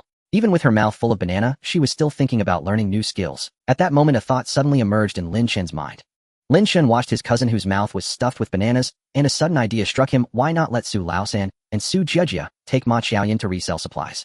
That way she wouldn't have to busy herself with gathering pigweed every day. He could even instruct Su Laosan to hand over the entire business of the Red Flag commune to his cousin. However, this thought merely flashed through Lin Chen's mind before he dismissed it himself. After all, the risks of participating in black market dealings were far too great. Once discovered, the consequences would be too severe. Weighing the options repeatedly in his heart, he ultimately felt it unwise to let his own family and relatives directly engage in black market transactions. As for his aunt's side, at most he could have Su Laosan and the others offer some care. They could also occasionally bring over some supplies. Just as Lin Chen was lost in thought, his uncle Ma Shengli and cousin Ma Igua returned. "Dad, brother, cousin is here, and he's brought us so many wonderful things." Ma Qiuyun shouted toward her father and brother outside, pointing at the corner where a mountain of supplies was piled up. Upon hearing that a guest had arrived, Ma Shengli quickened his pace. When he entered the room and saw Lin Chen along with the massive heap of grain behind him, he was naturally astounded. "Xiao Chen, we haven't even finished the grain you sent last time. And now you've brought so much more. Enough to last our family, and tell your mother thank you for me when you get back. Also, Xiao Chen, that medicine you gave your aunt last time worked wonders. It was even effective for headaches caused by wind cold." Cousin Ma Igua, on the other hand, was quite intrigued by the fresh fruit. "Hey cousin, you're truly resourceful. Where did you manage to get all this fresh fruit at this time of year? And from the looks of it, it seems like it was just picked from the tree. Just looking at it makes it seem delicious." And indeed it was. In this era, there wasn't even enough grain to eat, so how could there be spare land to grow fruit trees? Not to mention out-of-season fruit. "Cousin, don't just look. There's so much fruit. Eat up quickly. Fresh fruit won't last a few days." As Lin Chen spoke, he stole a glance at his cousin's expression. She was about to reach for another banana, but her mother Wang Guixiang shot her a stern glare that made her pull back. So Lin Chen directly pulled a bunch of bananas from the table and handed them to Ma Qiuyun. "Cousin, don't be shy. You eat, and uncle you have some fruit too. Ma Igua nodded, picked a banana from the table, peeled it, and stuffed it into his mouth. Wang Guixiang and Ma Shengli each took an orange and began peeling. Xiao Chen, you eat too. Wang Guixiang tossed the peels back onto the table and pressed the peeled orange into Lin Chen's hand. Then she shot another glare at Ma Xiaoyan. You child only thinking of yourself? Don't you know to get your cousin a banana? Lin Chen quickly waved his hands. No need, no need. I've had plenty of fruit at home. You all eat. Just you all eat. If I want some, I'll help myself. And go ahead. Don't stand on ceremony. Just then uncle came over and ruffled Lin Chen's hair. Our Xiao Chun is truly sensible. Look at our girl. So old and still without any manners, always causing worry. Lin Chen quickly forced a smile. Uncle, that's not true. I think cousin is quite clever. When she grows up, she'll surely amount to something. By the way, Aunt, uncle, my mother asked me to check on how is there enough grain to eat? How are the crops in the fields? And Aunt, has your headache improved compared to before? Wang Guixiang and Ma Shengli were both a bit stunned by Lin Chen's string of questions. In their eyes, Lin Chen was merely a 5-year-old boy.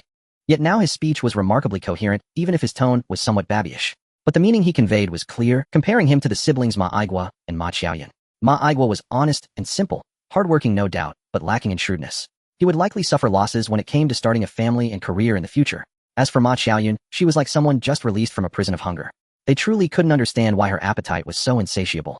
Ma Shengli and Wang Guixiang exchanged a glance, shared a knowing smile, and then shook their heads helplessly. They felt that compared to Lin Chen, their own 2 children were as different as heaven and earth. When Lin Chen had come last time, perhaps they hadn't paid close enough attention, but the gap hadn't seemed so wide then. This time, however, they felt their children couldn't measure up to Lin Chen in any way, whether in speech and conduct or in their way of thinking about problems. Finally, Ma Igua spoke first. We have enough grain for now. The rice you sent last time still hasn't run out. But the crops aren't doing well. Since last year, there's been a clear shortage of rain. It's certain that the autumn harvest this year, in our Shanghai County by this time of year, everyone usually dreads typhoons, but this year people are hoping for a small one. That way it would bring some rain and ease the drought. So the commune members were already praying for a typhoon to bring rain. How desperate things must be. At this point, Wang Guixiang also spoke up. Our meals have been much better lately thanks to your without the grain you sent, would have had to tough it out on just a bit of dried sweet potato shreds. As for my headache, it really has improved a lot. Tell your mother not to worry anymore. Lin Chen nodded, and then repeated to Uncle Ma Shengli what he had previously told his aunt about their family situation. Of course, some of Lin Chen's earlier words didn't shock Ma Shengli too much, like how Lin Chen's family had built a 2-story house, or how their brigade had expanded livestock farming, or that they were constructing a large reservoir that would eventually provide electricity, and how the brigade had set up a new cannery. Hearing these things, Ma Shengli could only nod in approval, occasionally interjecting a word or two, saying he was truly happy for their improved life. But what astonished Ma Shengli the most was that Lin Chen's grandfather Lin Jianjun had been promoted to the top post of the Chaoyang commune, and Lin Chen's father Lin Jinhua had taken over as the production brigade captain. This was like the rise of a family of officials. Ma Shengli was truly stunned. Mom, when frying the yellow croaker, you need to use more oil. Why are you being so stingy? I told you an honored guest is coming for lunch. Su Jejia said to his mother while scooping another large spoonful of lard into the iron wok. The yellow croaker was slowly frying in the lard. As Su Jejia gently moved the spatula, the unique aroma of the fish gradually filled the entire kitchen. Su Jejia fried the yellow croaker until both sides were golden, then removed it, and placed another one in to fry slowly. At this point, Mother Su, watching from the side, could no longer hold back. Jejia dear, can't you cook without being so wasteful? I think you don't know the value of things because you've never managed a household. Using so much oil, what a waste. That amount could feed our family for a whole year. Su Laosan, who was picking vegetables on the side, couldn't bear it anymore. He stood up, wiped his hands on his clothes, and said, Mom, I told you an honored guest is coming for lunch. Don't be so petty. It's just this one meal. Stop your endless nagging. Can't you give it a rest? Hearing Su Laosan's complaint and catching his resentful gaze, Mother Su rolled her eyes at him and said, Honored guest. Honored guest. Just how honored is this guest? This meal uses 4 yellow croakers. 2 braised. 2 steamed. And on top of that, you're using so much lard. What a waste. What a waste. It pains my heart to see this. And that's not all. You're also making pork meatballs. And braised pork with cabbage. And shredded pork with potatoes. This meal is nothing but meat dishes. I doubt even a landlord would dare to eat like this. If your father and I ever pass away, and you have to manage the household yourselves, within 3 months you'll eat us into poverty. Su Jejia, who was frying the fish, also grew displeased. Mom, today was supposed to be a happy day. Why must you say such depressing and irritating things? At this moment, Su Laosan's father, who had been helping pick vegetables, sensed the tension in the kitchen.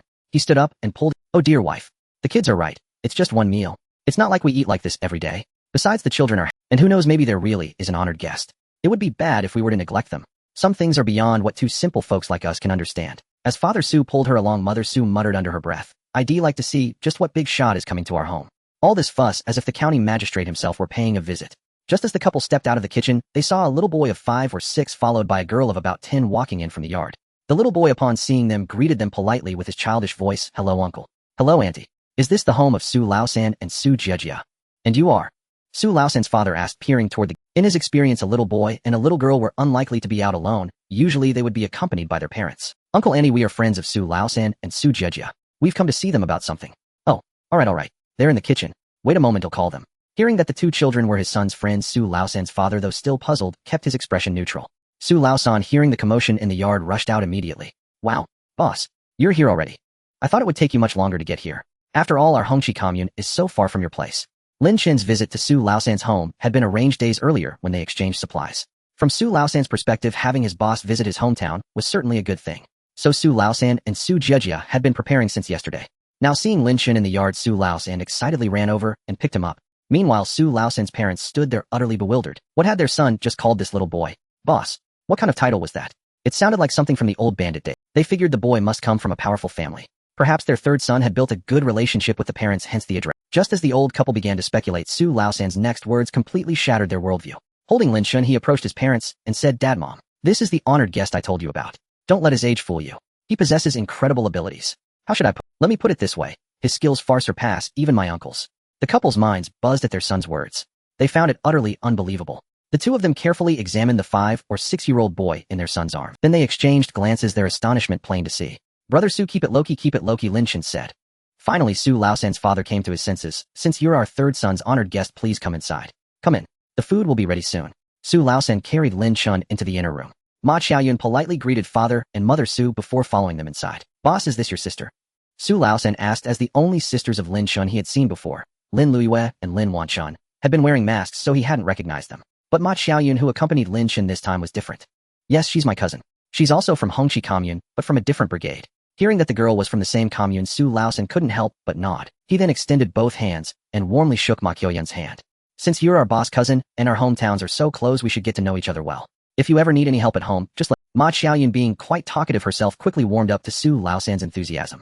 This was exactly the effect Lin Chen had hoped for. Since he couldn't visit Hongqi commune often, if Ma Xiaoyun became familiar with Su Laosan's family, he could occasionally ask Su Laosan to bring supplies to his aunt's home. The three in the inner room were chatting happily when Su Jiejia entered carrying an iron box. Boss, I heard you talking in the yard, and when I saw my brother rush out, I knew you were here. Come on, boss, open it and see what's inside, Su Jiejia said with a grin, handing the tin box to Lin Chen. Lin Chen took the box and opened it. Oh, it was a gleaming little goldfish. In his past life, Lin Chen had seen little goldfish on television and the internet, and even encountered the real thing in bed. But this was his first time seeing such an old-fashioned little goldfish. On its left side was an embossed portrait. The portrait resembled those on old silver coins. On the right side, traditional Chinese characters marked the serial number. Su Jiejia watched as Lin Chen held the little goldfish, examining it closely with a delighted and captivated expression. It dawned on her, so this is what the boss likes. But in this remote Shanghai county, finding a large number of little goldfish was indeed difficult. Yet nothing was harder than securing a massive supply of grain. In other words, grain was the true scarcity these days. As for metallic trinkets like little goldfish, old artifacts, or various gold jewelry, with diligent inquiry and effort one could still find some. Sister Jiejia, thank you for your hard work. I just mentioned it casually back then, but I never expected you to search so earnestly for me. I'm truly grateful. Lin Chen said, pulling out handfuls of Chinese currency from his pocket to pay Su Jiejia, along with a generous bonus for her efforts. A leader should be generous to subordinates. That's how they stay motivated. With motivation, they'd work even harder to find more little goldfish for him. Meanwhile, Ma Qiaoyun, standing nearby, was utterly astounded by Lin Chen's actions. Though Lin Chen had shared much about doing business on the way there, and she had mentally prepared herself. Witnessing the Su siblings treat her 5-year-old cousin with such reverence at Su Laosan's home left her astonishment plain on her face.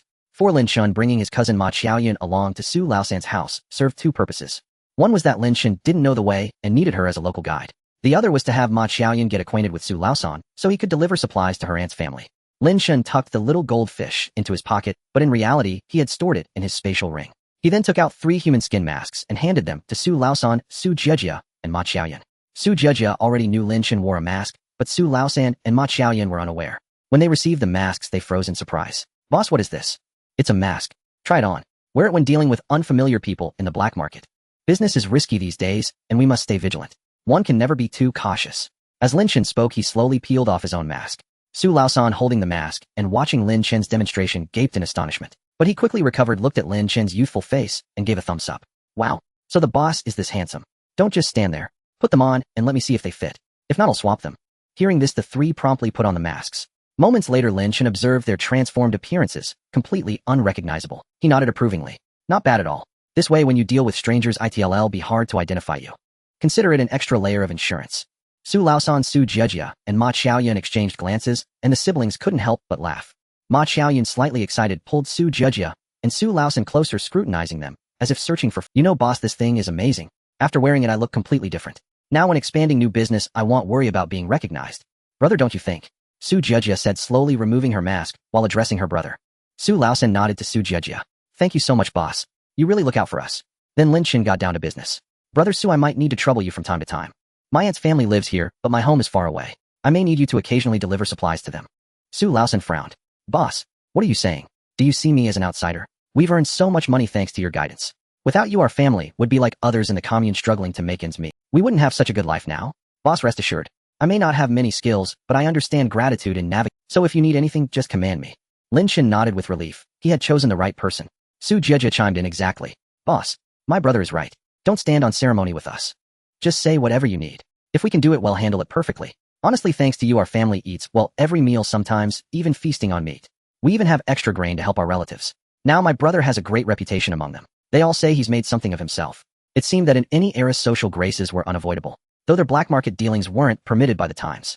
Living well was what mattered. After all, one couldn't starve while spouting ideals. Subsequently, Su Laosan detailed the expansion of their black market business to Lin Chen. Through fishing boats at the dock, their reach had already extended to 2 neighboring counties. Perhaps before long their enterprise could cover the entire Yuezhou region. Lin Chen still reminded Su Laosan that while expanding the black market business was a good thing, he must prioritize safety. In the event of unexpected trouble, he should flee immediately and not risk getting caught. In fact, long before this, when Lin Chen decided to continuously supply goods to the black market, he had seriously pondered, on one hand, with the vast resources from his emotion mall, he could easily live a comfortable life without taking such risk. However, Lin Chen felt that since he had traveled to this era, he should do what he could within his power. Although he had donated substantial supplies to the nation, he believed that a market economy was a more effective regulatory mechanism. It was not that people in this era failed to realize this. Many in later generations might not understand it either. Of course, this was partly because they were already immersed in the mountain. Beyond that, Lin Chen also wanted to accumulate some wealth through the black market. Then he could pursue more meaningful endeavors, such as protecting cultural relics and historical sites, ensuring their preservation through the nationwide storm that would sweep the country in the coming decade. Additionally, Lin Chen aimed to fund education on a large scale. After all, education was the foundation of the nation. This was also a key reason he had previously donated textbooks. All these efforts would require substantial funds. As the 3 chatted, Zu's father came in to call them for dinner. At the dinner table, Ma Qiuyan's eyes lit up at the sight of the feast. In her memory, she had never seen such an abundant meal in her entire life. There were 4 large yellow croakers alone, not to mention her favorite pork meatballs. Of course, she was self-aware enough to know that the sumptuous lunch was thanks to her cousin. Ma Qiuyan felt that her cousin was like a deity in the eyes of Su Laosan and his sister, as their conversation frequently revealed admiration for him. Earlier, Ma Qiuyan had already thought her cousin was remarkable, but she hadn't realized just how extraordinary he was. Lin Chen caught a glimpse of Ma Qiuyan's gleaming eyes from the corner of his eye. Startled, he thought, oh no, this gluttonous cousin is about to lose her composure at the sight of this delicious spread. So he quickly reached out his small hand and tugged at Ma Qiuyan's sleeve. Ma Qiuyan understood immediately. She tilted her head and gave Lin Chen a knowing smile, then leaned in to whisper, cousin, don't worry, you'll be restrained and won't embarrass you. But Lin Chen couldn't help feeling skeptical. Taking advantage of her bent posture, he leaned close to her ear and said, when we're out, unlike at home, eat gracefully. Chew slowly and don't wolf it down like you do at home. Ma Qiuyan nodded with a grin. Boss, what are you 2 siblings whispering about? Su Jiejia sat down to Lin Chen's left with her bowl and chopsticks. Turning around, Lin Chen saw her smiling at him. Her eyes curved into crescents and 2 faint dimples appeared on her fair cheeks. Oh, Sister Jiejia, my cousin was just saying how lavish your lunch is. It feels like New Year. Uncle and aunt are so hospitable. Boss, you're too kind. This is your first visit to our home for guidance. We're worried we might not be attentive enough, Su Jiejia said, moving the braised yellow croaker from the center of the table to in front of Lin Chen. Then she also brought the steamed yellow croaker from the other side. Boss, I heard long ago that you love yellow croaker. Now that you're at my home, don't be shy. My mother cooked it especially for you. Come try her cooking. With that, Su Jiejia picked up her chopsticks, took a piece of braised yellow croaker, and placed it in Lin Chen's bowl. He tasted it and found it quite good, but he felt that braising the yellow croaker was somewhat wasteful, as in his opinion steaming best preserved its original flavor. In his past life, Lin Chen had heard from an old master at a construction site that for steamed yellow croaker, just scoring the fish and adding a few slices of ginger sufficed. After steaming, drizzling it with steamed fish soy sauce made it most delicious. However, this era seemed to lack such condiments, but perhaps the absence of those modern additives wasn't necessarily a bad thing. At least one could enjoy the pure taste of the ingredients. Auntie, your cooking is truly wonderful. The fish is very flavorful. Hearing Lin Chen's praise, Zu's mother beamed with joy. Oh, not at all. My culinary skills are quite ordinary. Come try the steamed yellow croaker too, and the pork meatballs are delicious. Have a taste. She picked up a meatball and placed it in Lin Chen's bowl. Su Jejia then served him a piece of steamed yellow croaker. Here, try this steamed one. It's very fresh. Well, boss. Zu's mother began, but Lin Chen interrupted her. Andy, please don't call me that. My name is Lin Chen. You can call me Xiao Chen. Zu's mother chuckled. All right, Xiao Chen. That black market business you're running isn't very safe, you know. If anything goes, before she could finish, Su louse and cut her off. Mom, don't always be such a killjoy. I've told you time and again, fortune favors the bold. If we're always as timid as you, how will our family ever find a way out? Zu's mother was displeased at being interrupted. She opened her mouth to continue, but Su Jejia quickly took over. Mom, third brother is right.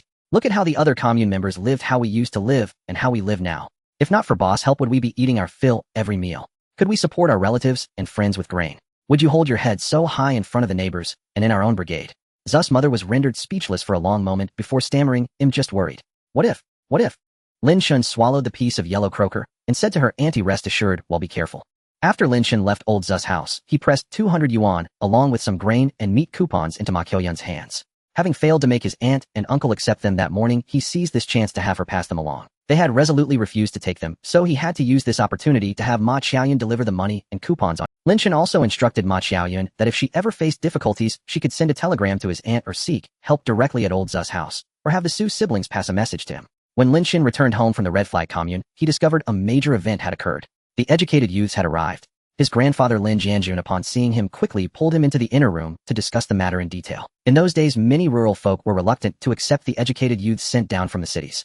After all, the commune members could barely feed themselves, and these incoming youths would only compete for the limited food rations. Who could be happy about that? From the educated youth's perspective, they were even more unwilling to go to the countryside. Why leave the comfort of the city for the toiling from dawn till dusk under the scorching sun, exhausting themselves with farm work just to earn a meager handful of— even having a full meal was a struggle. Yet reluctantly, the cities, though pleasant, lacked sufficient employment opportunities. The up to the mountains and down to the countryside movement was personally proposed by the top leader in the capital. Go to the countryside and receive re-education from the poor and lower-middle peasants became a common slogan. Implementation of the policy varied by region. Some areas enforced it, strictly adopting a one-size-fits-all approach, where all unemployed junior high graduates were sent down. In more lenient areas, the requirement was that at least one unemployed or jobless educated youth from each family must participate in the movement. Lin Jianjun pulled Lin Chen aside and said, right now most communes in Shanghai County are unwilling to accept the sent-down youths. The county hopes that our commune, especially our Fengrao Brigade, can set an example, take the lead in accepting some of them, and in larger numbers. I believe it won't have much impact on our commune, particularly the Fengrao Brigade, so I agreed. As Lin Jianjun was speaking, Lin Jinhua also entered the inner room from the courtyard. Lin Jinhua pulled up a chair from the table, sat down, and said, I heard from the higher-ups that each brigade is supposed to accept 2 or 3 sent-down youths. But since the county wants us to lead, we've decided to accept 6. I've already discussed it with several brigade leaders. Well, clear out the rooms next to the brigade office to serve as their dormitory. Lin Chen looked at his grandfather, and father nodded and said, that's only right. That's only right. Other brigades probably feel they don't have enough food to share with the newcomers, so they're displeased. But our brigade is different. We have plenty of grain, and the factories we're building will need a lot of labor. Especially educated workers. Lin Jianjun interjected, Xiao Chan, that's true, but I still feel these city kids are fundamentally different from our rural-born youth. I worry they might not be able to endure this hardship, although the authorities provide some subsidies for each youth sent down.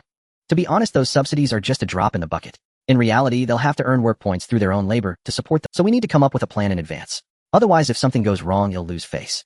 Hearing his grandfather's words, Lin Chen suddenly realized his own thinking might have been too idealistic. Upon reflection, city children and rural children were indeed different. Growing up in different environments, their adaptability was bound to be vastly different. This was probably true in any— What if those educated youths truly couldn't bear the work and life here?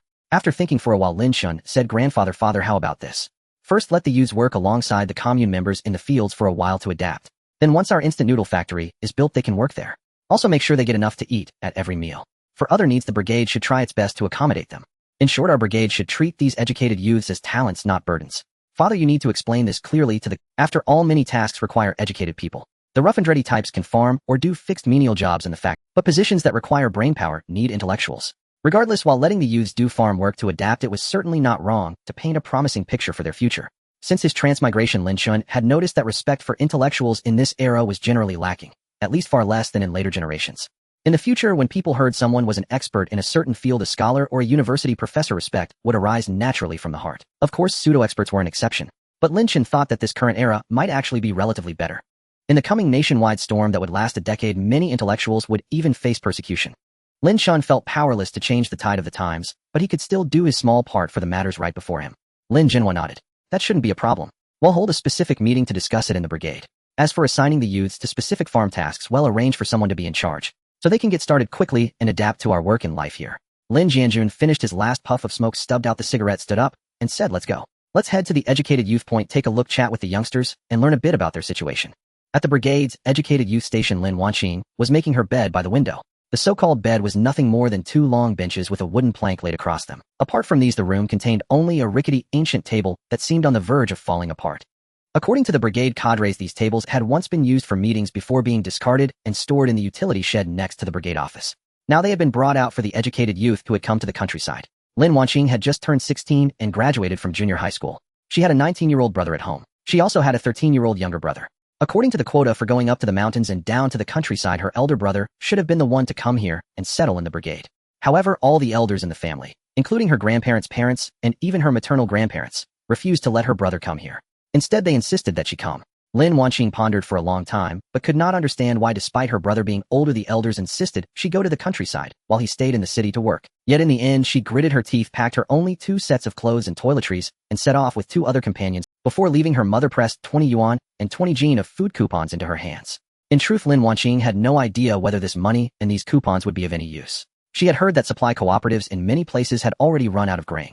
Before coming, she had mentally prepared herself for the remoteness and harsh conditions of Shanghai County. But when she finally arrived after a long journey by bus, traversing mountains and ridges, eating in the wind, and sleeping in the dew, she gazed at the remote village before her, surrounded by mountains on 3 sides and the sea on the other, and a wave of melancholy washed over her.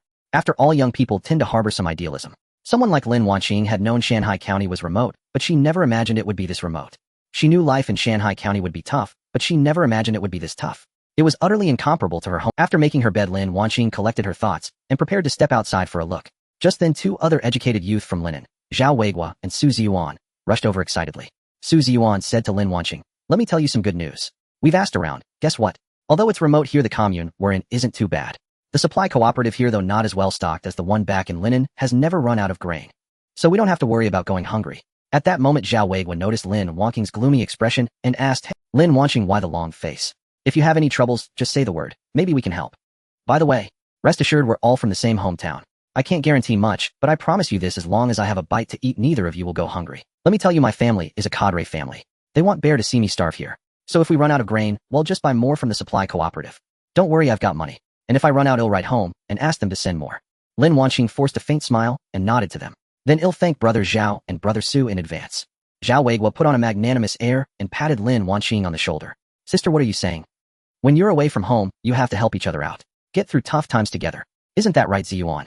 Su Ziyuan nodded vigorously. Exactly. The 3 of us are probably the cast-offs of our families, driven to this godforsaken barren place. If we don't stick together, we might not even survive. Just as the 3 were talking, the other 3 educated youth, Zhou Yuehue, Chen Jingyi, and Fang Mianxi from Kiji and Linen, were not far apart, and their accents were quite similar. So the 6 of them quickly became acquainted. In particular, Chen Jingyi and Fang Mianxi, both girls, took Lin Wanqing's hands and chatted endlessly, asking all. The 3 boys were left completely unable to get a word in, while the 6 young people were deep in conversation about everyday matters. Zhao Weiguo Sharpie noticed the brigade leader approaching and alerted the other 5. At that moment, Lin Jianjun, Lin Jinhua, and Lin Chen, 3 generations of the same family, walked toward them. Lin Jinhua was carrying a basket. From a distance, he smiled warmly and greeted the 6 young people. So how is flowers of the motherland? Have you all made your beds? Are you terribly disappointed with the place? The 6 educated youth, seeing that the brigade leader was approachable and down-to-earth, nodded and said it was acceptable. We can adapt. At this, Zhao Weiguo stepped forward from the group, came before the 3 generations, and said firmly, though we were born in the old society, we grew up under the red flag. Such a small hardship won't scare us. After all, Zhao Weiguo came from a cadre family and was quite eloquent. Lin Jinhua patted Zhao Weiguo on the shoulder. Well said, young man. Conditions here are indeed a bit tough, and the work will be hard. But don't worry, our production brigade is still better off than many others. First of all, we guarantee that everyone will have enough to eat. Secondly, if you work hard and earn enough work points, I promise you'll each have a decent income by the end of the year. Zhao Weiguo immediately started clapping, and the other 5 followed suit. Of course, they didn't entirely believe everything the brigade leader said, but they did believe the first part, that they would have enough to eat. That part seemed genuine, because as soon as they arrived, they had asked around and learned that even in the hardest times, this production brigade had never run out of. They had never had to eat substitute food. In many places, including their hometowns of Linen and Kiji, many people had survived on substitute food during the lean months 2 months prior. The fact that not a single member of this remote brigade had eaten substitute food was proof of their grain surplus. Moreover, the autumn harvest was about to begin, so there was even less chance of going hungry. As for the second part, working hard for work points and getting a good dividend at year-end, they didn't dare to hope for that.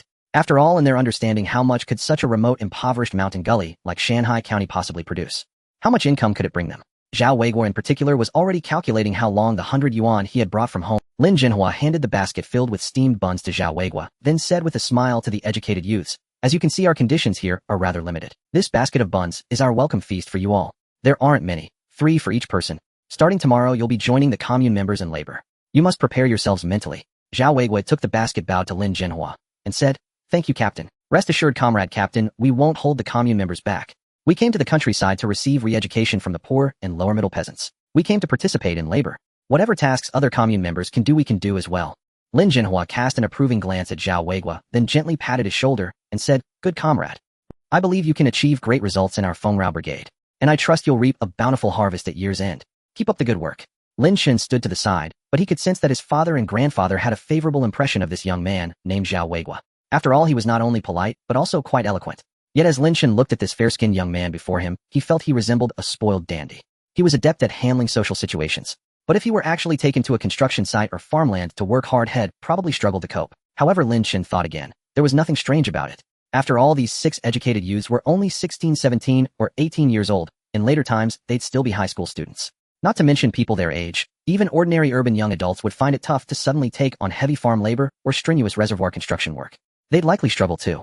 So everything needs a process. There's no helping it. Zhao Weiguo distributed the buns to the educated youths, then returned the basket to Lin Jinhua. "Captain, may I ask what work we'll start with tomorrow?" Lin Jinhua took the basket, smiled calmly, and said gently to Zhao Weiguo, "Tomorrow morning, when you hear the whistle for work from the brigade office, gather there immediately, then go with the commune members to the reservoir construction site. Your main tasks will be digging soil and carrying it to trucks or tractors for transport. That's your main work for tomorrow. As for your work points, I've discussed it with the brigade cadres. For now, the female educated youths are set at 7 points, and the males at 8 points. Depending on your performance adjustments, also whether at work or in daily life, if you encounter any difficulties, feel free to come directly to me." At this moment, Lin Jianjun, seemingly from nowhere, had brought a bundle of mugwort from the brigade office and distributed it to the educated youths. "Our countryside isn't like your city. There are many mosquitoes and insects. After you eat, each of you take some mugwort, light it, and smoke your rooms. It repels mosquitoes. Otherwise, by the time you wake up tomorrow, you'll be covered in bites." After the 3 generations of the Lin family left, Zhao Weiguo and the other 5 educated youths began to taste the buns. These buns are really delicious. "Yes, look, they're full of meat filling," said Chun Jingyi, an educated youth from Kuaiji, holding up a large meat bun she had bitten into. In Chun Jingyi's memory, she had never tasted such a delicious bun in her life. Although her family made buns during the New Year, they were mostly vegetarian. Occasionally, what they called meat filling was just lard mixed with chives or cabbage. A pure pork-filled meat bun like this was truly something she had never eaten before. Chun Jingyi, you're right. This is my first time eating such a tasty meat bun. One gentle bite, and it's full of juice, said Fang Mianzi, another educated youth from Kuaiji. Zhou Yuehue, who came with the 2 female youths from Kuaiji, nodded in agreement. It's unbelievable. In this remote mountain valley, to enjoy such delicious food feels like a dream.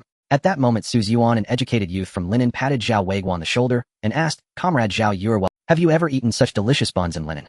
Zhao Weiguo furrowed his brow, thought for a moment, then said seriously, "If you mean such large and tasty meat buns, this is indeed my first time. But in my memory, I've had a smaller kind in Linen called gubuli buns. They were also quite good. I think these 2 kinds of buns are comparable in flavor." At this point, the usually quiet Lin Wanqing spoke up. "I've heard that gubuli buns are very famous. I never thought we'd be eating large meat buns today that taste almost as good as gubuli, and in such a humble setting. Thinking about it this way, isn't it a blessing in disguise?" Su Ziyuan and Zhao Weiguo looked at Lin Wanqing, who had been gloomy all along, and now, after tasting the delicious meat buns, her face lit up with a smile. They were all delighted for her. "Hey, what do you all think of the captain? I think he's great. He speaks gently and thinks things through thoroughly. And that old grandfather seems really kind and nice. And the little boy next to the captain is cute too, with a sturdy, lively look." Thus, the 6 young people seemed to have forgotten the fatigue of their journey and the unfair treatment they had suffered back home due to being sent down to the countryside. They chatted and laughed as they finished the large meat buns. Lin Chen looked at the system panel, noting the emotional value contributed by the 6 educated youths. He marveled inwardly at the immense power of delicious food. Of course, this was also thanks to the excellent quality of the buns from the Emotion Mall. Indeed, system-made products are always top-notch. After finishing the buns, the educated youths, following Zhao Weiguo's lead, lit mugwort and began to smoke their rooms. The unique scent of mugwort, like the breath of nature, was gentle and soothing, lifting their spirits. As dusk fell, the educated youths had no choice but to go to bed early. Although they had electricity back home, where they could read, play small games, or even stroll the streets at night. In this poor and remote mountain village, once darkness fell without moonlight, it was pitch black. Everyone drifted into sleep amidst the fragrance of mugwort, their hearts filled with trepidation about the next day. The next morning, with the sound of whistles signaling the start of work, the educated youths quickly gathered at the brigade headquarters. Lin Jinhua distributed tools to each of them: shovels, hose, dustpans, and carrying poles. When Lin Jinhua led the educated youths to the reservoir construction site, the place was bustling with activity. Everyone lined up and turned to collect their breakfast at the simple kitchen set up outside the site. Breakfast that day consisted of 2 steamed buns and 2 eggs per person. Such a meal was considered excellent not just in the current famine years, but even in times of favorable weather and good harvests. Of course, this meal was suggested and financially supported by Lin Chen, as he believed the construction of the reservoir it needed to be completed quickly with guaranteed quality. Under such circumstances, it was essential to at least ensure that all the commune members working on the reservoir had enough to eat. Otherwise, without strength to work, it would not only delay the project, but could also lead to accidents. After all the stones for the dam were quarried from the nearby mountains using explosives and detonators, Lin Wanqing looked at the 2 white flour steamed buns and 2 eggs in her hands, feeling a sense of unreality. Although she knew it was normal for the work site to provide meals, the quality of the food surprised her. In the past 2 months, while she was in her hometown of Lin, her family had been eating only 2 meals a day due to food shortages, and they were mostly thin porridge. After the meal, the 6 educated youths joined the other commune members in their work. They paired up and worked in unison. The 3 young women, Lin Wanqing, Chen Jingyi, and Fang Nianxi, were responsible for digging the soil with hoes and shovels, while the 3 young men, Su Ziwan Zhao Weigua and Zhou Yue, carried the soil out on shoulder poles to dump it onto tractors or trucks. The educated youths had previously imagined rural work to be arduous and complex, but they found it was merely digging and carrying soil. With that, the anxiety that had weighed on their hearts finally dissipated. Lin Chen's family was quite busy that day. His grandfather had gone to the commune early in the morning, as he was now the top official of Chaoyang commune and had many responsibilities. His grandmother used to cook for the commune members in the production brigade's communal kitchen. After the communal kitchen was disbanded, she was assigned to work as a kitchen helper in the simple kitchen at the reservoir site. His father, Lin Jinhua, had gone early in the morning to assign work to the 6 educated youths. His mother, Wang Xiulan, was a scorekeeper and naturally had to work alongside the commune members. Additionally, since the autumn semester had started, Lin Chen's 3rd, 4th, 5th, and 6th elder sisters had all gone to school. In Shanghai County, during that era, elementary school lasted 5 years and middle school 3 years. Children typically started school at age 7 and graduated from middle school at 15. His eldest and 2nd elder sisters had both graduated from middle school. Of course, Lin Chen at his age did not have to worry about attending school. However, with such a large family, there were many mouths to feed, and his 6 elder sisters had to attend school one after another, so the expenses were naturally substantial. This was precisely why, despite his grandparents' parents all having jobs and working diligently, the family remained very. Lin Chen remembered asking his father, Lin Jinhua, in private a while ago if he held patriarchal views. Lin Jinhua immediately denied it, saying, "I certainly understand the principle that women can hold up half the sky. And look at the facts. I have supported all 6 of your elder sisters through school. Now look at the other families in our brigade. How many of their children never even set foot in a school?" As Lin Jinhua put it, although the family had many members and life was difficult, not a single person had starved during these families, and he had ensured that every one of his children received an education. He had done his utmost. In his past life, Lin Chen had once fantasized about a life where he could sleep until he naturally woke up and count money until his hands cramped without having to work. Now this fantasy had become a reality. After waking up naturally, Lin Chen found only his eldest and 2nd elder sisters at home. After a quick breakfast, he dragged them along to the reservoir construction site. To Lin Chen, the overall progress of the reservoir was still somewhat slow, but there was no helping it. This era lacked large machinery, and the work relied mainly on human labor. Building a large reservoir would inevitably take at least a year or 2 before completion, not to mention the installation of hydroturbines for power generation. Lin Chen had considered wishing for various large construction machines to aid the project, but strangely, all such machinery in his emotion mall seemed prohibitively expensive. For instance, the system had previously issued a task to transport a tunnel boring machine, which required 200 million. An ordinary excavator would cost several million emotion points. So Lin Chen felt it was better to use those emotion points to exchange for large quantities of food and other useful supplies for himself and those around him, and even donate them to the country to earn more emotion points. But if the reservoir could not be completed soon, many industries in Fengrao Brigade would be stalled. For example, the machinery factory required a large amount of electricity. Although Lin Chen had installed some solar panels to support the operation of the cannery, and in the future the instant noodle factory, without a continuous power supply, it would be extremely difficult for the entire production brigade to develop. When Lin Chen and his 2 elder sisters arrived at the reservoir site, they saw the 6 educated youths who had arrived the previous day working diligently. Lin Wanqing swung her hoe, striking the ground repeatedly. Chen Jingyi and Fang Nianxi used shovels to scoop soil into baskets, while Su Ziwan Zhao Weigua and Zhou Yue took turns carrying the baskets on shoulder poles to dump the soil onto tractors outside. As the sun rose higher, the temperature climbed. The educated youths' faces flushed red and beads of sweat as large as beans rolled down their foreheads one after another. Lin Wanqing saw Lin Chen and his 2 sisters approaching and paused her work. Leaning on her hoe, she gasped for breath and said, "Little brother, hello. Why have you come to the site? Are you looking for your father?" Lin Chen had actually come to see them, the educated youths. In his view, they were among the few intellectuals in the area, and the future development of Fengrao Brigade would depend on talents like them. So he made a point to check on them, hoping they wouldn't be worn out. If they collapsed from exhaustion, that would be a problem. Sister, you've worked hard. Take a break and have a bottle of salted soda water. Lin Chen said as he lifted the lid of the basket Lin Luyue was carrying and handed a bottle of salted soda water to Lin Wanqing. Lin Wanqing wiped the sweat from her brow, took the salted soda water handed to her by Lin Chen, and uttered a quiet, thank you. In her understanding, salted soda water was a drink exclusive to laborers. In their city of Linen, although salted soda water was available at most supply cooperatives, the majority of citizens most of the time were reluctant to spend money on it. Lin Wanqing had only tasted salted soda water twice in her life back in her hometown. Once was when her cousin who worked in a textile mill treated her. The other time was when her uncle employed at a machinery factory brought a few bottles home and shared one with her. To her surprise, at this construction site nestled in a remote mountain valley, she was enjoying salted soda water, a rarity even in big cities. Su Zhuan, Zhou Yuehui, Chen Jingyi, and Fang Nianzi, the four educated youths, saw the siblings approaching and warned. Lin Chen took out the salted soda water and handed a bottle to each of them. Then looking at the 5 people sipping their drinks, he asked, "Where's the other educated youth who was with you?"